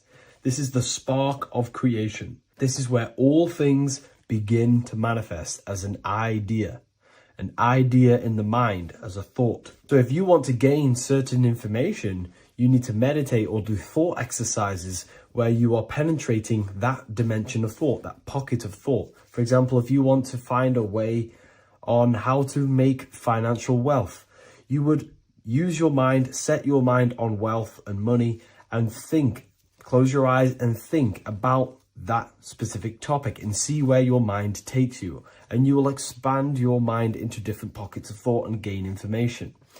So this is the mental plane. This is how you can use the mental plane. You can use the mental plane to do this. Then we have the astral plane. We have higher, middle, and lower astral plane. The astral plane is the body for thought. So every dimension, physical, etheric, astral, mental, Buddhic, is a body for a dimension above. Each dimension below is a product of the dimension above. So for example, the astral plane is imagination. This is the lucidic realm of imagination. This is where thoughts begin to manifest into some sort of form. It's not a physical form because this is physical, but imagination is a lucidic form. It's not really physical, but it's there. It's a projection of light. It's astral matter condensed by the willpower of the mind. So depending on the vibration of that thought will depend whether it manifests in the higher astral plane, middle astral plane, and lower astral plane. If you think about more material things and visualize material things, this will manifest on the lower astral plane because material matter is low vibration. Now, that does not mean it's evil. That does not mean it's bad. Okay? It just means low vibration just means more material. But if you think and imagine more spiritual things, this manifests on the higher astral plane. So the astral plane is the screen in your mind that allows you to vision an apple, that allows you to vision anything. It's that mental projection that's inside of your mind. Now, this is what we call the third eye. It's an eye because the eye is the mind, and the mind can see into the astral plane. It perceives this spiritual world, this lucidic realm that we have access to. This is where also infinite potential takes place. This is the realm of spirits, demons, jinns, whatever you want to call them.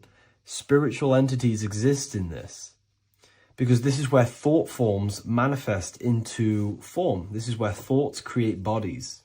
Think of it like this. The mental plane is a thought of a chair.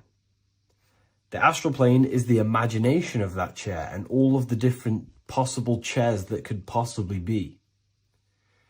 The etheric plane is the energy double of that chair. And the physical plane is the physical chair. So as you can see, the higher we go up, the more formless and lucidic it is. The lower we go down planes, the more dense it becomes. This is formless and this is form.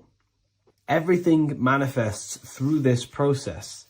This highlighter is down here in the physical plane, but the idea began in the mental plane. Everything begins in consciousness before it creates a physical body. It goes through this process. Therefore, if you want to start to mold and create your own reality and create things in your world, you can use these planes to your advantage. You can use your mind to do mental thinking exercises by closing your eyes and expanding your mind into a different pocket of thought to gain wisdom, gain information, gain downloads. The way you do that is simply get into a meditative state, close your eyes, pick a topic that you want to think about, and see where your mind takes you, but always remain centered on that topic. And you can do this for maybe an hour or two or half an hour, and your mind will take you places where you will unlock information. You can even use this to make decisions in your life. Think of the topic and see where your mind takes you. You'll gain information. This is how you use the mental plane for ideas. The astral plane is imagination. You have to reconnect with your imagination very vividly. Your imagination, your consciousness is infinite. It's not a three-dimensional plane. It's an infinite plane. You can think and make form anything in your consciousness, in your imagination. You can think anything and you can imagine anything in the most vast details. You just have to reconnect with your imagination. I have a free book on my website. I'll leave the link in the description. It's an ebook. It's called Activating the Inner Eye. This is going to help you reconnect with your imagination. It's a practical guide on how to imagine. So once you know how to use the mental plane and astral plane, thought and imagination, you pretty much need to use the physical plane to take physical action with this physical body that you have and start to manifest these desires you have in the higher planes. Now, it's very important that we master the mind, because the mind is the very fabric of reality. We become what we think about. Your life is a product of every thought you thought in the past. It is the mind that directs the flow of consciousness. And wherever this consciousness is flowing is what you will create in your life. Consciousness is the most potent force in the universe, and the mind is pretty much the universe in a microcosm form. It is infinite potential, and your mind will continue to expand into new realms of thought forever and ever and ever. You are eternal. You are not this physical body down here. You are consciousness, literally dreaming that you are in this physical body. So everything begins with the mind. We need to be conscious of the thoughts that enter our mental field of consciousness. There is a level of self-awareness that you can reach where you can become conscious of pretty much every single thought that enters your mental field. Now, we have over 7,000 thoughts a day. You can gain such mastery over your mind where you can become conscious of every thought you think. And that is when you gain superior power. Because when the mind is fully under control of self, you can direct the mind's potent force into a specific goal. Most people's minds are dualistic. They want something, but their mind is thinking something else. They have limiting belief systems. They have the little voice that comes in and says, you can't do this, you're a failure. That is a fractaled mind. The mind needs to be singular. It needs to be on your team and not an enemy. Do not let your own mind take away your power. Your mind should be on your team, giving you power, giving you the best possible thoughts and the best possible beliefs. When the mind is in this condition and on your team and not taking away your power through the destructive thoughts, it becomes a potent, powerful force used for manifestation to create anything. And the way we get the mind on your team is through constant meditation to learn how to control the mind and turn it on and off. Subconscious reprogramming through visualization, affirmations, cultivating emotions associated with your goal.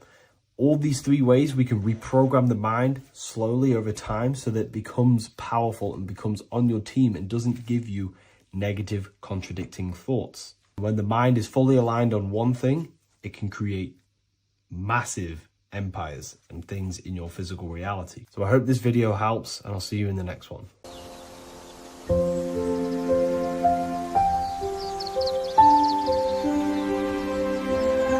bookofwisdom.com. Visit today.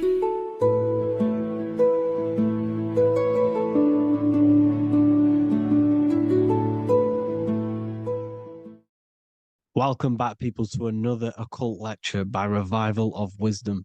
Today we're going to be talking about magic and how it's being used on us for the New World Order.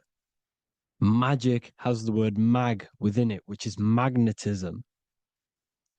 Magnetism is the force. Magic is influencing forces, natural or supernatural forces, and using it for a certain agenda to gain something out of it. Now, magic is not what everyone's being thought. It's not some sort of fantasy thing. It's actually very common, and we all do it, whether you believe it or not.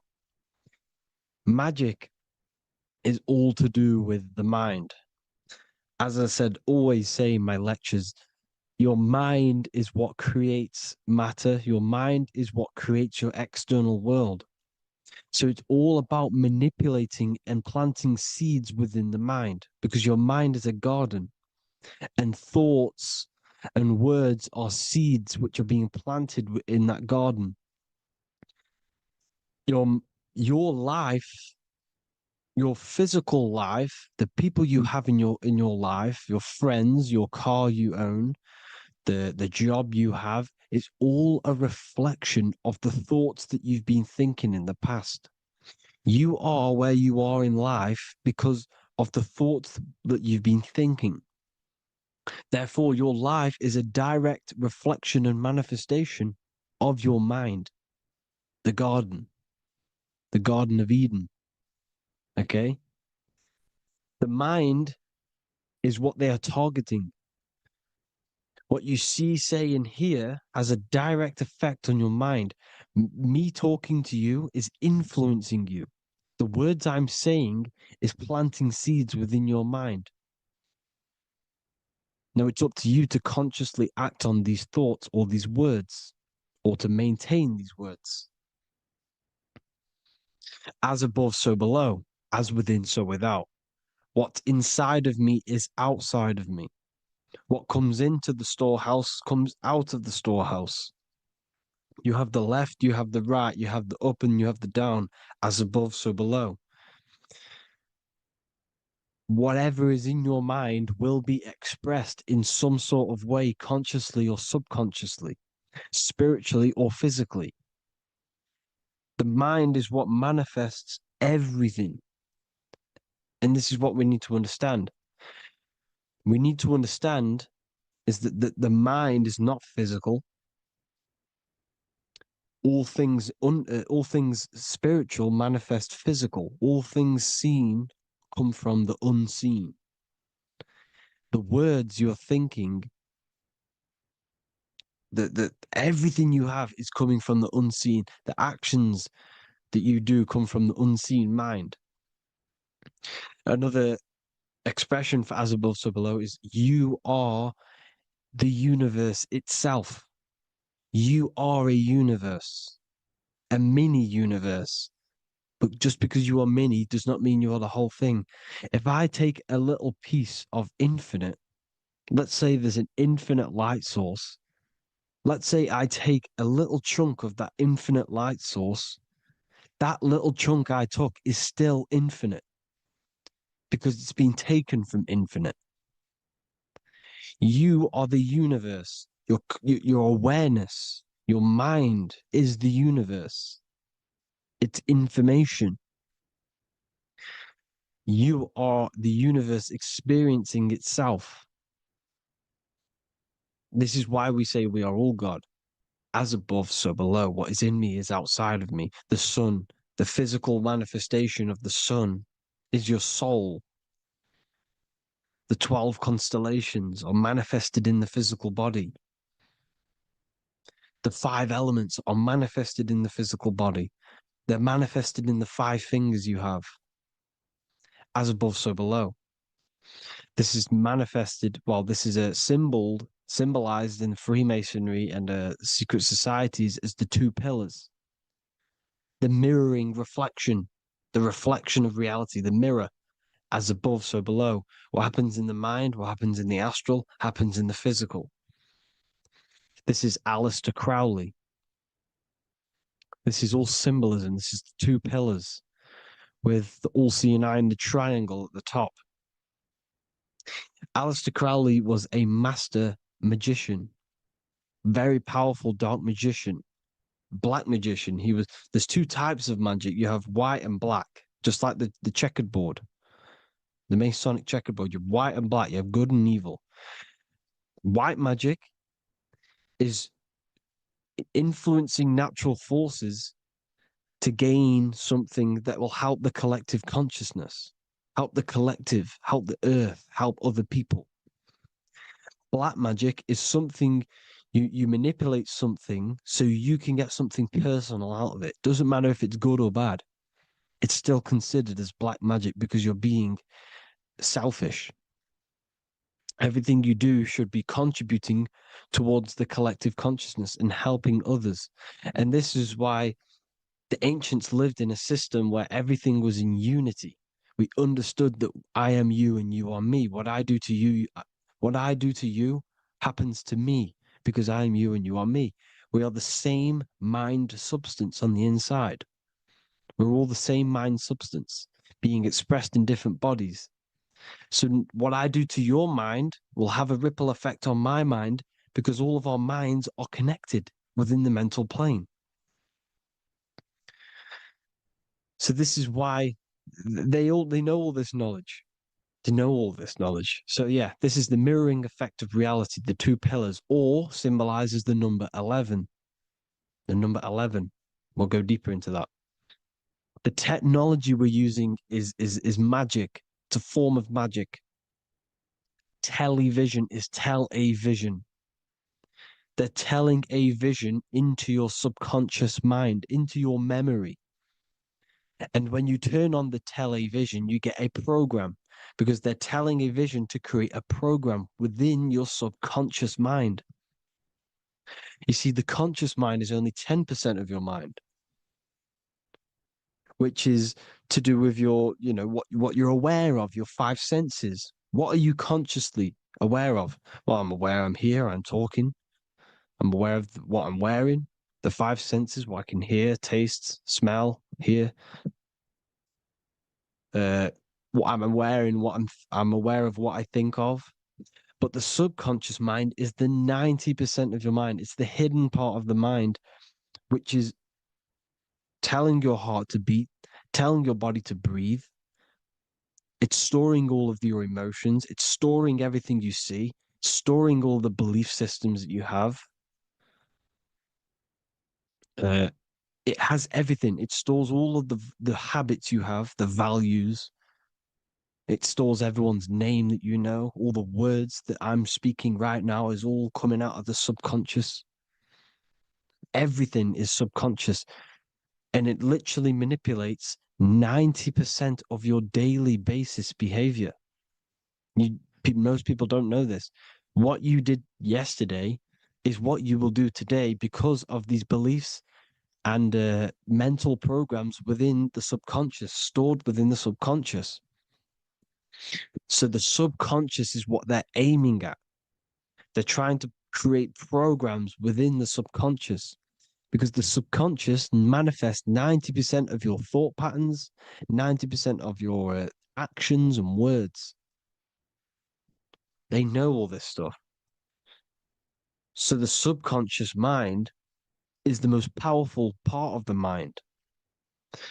Another way the subconscious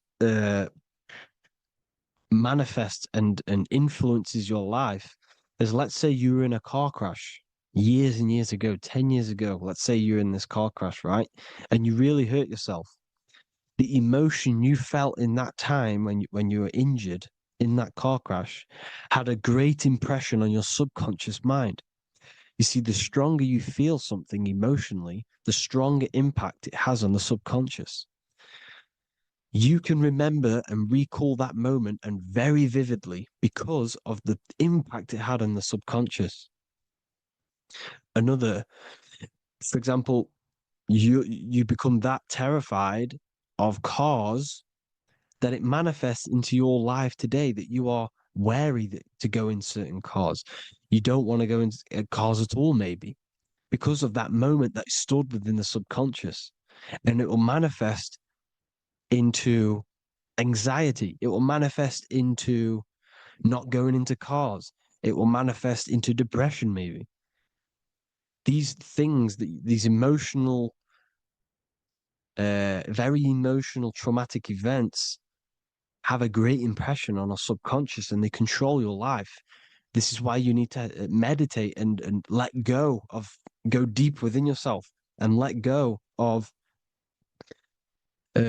these internal, deep emotions that you may have repressed and keep pressing down and ignoring. But you need to address it and let go of these subconscious impressions you have, which are controlling your life, like anxiety, depression. All of these things are stemming from things that are stored within your subconscious years and years ago, more than likely. Broadcasting. They're casting spells to a broad audience, to news, north, east, west, and south.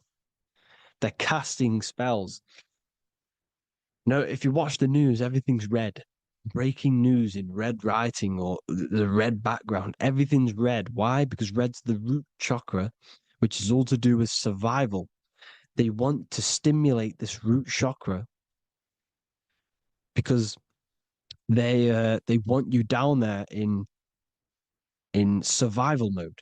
They want you in survival mode because you're easier to control. They control out of fear. And not only they're casting these spells as if, because most of the things they cast in the news hasn't already happened. They're constantly bombarding you with, there might be a war breaking out, war this, war that, kill here, kill there, murders. It's impressing, it's casting spells on your subconscious mind. So when the event does turn up in real reality, in physical reality, you're less emotional, you're less surprised. You're not as surprised because you've already heard it before. Your subconscious has already heard it all before. If you never heard of a war and then a war broke out, you'd be going crazy. So they subtly program your subconscious mind through the words, because the words they say is impressing your mind. It has an effect on your mind, which will have an effect on your behavior, your words, your conversations you have with people. They're casting spells to north, east, west, and south on the tell a vision. They're telling a vision by broadcasting, by saying spells. This is why we call it spelling. Even the word, listen, the words we say cast spells. Bless. Oh, bless you. That's be less. The subconscious mind only picks up literal things. You see, when I say bless you, your conscious mind picks that up as, oh, thank you, you're blessing me. But your subconscious picks up as be less. You see? Because the subconscious it has no filter. It's just, it is what it is. Everything is factual in the subconscious. Therefore, if I call you an idiot, your subconscious, my subconscious will think I'm talking to myself and calling myself an idiot, and it will take that as true. That is truth. Everything is truth within the subconscious. And the subconscious manifests your behavior. The devices this is the biggest one. Black scrying mirrors, device, the devil's vice, the device. Okay. Black scrying mirrors, black screen is scrying. Black scrying mirrors were used to communicate with spirits within the astral plane in the medieval times. They're probably still, well, they're still being used now by black obsidian mirrors. And look at your phone, it's a black mirror. And there's some sort of, I'm not saying this is fact, but personally, I believe these are portals for spirits and ethereal entities to come into your life, to come into your surroundings. So this is the next big thing: the TVs, your iPhone, your iPod, all black mirrors. And mirrors are very, very powerful. Even just a normal mirror. Mirrors have an effect. Whatever you say into a mirror, what you say is energy. And when you say something into a mirror, you're saying it into yourself. It's an infinite cycle of words of energy because it's being reflected infinite times. When you say something into a mirror, it has a massive effect. You're saying it directly into your eyes, into your mind. So what you say in a mirror should be said with precaution. Never say anything negative into a mirror, because mirrors are very, very powerful ways for you to reprogram your subconscious mind for the good. You can say very positive things into mirrors and it will reprogram your subconscious mind. Okay? Manifesting is all magic. It's all magic. Everything is magic. But consciously doing it is what they're doing. They hid this knowledge. Your phone is magic. It manipulates your mind. The iPhone. Okay. See, magic isn't all of this with wands. See, Harry Potter, okay, that was created to give you this perception of a mystical and amazing form of magic with magic wands and all sorts of stuff like that. Yes, that stuff was true when the collective conscious minds were on a higher level and our belief systems believed in these things, because the universal mind, all of our minds contribute to reality. If the masses don't believe in magic, if the masses don't believe in a certain thing, it's going to have an effect on physical reality. So when the collective minds are higher and have more open minds, things like Harry Potter can come true. See, it's all in the mind. The iPhone, the eye is the symbol for the mind, the invisible intelligence. The triangle is the ethereal plane. Okay, so the eye in the triangle is the eye that sees into the beyond the ethereal planes. The square is the physical plane. So the iPhone, your phone, is a black box, just like the Saturn black cube. It's a black mirror. It's taking photos of you every 2 seconds, and it's your mind. Your mind is in that phone. Everything you like, everything you text, everything you type in Google, everything you say to someone, every conversation is all recorded on the phone. Therefore, it is a direct reflection of your mind. Your mind is imprinted into your phone because your mind, everything you think in your mind, you're manifesting into typing, saying, taking pictures into the phone, and it's collecting it and storing it. And what they're doing, and this is for all forms of magic, it's manipulating the mind. It's all manipulating the mind. Reels, Instagram, TikTok, this is all dopamine. It's all controlling the mind. Every like you get, every follow you get, every share that you get is dopamine within your brain. They're literally targeting your brain and mind. It's all manipulating, because what they're pushing through the phones, through the media, through the news, through the televisions is visions and programs. You are the one manifesting the New World Order. They're not manifesting the New World Order. They're giving you the information so you can manifest the New World Order. Everything they say is contributing to your mind. For example, digital money and all the information they put out for you to see is contributing to your enslavement. Your mind is manifesting the New World Order. They know this. They don't manifest it. There's billions of us. We could easily run over them physically. But on a mental level, these people have the knowledge and they hide it from us, and they let us manifest reality because we are the collective. They give us the information which manifests their agenda. It's all magic through the phones, the media, the television. So your phone is a manifestation of your mind. It's a record of your mind. Hollywood, holly tree, holy tree. They used to make wands out of holy trees, because it was the most holiest wood, the best for casting and transmitting energy. So they used holly trees to cast spells. That's what Hollywood is. And in Hollywood, they have the red tear, the blood drop next to the Hollywood sign, because it's all satanic. They're all black magicians. They use Hollywood to cast the spells through the music, through the films.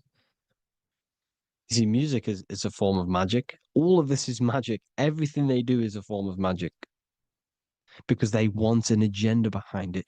But it's not black magic. They're letting us create our prison. This is what you have to see. Yes, they're evil, but they're not doing anything evil, or else they would face the karma.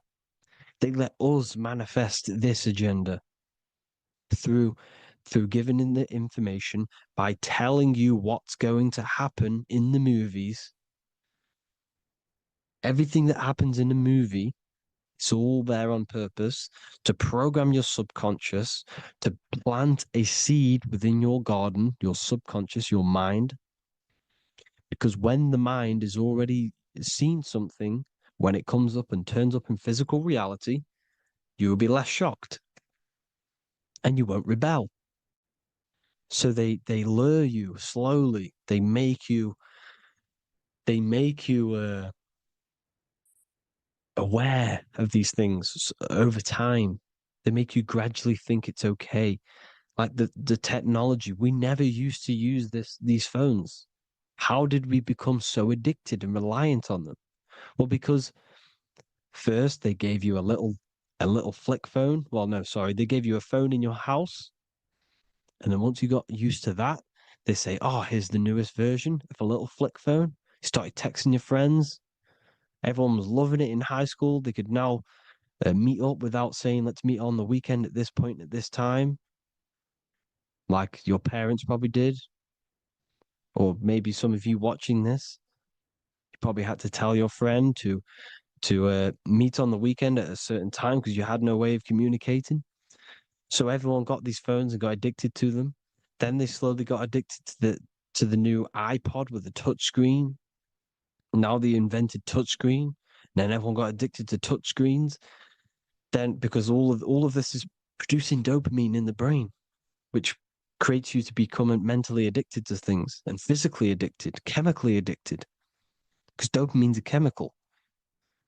Your subconscious becomes a program within your subconscious, and your body becomes chemically addicted to these phones. And these phones are the enslavement of humanity, technology. Without this, we wouldn't be in this mess, without technology. Because they're creating a hive mind. We're creating a hive mind. So back on track anyways,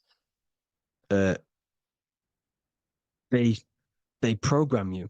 Look at the films, 9/11, 9/11, all produced by Hollywood.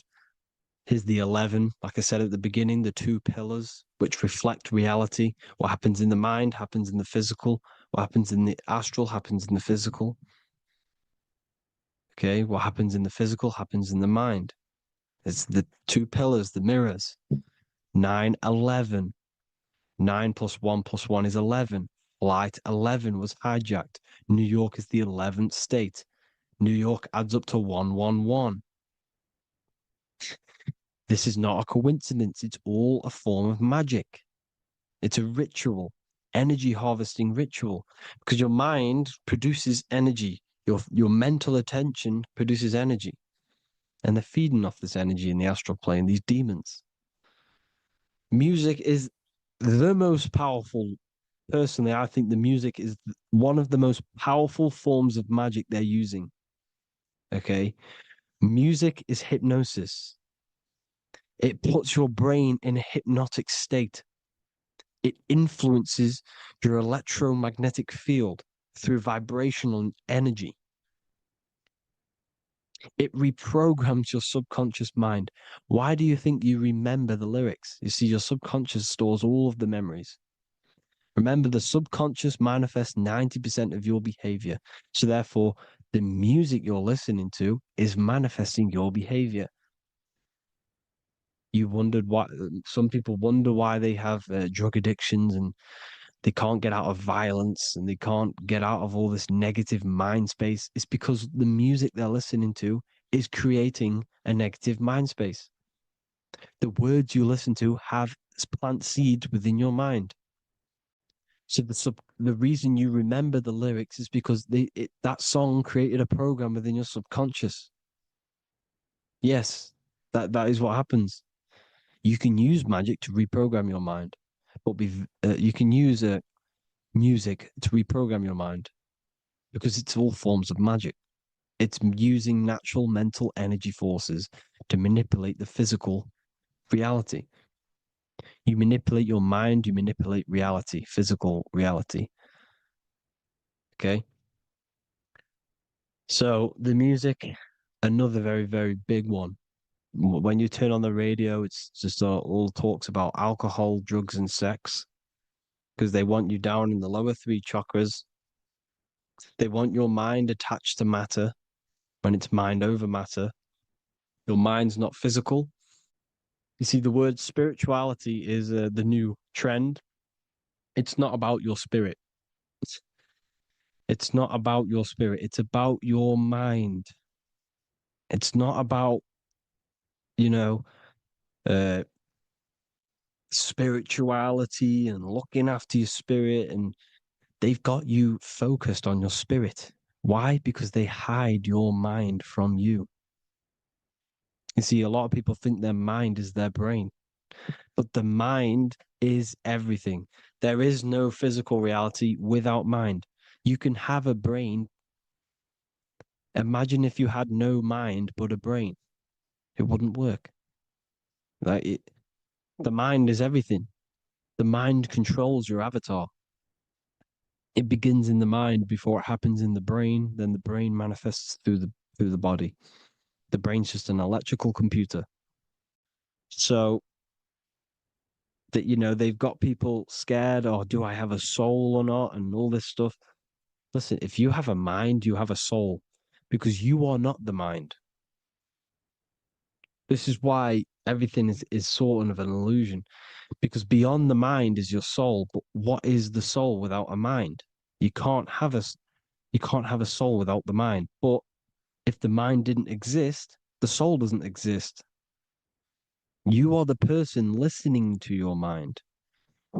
I shouldn't say person because you're not the body. You're the entity behind the mind. But if you didn't have that mind, you couldn't understand what you even were. You would just be an observer who couldn't think. So yes, we all have a soul. If you have a mind, you have a soul. Everything is mind. Everything has mind. Mind creates everything. God is mind. and they're manipulating your mind through TV, your phone, every little thing. The school, it's all about the mind, people. Control your mind, you control your reality. Just the last thing, here you go. Aleister Crowley, the dark magician, Kanye West doing the exact same thing because they're implementing magic in the music. Here's the Beatles with Aleister Crowley in the background. Bet you never noticed that. Aleister Crowley was influencing music and placing magic within the music to influence the subconscious. This is what Baal worship was. This is why they kill children. They sacrifice these children. Why? Well, because in order to ascend, in order to raise your consciousness internally, godly, by being good, God, or being in order to be good and raise your consciousness and to get something in the physical world, you have to sacrifice yourself. And what do I mean by that? In order to raise your consciousness and ascend, you have to sacrifice the lower nature of yourself. You know, you've got to abstain from having sex to retain your sexual energy, to transmute it, or staying away from negative, some poisonous foods like meat. So, staying away from blood. We shouldn't be consuming other animals' blood. We should be keeping our blood pure. We are humans. We shouldn't consume chicken blood, chicken germs. We are the most divine creatures on this creation. We are the most intellectual creatures in this creation. Therefore, we should keep our temples pure. We are not animals.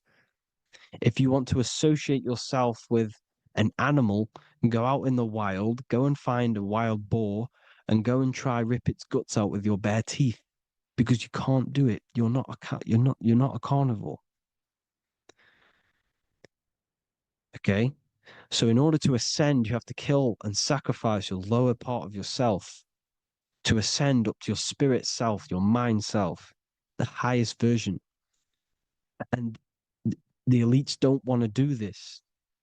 So they sacrifice other things like babies to kill them, to exchange their life over to the astral plane, so these demigods in the astral plane can give them something in return in physical. They don't want to sacrifice their lower self, so they sacrifice other things for exchange, for physical pleasure. But the godly person sacrifices their lower self for their higher self to do good and ascend. So this is what all the Baal worship is, people, and this is why they're doing it. Hope you all had an amazing lecture. If you haven't already, go and get the Book of Wisdom for more information. You know, I don't go into dark stuff in this book, because all I do is enlighten people in this book. You can get it in Spanish, English, German, Italian, and French. Worldwide shipping. You can get the PDF or paperback. Or there is also a new one called the Human Health Guide 2.0. It gives you a list of all the foods, grains, oils, nuts, you know, everything that's alkaline and positive for the body and not man-made and hybrid. It tells you all the products to stay away from, how to fast, how to improve vision, how to improve everything, literally. So the Human Health Guide has been released. If you want that, I'll pull all the links in the bottom of the description. Hope you all enjoyed the lecture, people. God bless you all.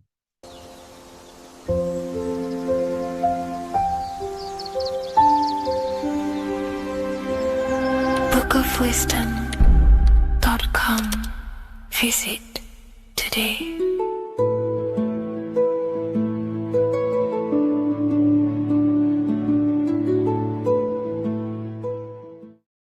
What if I told you that the pentagram can unlock the secrets of creation and make you manifest any reality you want? Hence why the pentagram is used heavily in magic and witchcraft. We have to understand that the pentagram has been heavily demonized. Religions, churches claim that this symbol is associated with Satanism and witchcraft. I personally believe this was intentionally done so that people do not gain their personal power over reality and their life. The pentagram reveals so much about you, and it is one of the most important symbols to understand inside the occult studies. It is one of the most common symbols that you will see across all occult esoteric orders and different occult traditions, such as Freemasonry, Kabbalah, Rosicrucianism, alchemy. You will see this symbol everywhere. And in fact, you even see this symbol, the pentagram, on old church buildings, statues of Jesus next to church buildings.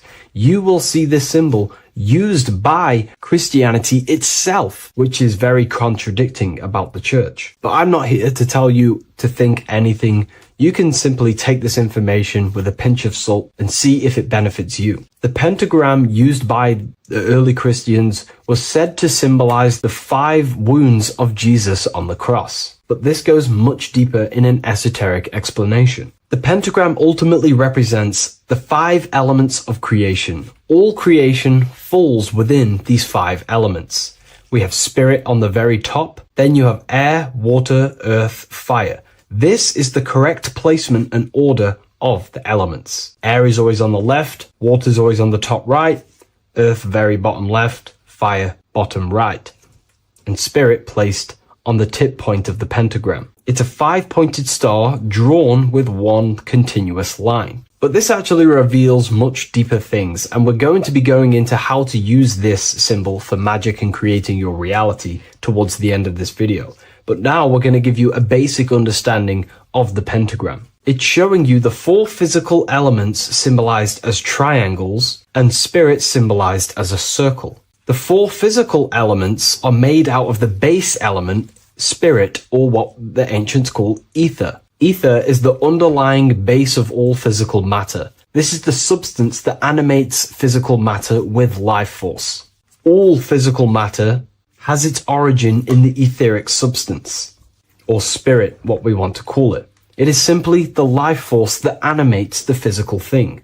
However, if we go deeper onto this symbol, it also represents something personal to the individual who wears this symbol. If you wear this symbol, you're basically saying you're putting your divine nature over your material nature. Your divine self is in control of your material self. You put your spiritual needs before your physical desires and needs. Hence why the spirit is on top, looking down over the 4 physical elements. The circle is continuous, one line, eternal, no beginning, no end. The triangle has beginning and end and points. You can see the beginning and the end when you draw it. On a deeper level, this is pretty much showing the process that symbolizes the structure of the macrocosm, the universe itself, showing how the invisible spiritual planes condense and crystallize into the visible physical world, spirit turning into physical reality. But if you wear this symbol, you're basically saying, I put my divine nature over my material nature, showing that your spiritual nature rules over your earthly existence. You put your spiritual needs first. If you see this inverted, it is now the opposite, placing spirit on the bottom, basically saying, I desire the physical things over the spiritual. But what exactly is your spiritual nature?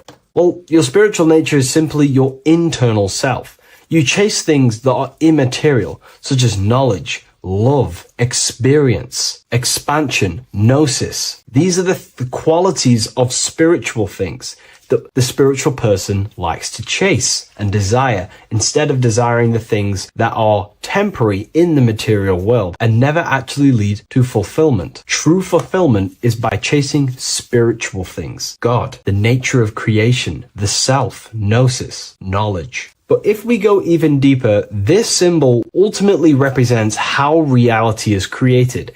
Hence why this symbol is heavily used in Kabbalistic magic and so-called witchcraft. We are all magicians. Each one of us are creating reality. There are just certain ways you can actually create reality by becoming conscious of them. By becoming conscious of the elements and the qualities of the self that actually create your experience in your life in the present moment. If we look at the pentagram, we see that when you draw a pentagram, it is one continuous line. It is one expressed in 5. The order of the elements are very important. Spirit at the bottom, fire at the bottom right, and so on and so on. Because this is showing you the descent of the spiritual into the material, the invisible crystallizing into a material reality. As you can see when you start to draw the pentagram, you see spirit at the very top. You're descending down to fire. Fire is the closest element to spirit. Hence why in magic and witchcraft,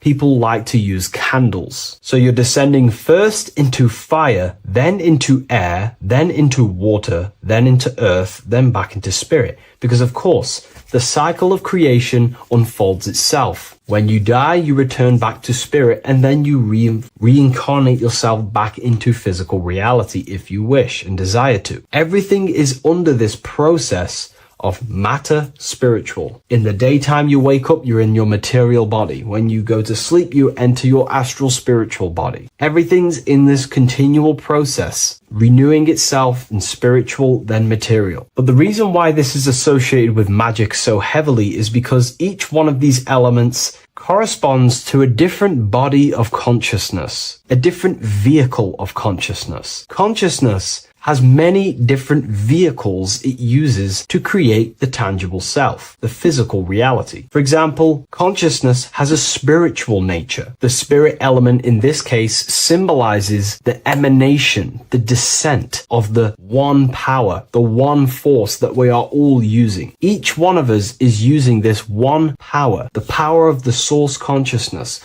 unfolding its creation in the present moment. This represents the source, the emanation, the descent of this continuous flow of energy through us that we are tapped into, like a live stream in the present moment. This descends first, the force descends into fire. Fire symbolizes the willpower, will. In this aspect or vehicle of consciousness, the will is the being that directs intention, initiates action, shapes reality through focus, determination. It sets direction, holds intention, projects a desire into form, and aligns your inner world with the outer creation. The will comes out of the force, spirit. Then the will goes with intention to air. Air symbolizes the mental vehicle of consciousness, the mind, the psychic man. The psychic aspects of your consciousness is thinking, imagination, mental images, logic, using the thought or the mental vehicle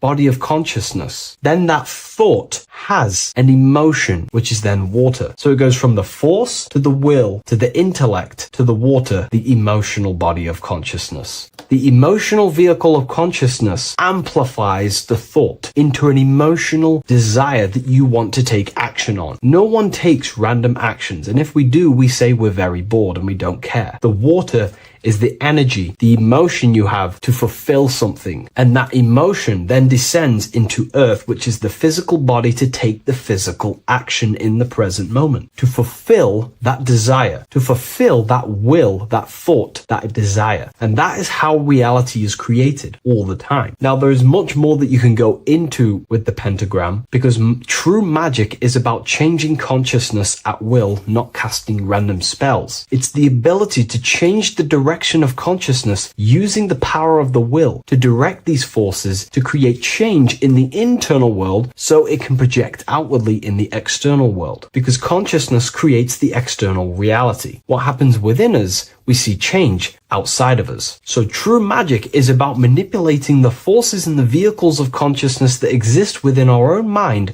to produce a change in the material world. There are other ways you can use magic, by purifying each body of consciousness or banishing each body of consciousness. Other forms of magic, you can dissect each body of consciousness and work with that specific body. If you think you're using your mind too much, you can start using banishing rituals to banish the power of the mind, to stop overthinking, for example. Or if you have lack of emotional connection with your emotional vehicle of consciousness, we can dissect this body, tap into this body, and invoke this body and strengthen it. We're dissecting each body and vehicle of consciousness so we can work with it to create a specific change inside ourselves, then to be mirrored outside of us. So pretty much this pentagram represents the descent of the spiritual turning into a material reality. Hence why sometimes we see a human figure standing in the point of a pentagram, because it ultimately represents the microcosm. You are the microcosm. You represent the entire process of spirit into matter, the invisible into the visible, the formless into form. The pentagram, drawn in one unbroken motion, captures this divine act of creation, showing how consciousness flows downward through the elements or the vehicles of consciousness to bring forth the material reality. The Book of Symbolism will teach you all about this. It was released November 17th. A lot of people have taken advantage of this. You also gain a free ebook with this copy. Every order comes with a free ebook. And if you wish to get your copy of the brand new Book of Symbolism, you can find it in the description or revivalofwisdom.com. Thank you, everyone. I'll see you in the next video. Geometry. This is the study of nature, of the codes, the mathematical codes behind physical reality. So today we're going to be going deep into geometry and the true esoteric internal geometry, the geometry that no one really talks about, and how geometry relates to human consciousness. So essentially, what we must understand when it comes to geometry, the basics of geometry is everything is vibration. And this vibration is vibrating on a certain frequency.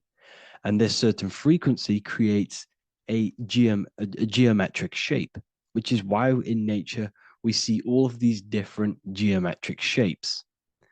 All matter takes form in shapes. So if we put sand on a plate and we vibrate the plate on a specific frequency, we see that the sand goes into specific geometric shapes and patterns. So essentially, matter is energy condensed. It's energy vibrating on a low frequency, vibrating at a certain frequency. So matter is condensed energy. And each geometric shape is manifesting and showing a specific energy. Some shapes carry more energies than others. For example, the cube is what traps energy. A square is what traps energy. So geometry and the flowers are basically how energy manifests itself into physical matter. We are in a world made out of energy or light. Light is energy. So everything is vibration, everything is frequency, and everything is energy. Even the words, each atom in our body, everything. So everything in nature has these mathematical, energetic codes. So geometry is basically the study of nature and the shapes that are in nature and their energetic principles.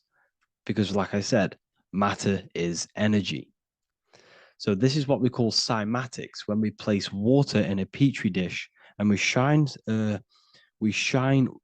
light on top and we vibrate the water. And we can capture, this creates certain patterns. Each frequency, like you see here, has its own pattern. So what we are seeing here in the physical plane is essentially energy condensed into physical reality. We see it in the turtle. We see it in every single form in nature. Now, external geometry and normal geometry, we normally get taught that this is God's way of creating physical reality, which is essentially true. However, it's far more deeper than that. Far, far, far more deeper. Okay, so what geometry truly is, it's not God's codes to reality. What we must understand is what the brain truly is. And what we must understand is that we are not in the world. We are not in the universe. The universe is us ourselves. And the world is produced by our brain itself. Okay? So the way you must understand how the brain works, so what you visually see, so geometry is to do with what we visually see. And what we visually see is heavily connected with our eyes, which are an extension of the brain. The eyes are the brain. And essentially how we see is energy enters the eyes, and each eye goes to the optic nerve. And this energy is transferred into electricity, which travels to the back of the brain, to the visual cortex of our brain. And this is where the image is produced, what we see. Therefore, the world outside of us is truly inside of us. It's a projection from within the brain. The brain is an energy condenser, a decelerator, an energy decelerator. Everything outside of us is basically formless energy. It is formless energy vibrating at a certain frequency. So what the brain is, it's sucking in this energy, this light, and turning that frequency, that code, that light code, into a physical reality. It's condensing the energy and turning it into a visual image inside of the brain. Therefore, everything outside of you is not what it looks like. Everything outside of you is basically energy, infinite energy. And our brain is condensing this into a physical reality and projecting it outwardly, which you experience your visual field. Okay? And the ancients knew this. So this is basically called the sigil of Lucifer. Lucifer is known as the light bringer. Lucifer in Latin means to bring the light. This is the sigil of Lucifer, which shows the visual field and the brain. We also see this in the Google Play symbol. It's a powerful symbol showing you the visual field, which is basically a symbol that tells you that reality is inside of the brain. The brain is what produces reality, but consciousness is not produced in the brain. The brain is essentially a consciousness downloader. It's a computer, and it's a reality simulator. The body is a simulation of physical reality. You are inside of the body experiencing the body simulation. The body produces this reality. It's a piece of technology. So Lucifer is to bring the light. Lucifer is the light being produced in our brains. Okay? So this is why they say Lucifer can tempt you. Lucifer can be the devil because it represents physicality. It represents the false light. Lucifer can trick you because it represents the physical world can trick who you truly are. So now that you understand how the brain is basically an energy decelerator and it creates and simulates a reality to your consciousness, you are no longer a person in a universe. You are the universe itself experiencing itself. Therefore, geometry is heavily linked in with the brain. Geometry is essentially how your brain and how your eyes decode energy. So what you are seeing is the mathematical codes of your brain creating reality. So what they teach you is the external is that geometry is God's way of creating this world, and these are the mathematical codes God's created. But now I'm telling you the internal. This is the truth. Geometry is how your brain mathematically condenses energy and light into a physical reality. So therefore, your brain is a computer program. So now geometry is nothing outside of you. Geometry is not something created by something else. It's created by your brain. Your brain produces these patterns through mathematical codes by breaking down energy into physical reality. And this is why you see geometry in everything around you.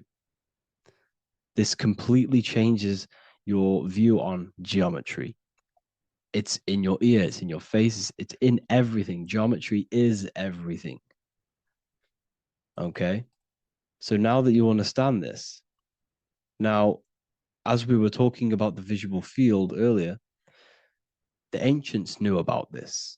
The ancient Egyptians knew about this. We can see this symbolism inside of the casket, the Egyptian casket. See, this crossover represents the visual field. This represents the back of the brain. This is the left hemisphere, the right hemisphere. And now some of the most simplest teachings in geometry is that straight lines are masculine and curved lines are feminine. And we even see this in the human body. The feminine human body is curvy and the masculine human body is liney. And even with the genital reproductive area, we have a line and a curve, 0 and 1, the binary code of all creation, 0 and 1, because that's basically all that exists. Nothingness and one, nothingness and God, nothingness and consciousness. That's all that exists. Now that I've told you that, the basics of geometry and the line and the curve and the feminine and the masculine, what do we have here? You see this stick here? This is a curve. And what's the right hemisphere? The right hemisphere is the feminine, the feminine energy, the feminine aspect of our brain. Then we have a straight line. This is straight lines. Now this represents the left brain. So the Egyptians are showing you the left masculine brain and the right feminine brain because of the curve and the straight line. And this is the visual field, the crossover. So there's a crossover in the brain. The left eye is connected to the right brain. The right eye is connected to the left brain. Okay, so the left eye is connected to the right brain. The right eye is connected to the left brain. The solar and the lunar. So, like I said, everything outside of you is basically energy. Your body is basically a holographic avatar, condensed energy produced by your brain. There's nothing actually outside of you. Your 5 senses are electrical threads of light. And when you touch something, this is basically electrical signals in your nervous system, which are reporting back to the brain. Therefore, what you touch is actually, you're not touching. The feeling that you feel when you touch something is not the true feeling. That's your nervous system you're feeling. You're feeling your nervous system in the brain. It's electrical signals to your brain. So the 5 senses do not decode, well, what you're experiencing as the 5 senses is not outside of you. This is your brain interpreting electrical signals. You don't experience the world, you experience your nervous system and your brain. The nervous system is an extension of the brain. So this is the truth. This is not woo-woo spirituality. This is true consciousness science. But I'm teaching you here. Okay? So nothing is truly outside of you. It is a universe. You yourself are the universe, the fabric of the universe itself. The only thing that exists outside of you is essentially energy. That is it. And your body and your brain condenses this energy into reality. So when we look into architecture, why is architecture, the ancient architecture, so important? Because what did I tell you at the beginning? Shapes and physical matter is condensed energy. Each shape holds specific energy. Some shapes hold more energy, emit more energy. Some shapes condense energy. Some shapes transfer energy. Each shape, each geometric shape has an energetic principle because matter is essentially energy. So when we look into cathedrals and the ancient buildings, they were filled with geometric patterns, geometric shapes, because they understood the energy principle. Architecture is basically solid energy. It's physical energy. If we create this pattern here is an energy code. And if you stand next to it, you're going to gain that energy. It's going to be imprinted on your body. So essentially, they filled their buildings with high energy geometric shapes. Points, triangles, pyramids are very, very energetic. This is why you have crystal pyramids made, organite pyramids. They're always in pyramid shapes. That's why the Egyptians built in pyramids, because pyramids hold high energy. They emit high energy. So this is why you see all these different geometric patterns. Okay. So in the real reality, in the energetic plane, this building would basically look like this: lines and grids of energy. Okay, this is what it would look like in the energetic plane, a blueprint of the energy body.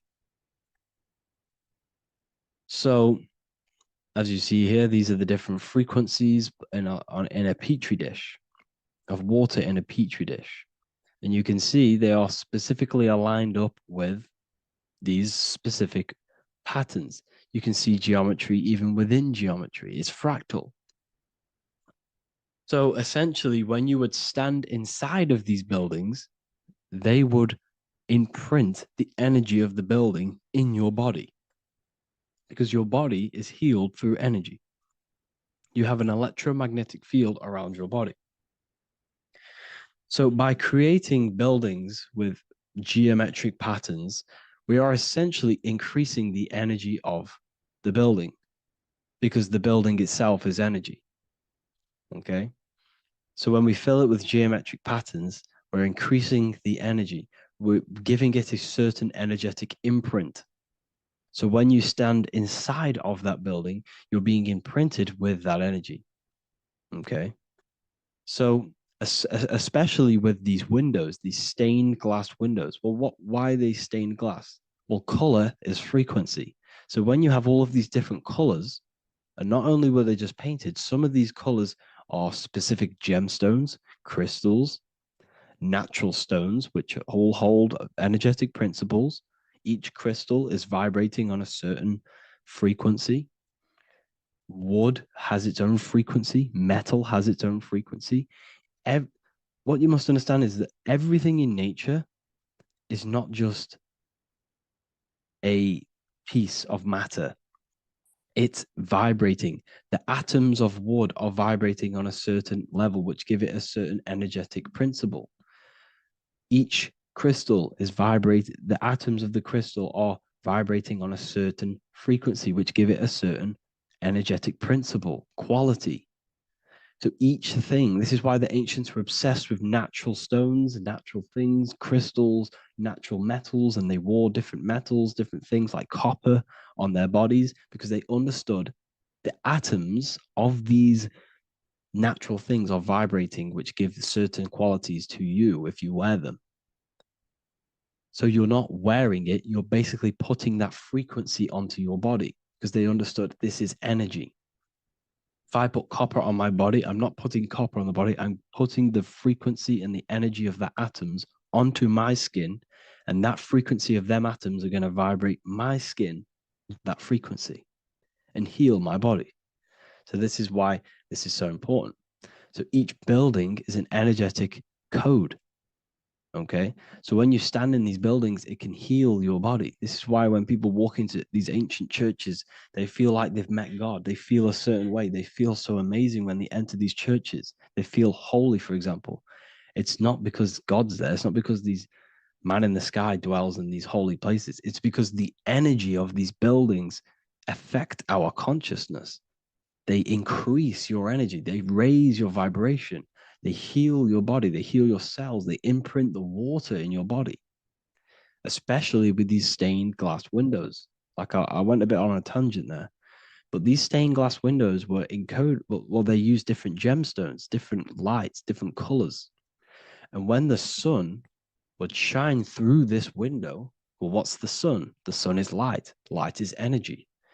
The sun's light would go through this filter of the window, of the crystals and the different gemstones and the different colors, and the sun's light would be encoded, imprinted with these crystals, with these colors and these natural glasses, which have healing energetic principles.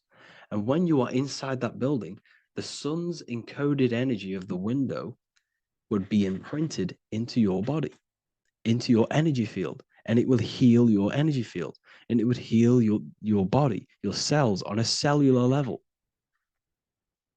Because your body is what? 60 to 70 to 80, some people say 80% water. And water is encoded with vibration. If you say certain things into water, it gives it a specific geometric pattern. like I broke down in the beginning. If you say love to a water and then freeze it, it will go to this. If you say hate, it will go to a distorted pattern. So when you are in these buildings, you're being imprinted by the energetic codes of these buildings, the energetic principles of the windows, of the structure itself. The ancients never used to build in squares. Their buildings, their insides were never square rooms because they understood squares trap energy. They always had pointed roofs so energy can escape. So there's many little things that we need to look into geometry. For example, when you see magicians, when you look at ancient magic, why do they stand in circles with different geometric patterns? They use different geometric shapes. Why? Because shapes are energy.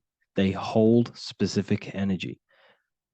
So when the magician stands in a circle with a pentacle, they're working with the energy of that pentacle. You can work with different energies based upon the different geometric shapes that you draw. And you can use this in your structure, in your architecture, in your work, and it can influence everything. So this is the true geometry. I hope you gained a deeper understanding on geometry and how it relates with you and your consciousness.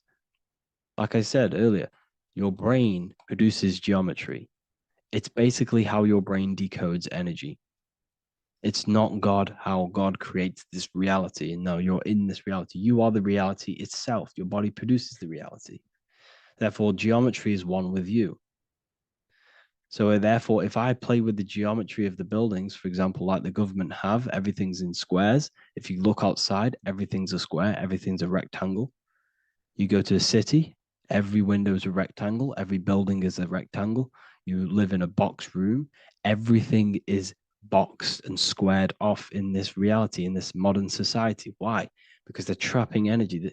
The box is the cube is the most simple geometric shape, which basically condenses energy and it traps energy. And if you subconsciously see squares all the time, your phone's a square, your TV screen, everything's a square, your keyboard, your desk. Go and look at the ancients. They never used to build in squares and cubes. And if you go into nature, you'll never see squares and cubes. Nature doesn't create squares and cubes. Everything in the modern society is squares and cubes to simple your consciousness down, to dumb your brain down. So the ancients built very, very complex structures. Why? Because they understood what we see affects our brains, because our brains decodes reality and creates reality. If you see a sophisticated building, this is going to give you a sophisticated mind and raise your IQ levels over time, subconsciously. I'm not saying if you look at this building, you're going to become smart. I'm saying if every single building in your environment, ment is mind, mental, every single building in your environment was this complex and complicated, it would increase your IQ on a subconscious level. It'd make you more complex, make you more intelligent. So they've dumbed everything down. They've dulled everything down. Look at everything. Everything is being dulled down. So anyways, I hope you all gained a better understanding on this. If you want to gain more occult knowledge and esoteric knowledge, make sure to read the Book of Wisdom, Volume 2. If you're inside the university, you can get this book for free. Go to the general chat area and follow the instructions and you can order yours for free. Truly life-changing stuff. Because the issue is with the world is that no one really understands who they are, what they are, and why we are here. That is the issue for people's depression, for people's wrongdoings. They don't understand who they are, what their emotions are, what their mind is, what their body is, what reality is. This book gives you that. This book gives you the sense of understanding, the sense of well-being that will give you a better life because you understand life and what life is. And if you truly want to take your studies to the next level, we have the Ethereal University. This is the place for truth seekers where you can connect with like-minded people so you don't have to feel insane, because not many people think this way. I've been there when you wake up and not many people around you are thinking the same way and you start to feel a bit insane and you can't really talk to people about these things. That's why I created this, so you can connect with people and learn at the same time and become the best version of yourself by understanding truth and knowledge. We do. If you join, you'll gain access to free live calls every single week, every single Saturday morning. We do live calls. You can ask me questions and all sorts. So make sure to leave a like and a comment. And thank you all for tapping in.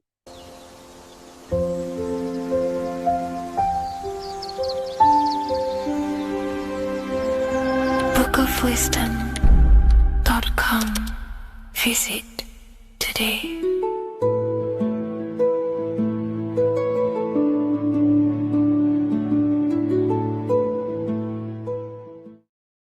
Welcome back everyone to another video. Today we're going to cover everything that you need to know about the mind, starting with the two aspects of the mind, the conscious and the subconscious. The male aspect of your mind is the conscious. This is the 10% of your mind. The conscious part of your mind is only aware of everything around you, your vision, your sight, your smell, your taste, your hearing, and your current state of emotion and thought. Every thought that you consciously think about has an emotion directly attached to it. That emotion is then impressed onto the subconscious part of the mind. The subconscious part of the mind is the female aspect of your mind. It is also a whopping 90% of your mind. Subconscious mind is controlling all of the subconscious processes which happen within your body. For example, your subconscious mind is controlling your heartbeat, your digestion of food, and all of the things that you do not have to tell the body to do. It is the hidden part of our mind which is controlling all of the hidden things. The subconscious mind is like a recording supercomputer. Everything that you have experienced in your life is all recorded and stored within the subconscious mind.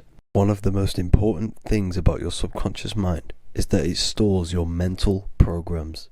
Everything in the subconscious mind manifests into behavior and actions within the body.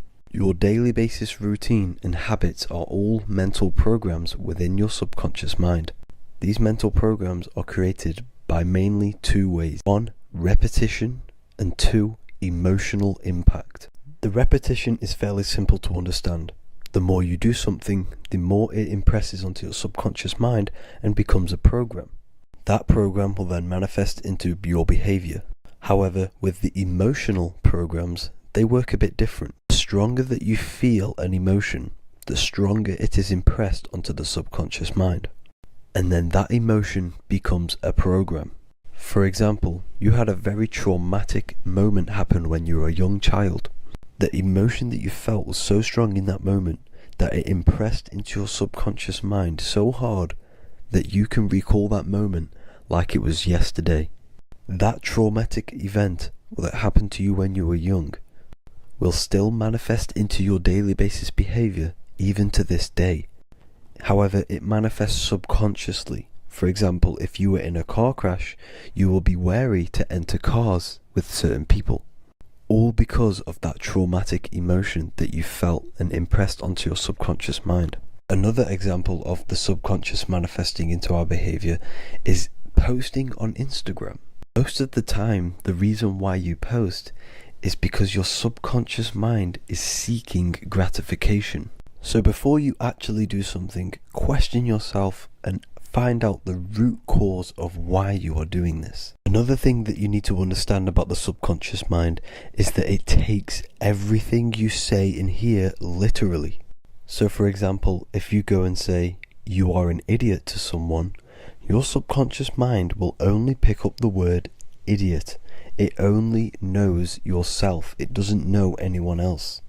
You are casting a spell on yourself just by saying that to someone else. This is why the golden rule is to treat others like you'd like to be treated. Now, you can rewrite these programs which are already in your subconscious mind. However, it does take consistency. You have to change these programs which have been running for years. And by changing these programs, you change your behavior, because these programs manifest into your behavior. The best way to do this, personally, is to listen to affirmations first thing when you wake up in the morning, and do this for 10 minutes every single morning. Then at night time, you want to think and feel that you are becoming the reality that you desire. The more that you feel this reality, the more it will become a program and impress your subconscious mind. For example, you're trying to gain financial freedom. If you trick your subconscious mind into creating a program saying that you are financially free, this will manifest into your behavior. You will start doing more work. You will start looking for ways to make money. Your mind will be set on the frequency of money and financial freedom. Therefore, you will receive thoughts based around this program. If you take enough action, your life will dramatically change because of this program that you created in the mind. This is why we call it a mindset, because your mind is a frequency tuner which sets its frequency onto different thoughts, because thoughts are frequency. If you fill your mind with a specific frequency, you will gain thoughts and ideas based around that frequency. To create a stable mind, you need to master your emotions. You need to change your mindset. Everything that you experience is neutral. Based upon the mindset that you see it, you either give it a positive or negative charge. By understanding this deeply, you will then control your emotions. I hope you gained some wisdom and enjoyed this video. Please, if you can, leave a comment and a like, and subscribe to the channel if you like this content. Love and light to you all.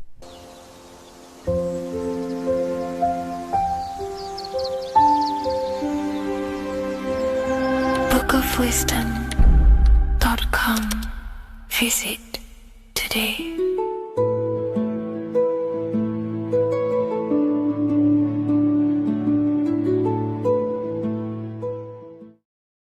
Neo is plugged in on the back of the neck, which is the reptilian brain stem. The reptilian brain is all to do with survival mode, survival state. It's always scanning the environment for safety, whether that's physically, emotionally, or mentally. It does not think. It is instant. For example, do I smack the guy or run off? If something happens to you, like a car's coming really quick to you, you do not think about this. The reptilian brain is the animal instinct that will instantly move your body on the instant reactions. Hence why it's the closest brain to the rest of the body. It has instant access to the electrical nervous system to control the body at instant reactions. Now, Neo is plugged in on the back of the neck, which is the reptilian brain. Therefore, the matrix is the body itself. It is the lowest state of consciousness. This is what it represents. The word matrix means womb. It translates to womb because your body is a womb. Your body is a vessel for universal consciousness, for God consciousness. And the body is also a womb where you can be born again outside of this body by raising your consciousness, by awakening the neocortex. This is why Neo is called Neo, because it represents the neocortex. This is the higher aspect of our brain. This is all to do with new things, higher reasoning, higher thinking, new learning. You see, the brain is a receiver for universal consciousness. Now, what do I mean? It is a radio receiver. Think of it like this. You have a radio tower which emits frequencies. And each little frequency, 00.1, 00.2, 00.3, each 00 point is a different person. We are all the same universal consciousness, encapsulated inside of a different vessel. This is why our body is the temple of God inside of the Bible. Your body is a sacred temple of the divine essence of the universe. However, consciousness is controlling this physical body. And I'll show you this diagram here. Consciousness consists of imagination, emotions, thought, and memory. All of these things are not physical. They're not made out of atoms. You cannot think with atoms. If I split open your brain while you are thinking of a cheesecake, I would not see a cheesecake. It's because these things exist metaphysically within consciousness. They are not physical. The body is physical. It's part of matter. It's part of time. You see the Leonardo da Vinci, the circle and the square. The square represents limitation, beginning and end, because when you draw a square, there is a beginning and end. It represents the body, the mortal self, the ego, the echo. Then you have the spirit raised above, which represents spirit over matter, mind over matter. Invisible forces create physical forces. Everything physical exists in non-physical. This is also the Freemasonic square and compass, why the square is below the compass, because the compass creates the circle, which is spirit or mind. Then you have the square, which is matter. Mind and matter are the same substance. Mind creates matter through thought. Everything in this physical universe manifested through thought. Everything began as thought. So you are spirit and matter. You have a material body and a spiritual body. And you are right in the middle. This is why humans are very, very important. Because we have an animal nature, the reptilian brain, and a higher consciousness, the neocortex. And we must awaken out of the matrix, which means womb, which is the body. And neo is waken up from the lower self, the reptilian brain, and moves into the neocortex. Because the brain is a radio receiver for consciousness. Now, what do I mean? I went over this before. Your consciousness is controlling the brain. The brain is a computer. And when our consciousness, our imagination, our emotion, our thoughts, and our memories are all contributing towards just survival things, food, safety, fear, all of these things, and our consciousness is locked into a survival state, we are using the reptilian brain. We're no longer thinking. You don't think with the brain, but the consciousness is thinking, which activates the different parts of the brain. When we think for higher reasoning, we use the neocortex. It stimulates the neocortex. When we think about survival, we're using the reptilian brain. So therefore, when Neo wakes up, he wakes up to the higher aspects of consciousness, which is only utilized by the neocortex, by learning new things and expansion of the mind and expansions of consciousness. Okay? So the whole matrix is to keep you designed, well, the whole matrix is designed to keep you in a survival state, in the three-dimensional awareness. They want you constantly scanning for safety, scanning for food, scanning for emotional safety in relationships, in other people. You see, they do not want you to think. They want you stuck in that reptile, that animal state, that beastly state that most people are in. Most people, all they do is eat, listen to music, consume, have sex, lust, desire. This is all the reptilian brain. So when we say the world's being ran by reptilians, it's symbolic. There is no physical reptilian humanoid beings controlling, manipulating human consciousness. We are all the same consciousness. However, there is a corrupted state of consciousness running this world. And this consciousness worships the physical plane. And they control the physical plane. So by doing that, they keep you stuck in a reptilian way of thinking, the animal state, to keep you stuck in the lowest state of consciousness. Now, this is the god Osiris, which represents the reptilian brain. None of the Egyptian gods ever existed. They are all symbolic for the brain and anatomy of the human body. Osiris represents the reptilian brain. As you can see, this anatomy compare to the brain stem and Osiris statue found in Egypt. And we also see an ancient artwork of Osiris with green skin and two reptile crocodile alligators next to him, which also symbolizes the reptilian survival state of human consciousness and the activation of the reptilian brain. This is what it symbolizes. Now, This is what the Matrix is all talking about. It's talking about the awakening, the expansion of consciousness. The word divine is dive in because you connect with the divine by diving inward. There is no man in the sky going to save you. You must connect with the self. Know thyself. Truth comes from within. All of these things I'm telling you comes from within you. I'm just pointing it out. All of this is self-realization. A lot of people say, well, what are my sources?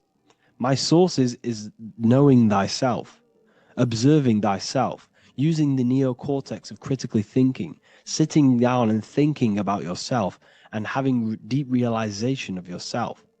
You can realize that your thoughts are not of this physical world. It's quite simple. The brain does not think. The brain does not imagine. The brain does not hold memory. All of these things exist in consciousness, the one consciousness, but we are all fractal, infinite parts of. This is the eye on the triangle, consciousness being given down to the rest. This is separate.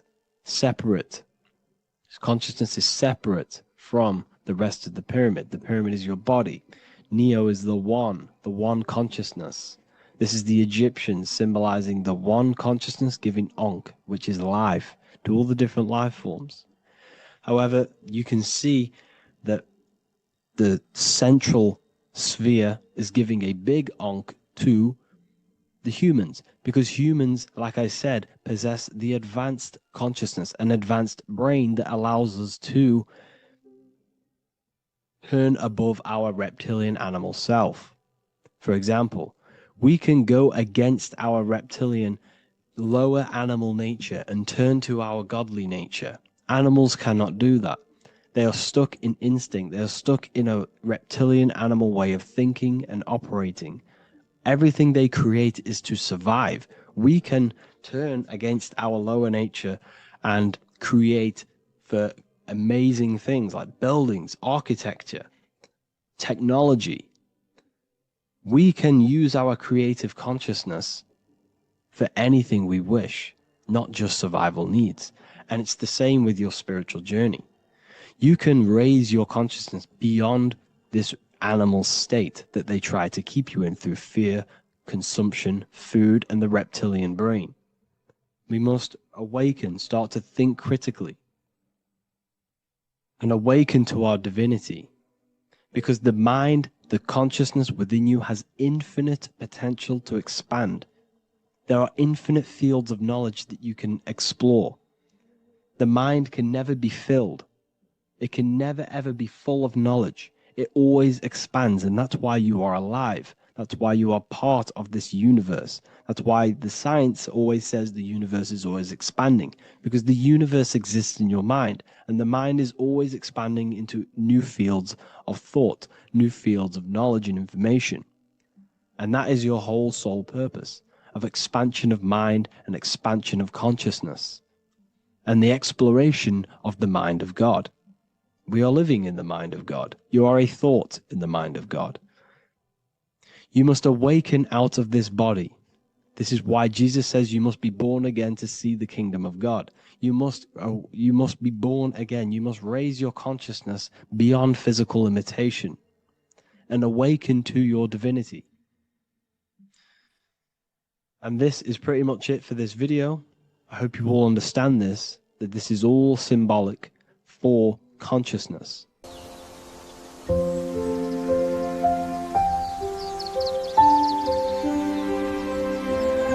bookofwisdom.com. Visit today.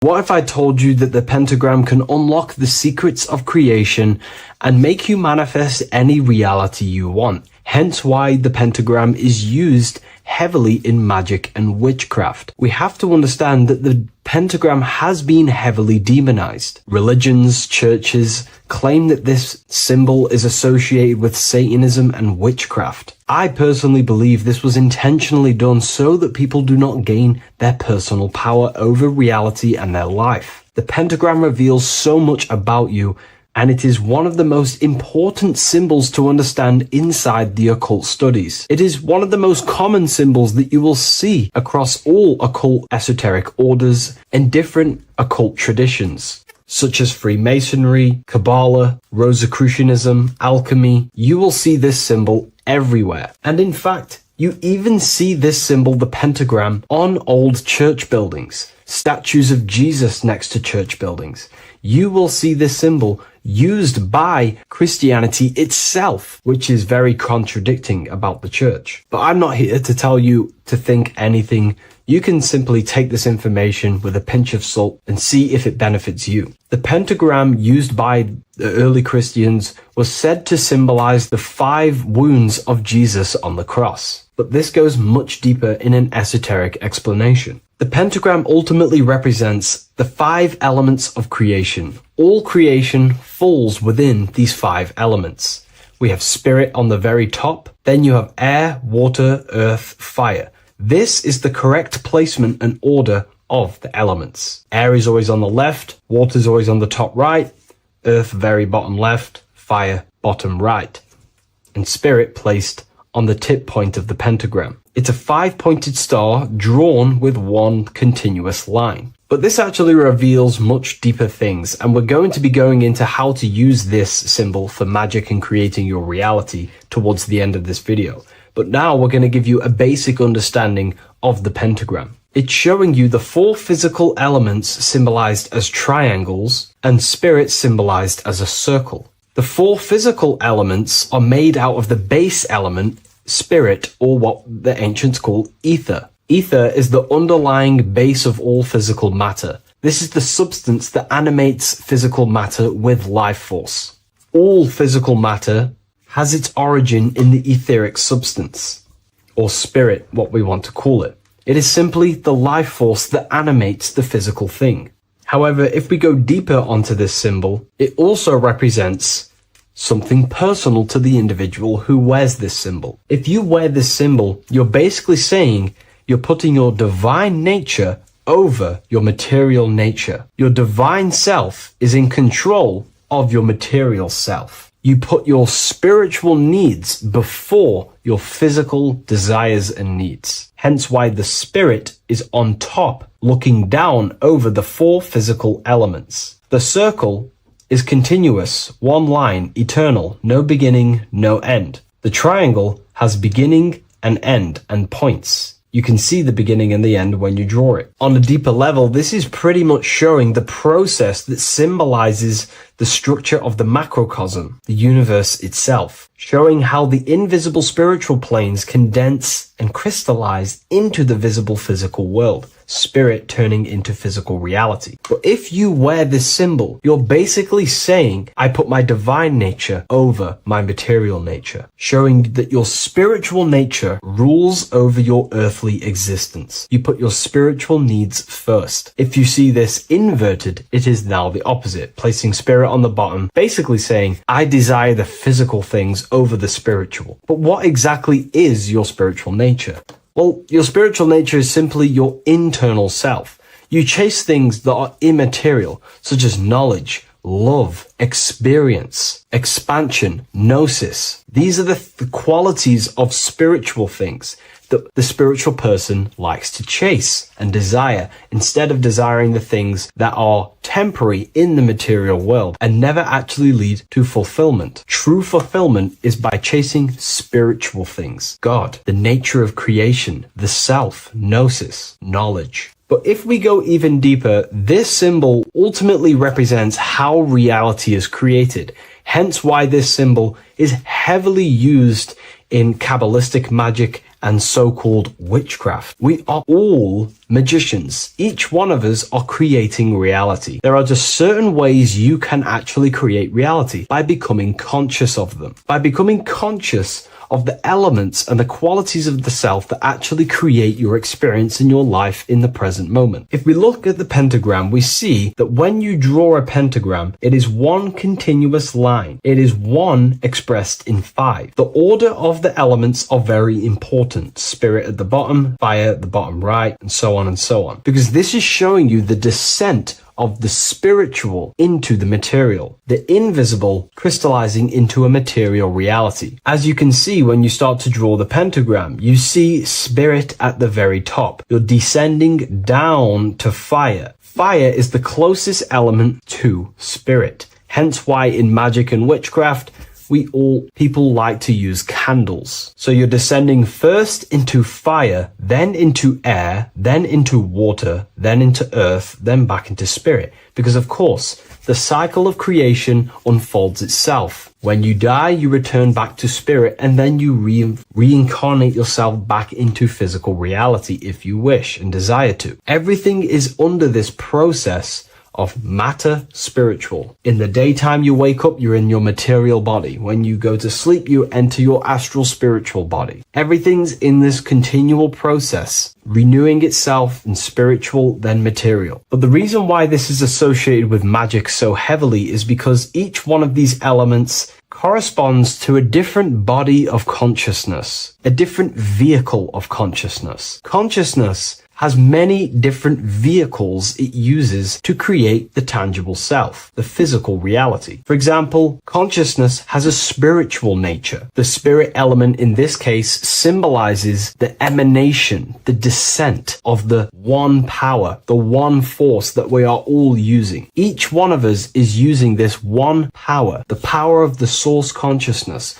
unfolding its creation in the present moment. This represents the source, the emanation, the descent of this continuous flow of energy through us that we are tapped into, like a live stream in the present moment. This descends first, the force descends into fire. Fire symbolizes the willpower, will. In this aspect or vehicle of consciousness, the will is the being that directs intention, initiates action, shapes reality through focus, determination. It sets direction, holds intention, projects a desire into form, and aligns your inner world with the outer creation. The will comes out of the force, spirit. Then the will goes with intention to air. Air symbolizes the mental vehicle of consciousness, the mind, the psychic man. The psychic aspects of your consciousness is thinking, imagination, mental images, logic, using the thought or the mental vehicle body of consciousness. Then that thought has an emotion, which is then water. So it goes from the force to the will to the intellect to the water, the emotional body of consciousness. The emotional vehicle of consciousness amplifies the thought into an emotional desire that you want to take action on. No one takes random actions, and if we do, we say we're very bored and we don't care. The water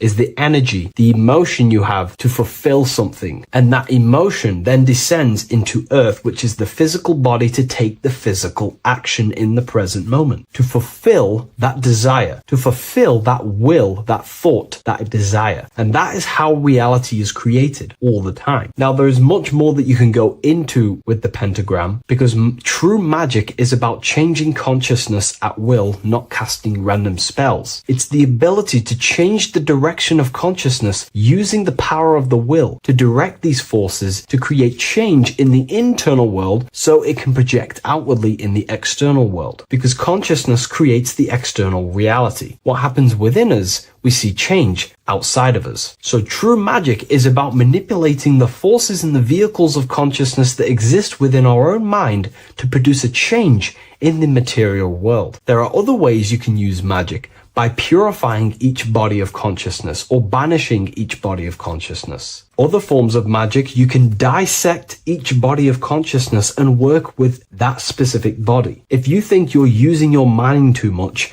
you can start using banishing rituals to banish the power of the mind, to stop overthinking, for example. Or if you have lack of emotional connection with your emotional vehicle of consciousness, we can dissect this body, tap into this body, and invoke this body and strengthen it. We're dissecting each body and vehicle of consciousness so so we can work with it to create a specific change inside ourselves, then to be mirrored outside of us. So pretty much this pentagram represents the descent of the spiritual turning into a material reality. Hence why sometimes we see a human figure standing in the point of a pentagram, because it ultimately represents the microcosm. You are the microcosm. You represent the entire process of spirit into matter, the invisible into the visible, the formless into form. The pentagram, drawn in one unbroken motion, captures this divine act of creation, showing how consciousness flows downward through the elements or the vehicles of consciousness to bring forth the material reality. The Book of Symbolism will teach you all about this. It was released November 17th. A lot of people have taken advantage of this. You also gain a free ebook with this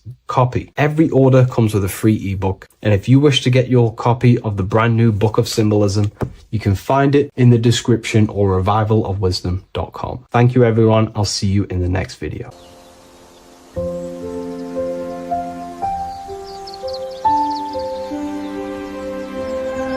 bookofwisdom.com. Visit today.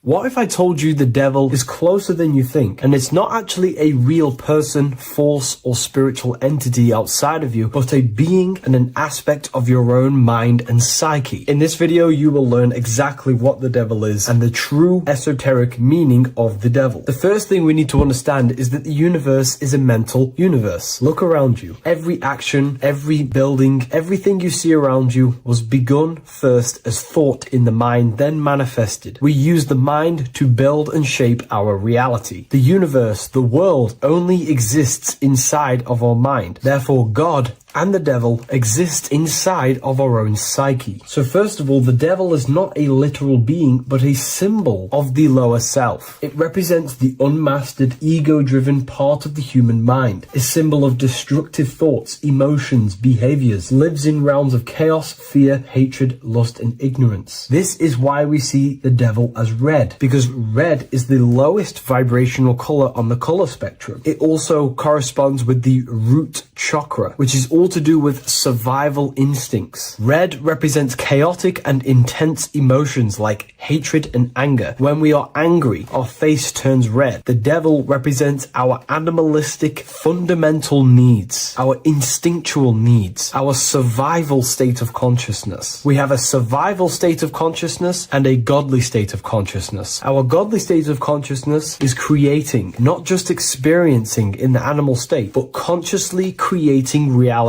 This is why we see the devil with a goat head, an animalistic head, and the head is where the brain is. The animal head represents living off instinct, the part of our mind that lives on urges, impulses, and instincts, eating, sex, power, ego-driven actions, and ego-driven thoughts. Animals are only aware of themselves. Animals live on instinct. They have no ability to consciously create like humans. This is our lower desires for the material world. That's not to say the material world is evil. However, when our consciousness is only seeking material things, this leads us down a path of self-destruction, because nothing material can ever satisfy our soul. Everything material is temporary. Therefore, the devil represents the part of us that seeks only material desires, only material fulfillment, the ways of thinking where we only think about ourselves and ego-driven thoughts. It also represents the unchecked, unconscious self, where we have no mastery over our thoughts, over our emotional impulses, and no mastery over our actions. We're living in instinct and impulsive states, which causes chaos, selflessness, destruction, and keeps us bound to our lower material 3D state of consciousness. It's important to recognize that the word devil was never present in the earliest Gospels. Instead, what was mentioned was a spirit of evil. This distinction is crucial because it underscores that the idea of the devil, as popularly conceived, does not actually exist as an independent entity. Rather, it is a personification of the lower aspects of the human mind, a facet of our own consciousness. The term spirit of evil was not meant to denote a specific deity or being, but rather any force of negativity, whether it manifests as a destructive thought, emotion, or action. A spirit is a force, an energy, and we have three forces that create our reality: thoughts, emotions, and actions. We have full control over these three aspects which transform and mold reality. A destructive thought, a destructive emotion, a destructive action is a spirit of evil, and it originates from the darker aspects of the human psyche. So now, because we're on the topic of the devil, we have to look at the pentagram, which is obviously connected to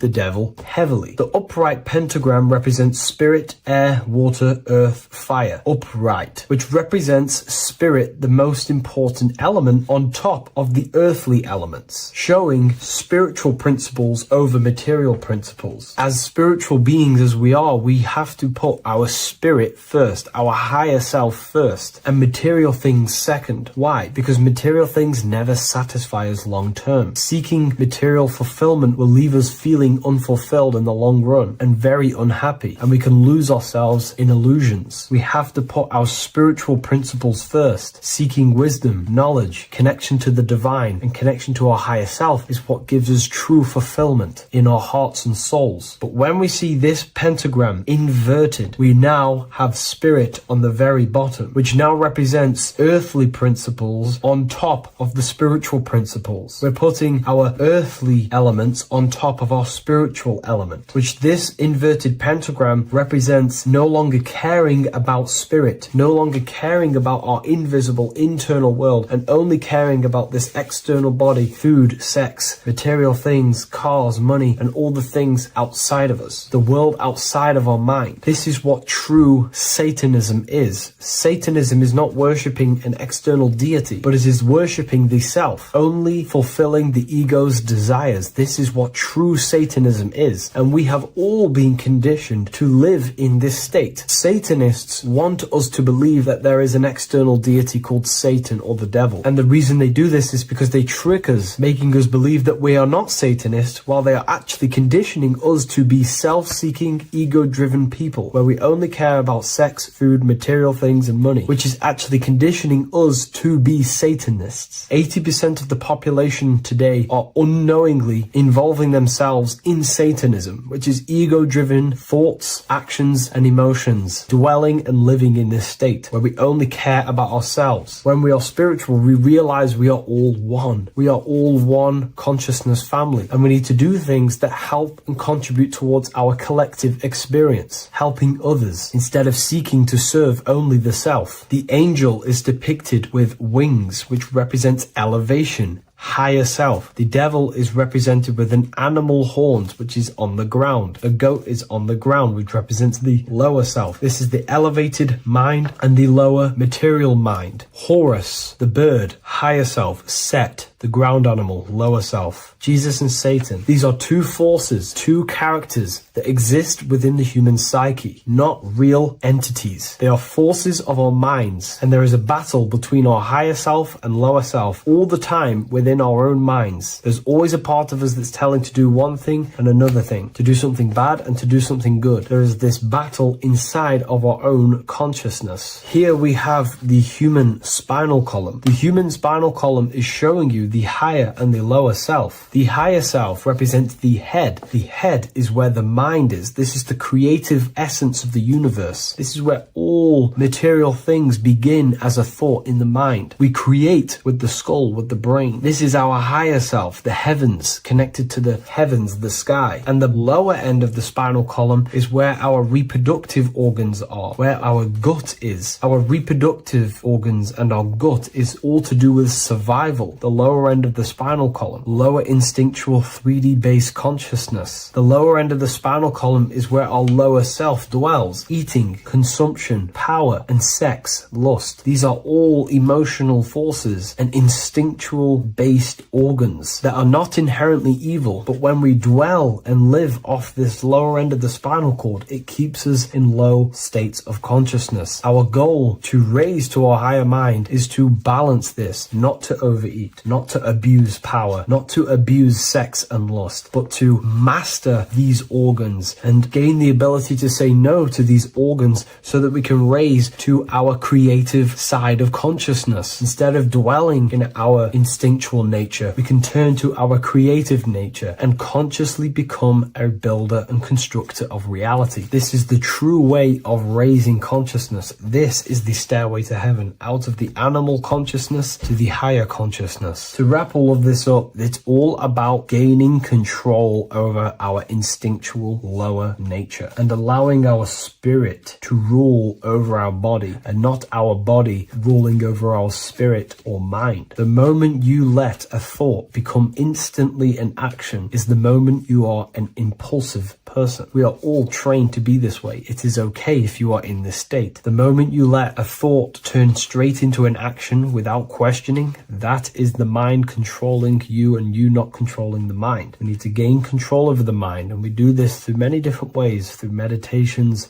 affirmations, and discipline. We slowly gain control over our minds. And once we gain control over our minds, we gain control over our thoughts, and we gain control over the attention that we give certain thoughts. We can then start to uplift our mind, our thoughts, out of our instinctual state to the higher mind. If you wish to learn more about consciousness, I'll leave a link in the description for the Book of Wisdom, Volume 2.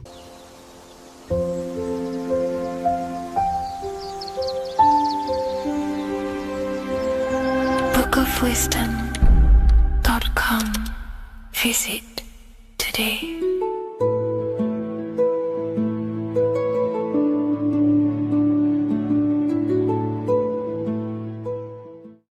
What is good, people? It's Revival of Wisdom. Today we're going to be talking about Saturn. I've done this video in the past. However, this video is going to contain a lot more in-depth explanation of Saturn. So the 33rd degree Mason, Manly P. Hall, said, Saturn is the key to crystallization, physical matter. Light is matter, matter is light. They are interchangeable. Low vibrating light turns into matter, high vibrating matter turns into light. And Saturn is the god of this world, this physical world. He crystallizes light into matter. This is symbolized as the Masonic checkerboard, matter and spirit, matter and light, light and matter. He's also the god of time, destruction, justice. He creates and destroys, because all things in time die. He creates and destroys you. So,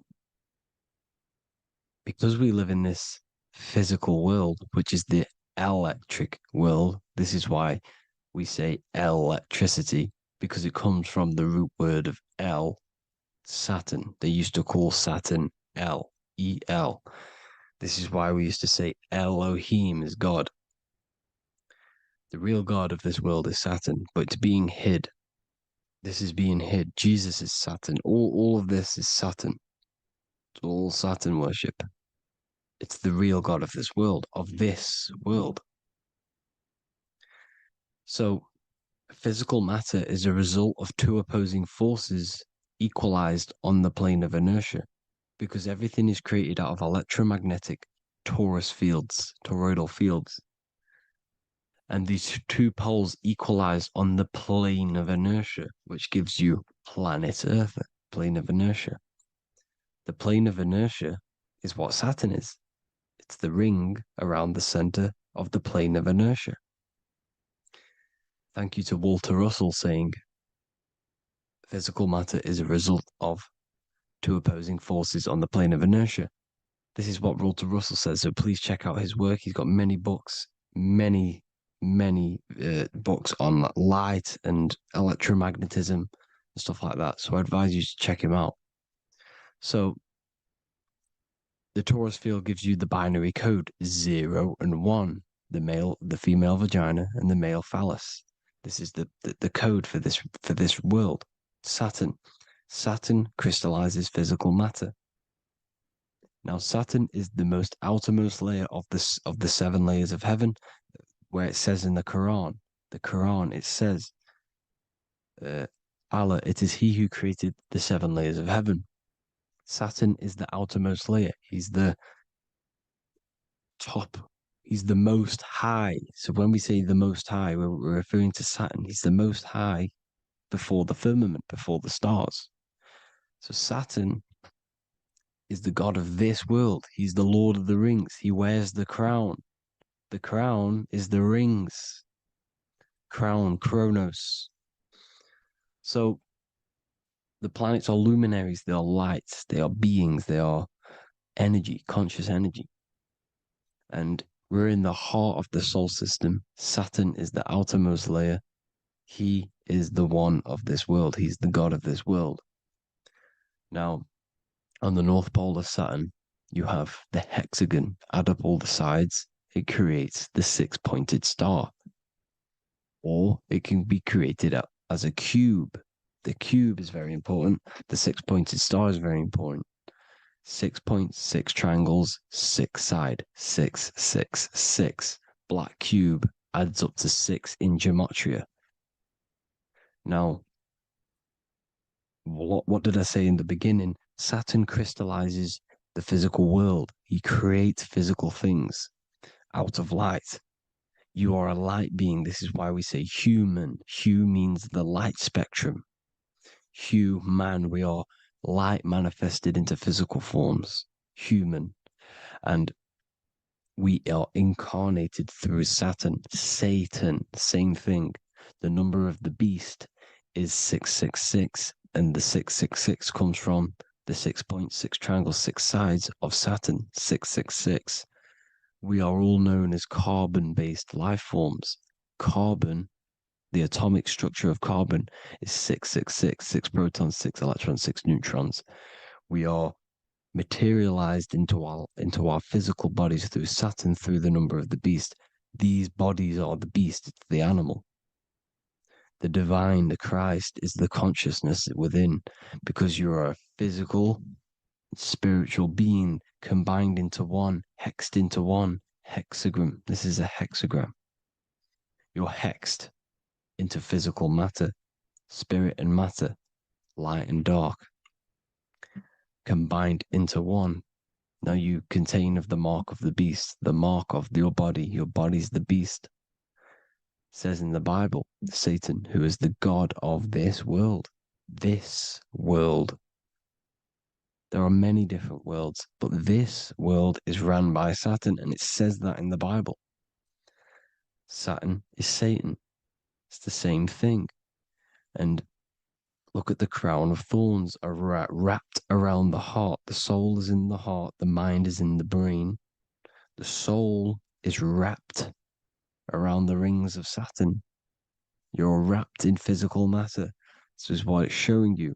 This is symbolizing the rings of Saturn wrapping you. And the cross on top is the cross of the cube. The cube, the black cube of Saturn, unfolds into a cross. So Satan, who is the god of this world, Corinthians 4:4 in the Bible, Satan, who is the god of this world, has blinded the minds of those who don't believe. Saturn blinds your mind because the god of this world materializes you and he blinds your mind when you incarnate into physical matter.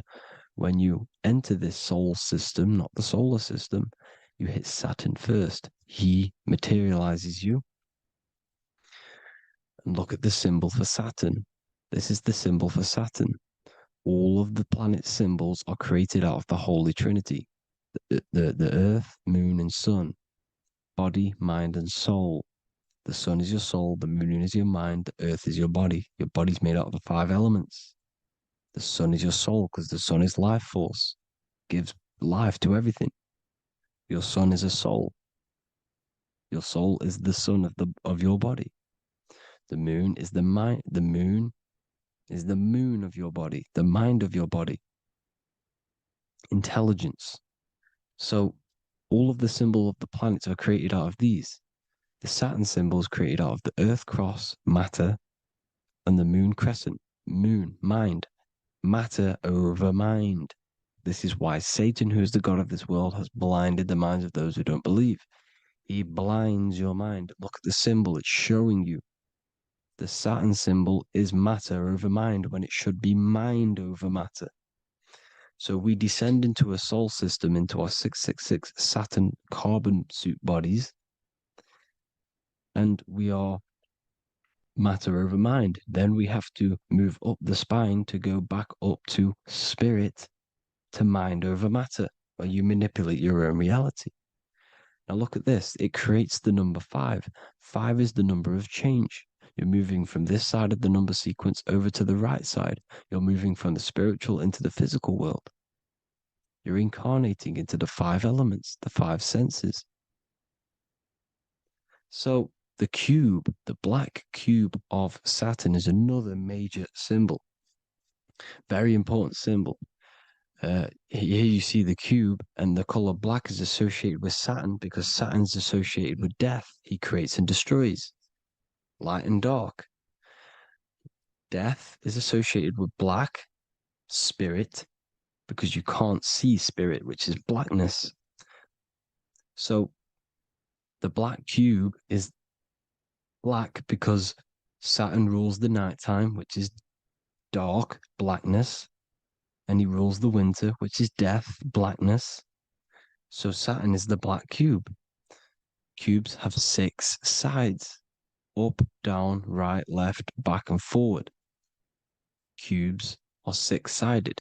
Everything is 6-sided inside of this creation because you're incarnating, you're materializing, crystallizing into the cube, the world of the cube. Everything's a cube. Everything's got 6 sides. Here's Leonardo da Vinci showing you that you're in the cube. Leonardo da Vinci did this famous painting. You're in the cube, you're hexed into physical matter, or you're incarnated into the 3rd dimension, the 3-dimensional world, which is a cube, 3D.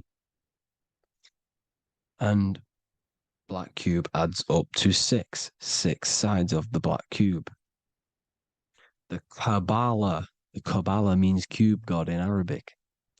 And look at what they do. They worship the cube, the black cube, and they stand in rings like the rings of Saturn.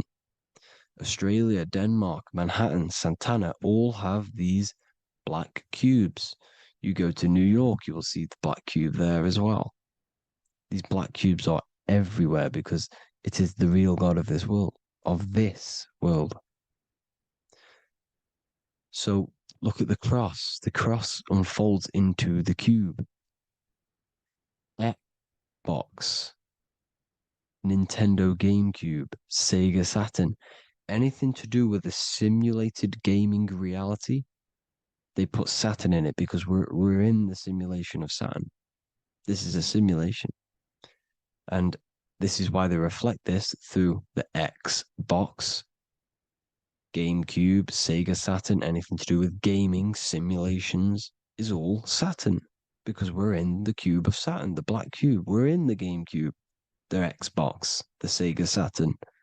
As above, so below. So they reflect it through the simulations that they create inside of this simulation. Cubes have 8 points for the 8 points of time and space. 8 is the number of time. Everything's cycling, infinity. So look at the cube. The cube is symbolized as in Judaism. The Judays have the black cube. They wrap themselves in a black band and they cover their eyes into blackness. The black cube, for the black cube of Saturn, they use the star of Saturn and they worship their god on Saturn Day because it's all Saturn worship.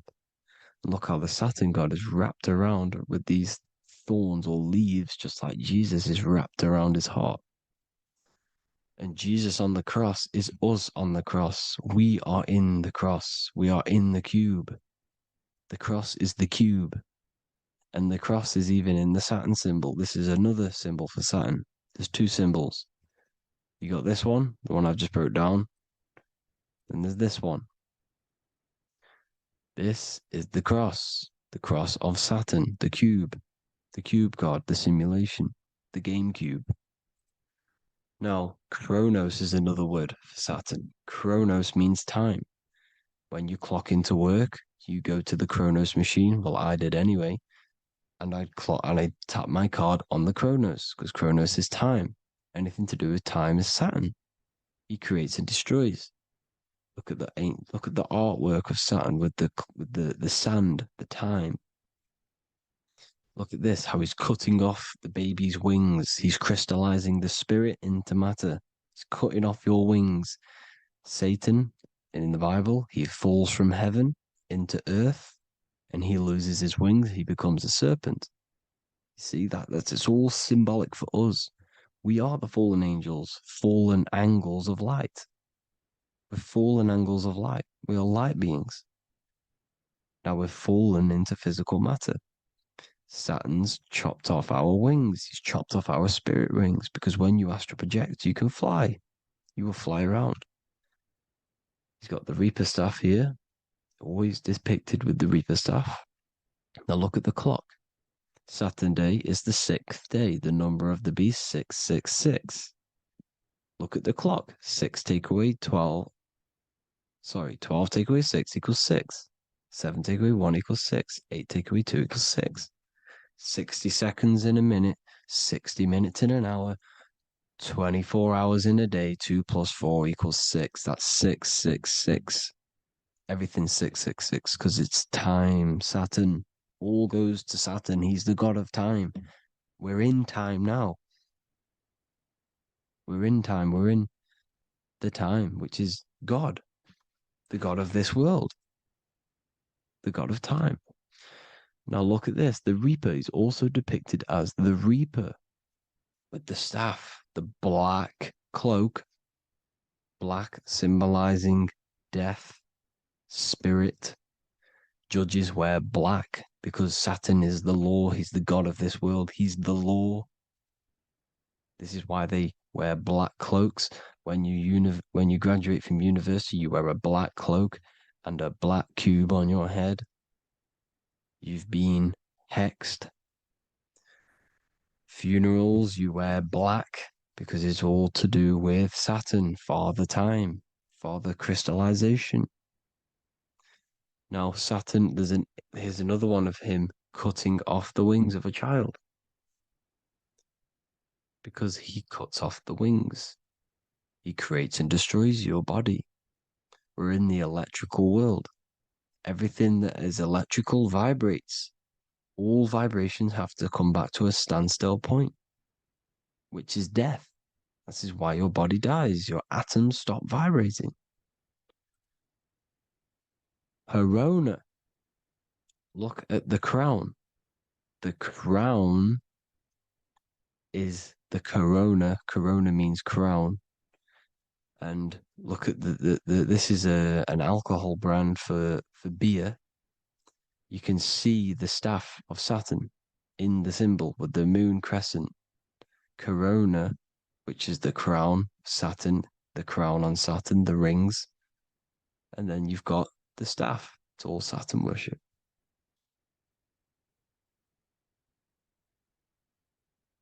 Is the black cubes of 9/11. 2 black cubes. This was a ritual for Saturn. It's all ritualistic. And look at the Star of David, the Star of Saturn. It's not the Star of David. It creates IXXI, the sigil of Saturn. IXXI means 9/11 in Roman numerals. 9/11. It's all a ritual for Saturn, and they have the 2 black cubes of Saturn. Now look, XX. There's more symbolism of Saturn now. We're going deeper. XX is more symbolism for Saturn. The sigil of Saturn is XX. As above, so below. Same with the Star of David. You split it in the middle, as above, so below. As above, so below.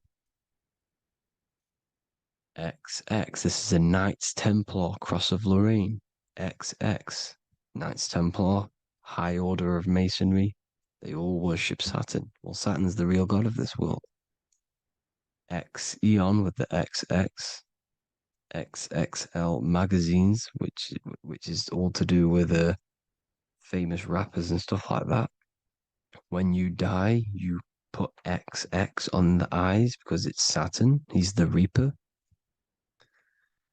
Is Jesus with the XX crown with the thorns around his heart, around his soul, with the cube on the top, the cross cube.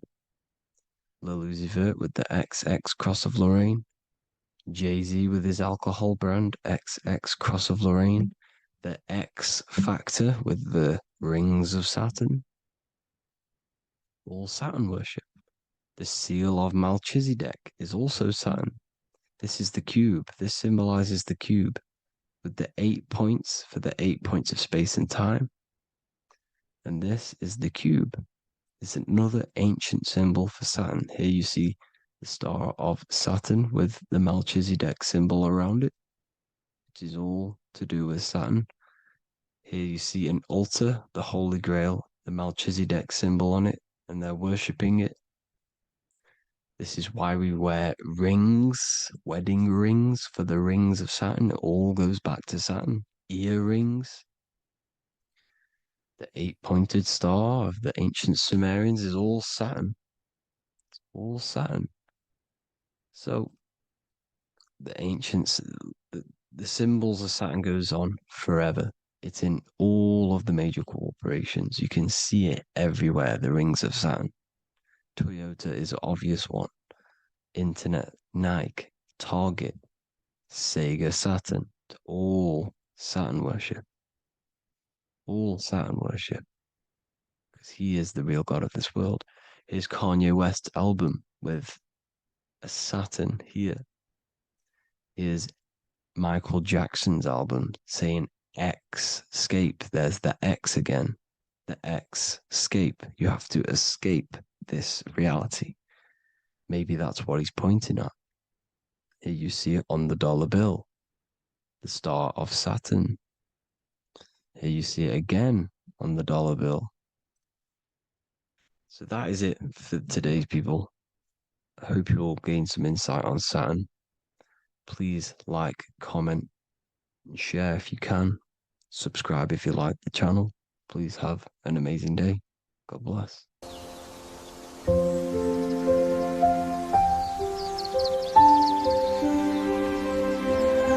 bookofwisdom.com. Visit today.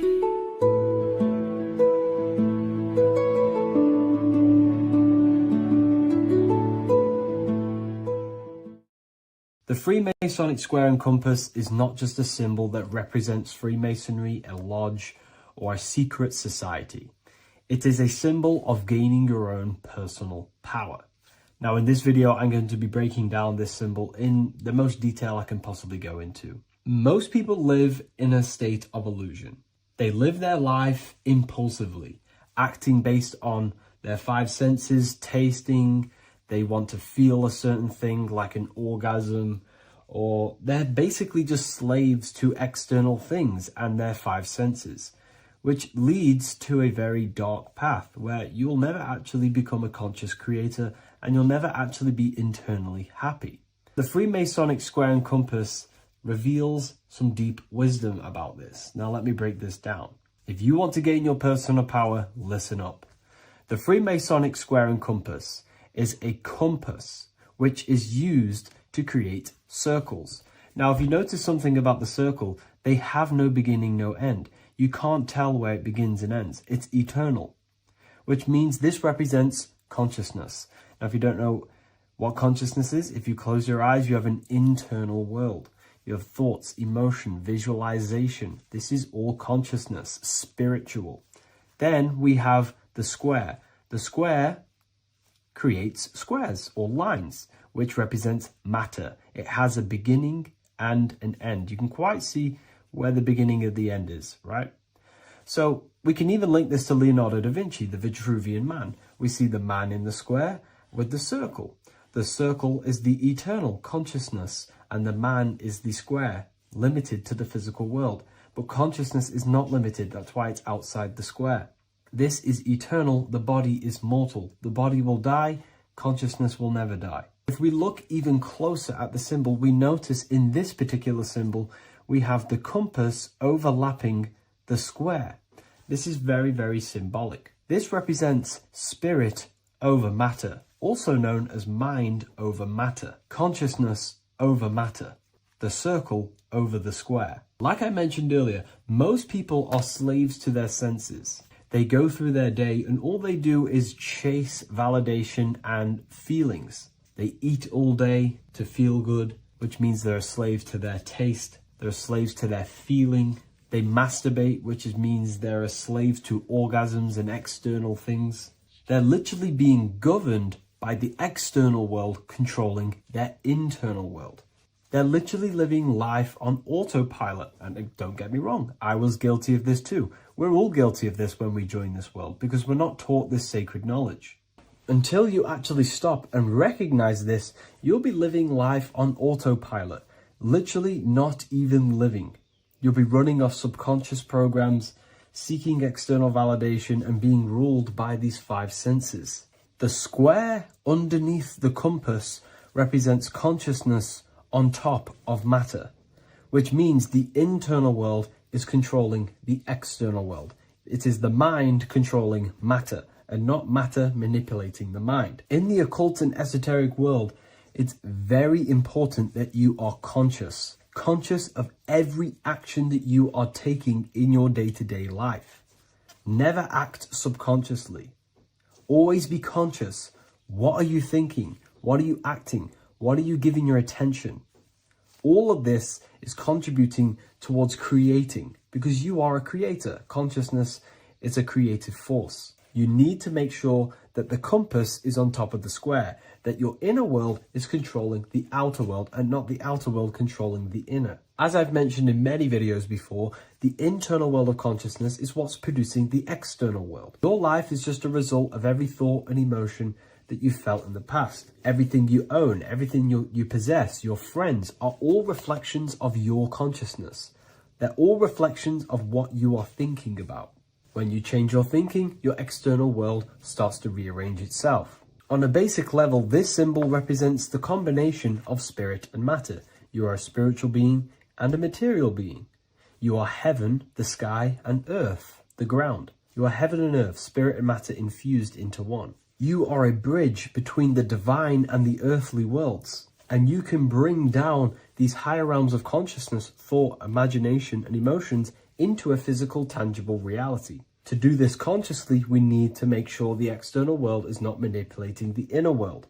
Because if your internal world is being controlled by external circumstances, for example, you have a circumstance happen in your reality, an emotion triggers inside of you, and that emotion is a command to create more of that. And the thoughts that you think are creating more of that negativity. So it's a constant cycle of negative manifestation if you let the external world control your internal world of consciousness. So we need to make sure the compass is on top of the square, that the internal world are commands and not reactions to create your external reality. And not only just to create, but to actually enjoy life. If we let the external world bother our internal world, this means that we have some sort of mental or emotional attachment to the external world. We need to detach from the external world. Why do I say that?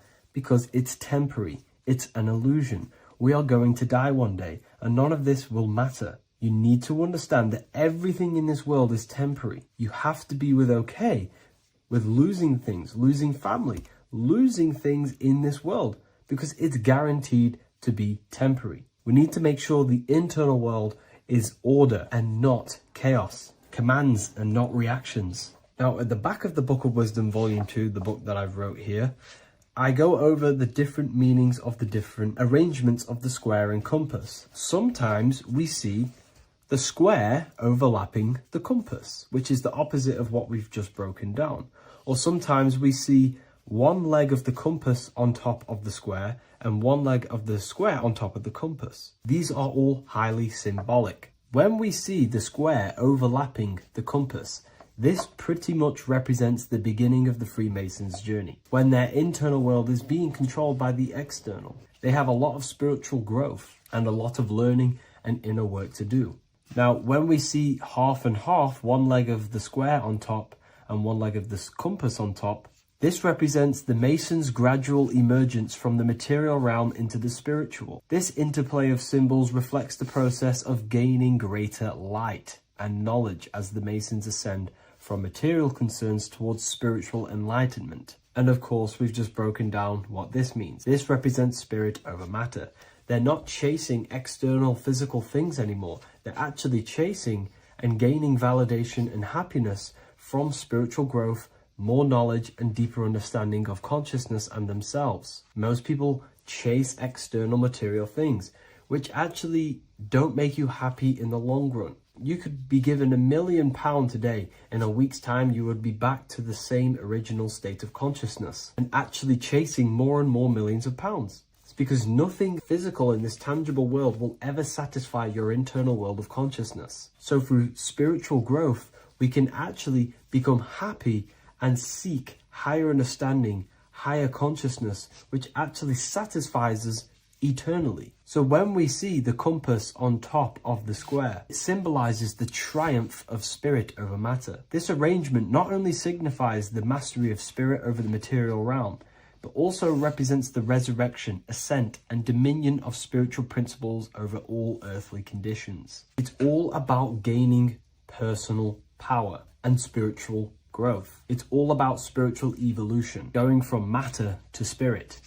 The external world controlling the internal world, to the internal world ruling over the external world, where the mind becomes a powerful tool to actually create and command reality. The mind cannot create and command reality if it's being governed and tossed all over the place by external circumstances and thoughts. Here's a quick tip on how to know if your mind is controlling you. If your phone notification goes off and you're working on something and you instantly go to reach and pick up the phone as soon as the notification goes off, that is an indication that your mind is controlling you and you are not controlling it. The mind is the direction of consciousness. The direction, it directs the flow of your attention, your energy, your consciousness. So to practice to gain mind over matter is simply just meditation, allowing the mind to sit still and focus on one thing for long periods of time.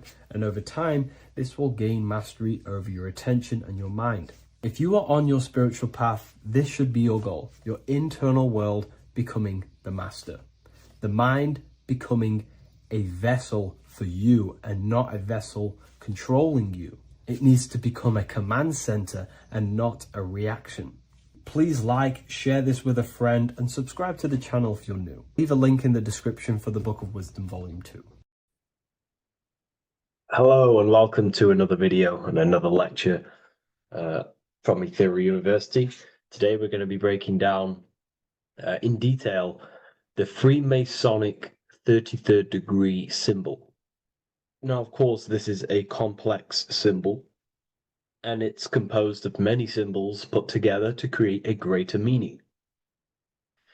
So, as you should know from my previous videos, a bit of context behind Freemasonry, what it particularly is, and I will give you a brief overview before we go into this. It's definitely important to know what Freemasonry is before we break down this symbol, okay? Because without the knowledge of Masonry and what it is, it's difficult to understand what the symbol truly means. So Freemasonry is all about building. The word Mason means to build. And we're either building with light or we're building with darkness. So that we have good Freemasonry, we have good Masons, people who want to spread the truth, people who want to help people awaken their mind and liberate them and bring them up to higher consciousness.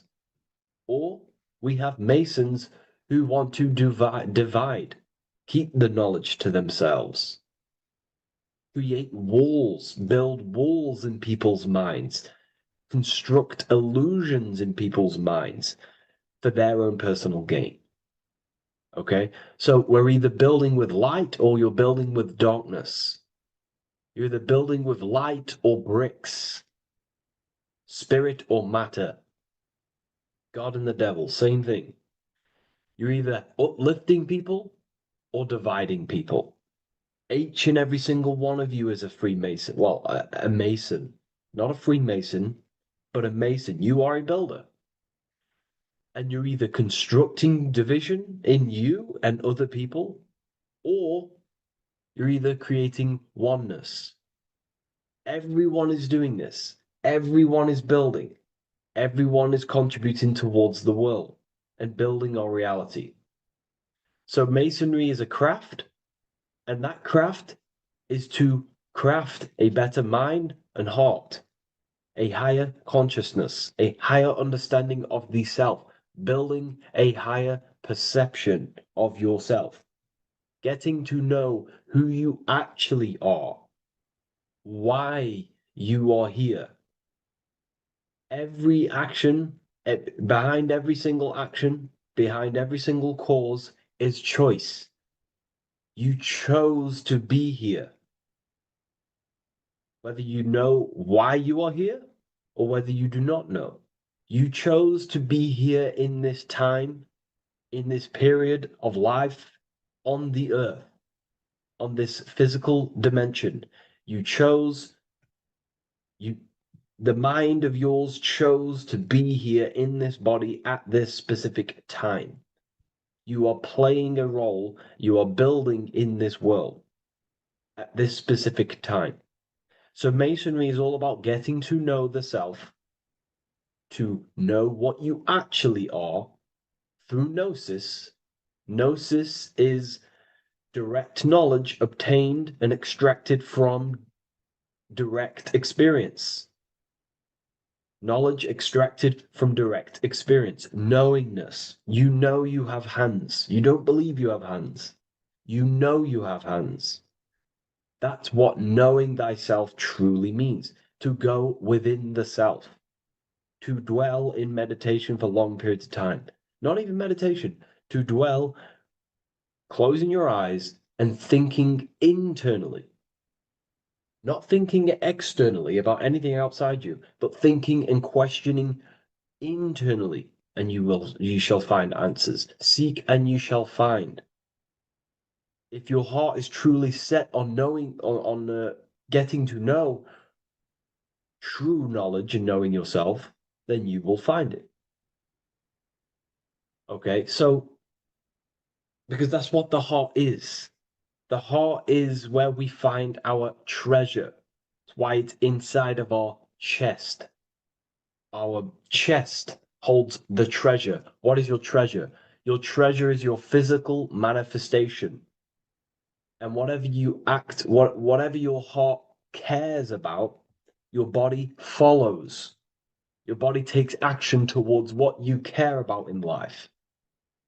This is why we say follow your heart, because your body follows the heart, what you care about. If you do not care about something, you do not take actions towards it. Whatever your heart loves and has that love energy for, the body follows. If you truly want to become enlightened and truly want to reach higher consciousness, then you will. You truly care for that, then you will find it. You have to go within. Okay, so this is what Masonry is about. It's about going within and finding out your true nature and constructing a higher consciousness by dissolving walls and blockages inside your mind and heart, purifying the self.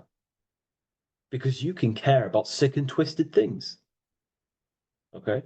We can see that in society. People like killing people.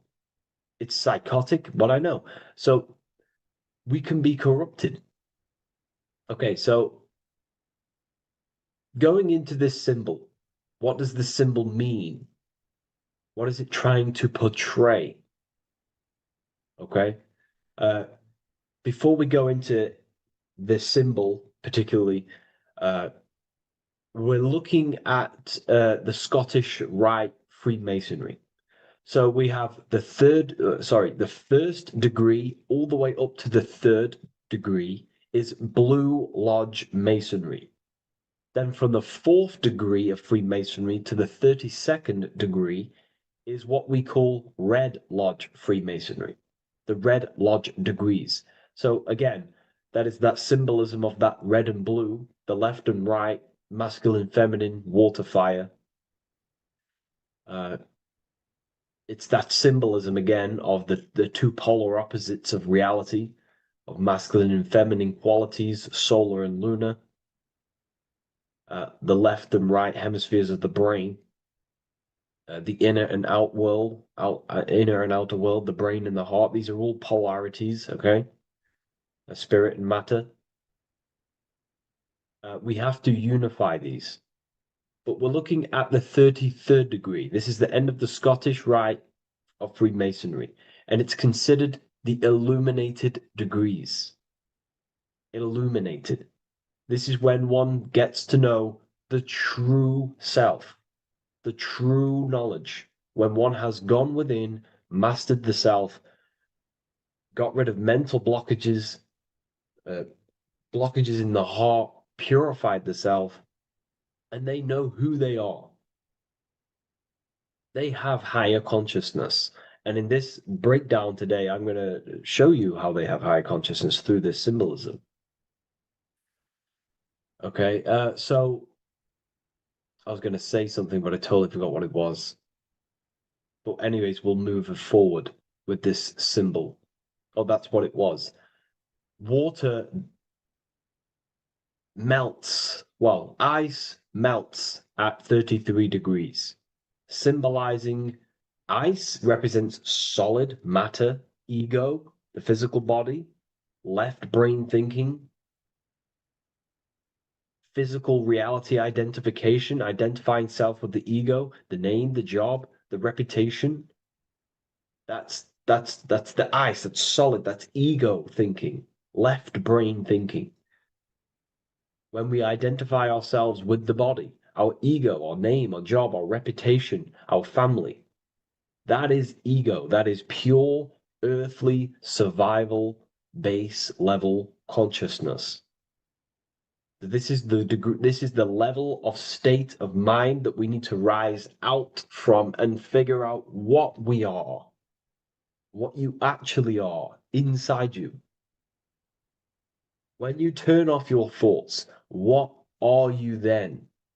If you do not think, you are not your name, your job, your reputation, your family, your beliefs. Because when the mind is turned off, there is still something left.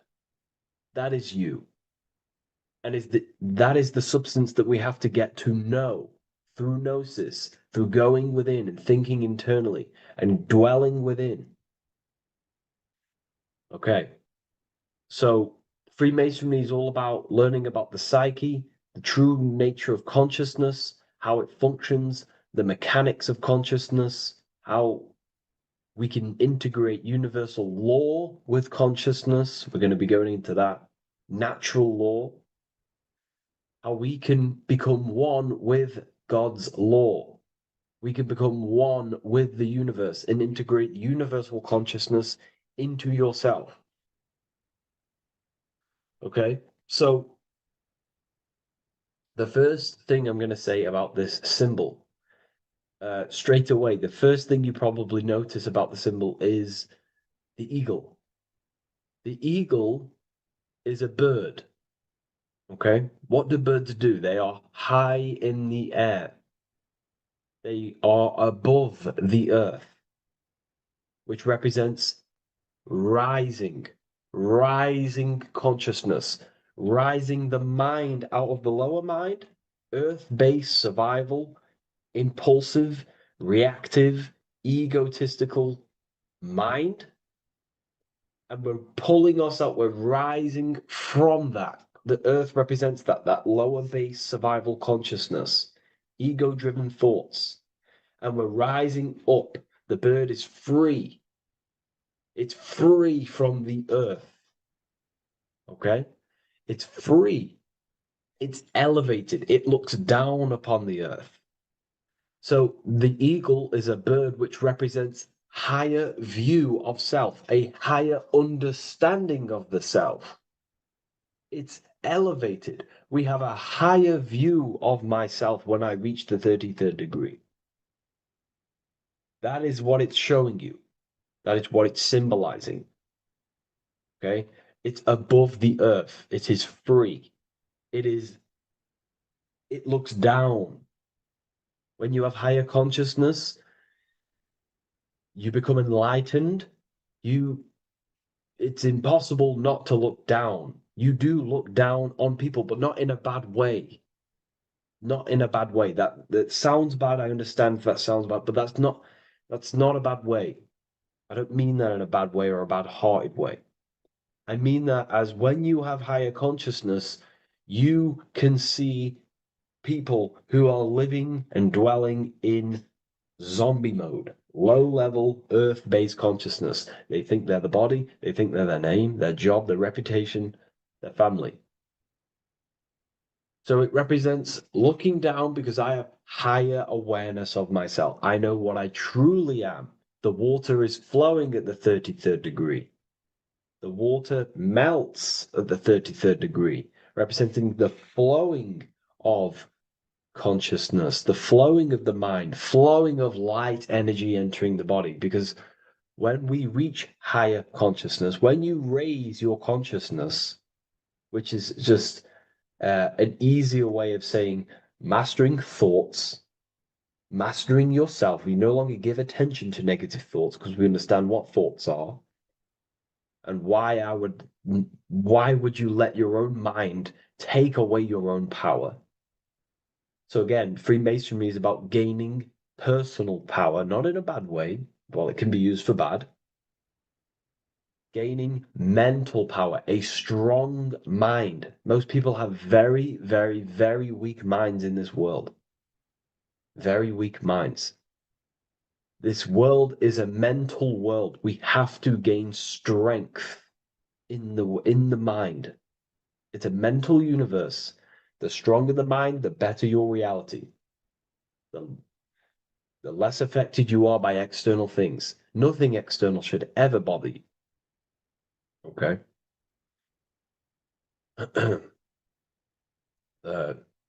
So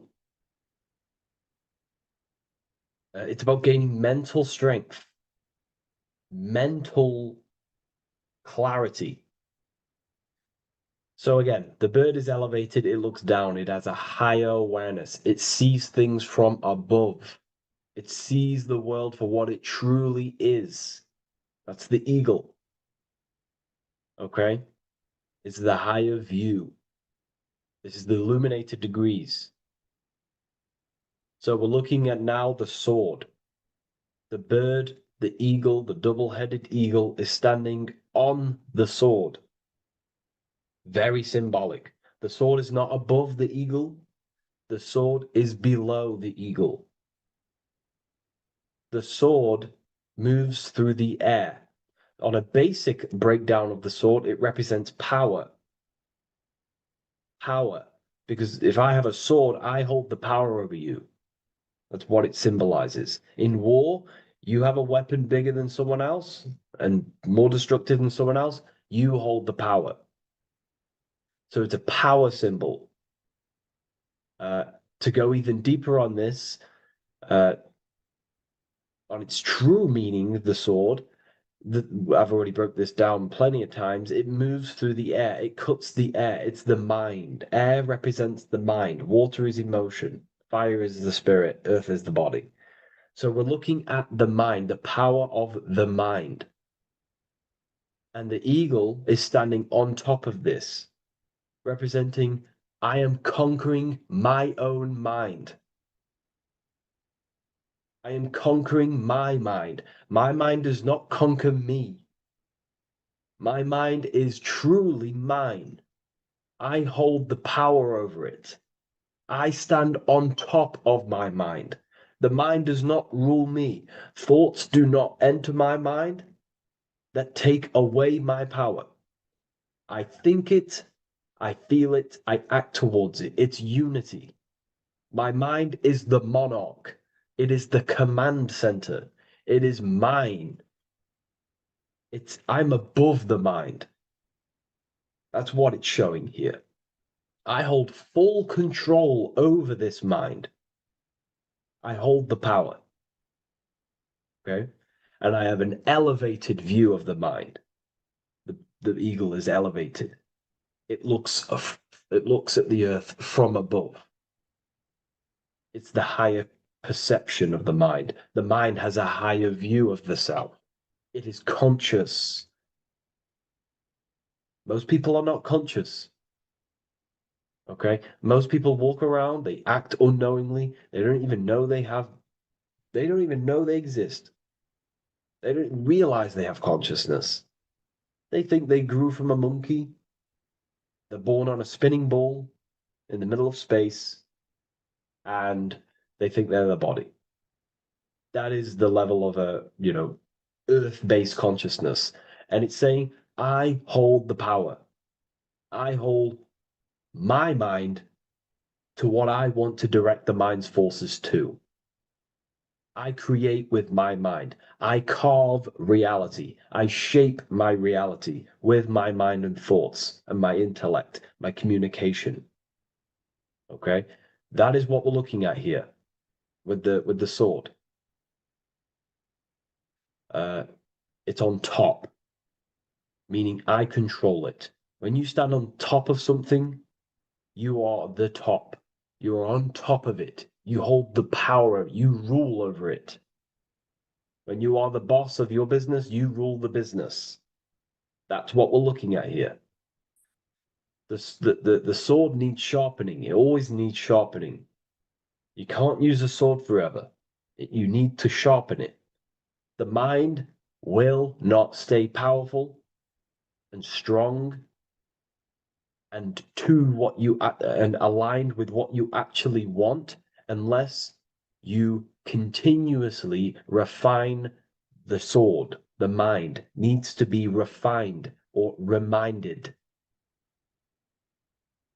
If you stop doing affirmations, the mind will fall back to old ways of thinking. If you constantly meditate, you constantly implant the messages into your subconscious mind, you constantly visualize, you are keeping the mind sharpened with what you want in life, what you are trying to create. And the mind will continue to think with that power, with them words, with them visualizations. If you fall off, if you stop meditating, you will lose control of your own mind. Okay? This is symbolizing you have to keep on top of the mind. You have to keep control. This is what the world is. The world is like Minecraft. You ever played Minecraft? You're a builder. Okay? What do? You control the man in the world. That's what you are. You need to control this body in the world. It's all about control. You are in a game. It's like Grand Theft Auto. You don't know how to use the buttons. You're going to create chaos, and you're not going to have that much fun in the world in GTA if you don't know how to work the buttons. Same with this world. You are in a world, and you need to learn the buttons of the body, the mind, the soul, the heart. How will these things function so you can actually live a better life and create what you want in the world? Aligned with natural law, of course, unless you want to walk down the path of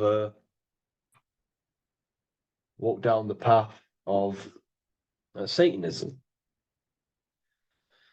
So this is what we're looking at with the sword. Now, moving on, we're looking at this little banner here. This says "God and my right" in Latin.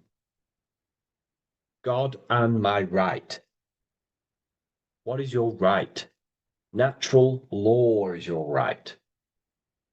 What is natural law? You already know the natural laws. We all intuitively know the natural law. What is natural law? Do good. We all subconsciously, on a soul level, we know to do good.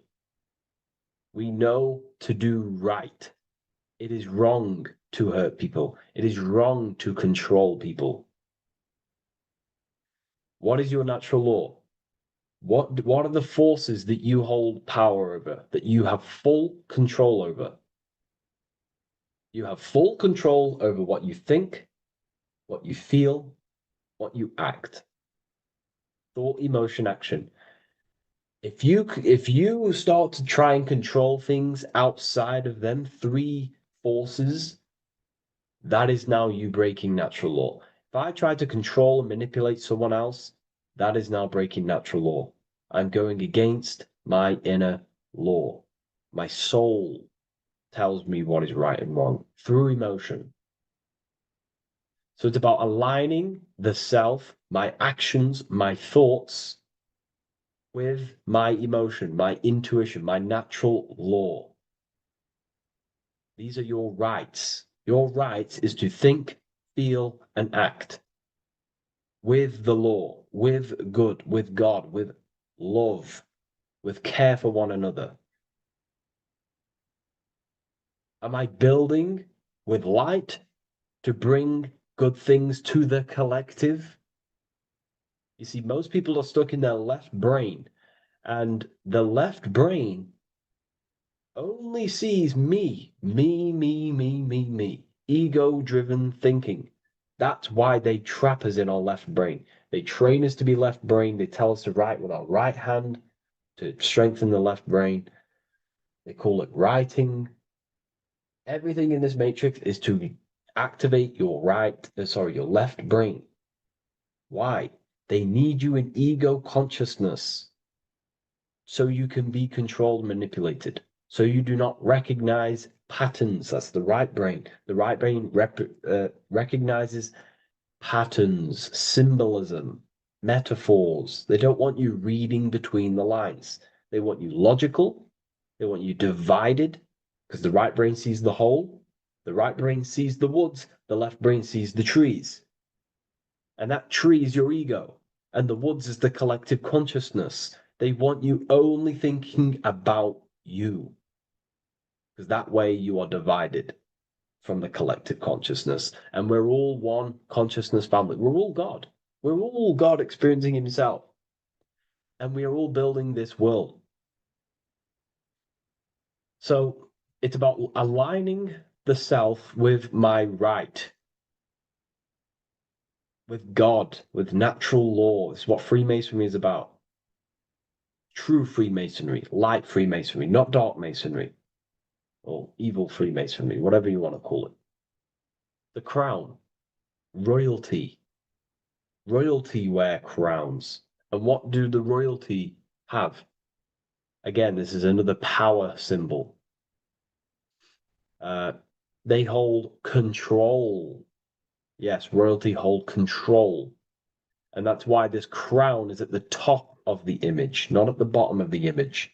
It's at the top, representing I control the left, I control the right. I control my left brain and my right brain, the two eagle heads, the two views. The eagle has one eye on each side. It's looking, it's seeing. And that's symbolic of the left and right brain. We see, not physically see, but I mean perceive. We perceive reality with the left brain and we perceive reality with the right brain. And it's about unifying these two brains so we can see and perceive reality from a true lens. Because if we see reality only from the left brain, and a left brain dominated brain, we see everything as divided. But if we see everything from a right brain perspective, we see everything as whole.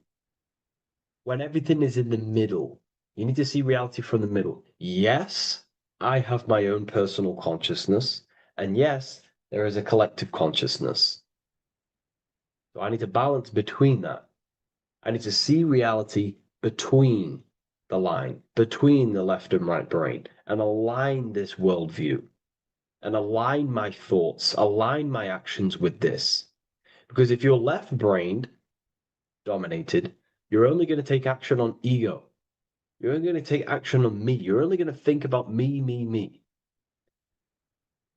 But if you're right hemisphere brained, you're only going to take action for the collective, which is, yes, that's good, but you also need to think about yourself. Why did you come here? Your life has a meaning as well. It's not just about the collective, it's about you as well. But we need to balance this. You see? This is what we're looking at. The crown is in the middle, representing the balance the power over the two.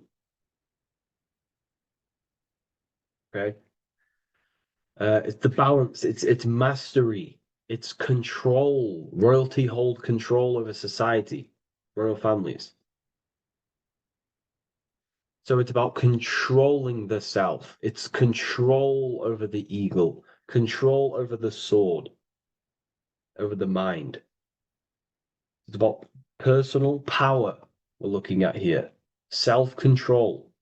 Now we're looking at a upright triangle, which represents the element of fire, which is masculine.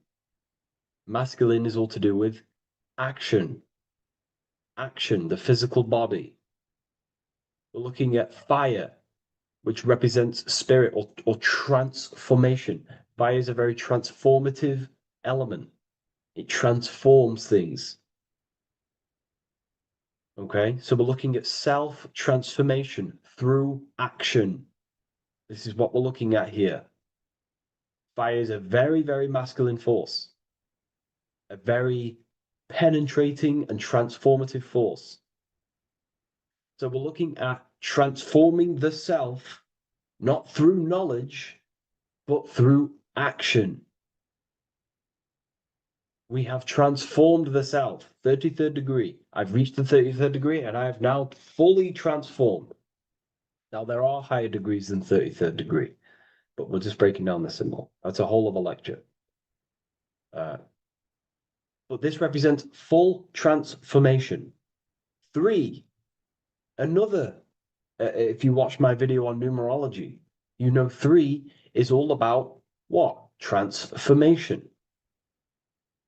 Thoughts, emotions, actions. These are the transformative forces that turn and create reality. Jesus dies and dies and resurrects after 3 days. Transformation from dead to the awakened. Brahma, Vishnu, Shiva. God is threefold.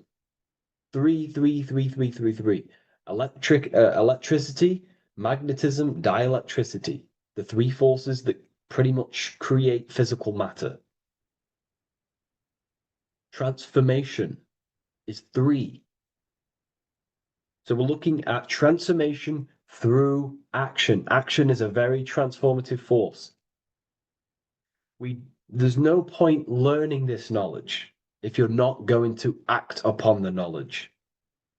A lot of people join the university, they learn a lot, but they leave because they don't want to take the action. They don't want to do the hard part. They don't want to act towards higher consciousness. They want to dwell in their lower mind. That's fine. That's your path. That's their path.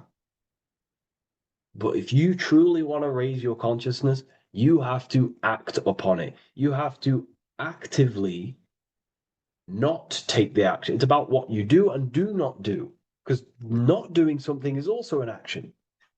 If you are not participating in the low-level pleasures like sex, casual sex, masturbation, going out and getting blind drunk. These are low-level pleasures. It's going to keep you on a low-level frequency and a low-level consciousness. That is also an action, not doing that. It's about what you not do as well, which is very important.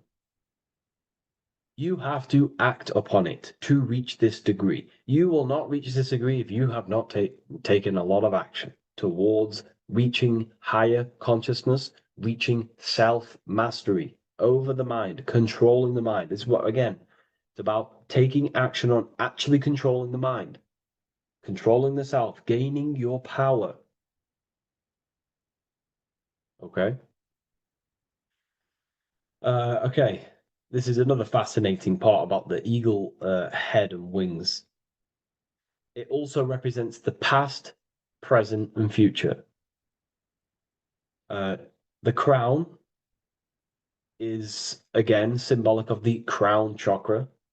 This is all to do with knowledge. So we're looking at knowledge of the past, the eagle on the left looking behind, and the eagle on the right looking forward. So we're looking at the crown, knowledge of the past and the future. Looking at your past is very powerful. What has got you, what has led you to this very point in your life? What actions have taken you to this point? And not only you, remember, there is a collective. Remember, you always have to keep that in mind. Every action you take, you have to always align it with the collective consciousness. It's not just you in the world. We have a collective. So how did you and how did the collective get to this point in life, in this present? How did we get here? How did we get into this mess? Humanity is in a mess. A straight up chaotic mess. And if you think everything is perfect and everything's divine and everything's just, there's some people out there in the spiritual community saying, everything's divine, everything's meant for this purpose.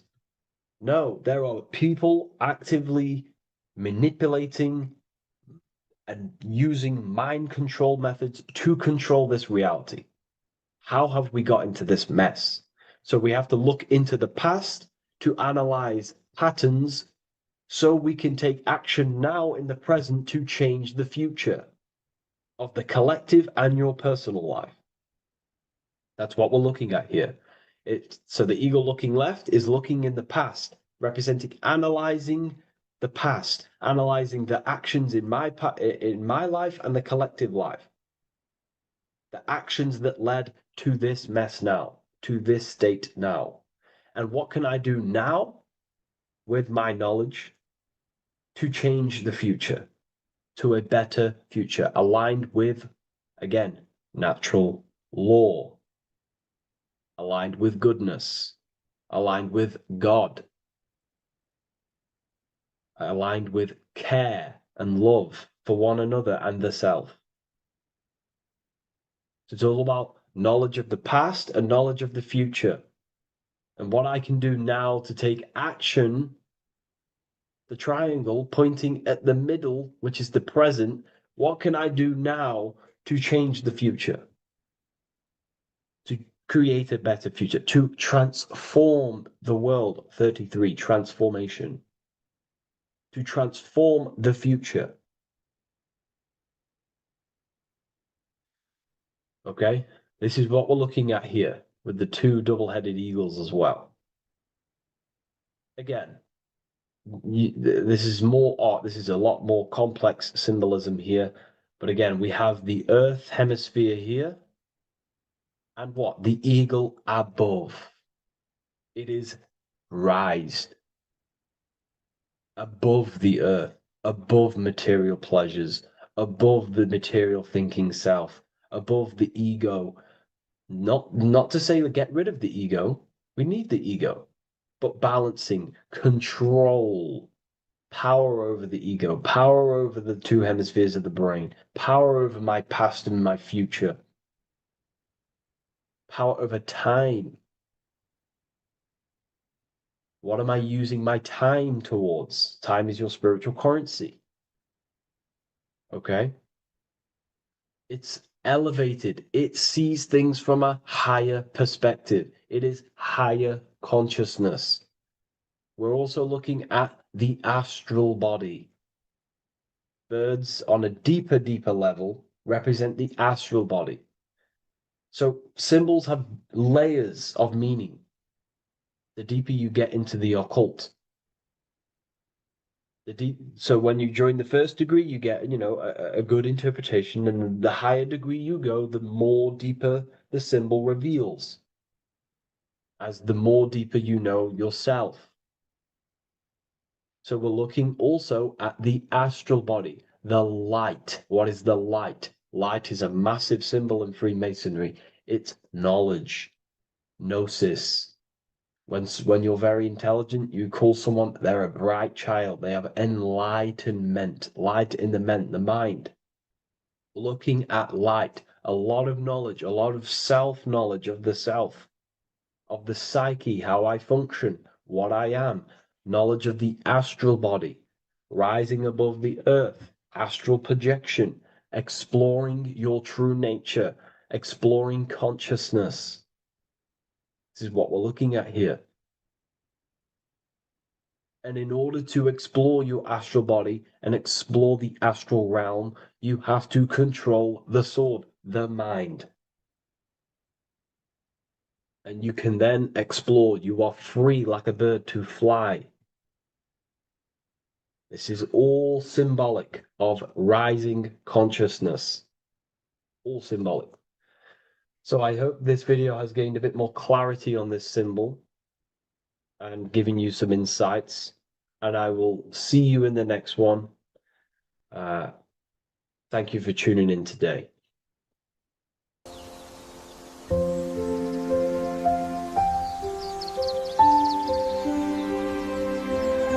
bookofwisdom.com.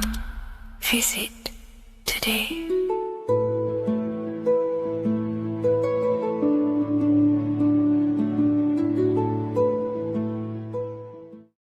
In this video, we're going to be decoding the symbol of the double-faced eagle, which is found on the Rothschild's family coat of arms. We see it in the Roman Empire, and we also see it in the 33rd degree of Scottish Rite Freemasonry. So let's get straight into this symbol and decode what this means. Freemasonry is considered a craft, and this craft is about reconstructing yourself. In fact, the word mason means builder, because every day we are building our mind's prison or our mind's freedom. Plus, you are a creator of reality. You are contributing towards the building project on the earth. You are a builder of yourself and reality, a creator. In Freemasonry, they use the allegory to teach the initiate a process of self-mastery. In Freemasonry, the allegory is that the Temple of Solomon is broken, and this broken Temple of Solomon needs to be reconstructed. But this is symbolic. The Temple of Solomon is yourself. You as an individual are the broken temple, as you have forgotten who you are, why you are here on this earth, and your mind has many limiting belief systems and restrictions on it. Therefore, we are the broken temple that needs to be rebuilt and reconstructed. The 33rd degree is the highest degree in the Scottish Rite system of Freemasonry. Therefore, this logo represents the state of consciousness the 33rd degree Mason is operating at. It is symbolic of their level of mind, their level of self-mastery, their level of awareness. This symbol is a very powerful symbol that you can use to also find your personal power. Now, of course, this is my interpretation based off my years of studying symbolism and connecting the dots. If you feel like I miss anything, please leave a comment in the comment section to maybe add to my points. The first of all thing that I see in this symbol that reveals a great power of mind is the eagle.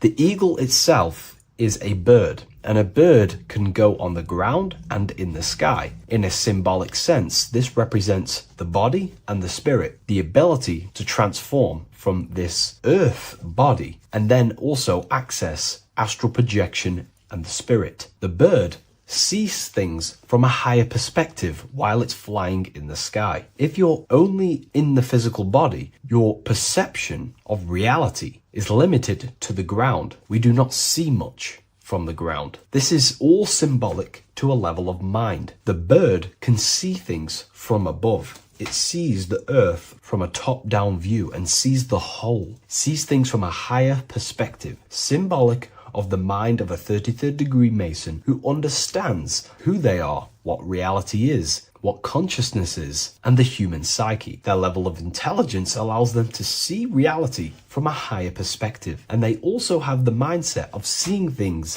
as a whole, which is a great truth. We are all part of a greater whole, the unfolding of creation that is taking place in the present moment. We are all unfolding creation as a collective consciousness, and we are part of a greater whole building project. So this bird, or the eagle, is symbolic of seeing things from a higher perspective and possessing a higher consciousness. The double-faced eagle, one eagle looking left one eagle looking right. This is symbolic of the past and the future, mastering time. The way an individual masters time and masters the power over time and gains their power over it is by using the past and the future. The way we master time is by looking into our past and see what thoughts, emotions, and actions have led us to this very moment in the present moment in our lives. By looking into the past, you can see what thought, emotions, and actions have led you to this very point in your life and see the mistakes in your thought processes,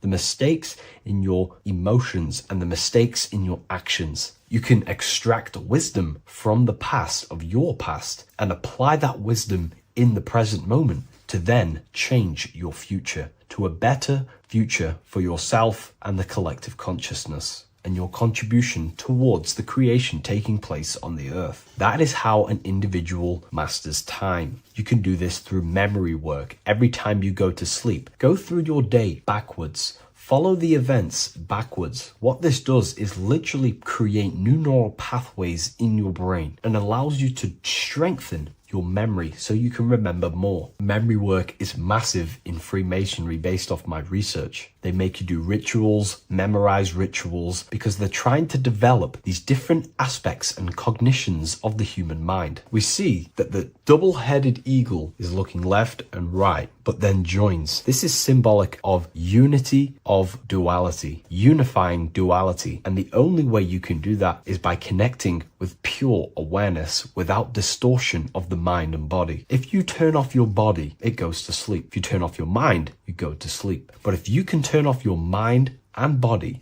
then who are you truly? When you turn off your mind, you're no longer your belief systems, your name, your job, your reputation, your status. You are this pure awareness who's observing the mind. So in meditation, you realize you are not the mind. You are the awareness, and the awareness is singular, and the mind thinks in dualism. So this is symbolic of unifying and seeing things through the lens of the awareness and not the mind, because the mind can produce illusions. So this is symbolic of a state of consciousness of the 33rd degree who sees everything as oneness. We are all one witnessing consciousness experiencing itself. However, this witnessing consciousness is molded differently through the mind. My mind has gone through memories, traumas, events, and belief systems, which makes my mind unique to you. But when we all turn off the mind and connect with pure consciousness, the pure awareness, then we are all, on the deepest level, actually one. The universe is one.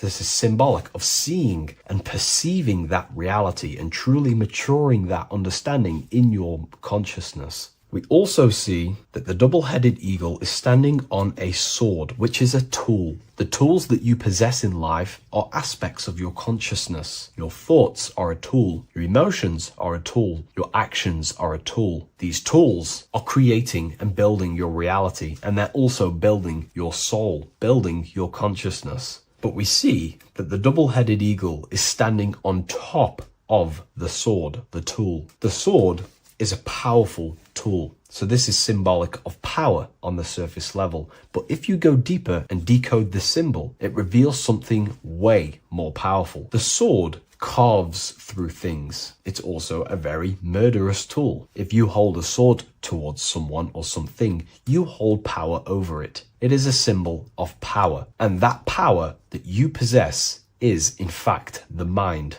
The mind is the powerhouse of control over reality. The mind is the most radiant force in the universe, as all things respond to the mind. The emotions, the body, and physical reality itself responds to the mind. The mind holds power. Matter is a physical manifestation of mind. The reason why the sword is the mind is because it's associated with the air element. When you swing a sword, you're moving this through the air. And if you've read the Book of Wisdom Volume 2, you understand that each element is corresponding to a different body of consciousness. Air is associated with the mind, the mental body of consciousness. Water is associated with the emotional body of consciousness. Earth is associated with the physical body of consciousness. fire is associated with the spiritual willpower body of consciousness. Therefore, what we're looking at is the intellect. We're looking at gaining control over the intellect, the mind, thought, banishing all negative thought power from the mind. Think of it like this. You are tapped into a live stream of consciousness, and this live stream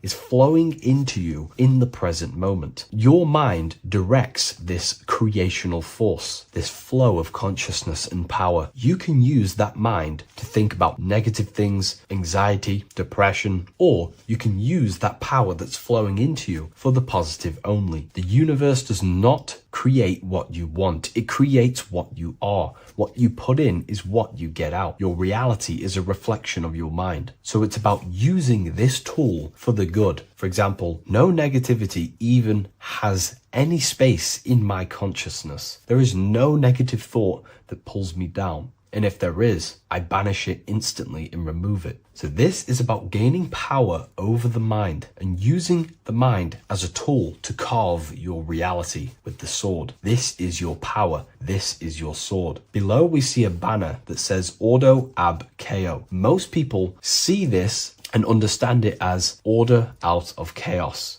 And yes, it is linked to, obviously, molding society, manipulation. However, on an internal understanding of order out of chaos, it's something much more powerful to the individual. Most people see order out of chaos and see the manipulation that takes place on human consciousness, which is very true. The ruling powers create chaos or a problem in society, then they produce an order and a solution to mold society towards their agenda. That's order out of chaos. However, to the individual, this represents something much more powerful